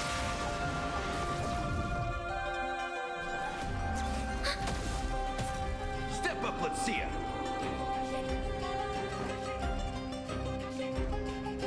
Time to mix things up. Don't worry, it's just a scrape. Let's begin. You know nothing of the way. Survive or be destroyed. There is no other choice. Enemy targets detected. Let's go. I just used the full. But yeah, I'm back in business, baby.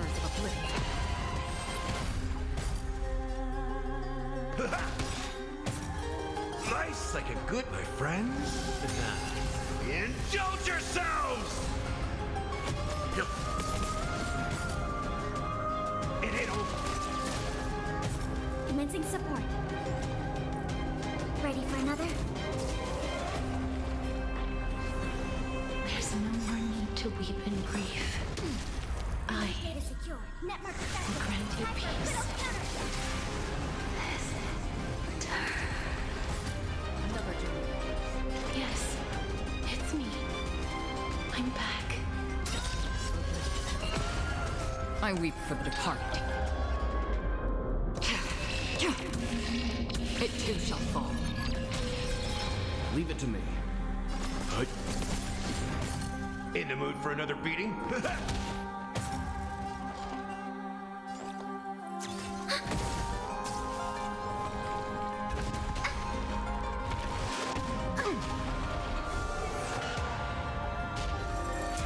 Be careful. They may be moving by instinct, but there is fury welling up within them.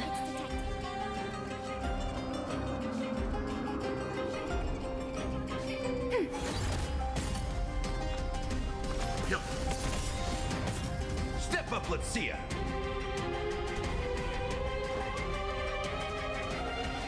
How's this taste? Don't worry, it's just a scrape.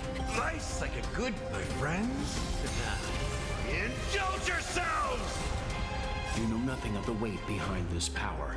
Survive or be destroyed. There is no other choice. In the mood for another beating? Time to mix things up. Thanks for the support. Oh, what am I doing alive?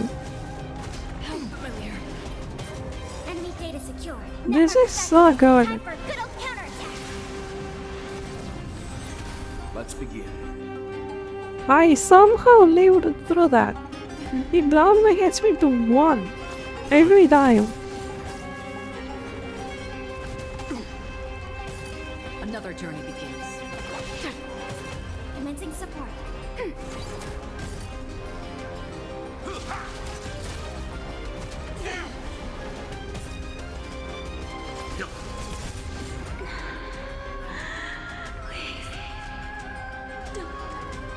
Turn back to the nether realm. Well, it's over. Oh, death. Sleep in peace.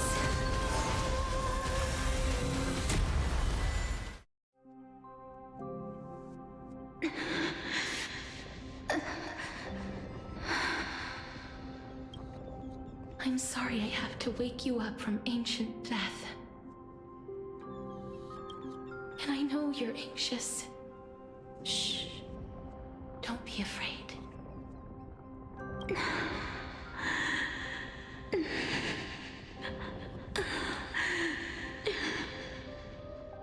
Do you remember me? I'm the girl you once carried across the Sea of Souls. I'm sorry I wasn't able to remember you, but with the help of many people, I was finally able to pick up these broken fragments of my past. I'm back, Pollux.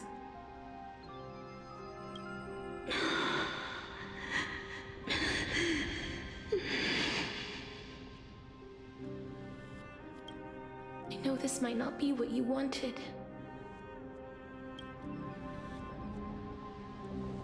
But I have to do this.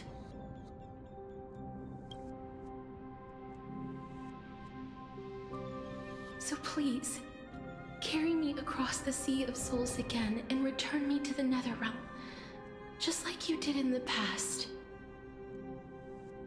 Please take me to where the core flame of death rests.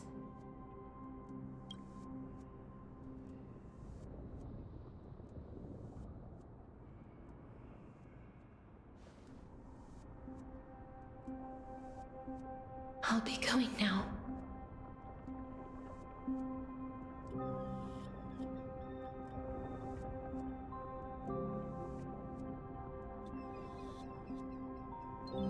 We fell. Great, let's go. I think she is heartbeat, They Joss. may look scary, but as long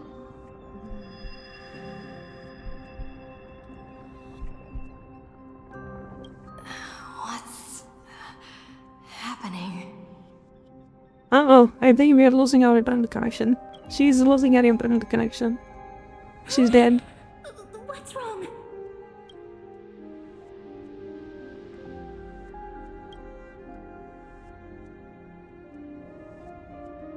Are you... What's wrong with her? Her time is almost up. If I don't go now, I'm afraid her soul will return to Thanatos' embrace before me. What? Oh no! Is there anything we can do? Don't worry. I promised I would ask Thanatos for the Trailblazers' right to roam the Earth again. Mem, stay here and keep a close watch until I return, all right? Alright. I'm the best at taking care of others. Go on, Cass. Make sure not to leave yourself with any regrets. I'm pretty sure the time Biden has something to do with the March 7 because she's really close to water.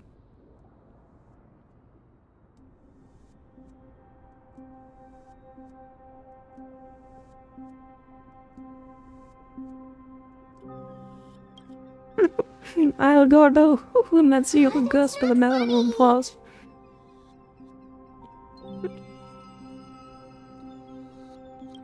Hell yeah. It's a deal then. Let's go under the bang.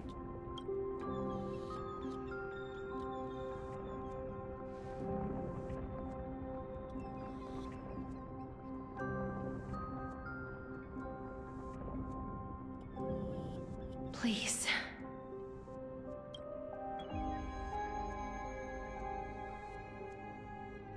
Wait for me.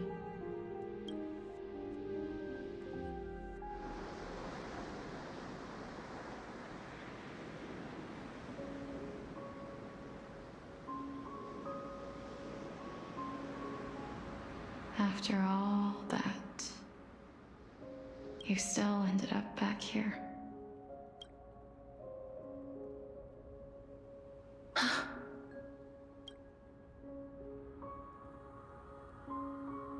So the legends were true. The Netherrealm really is a sea of flowers. Yes.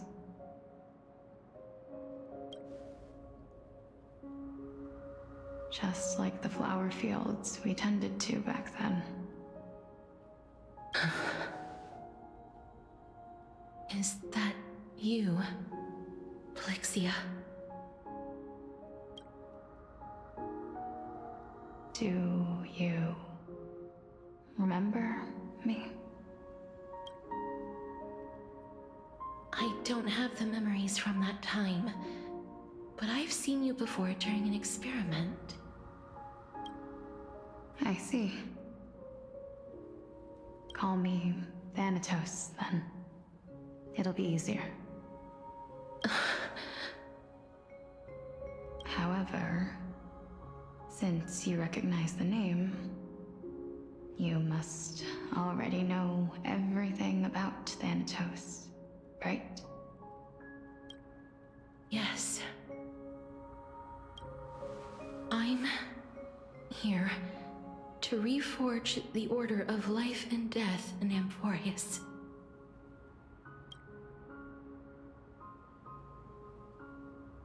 You know, my sister was a sympathetic, but rather sensitive person. Whenever she didn't want to say what was on her mind, she would avoid eye contact and look off into the distance. Just like what you are doing now. Can you tell me about the last Era Nova? What did you do, Plexia?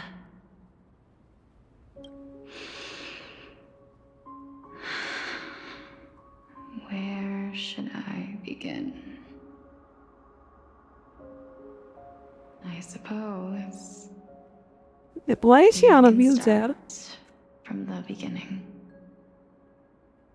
Usually you guys are immortal. How are you even fucking disabled? What is this logic?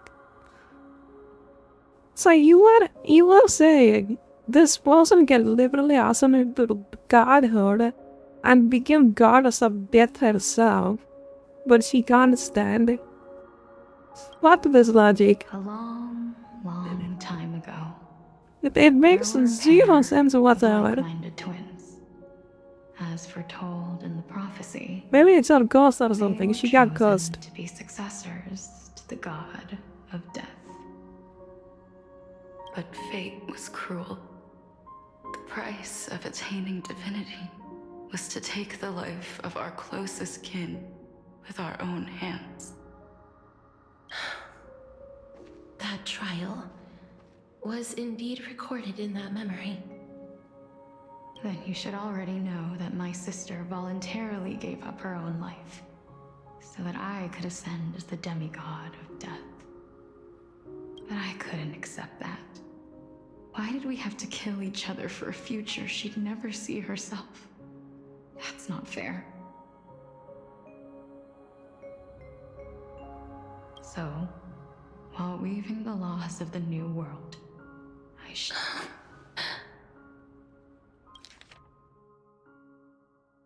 Whoops, I didn't single trust it. My bad. I reshaped my sister's soul and took the form of the great dragon Pollux to carry her up the River of Souls and back into the mortal realm. But our fates were already decided and manifested in unexpected ways in response to my futile actions. Aging is an unbreakable law of nature laid upon humankind, created at the same time as death. When the living die, their souls will meet Thanatos, who would determine where every soul goes. If the Reaper raises their left hand, the soul is granted death and allowed to enter the Netherrealm to await reincarnation. If they raise their right hand, the soul is rejected by the Netherrealm and returned to the mortal realm to continue walking the earth. That's why the Hand of Shadow can only lay down judgment and not embrace another being.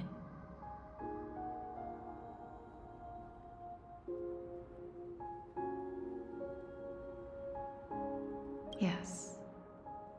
Death was originally a pair of hands, but they were split in twain when we reached the mortal realm, never to touch each other ever again. The half of Thanatos that represents life, the undying human who grants death, that was the curse I forced upon you.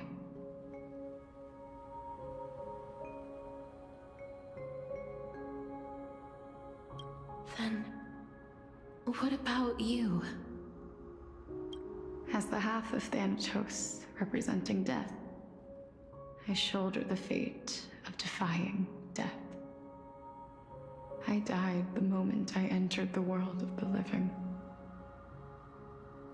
From then on, my Titan also no longer existed in this world.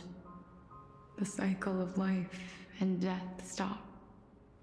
Souls were denied their audience with death, and were left stranded within an ever-rising river of the dead. What irony. My selfish desire to save your life gave you and the world a fate far worse than death instead. Then, what was left of my reason was left behind in the Netherrealm, where I've been taking care of these flowers day after day, until there is now a sea of them, all while mulling over the subject of life, death, parting, and enduring an endless loneliness.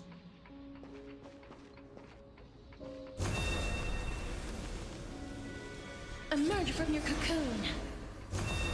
Emerge from your cocoon! Fate is absurd indeed.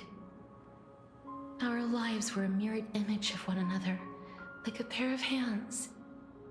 Even so, we arrived at the same destination. We walked different paths, yet experienced the same pain.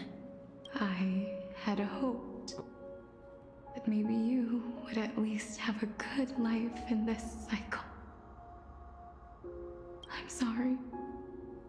I lived my life well. It didn't go to waste.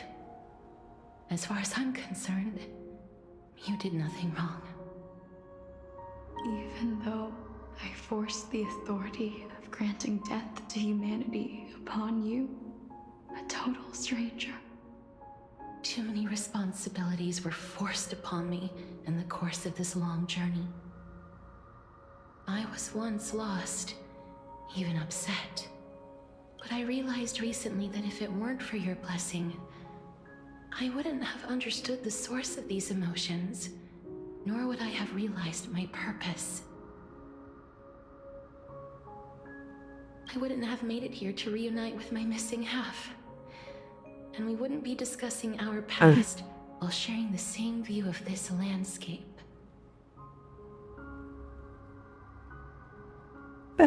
Guys would be like, yeah, I kind of fucked up, dude. That's why I kind of placed the cards on here. Yeah, it's my responsibility to fix it. Let's just fix it. You know? They would just end this whole conversation in like this span of 30 seconds. Wouldn't have understood the meaning of our existence.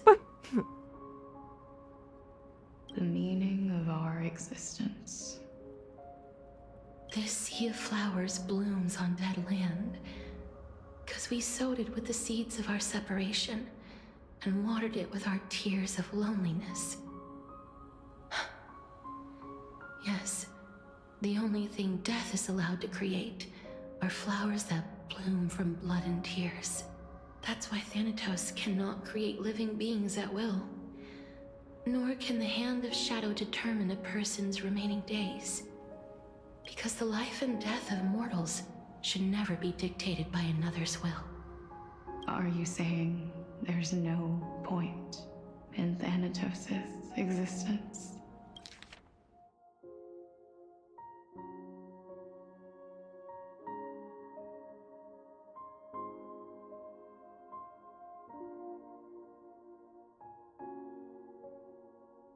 No. No single being can bear the scales of life and death on their own. Not even a god. Life and death weigh equally heavy. We both know that now, don't we?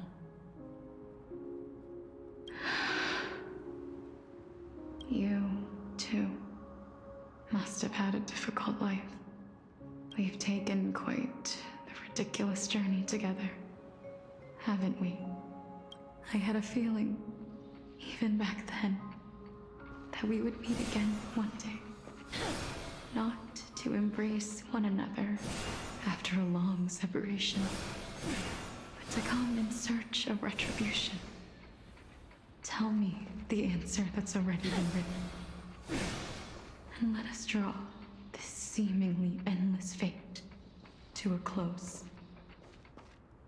It's been far too long. I've waited here for centuries, watching day after day as desperate spirits are denied by this lonely wasteland. I always hoped I would see you among them, but I was also afraid of seeing you. I didn't know how I could possibly face you again, but more than anything, I was afraid that you might have forgotten all about me. I know. But don't you see, Polixia? I made it back anyway. You don't have to shoulder death's authority on your own anymore. It was always meant to be held in two hands anyway. So, let's give our core flame to her, and have her take it back to the mortal realm. Give humanity back their cycle of life and death. Our responsibility as Thanatos was never about picking out favorite souls. We were only meant to watch over life. Let's tend the field together, and create a warm sea of flowers for all the souls to come. What do you think, Polixia? Yes, just one last step. You shall wither, and through that, the dead will sprout again from the remains, and be reborn with the dead flame. As foretold by the prophecy, Thanatos' authority is only destined for only one person to wield. As the Chrysos heir of death, as their demigod, as a titan, our fated moment has arrived once again. Just like before. Yes, just like before. But unlike that time, the ones undergoing the trial this time are prepared. You've made up your mind? Yes, as dictated by fate. But I won't be afraid, as long as you're here with me. Complete your trial in this life. Grant me the embrace of death, and light the spark of life ablaze. You've been tempered by life and death. I know you'll be able to give this wasteland its first breath of life. Like a raven butterfly, flying swiftly into the netherrealm, perching on the twig of death. I will. After this, I will remain permanently in the Netherrealm. The River of Souls shall return here and rain down from the sky, scattering souls across the earth. The cycle of life and death will flow once again. This sea of flowers you sowed shall bear countless joyous or sorrowful souls, and bloom evermore.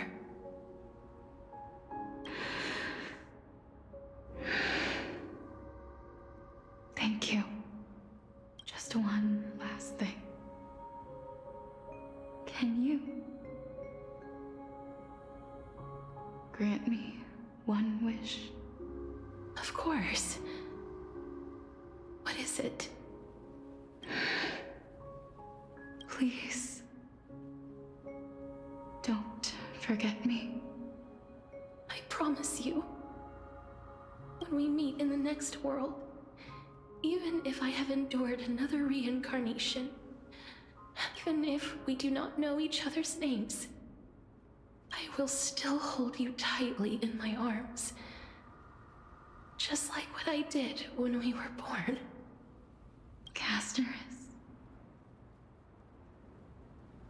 Casterus, you're as beautiful as a fleeting butterfly.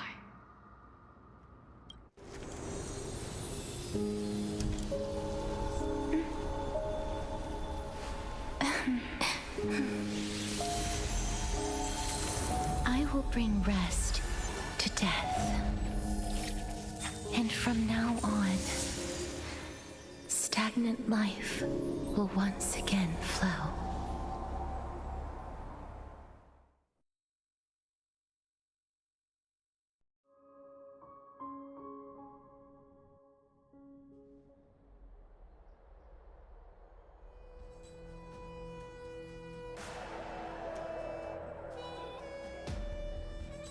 Time flies. In the blink of an eye, the 15th entry hour is already at hand. When this farce is over, your soul will be placed on the scales of life and death. Are you ready? No need to ask so many times. Of course I am. Then why do you drag your feet?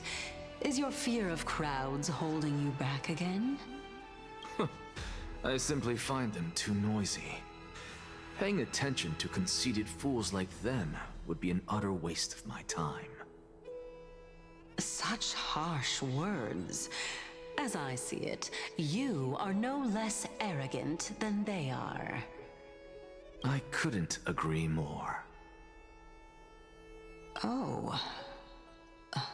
I did not expect to hear that from you.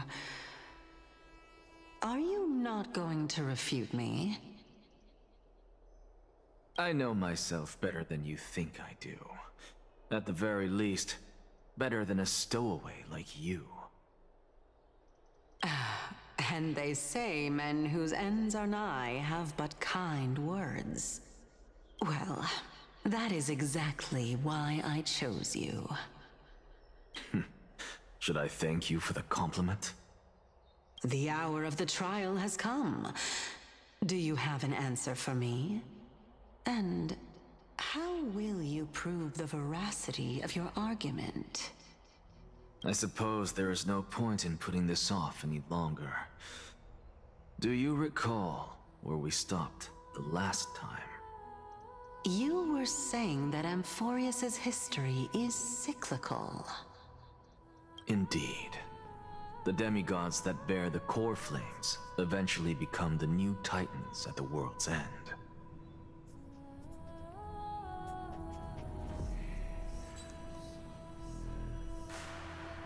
Remember what happened on the Holy Mountain? Calypso, Naias.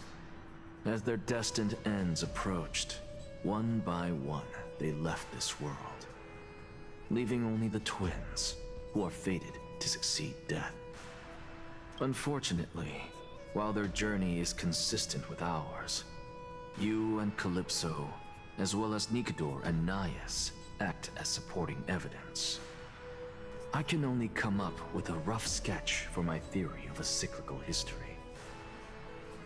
For all the pains I took to reach this point, I had already lost hope of ever obtaining definitive proof. After all, the past is in the past. Proving that we are the legacies of heroes of the past is a hopeless endeavor. That is, until I met a girl named Polixia and her sister. If Castorus was truly sent from the past to the present for the Titan's self-serving reasons, then having lived through 2 cycles, and with Styxia as the pivot, she will no doubt be the link to connect all of this together. If the Twins of Death can bridge 2 cycles to reunite at the shores of the Sea of Souls, then my hypothesis will no longer be just a hypothesis. And you too will get the answer to your question. Well, that is all well and good, but how can you be so sure? If there is even the slightest error in your hypothesis, the girl will be shattered. It matters not. The most important quality a scholar must possess is foolhardiness. If you are overly cautious, then you'll never have the gumption to make the first step, and change will never come. Besides, I, Anaxagoras, am destined to overturn this farcical world. Come, let us go and teach those pathetic worms one final lesson.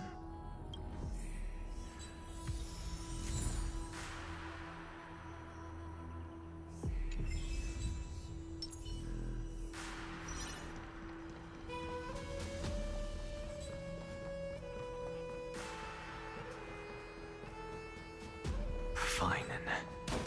So they are leaving the final debate to him. Let those Chrysos heirs who started this terrible war hear you. Let them hear the voices of the people!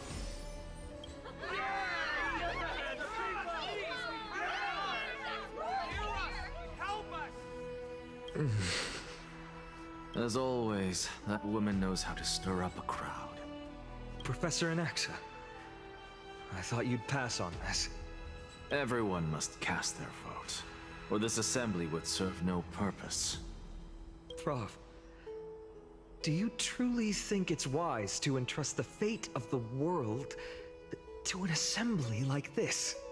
Akama has stood strong under this system for 1,000 years. It stands to reason that there is purpose in its existence. But that is not what you're asking, is it? What you really want to know is Aglaia making the right decision in entrusting the fate of the world to you? Nothing ever escapes you. I didn't spend all those years teaching you for nothing. Most people only take 4 years to graduate, if I recall. To tell the truth, I feel like I'm on my way to an execution chamber instead of a podium. So, do you have an answer to that question? No, I don't. I thought so. Because that question is not yours to ask in the first place. Is Aglaia entrusting the world to you the right decision? Don't make me laugh. That is a question that woman must answer herself. Why are you fretting about this on her behalf? Or have you been seeing yourself as her pawn all this time? Listen up. I'll say this only once. Flip your perspective around and ask yourself this instead. What should I do to ensure that the world doesn't stray from the correct path? That is what you should be thinking about. You still have time, so give it some thought. Oh, and don't bother telling me the answer. Tell it to those begging for salvation from the gods. Got it. Thank you, Professor Anaxa. That's Anaxagoras to you. Who will you be voting for? That'll depend on how well you perform. May Circe safeguard your thoughts.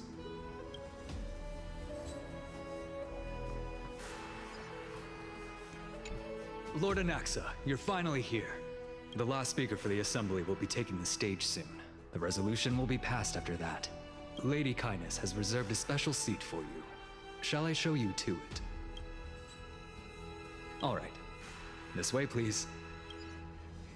I actually don't necessarily mind things remaining the— Elders and citizens, silence, if you please.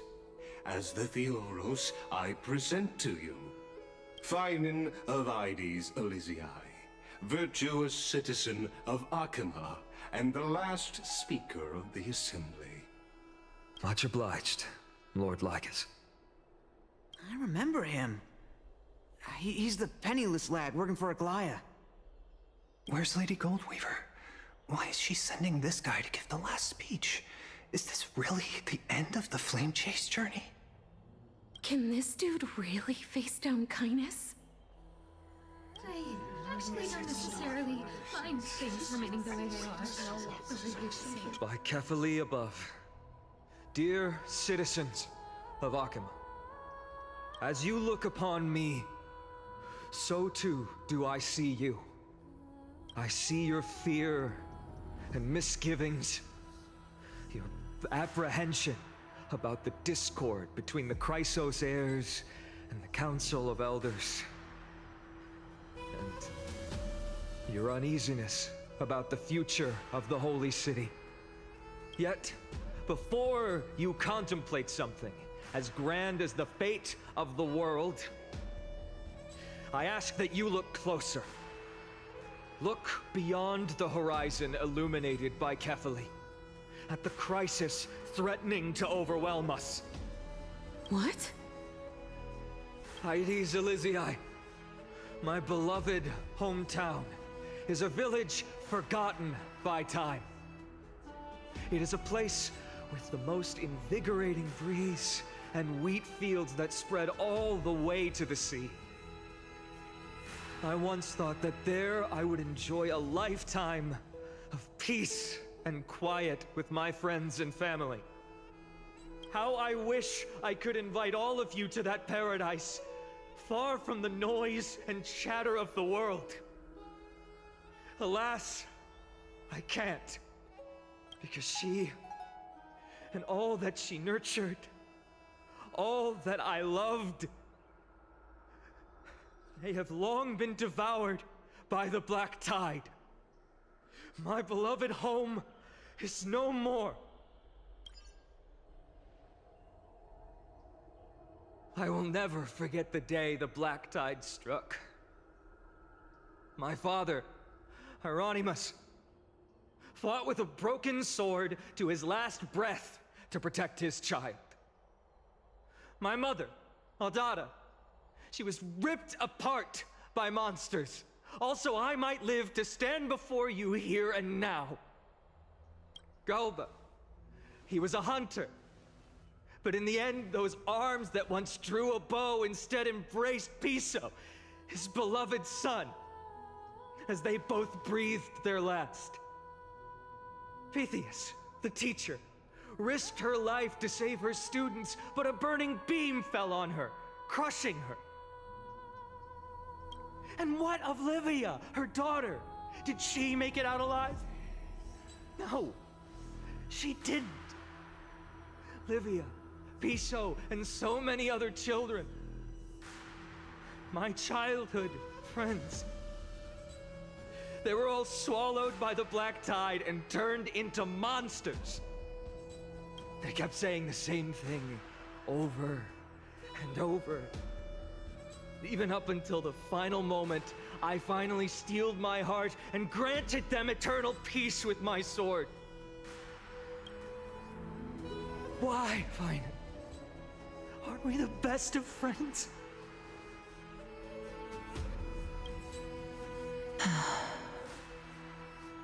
That is the black tide.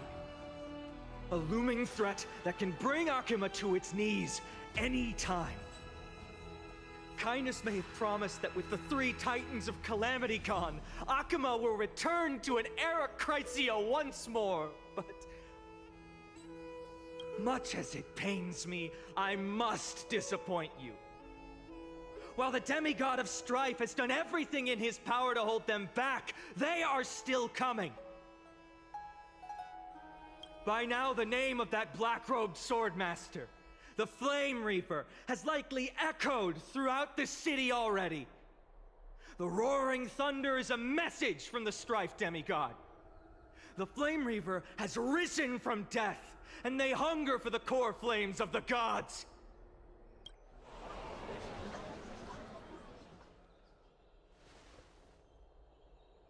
Lies! If such a powerful enemy is indeed approaching, why is Akuma still a picture of peace? Exactly! The city of Akuma shows no signs of pandemonium or chaos. And why is that? I beg you, spare a moment to think about this. Are we able to stand here and hold this assembly in peace today because the danger has passed? No!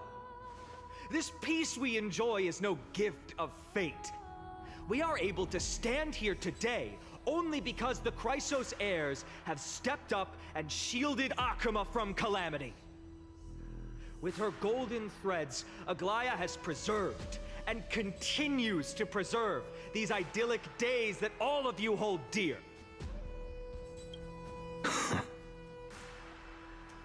Council of Elders claims that Aglaya will one day forsake the people because her divinity is eroding her body and soul. But ask yourselves this. Rather than offering her aid and support, why do they choose to watch and push Akuma away from the Flame Chase journey? The answer that no one can bring themselves to speak of. A truth stained in blood and buried in greed, fear, and vanity. Allow me to lay it bare before you. It is because the Council of Elders, which bears Akuma's history and honor, along with this citizens' assembly we once took so much pride in, are now infested with vermin.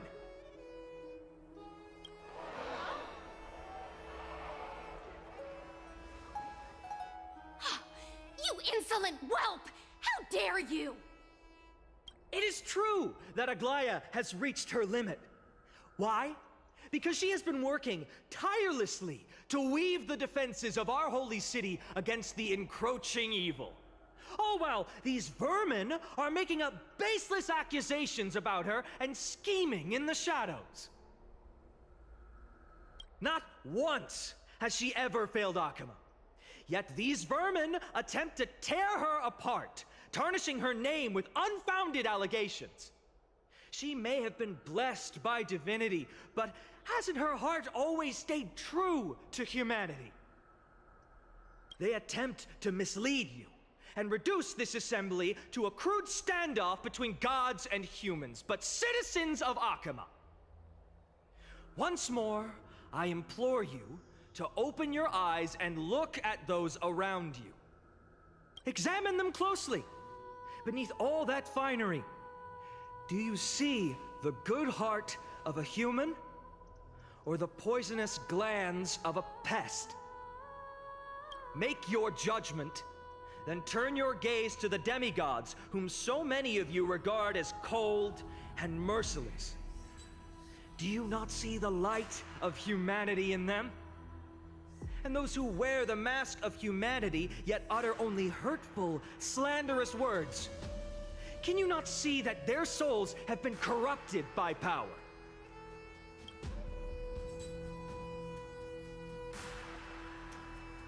Yet, no matter what your answer is, and no matter who your vote goes to, rest assured that you have nothing to fear. For Aglaya, Tribios, and I will remain your faithful guardians and pledge our lives to upholding your decision. And this vow will stay true until the end of our days, where it will be passed on to future flame chasers. A steadfast and unwavering promise that shall endure through the ages. Absolutely right. The Chrysos heirs have only our best interests in mind.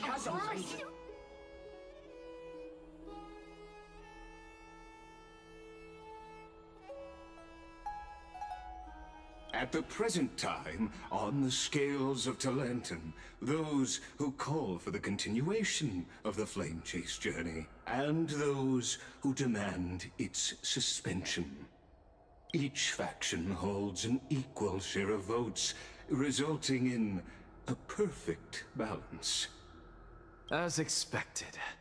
This is the moment when the Flame Chase journey is the closest to its end. And now, it's your turn to vote, Lord Anaxagoras. Is there anyone else who hasn't voted? No, you're the last. Cast your vote with care, for your decision will break this impasse. I have long since made a decision. Very well. May you bring much needed change to this farcical world.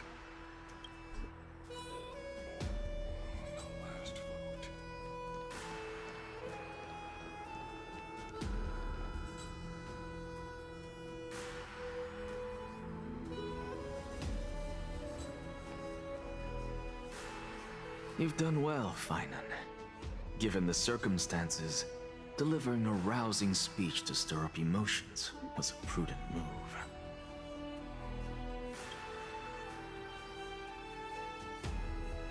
Thank you all for your patience. On behalf of the 7 sages of the Grove of Epiphany and the scholars of Amphorius, I, Anaxagoras, am ready to cast my vote.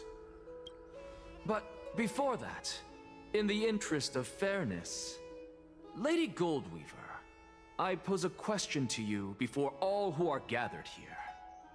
Will you, as Finan has promised, stand by the decision made in the Assembly, regardless of outcome?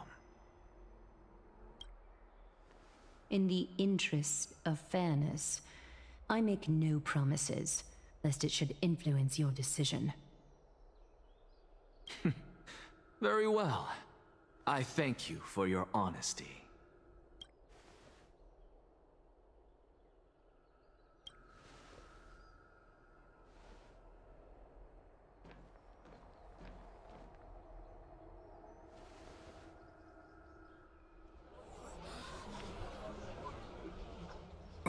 What's he doing? The stakes are high. Let's be patient. Cut the act! Who do you think you are wasting our time like this? Lord Anaxa, please do not forget that I...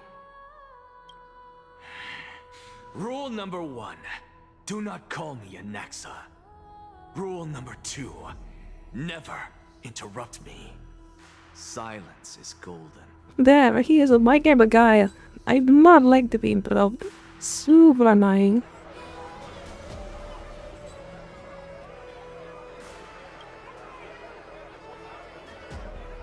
Just vote already. What are you waiting for?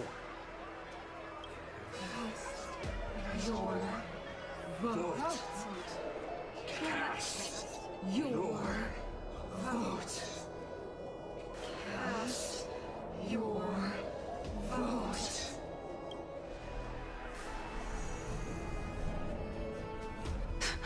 I cannot help but wonder, is every hardship in the world something you will exploit and use to your advantage? How else am I supposed to make use of this situation where my body and soul are separated? Oh, Circes. Or should I say Calypso?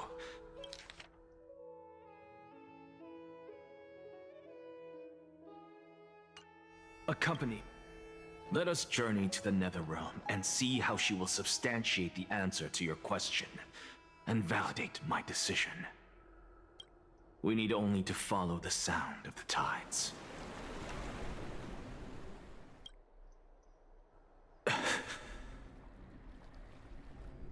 You are... Well done, child. Just as I foresaw. You have achieved great things. Teacher. What a twist of fate. A blasphemer raised in the doctrines of the Venerationists. It's like a foal kicking its mother in the belly after taking all her milk. I respect you immensely, sir. But you cherish the truth even more. So, child, do not be troubled by the criticisms I have borne. Do not let those voices hinder you as you forge ahead. As the sage of the Venerationists, I am duty-bound to oppose you. But, as your friend and mentor, go forth, for the truth is already in your hands. I will keep that in mind. Go now, child. Your lonely pursuit is about to welcome a new chapter. And when you reach the end of this journey, may we meet again with the truth before us. You have my word, sir. May Circes safeguard your thoughts. May Circes safeguard your thoughts. You are right, Empedocles. My lonely pursuit is about to welcome a new chapter. I must be on my way now. May we meet again with the truth before us, Empedocles. What are you waiting for? Just cast your vote. Silence! Silence, everyone! Behold, Circes, here at the center of the world, I shall write the final step of my proof. For this place is but one step away from the truth.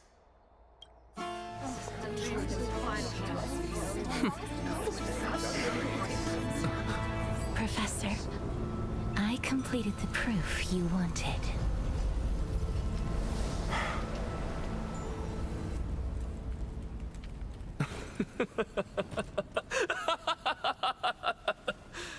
Thank you, Castorus. The answer is plain as day. My vote goes to the Flame Chase journey and nothing else! Elder Kindness, I have deciphered the truth of this world.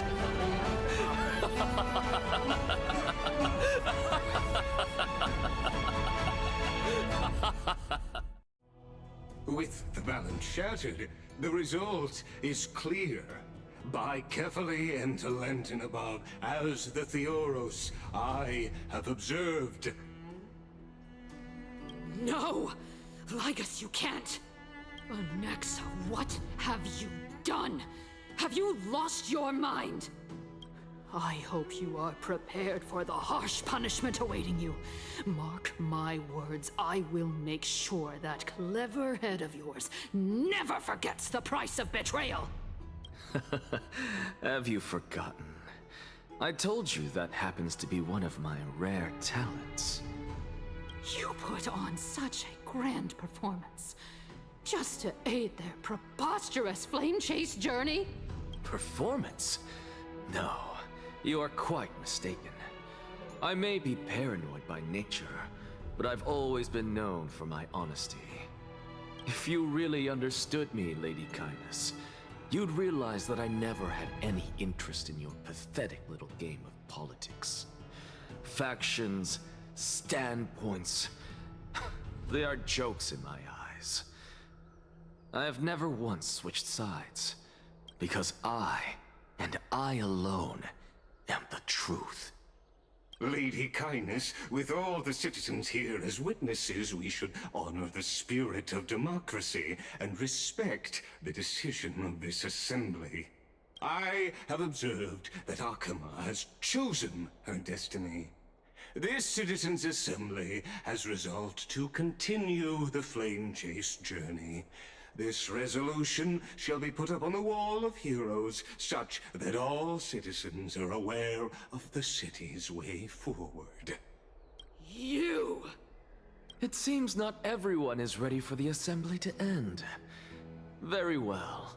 let me entertain you for a little longer. By your leave, Lord Lygus. Interesting. Elders and citizens, your attention, please. Stay for a moment more, if you will. Anaxagoras of the Grove of Epiphany has an announcement for the Assembly. What is this performer up to now? Just moments ago, all of you made a decision on the fate of Amphorius. As a supporter of the Flame Chase journey, it pleases me to see the choice you have made. But I regret to say that I still harbor doubts about this outcome. Thus, I hereby challenge this resolution. Tell me, who among you dare swear to Kefali's name that Era Nova will truly welcome the fairy tale ending that the Chrysos heirs have promised? A beautiful new world free of calamity and madness?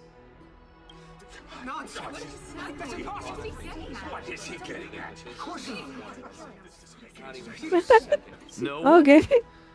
Must I pick somebody to answer? Very well. You, the one acting so wise and profound, in front of all present here, do you dare swear that it will happen for sure?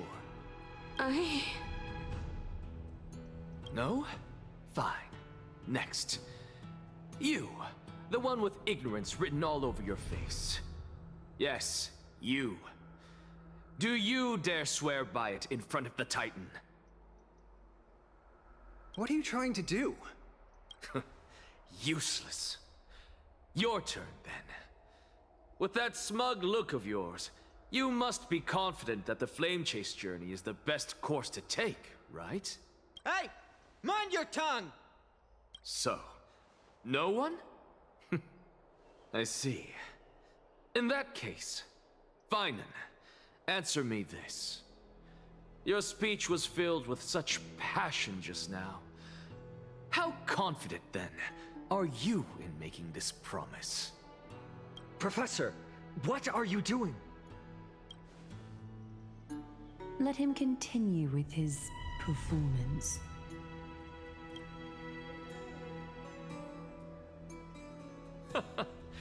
Will you look at that? Even Finan and Aglaya lack the courage to make such a promise. And what's even more absurd is that no one but I can promise you this new world. And yet, the Assembly passed the resolution anyway. But you needn't worry, because I knew better than to trust you good-for-nothings. That is precisely why I am here today. To give you one final lecture. Now listen up and listen well. I, Anaxagoras of the Grove of Epiphany, hereby declare everything that the Flame Chase journey promises is true. Finan of Ides Elysiae, the prophesied demigod who shall succeed Kefali, will reforge each and every one of us in the new world with his complete, intact memories. What? The core flame-bearing titans were the Chrysos heirs of yesterday. And the Chrysos heirs who carry the core flames today will become the titans of tomorrow. All of our souls shall endure for eternity in the miracle of the World-Bearer. And all under Kefali's protection shall step into that new world.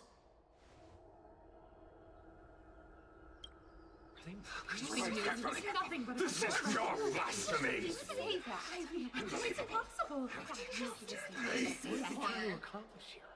What? Are you saying that we must bow down to you and worship you, even in our next lives? Enough, you blasphemous imbecile! How dare you try to deceive us with all these lies and falsehoods? How can you prove? I told you, don't interrupt me. But since you've asked, I shall be kind and indulge you. My statements are based on my experiments on the divine body of Kefali themselves. You heard me correctly, everyone. With the tacit approval of Kindness and the Council of Elders, I fused my soul with a god through alchemy and learned the truth behind Era Nova. What is he talking about? Isn't that pure blasphemy? I, the vile, wretched blasphemer, deserve nothing less than death for my sins. And the Council of Elders, which granted me consent and aided in committing this atrocity, should face punishment alongside me.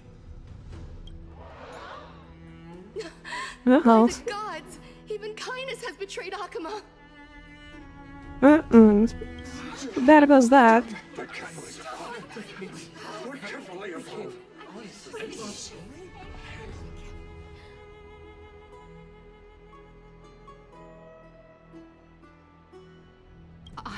I had no knowledge of his transgressions. He did that on his own. The Council of Elders bears no responsibility for his actions. Lord Lygus, as the esteemed Theoros, are you going to simply stand by and allow the Council of Elders to be dragged through the mud? If the accusation is true, I will acknowledge it. If not, my conscience stands unburdened. Lady Kindness, the reputation of the Council of Elders was not built in a day, nor will it be shattered overnight. Repercussions await those who fool the people, and punishment must be meted out on those who abandon their vows.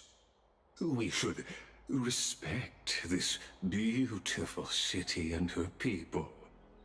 You... Lady Aglaya, the Gold Weaver, I humbly ask that you take on the responsibility of overseeing this judgment in the name of the fairness of Talantin and the justice of Kefali. Considering the circumstances, and in accordance with Akuma's codex, as the only demigod among us, you shall rightfully wield this authority. The honor is mine to bear. How is this permitted? Somebody do something. This is how we're... Elders and citizens, silence, if you please. Anaxagoras of the Grove of Epiphany has made his statement clear. As per Akuma's codex, I request all present citizens to stand with me in exercising the right of judgment. First, Elder Kindness of Akuma and Lygus the Theoros stand accused of neglecting their duties and abusing the law, leading to the egregious blasphemy against a god. In the names of Talantin and Kefali, Akuma is to form a committee before the 7th action hour to conduct an investigation and disclose the findings to the public for subsequent judgment. Yes! That's what we deserve! Curse you! Now, He got cooked. Concerning Anaxagoras of the Grove of Epiphany, he has confessed to grave blasphemy against Kefali. In the names of Talantin and Kefali, the accused must be allowed to hear the people's voice prior to the execution, for a chance at a reduced sentence and possible pardon.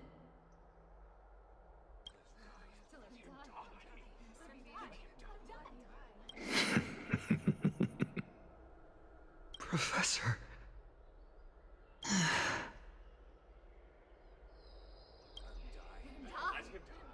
Let him die. Let him die. Let him die. Let him die. Let him die. Let him die. Let him die. Let him die. Let him die. Let him die.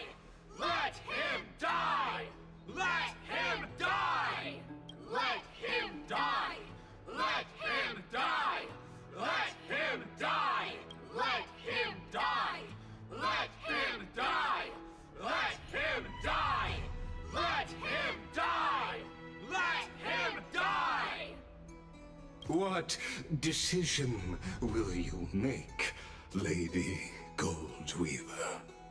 Enough with the hesitation, Aglaya. This is not like you.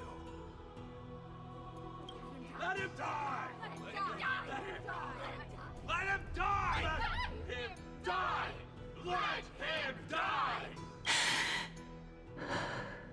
Then, in light of the people's voice, O Talantan on high, may you bring death upon him.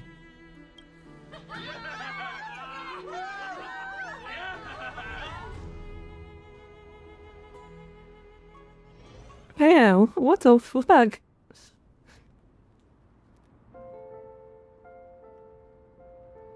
A sea of flowers. What is this place?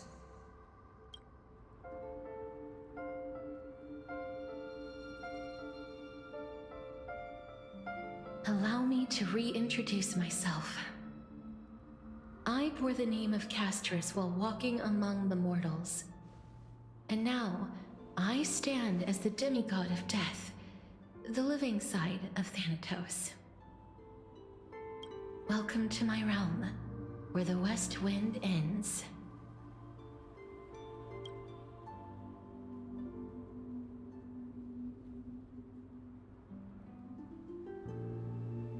Mom, I made it. My flight on a catalogue is finally done. Let's go.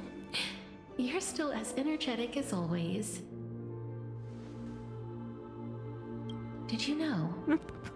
Every flower here was planted by Thanatos himself.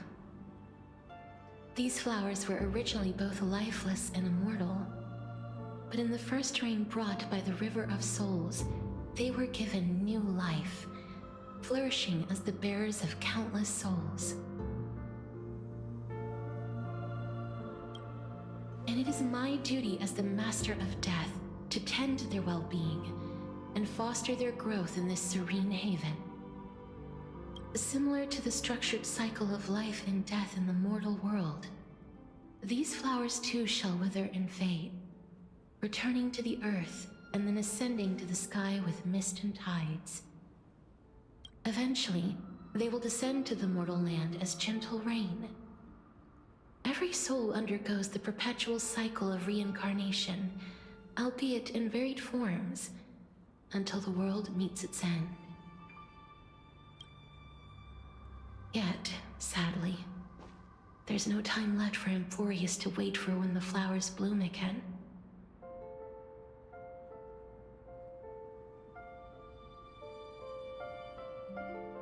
Now, death is the power at my fingertips. It once led the souls of the deceased here, but I shall open the gate of the netherworld and return you to the realm of the living. In exchange, please take the core flame of death with you and complete the flame chase journey. Do not let our work thus far be in vain.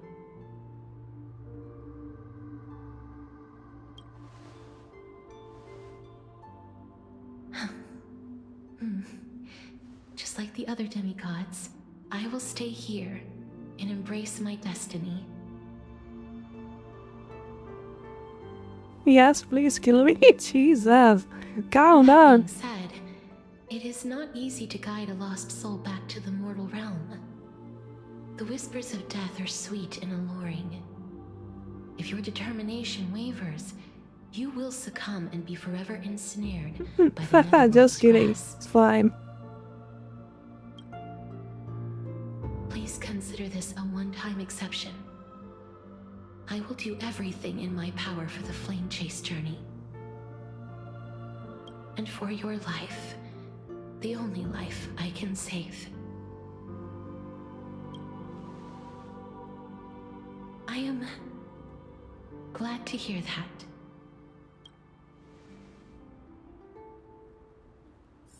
Over here! What the frick? Wait, maatjes, zijn we zo op daar?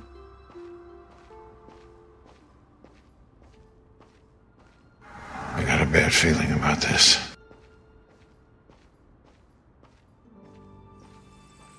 Don't go.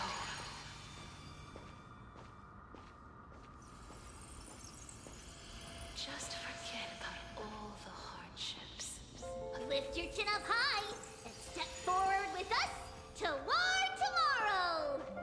That's right. Keep your eyes on the dawn. Onward. Show me your courage.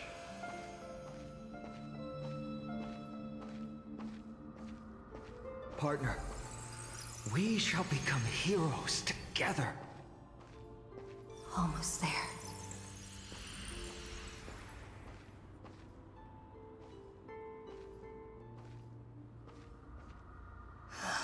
Finally.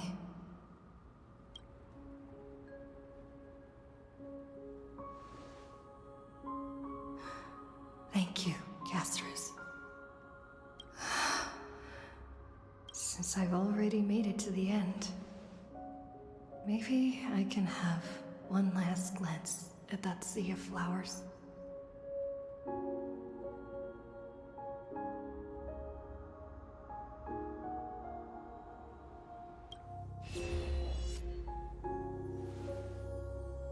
Fear not, as a touch of red will be awaiting you at the end of the path. Wait, that's Ampion. Delightful. It'll guide you and illuminate the way out. By doing so, you'll eventually reunite in the warmth of the sunlight.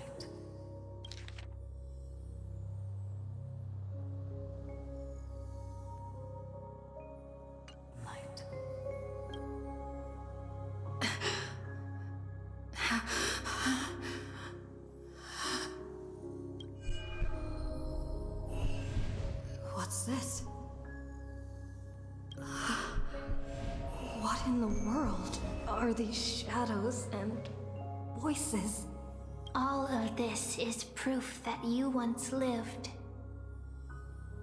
Your soul, your memories, the years you've journeyed through, and the path they revealed, leading you back home. So, continue onward. Do not stop moving forward, and do not let her sacrifice and the support of all who have stood by you be in vain. Over here, friend! Take my hand. Let's go home.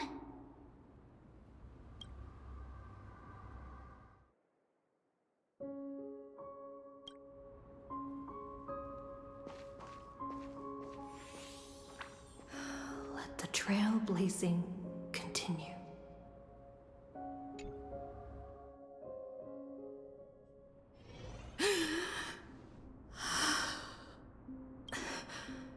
I'm back. At last. I knew you could do it. Your soul is still perfectly whole. As if some kind of force is trying its best to keep it together. Is it Ornyx's final blessing? Or is it a miracle of your own? It's truly incredible. Such a strange surge of familiarity. So hard to describe. Perhaps it is fate, once again fulfilling its own design. Or perhaps it is the laws from beyond the sky, so familiar to you, that intertwined our fates long ago. It seems that this is the riddle which cannot be solved anytime soon. The sensation of becoming a demigod is truly wondrous. It's as if the river of souls is winding its way through the depths of my spirit, transforming with each breath into a fine rain that nourishes the world. Do you recall that prophecy? sea of flowers, the souls of the living shall warm thy fingertips, and after an embrace, there shall be eternal separation. I promised you that I would do everything in my power to give it another meaning. Now, as I stand as a demigod, and destiny draws to a close, I can finally end it in a way that is as beautiful as it deserves. The wish I once sought, but could never grasp, is now within reach. In this brand new world, every blooming life will lift its arms in celebration and recount the profound meaning of this very instant. Every touch, every embrace we share will never again be an ice-cold loss. They will radiate with an intense warmth, sowing love far and wide throughout the land.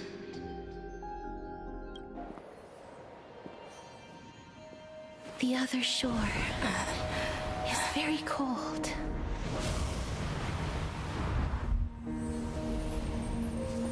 May I borrow your warmth one last time? Thank you for fulfilling this wish of mine. The place I'll be going to is what humans call the Land of Sorrows. But with this heartbeat and the residual heat of this embrace, I shall turn the nether realm into a gentle place of rest.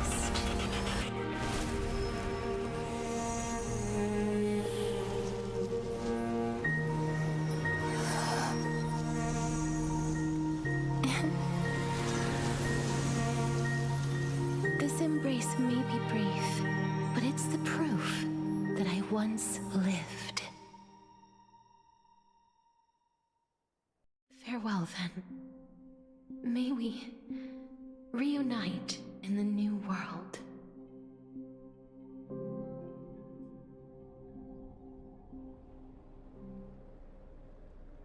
That grand and absurd performance was what you've been seeking your whole life? I gave up everything in search of truth, and it culminated in this very moment. You, on the other hand, performed as I expected. You did not hesitate when you saw the chance to attain power. It's as if you... crave power, like a fly craves rot. Those are your words, not mine. But what you said at the end, did you already know what I had planned for Finan? I may have lost an eye, but my vision is clearer than anyone else. You've nearly exhausted your humanity. You're no different from my current state as a walking corpse. That's true. I've long since burned to ash over the past 1,000 years. Only he is capable of unleashing a raging fire that rivals our final great enemy, Aquila. So, this is our last chance. How about we let go of the bad blood between us? May I resonate with your core flame, Aglaya? Please do. That's impossible. To persist with your soul thinned to such an extent. You're insane.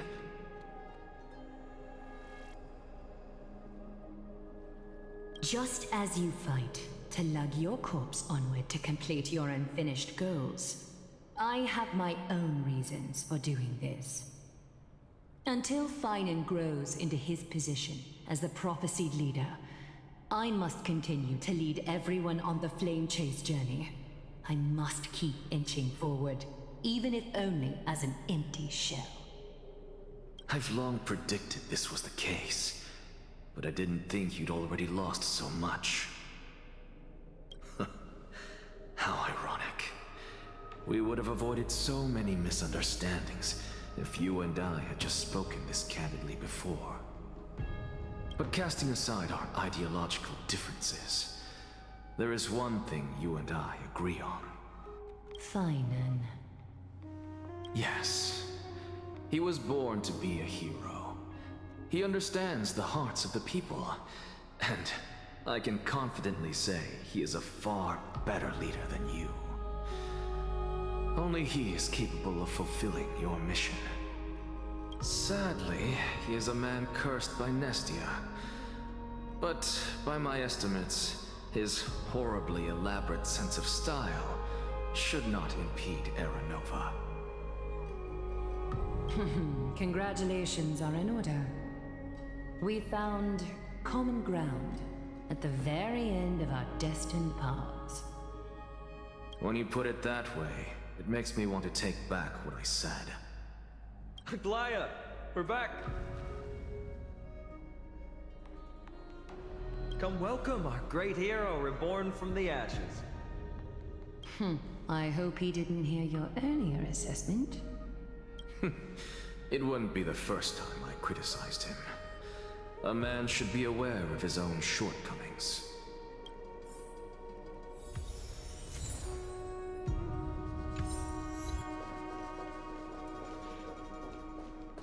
I'm gladdened.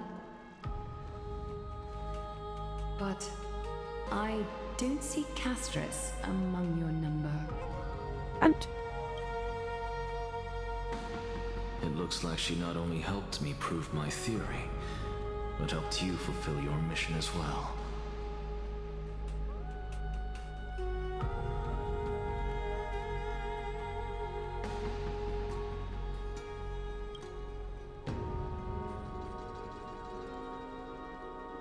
She might not have been able to change her fate, but she still wrote the final verse of her epic herself.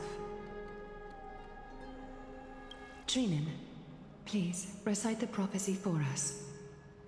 Trailblazer, please surrender that scalding cool flame for us as well. You are the only life she ever saved by her own hand in her 1,000 years on this earth. I believe no one is more qualified for this noble task.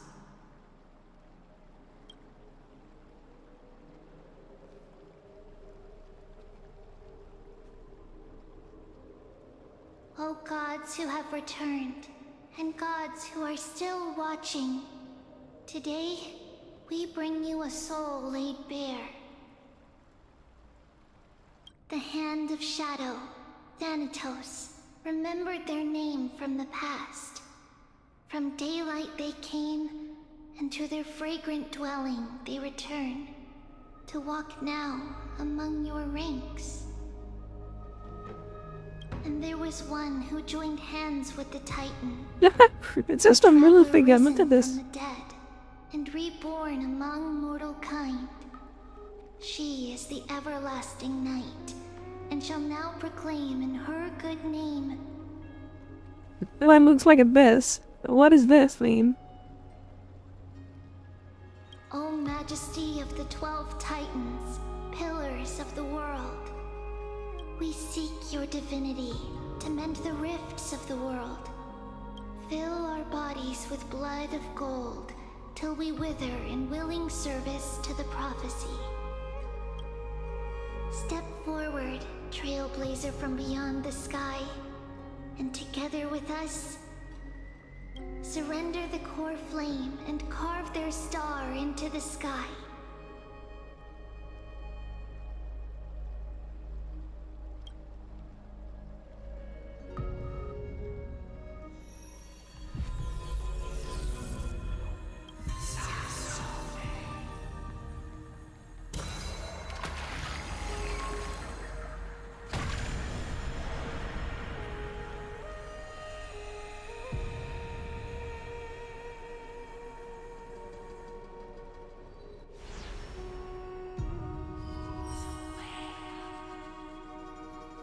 A constellation for death. For life and death, to be more precise.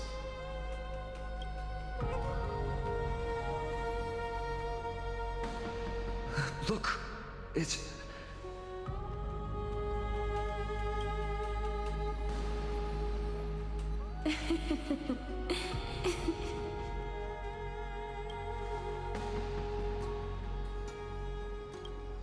No, it's only a divine echo. I think she's here for the trial.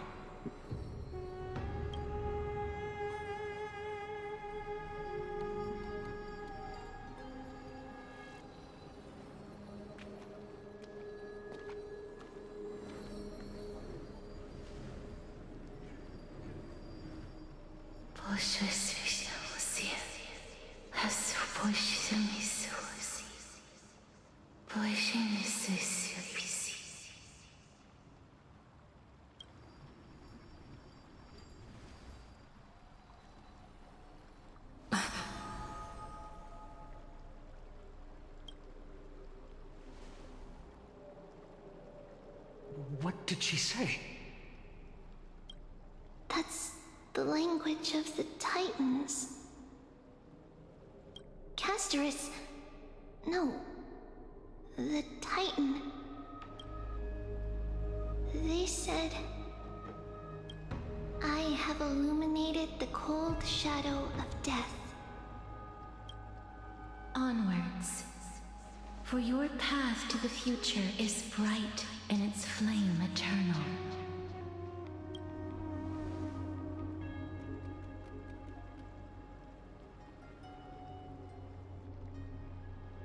Do not forget.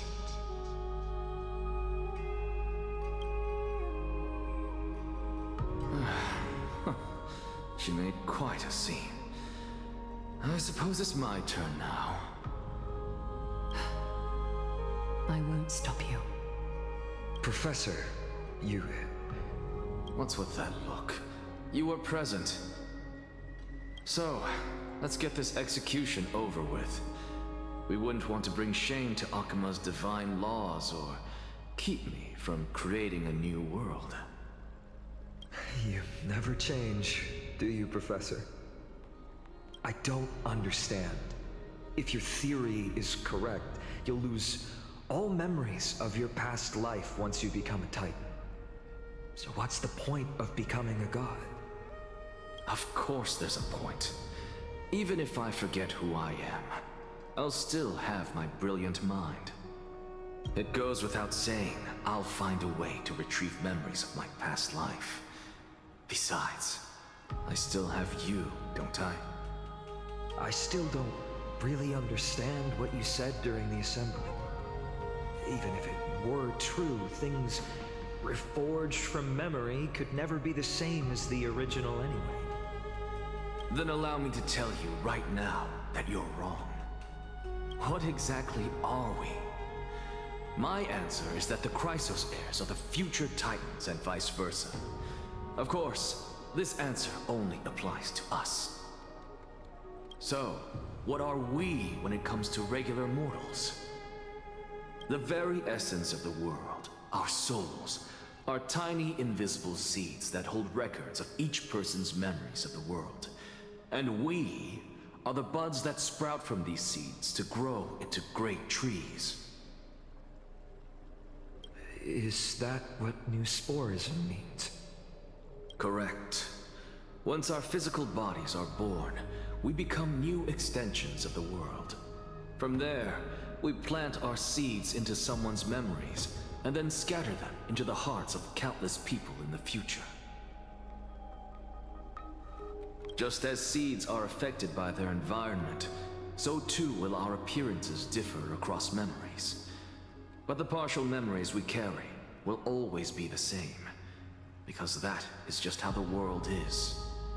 To destroy our very existence, one must destroy the world itself.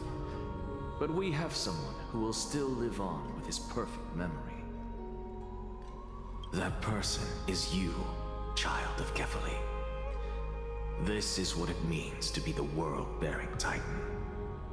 So, carry everything of this world and live on. Don't disappoint those most precious to you.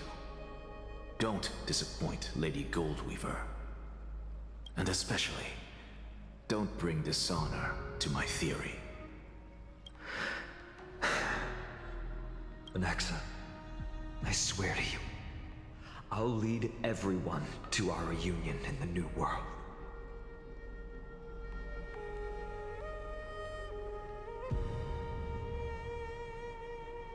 He just accepted that he is the world-blowing titan? Just like that? That Why is he all I tried have to be a say. slave titan then? Farewell, everyone. May we meet again Wow. in the next life. Farewell, great performer. May Circes safeguard your thoughts. May Circes safeguard your thoughts. Are you satisfied, Honorable Titan? Very. I hereby swear I have borne witness. Anaxagoras of the New Sporists and the Grove of Epiphany has successfully overcome the trial of reason. Thus, I shall confer upon you these words. You shall transcend the peaks of purity and return to corruption and hardship. Oh, so that's a god's prophecy. It sounds like you just rephrased my past, present, and future.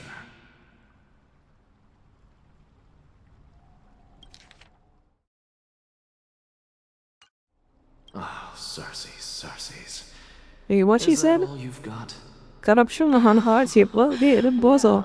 You've already transcended the peaks of purity, and you were never the type to give me any leeway. That is true. But I do still have one question. I knew it. What is it? Maybe we're thinking of the same thing. As you've so boldly stated, we and the world itself live on through the memories of others. If that is the case, whose memories did the very first new spore sprout from? How should I know?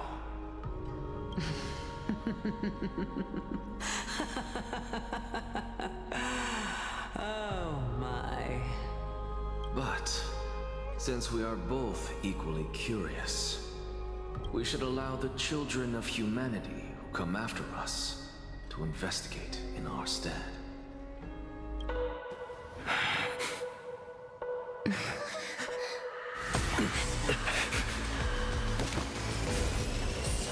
Rejoice, Circes.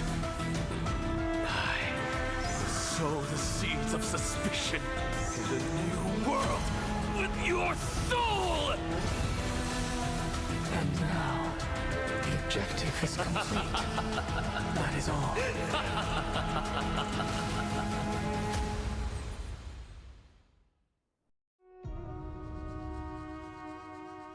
Thankfully, she's still alive. Was Buddy, March guys, 7th everybody in also this game dies. condition when she was first rescued by the Express?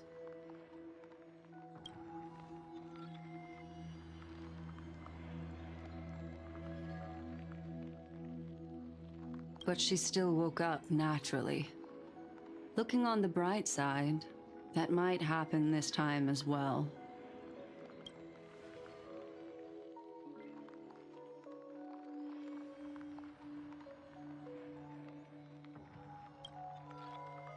I do not have conclusive evidence, but judging by her current condition, perhaps March 7th's memories have been hijacked. Think about it, Miss Himiko. What will happen when someone loses their ability to remember?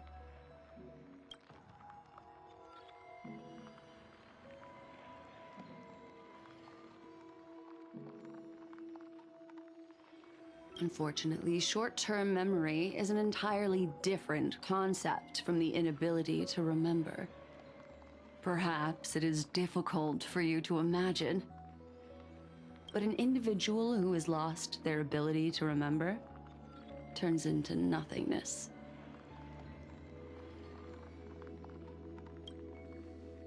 The belief of the Garden is that everything in this universe can be interpreted through memories. This is the driving force behind the continuance of this path. The past is made up of memoria, while the future is a possibility that will eventually be converted to memoria. But the present, it doesn't really exist, and it's only an abstract expression. Therefore, when a person is affected by the path and loses their ability to remember, their physical form will also be affected. These ice crystals are a manifestation of that.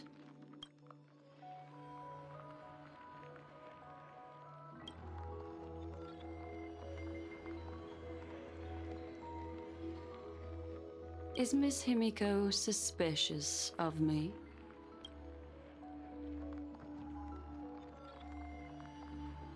In other words, now is the time for me to prove my innocence. That's not a problem, of course. The true reason behind my intentions is that Amphorius holds special significance. For some memo keepers of the Garden with extremist views, it is a perfect example. A world that can only be seen through the Garden's mirror means that memo keepers have the right to keep the world in their private collection.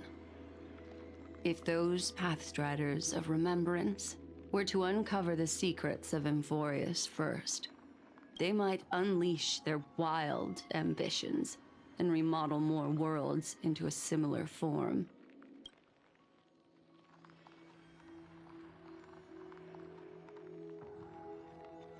I chose to remain quiet before, because I did not want to involve you in the Garden's internal conflicts.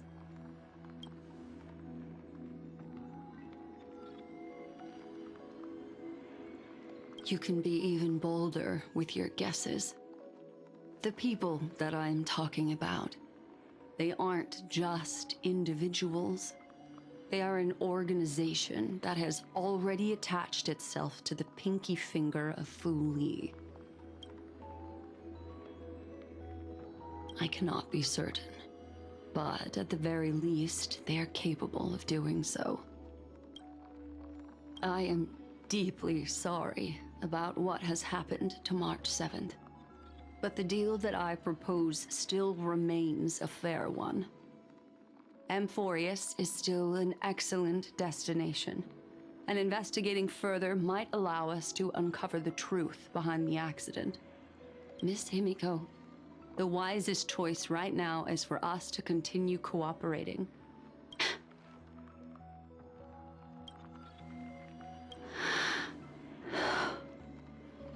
Let me take back a part of what I said just now, Miss Himiko. Although we indeed struck a deal, it seems like I have involved you in some unforeseen danger. Please accept my deepest apologies. It's Fu Li. Their gaze has just swept across Amphorius.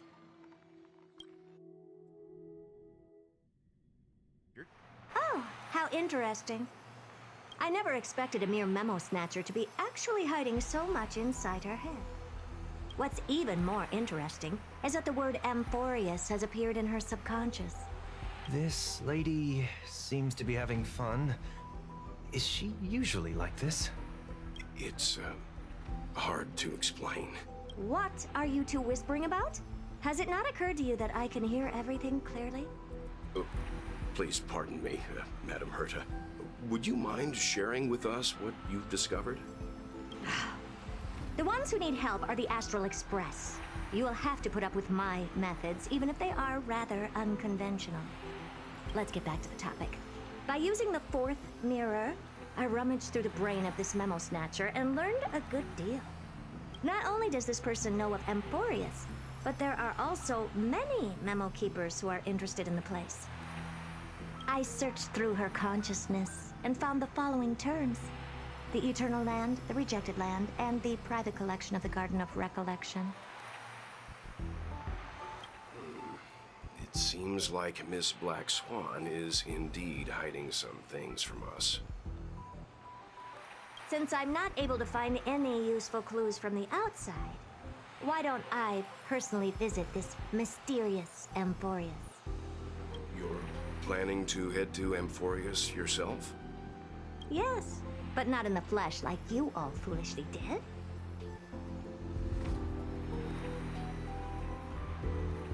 See these Herda mirrors? With them, I can project my data spirit entity to any corner of the cosmos through spatial warps, without even needing to leave my room.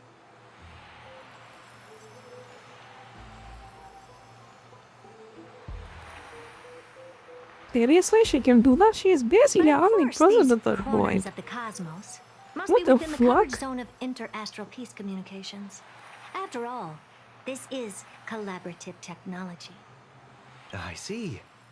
You do seem Oh. like the more indoor type. Although that star Okay. zone is not within the network of the IPC, the Express itself can serve as a signal station. Come, give me the astral chart coordinates. Then, sit back and enjoy the show.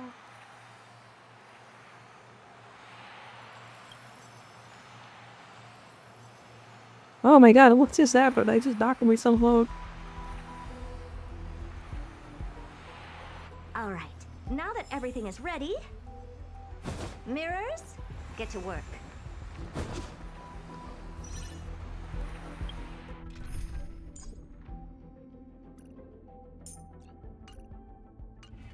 Can I play as her? First Yes. mirror, input the coordinates. You'll be in charge of the spatial warp. As you command, Madam Herda. The preparations are complete. I wish you a pleasant journey ahead.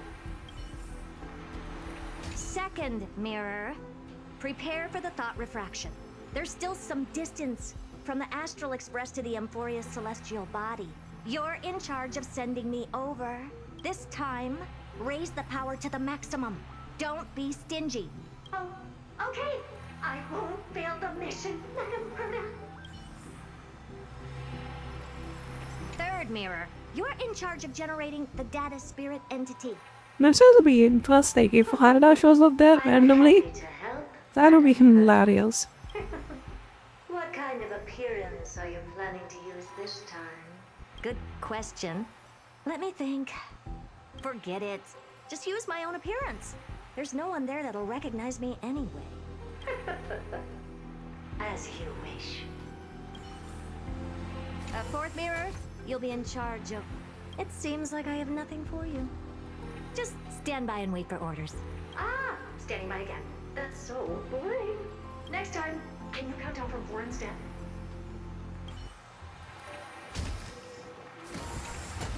Preparation of the data spirit entity complete. Thought refraction at max power. Excellent. The first mirror. Let's get going. Have a safe trip, Madam Herta. May your journey yield good results. Coordinates input complete. Preparing to activate spatial warp.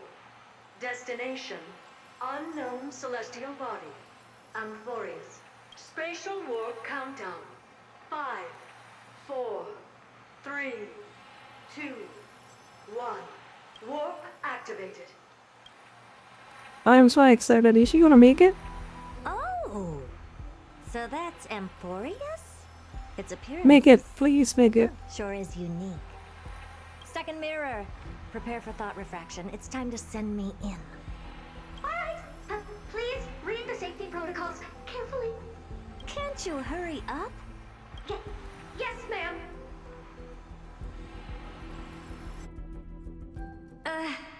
I didn't expect it to be so turbulent.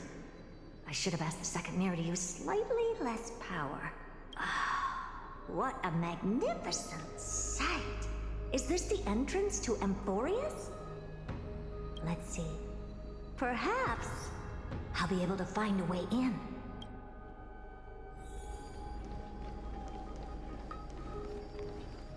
Oh, I finally found your traces. How esteemed must you be for the great Herda to come out personally? When we return, get ready to become free labor for the simulated universe for the rest of your lives. What's this? How creepy. Oh god. It moves? Who are you trying to scare? What's this? A statue? It's ugly. I don't like it. It's either a projection or a fake. There doesn't seem to be much to take note of. Now then, how am I going to get into Amphorius? My deepest apologies, esteemed lady. I'm afraid that you cannot proceed further. Who's there? Your visit, although not part of my calculations, is a pleasant surprise. It's a pity that the preparations are not yet in place to receive you with the hospitality that someone of your status deserves. Are you not going to answer my question? Who are you? I have many identities, and I'm going to have even more in the future. But if you just need a form of address, you can use my common alias, Lycurgus. Lygus. All right, Lygus. But you can't possibly think that I'm just asking for a name, can you? Regrettably, I do not have the authority to share more information. However, standards are always flexible. While not violating the ultimate protocol, I'm able to disclose this piece of information. As you thought, this is the entrance to Amphorius. Now, please, kindly turn back. Amphorius is not a world that you should be involved with, regardless of what kind of magnificent achievements you have accomplished. This place will not open its doors so easily. You seem to Oh understand no, me is he not gonna show up? Then you should know that I have no reason to listen to you. Your reaction is completely within my calculations. Despite my long years as a watcher, it seems like my assessment of human nature still remains accurate. From you, I'm able to sense a beautiful desire for knowledge. But my answer remains unchanged. Madam, it is with the utmost goodwill that I suggest you return to where you came from. Let's assume for a second that I'm not so well-mannered, and that I insist on uncovering the secrets hidden behind you, Mr. Lygus. How do you plan to dispel this notion of mine? Within the scope of the ultimate protocol, there are 178,244 logic chains at my disposal to convince you. After filtering through them, I have determined that I only require 3 to attain the results that I desire. Oh? I'm all ears. First, for reasons that cannot be disclosed, Amphorius is a completely isolated celestial body. Apart from me, no one else will be able to help you enter. That's not a good argument. Second, if your plan is, as you've alluded to previously, to force me into cooperating by showing hostility, do know that, just like you, I have basked in the gaze of the erudition. I stake my honor and assure you that in the worst case scenario, our mutual destruction will be inevitable. Oh? No wonder I couldn't find a back door. When I did a scan of our surroundings, the safety protocols on you are comparable to Screwy's. How interesting. I assume that you still wish to hear the third logic chain? Of course. Why wouldn't I? Third, even if you exhaust all your means and find a way to break through, you will surely give up once you understand the consequences of your actions. After all, throughout your long life, as much as you'd hate to admit, your conscience has played a crucial role. What a brazen robot. You think that you can actually understand me through your paltry calculations? But since you put it that way, why don't you tell me what these consequences will be? It concerns the third path that is entangled with Amphorius. A path that you and your friends still very much lack understanding of. The destruction. So, if you ignore my warnings and persist in your ways, you will break the shackles of a Lord Ravager. And when that happens, their fury will engulf the cosmos.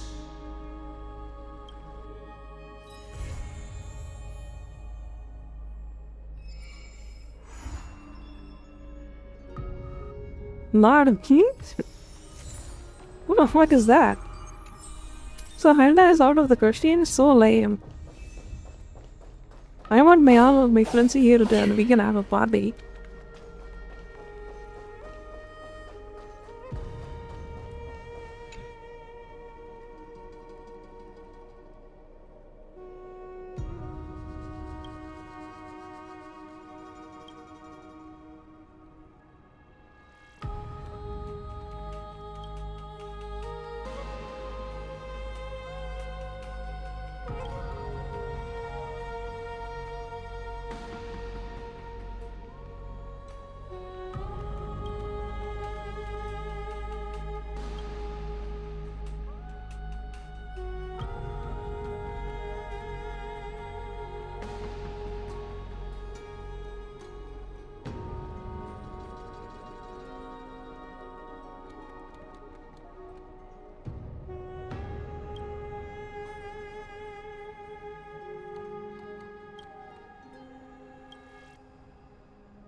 No, Cypher actually thinks it does.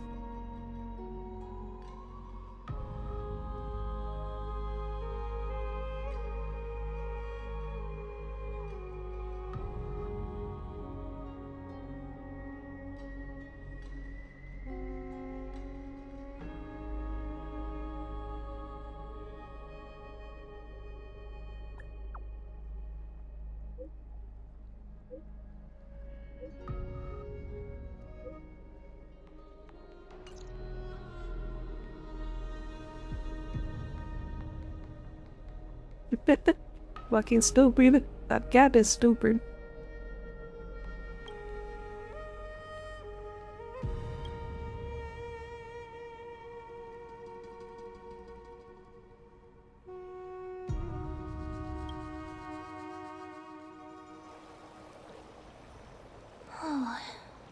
Styxia's moonlight is so beautiful, and the River of Souls is so quiet. It's like everything that happened was just a dream. I wonder if Cass is doing okay on the other side. If I write a letter and put it in a drift bottle, will she be able to read it? No, this shouldn't be so depressing. Now's not the time to feel down. We gotta pull ourselves together. By the way, it was Miss Cypher who asked us to come here. But where has she gone? Huh? I don't know. But this aura feels so familiar. Let's go check it out together. Be very careful. I have a bad feeling about this.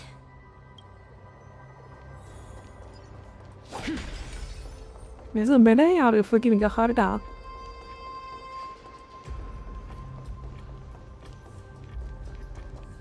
Hey, what's that on the ground? Should we pick it up? Careful, careful. It's a piece of black cloth. Now, where have I seen this before? No. Not him. What? Uh-oh, Carlos is dead. He is dead. She's dead. Uh-oh. Uh-oh. Someone is cooked.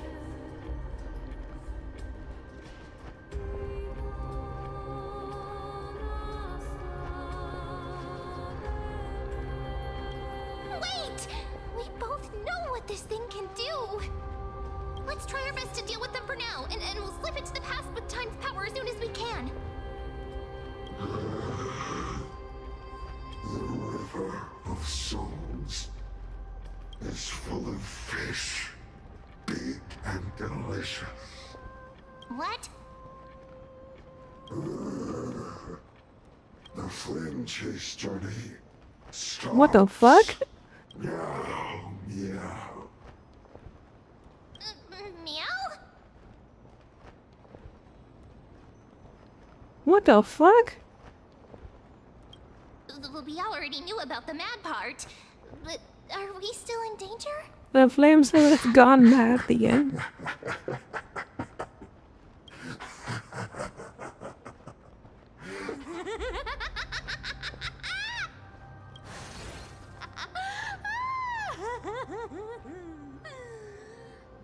Sorry, I couldn't pass on the chance to give you two a good scare. Oh, you fucking piece of shit. Oh my god. Don't run! I'm the real Cypher. The Cypher must be fake too, Lon. Come on, don't be upset. I'm just giving you a kind reminder that Emphorius isn't safe at all. The whole place is full of dangers, including that Swordmaster. Make sure you stay on your toes, no matter where you are.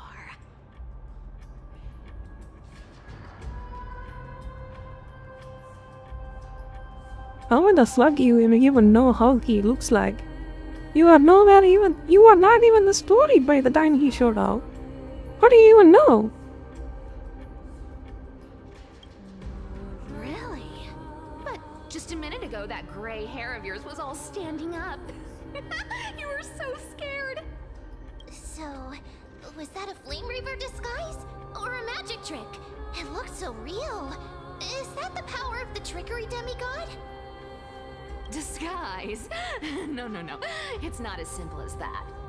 Let me think about how to explain this. For example, what did you think when you realized that piece of cloth came from the Flame Reaver's cloak? We thought that maybe the Flame Reaver was around here somewhere? That's right. And then you heard some footsteps. What did you think when that happened? Well, we thought it must be the Flame Reaver coming this way. Yep, exactly. I just used some hints and, mental suggestions to help you believe in a lie. Lies are what Zagreus is best at. If everyone believes in a lie, then it becomes reality. Power to make lies into reality? That's got all my hair standing up.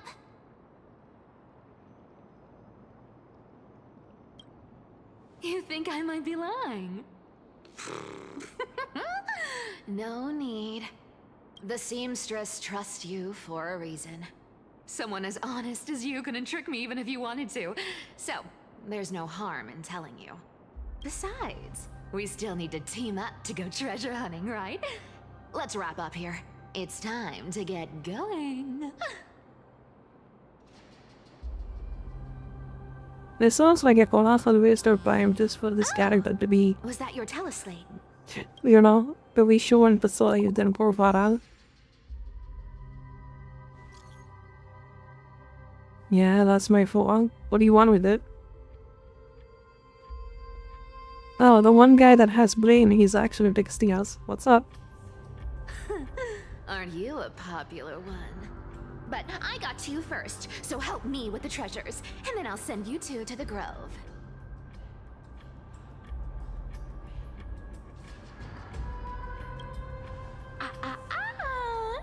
Curiosity killed the cat, you know. Do you think I'll spend it all? That's so not why I hunt for treasures. Don't forget, I'm a demigod too. Yeah, she probably has an orphanage or something and then they had really Stupid children. prophecy as well.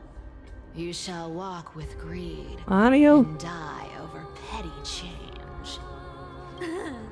But I don't believe in that. As long as I keep collecting treasures, then I won't need to care about petty change. And as long as I don't hurt other people when I get what I want, I won't be walking with greed. Right? Isn't that simple? So, as long as I keep going down this path, all those predestined prophecies You and are fates will absolutely never greedy. catch up to me. That was a long speech. I'm getting thirsty at this rate. The treasures of Styxia aren't gonna float up on their own. Hey, they're absolutely greedy. What do you mean? You would exactly tell the prophecy was.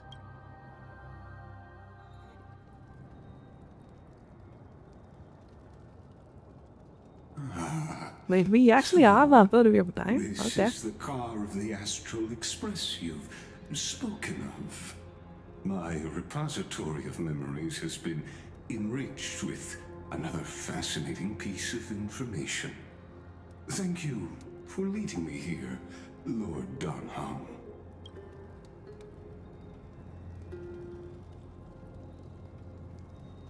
Archimans hold wisdom and knowledge in high esteem. If the citizens knew of your origins, I'm sure more would be intrigued by the Trailblaze. Sadly, discussions about the world beyond the sky remain taboo. It's been quite some time since you first arrived in Akima. Presumably, you've been looking for a way to leave ever since.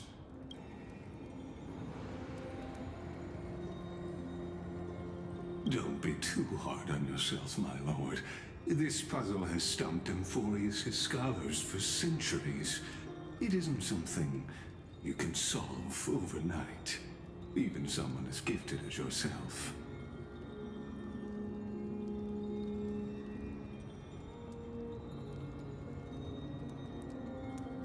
I think in this share, the slide bitch is here hiding something. It's just so obvious. The slide bitch is doing something.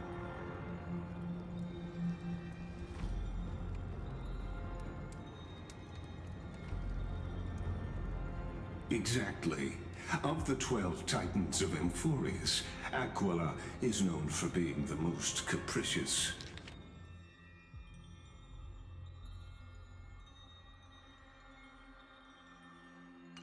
The weather itself reflects their mood.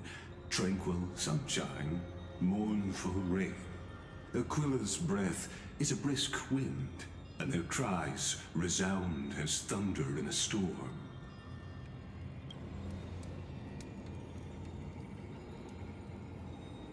The sky above affects every citizen. It's clear that Lady Aglaya's decision to confront Aquila at the end of the Flame Chase journey was a carefully considered strategy.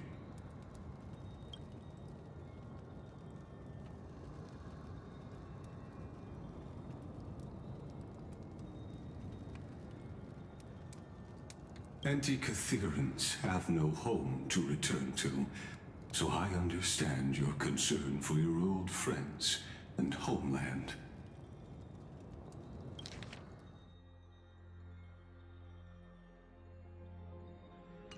I used anti-Catherian technology, or scanning, as you might call it, to assess this car. Assuming my judgment is correct, I might be able to conduct a thorough overhaul of its power systems. Of course, that's only if you, my lord, permit me to interact with it.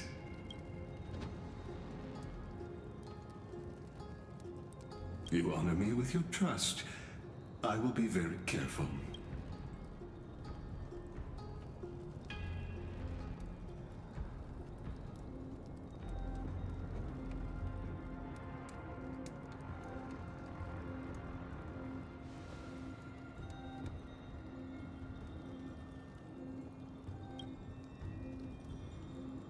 Not exactly, but we anti-Catherians are inherently sensitive to machinery. Carefully endowed our kind with a unique advantage for analyzing and learning. If you give me some time, I might be able to fully restore this damaged car to its former glory. Then you and your esteemed companion could set off on your return journey sooner.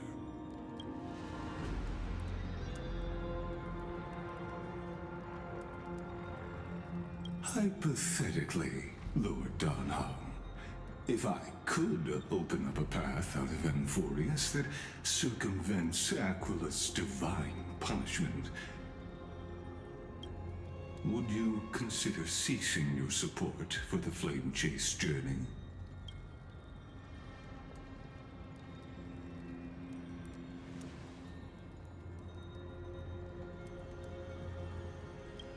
It's best if you don't delve too deeply into that question, my lord.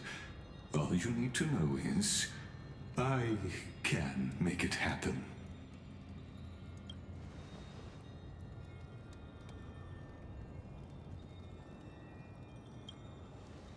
The crucial point is, if you and your companion are unwilling to halt your support for the Chrysos heirs, it could offend certain interests.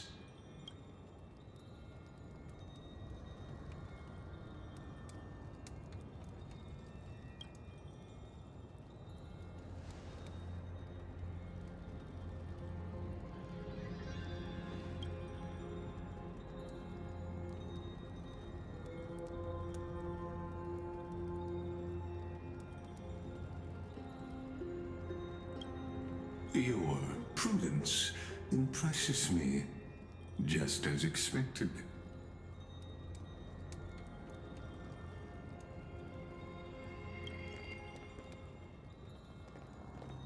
Wait, maybe he is the Clouded Titan. Could be. Oh. Oh shit. Please don't misunderstand, Lord Donhong. As the Theoros, I have no allegiance to their plans, nor am I obliged to obstruct them. I am neutral.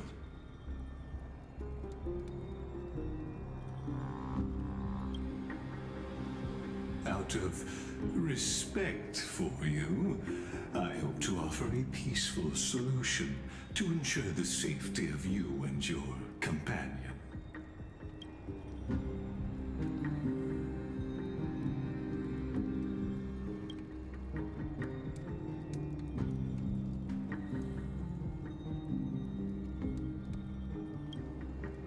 I will not. As I said, I remain neutral. Are you asking this because you plan to refuse my offer? and continue supporting the Chrysos heirs.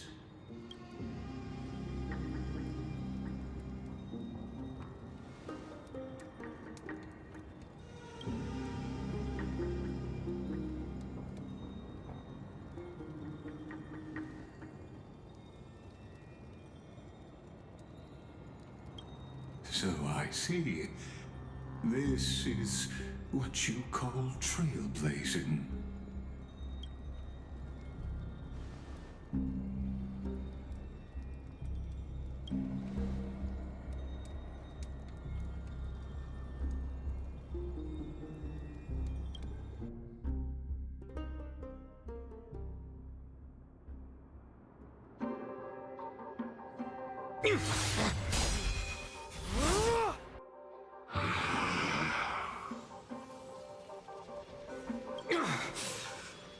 You have such overwhelming power, so why? Answer me! Why do you stand in her way? Why do you want to take the core flames?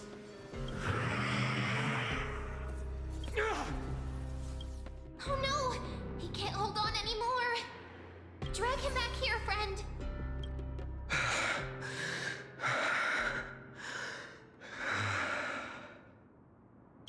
Are you okay? I'm okay. I can handle that kind of hit now. But a few months ago, that would have knocked me out.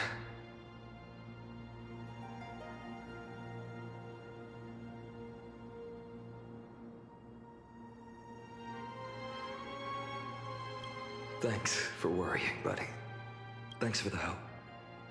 To face Aquila and other potential threats, I must sharpen myself with the most aggressive methods. Even so, it's impressive you thought of this training method. Battling the phantoms of the past in the River of Time? It's just like the hyperbolic time sanctum that the bards describe. It's working pretty well, wouldn't you say? But combat isn't just about strength and skill. You also need the right weapon. Compared to that guy's weapon, mine feels like I'm swinging a lump of iron. I can't tell you how many swords I've gone through since the training began.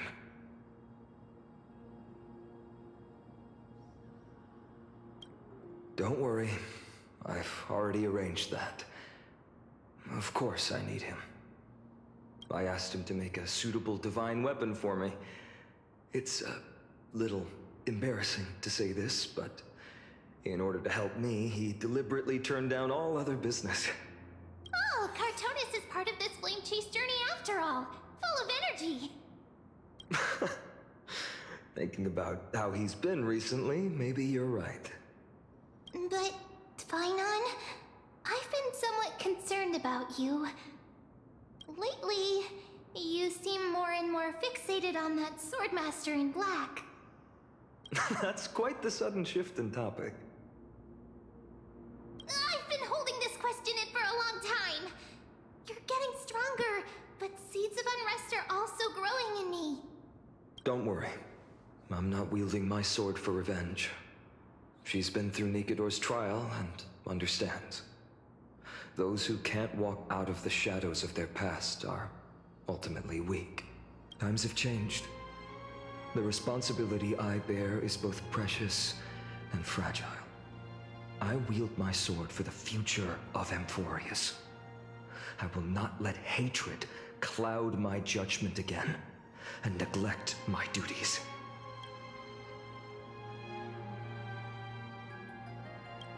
You're right, partner. As of now, I'm not able to handle that Swordmaster on my own. I still need the help of my friends. Every time I say something, things get so serious. I don't want to be the person who keeps bringing the mood down. I'm out of energy for training today. How about we go to the library of Philia to lighten the mood? Sure, that's what I've been looking forward to. We deserve to enjoy ourselves after all the hard work. Today, I'm definitely going to A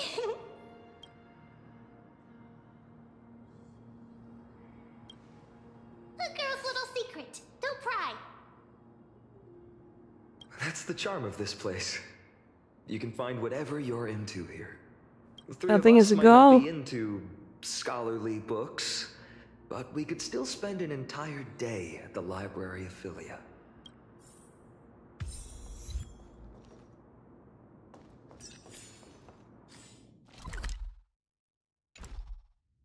Welke cirkel Ryland? Place it looks familiar. Oh, it's a... Ah, I see.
Damn, should I just teleport or...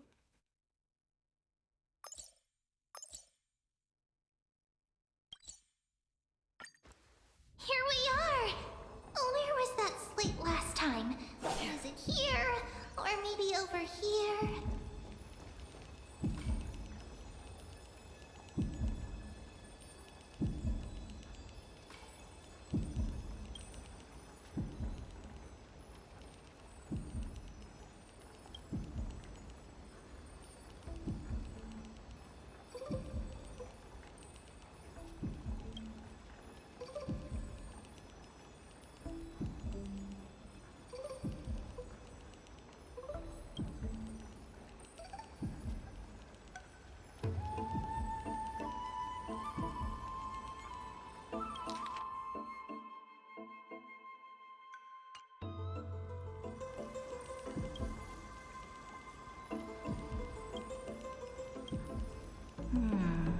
I wonder what Finan and Mem are reading.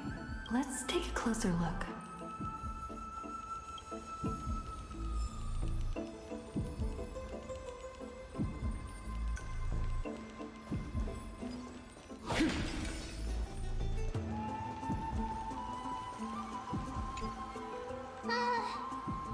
Month of cultivation, curtain fall hour, a time to feast on grains, a poor time for fishing. Oh, but then again, are there even any spots left to fish in Emporius these days?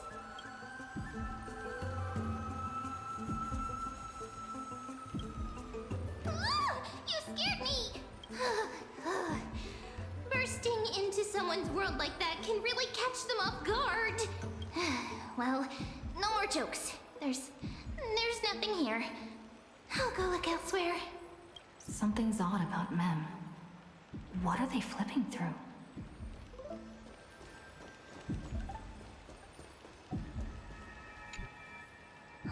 These cards are so detailed and fine. Ruler, weaver, traveler, healer. But the interpretation for each card is so long. Do I have to memorize them all?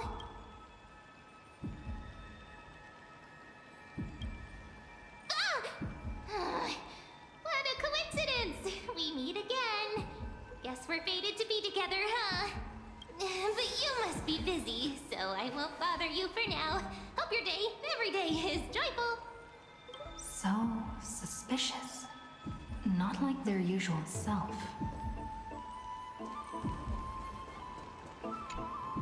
Oh, I thought I felt a draft just now. Peeking isn't polite, my friend. You could have just asked. There's nothing embarrassing about it. Here, look, I'm reading this. Antiques Appraisal. How to make a fortune.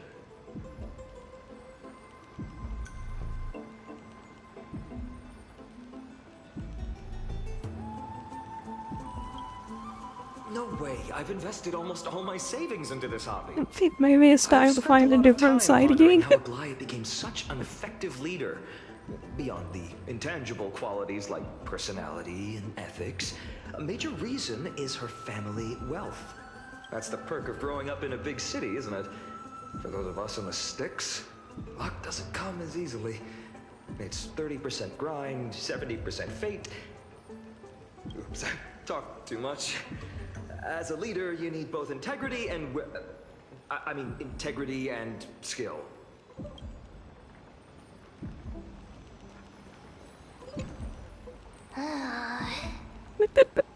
Okay. That guy is such a cliche. He is from a village, he is a hero material. Like, God, he is such a cliche character. What are you guys chatting about? Well, he is interesting though, still. Is this?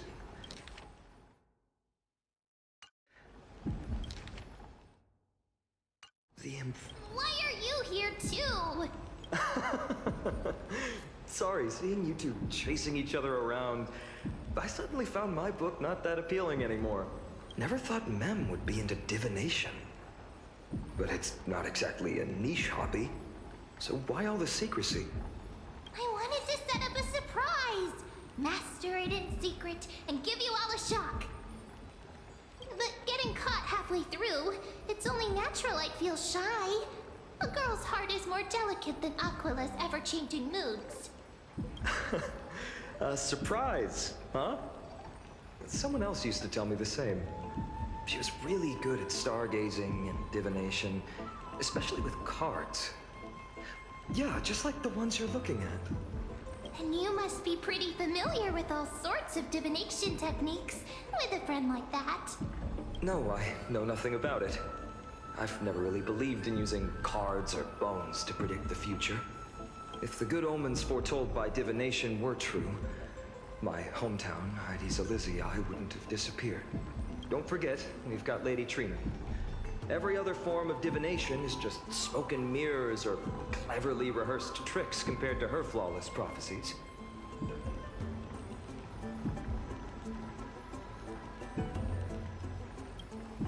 To me, divination could be a power that guides our spirits. Fate always casts a shadow in front of us, clouding our view of the future. That's why people turn to divination. It's just to find a small reason to give them courage to face the unknown. After all, the first chapter of the Divination Compendium discusses the significance of divination.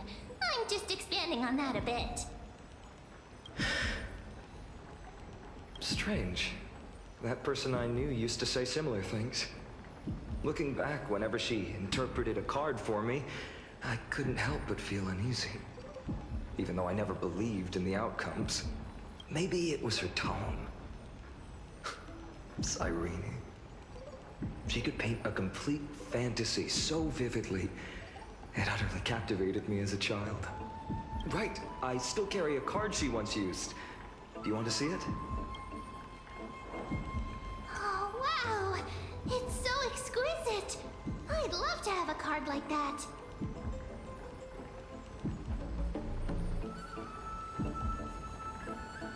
That's literally him! What is this? What the fuck? You mention it. Yes. Hello? It would be even better if it were made of, say, crystal. That hero of a god is literally that dude. There's something I haven't shared with you all. Remember our first trip to the Temple of the Three Fates? The riddle that Orin exposed to us?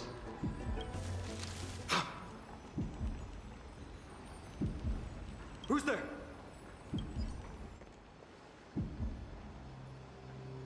You are... Uh-oh. These folks are up to no good. Black clothing. Nice cosplay. Masks decorated with golden blood. But are they cleaners? To directly call us by our name, it seems you, Lord Finan, have studied the forgotten history of Amphorius quite thoroughly.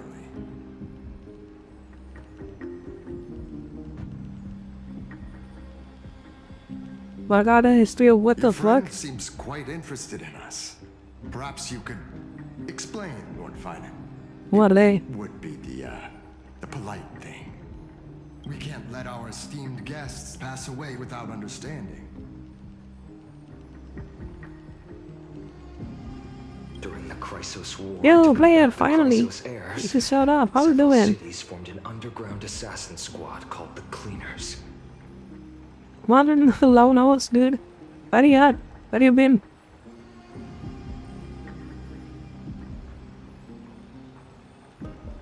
Welcome. During the Graces War, down bad. Golden blood from existence. Assassination, poisoning, political persecution. They would do anything to achieve their Damn. objective. I'm good. How are you doing? I'm doing good as well. Historical perspective seems biased, glossing over the Chrysos heirs' abuse of divine powers and their blatant initiation of war in order to defame our predecessors. How much is left? I'm there doing the Paimon's quest, so I think I'm pretty close. Because the current banner is him. So I think after this it will end probably. But I think I'm pretty close to an ending. To be tainted by such slanted. That is quest, yeah, I see? Yeah.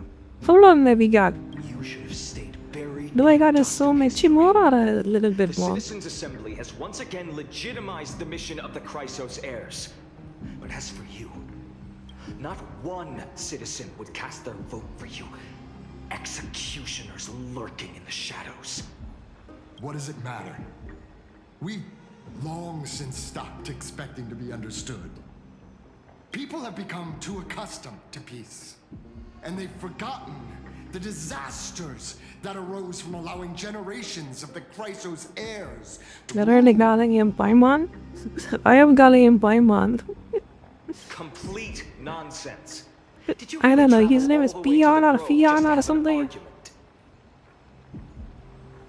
Warimon?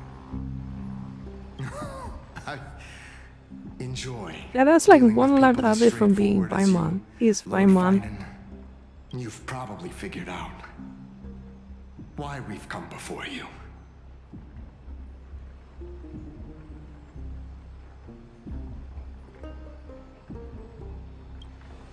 Keep your cool, partner. They've come out of the shadows, which suggests they have something up their sleeves. All right, let's hear it. What are you hiding? But watch your language and don't say anything you might regret. My shoulders might be sore and my sword a tad dull, but it's still enough to slice off your tongues.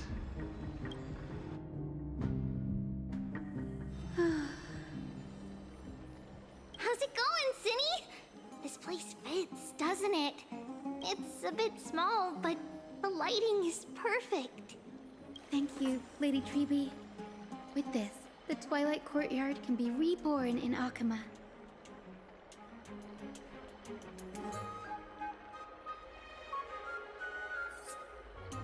What the fuck is this? This doesn't look like a pigs that play that goon these characters. This looks exactly like the pigs that goon these characters. Okay, remember this is a cyberbot? Yeah, so how much story I got? Is it too long or is it gonna be over? Well, that is like 2 questions, man. Not 3. I don't know what it is. It's so bright here. Maybe you should It is a rename it? pig. How about Luminous Courtyard? Lady Treby makes a good point. But Twilight Courtyard carries the long history of the descendants of the sky, and I'd like it to continue. Right. How does the legend go again? Even Lady Treby forgets things. I gotta get the TFO. What does that mean? Just give us some time and we'll remember. Now we remember. Kremnos and the Firmament, Volume 3, Section 5.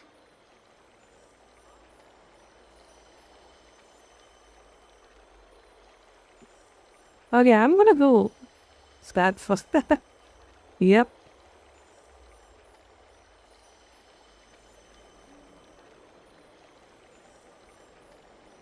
That's why I got okay. I'm gonna go get some food. I'll be right back, okay?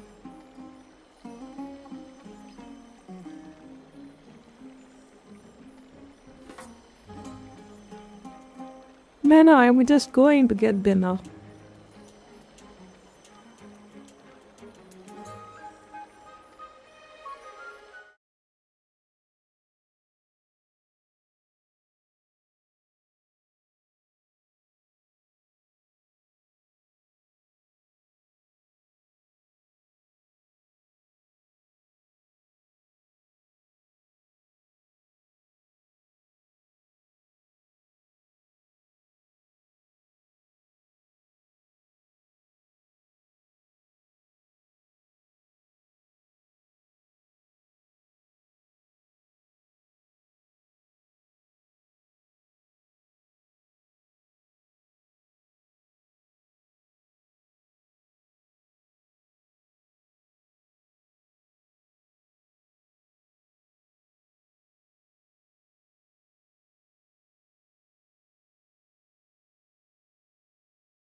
Seliosi, the Day Thunder Knight, striking down the Eye of Twilight, the divine war between Mikador and Aquila, which spanned centuries, came to an end.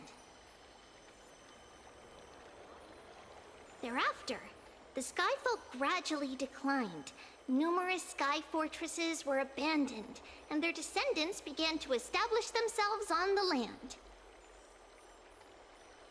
Finally, those descended from Seliosi the Day Thunder Knight were welcomed by the scholars under Circes and established the Twilight Courtyard in the Grove.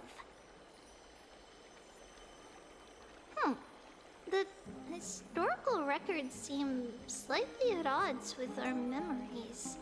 But the details from that time have become somewhat hazy to us. Oh, I forgot.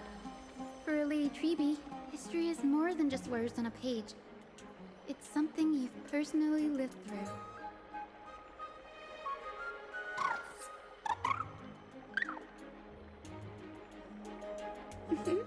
Little Ika loves listening to the stories from the legends. I'm sure you're also imagining one day you'll be as awe-inspiring as the winged beasts by Seliosi's side. That day will come. I believe it. Just keep growing. Lord Crediros? Yeah, it's where Diamond days before that. Fast fuck. Good to see you're doing all right. I heard from the Welcome citizens back. you were Thank nearby you. and came to check. That is when Diamond days before that. Doing alright. What's going on, Crediros? There's been another violent incident at the market. A shop was smashed and looted. It's the third time this week. How can this be? I always thought that with Lady Aglaya here, Akama would remain peaceful. That was true in the past. But these days, forgive my bluntness, her senses may not be as sharp as they once were. Aggie.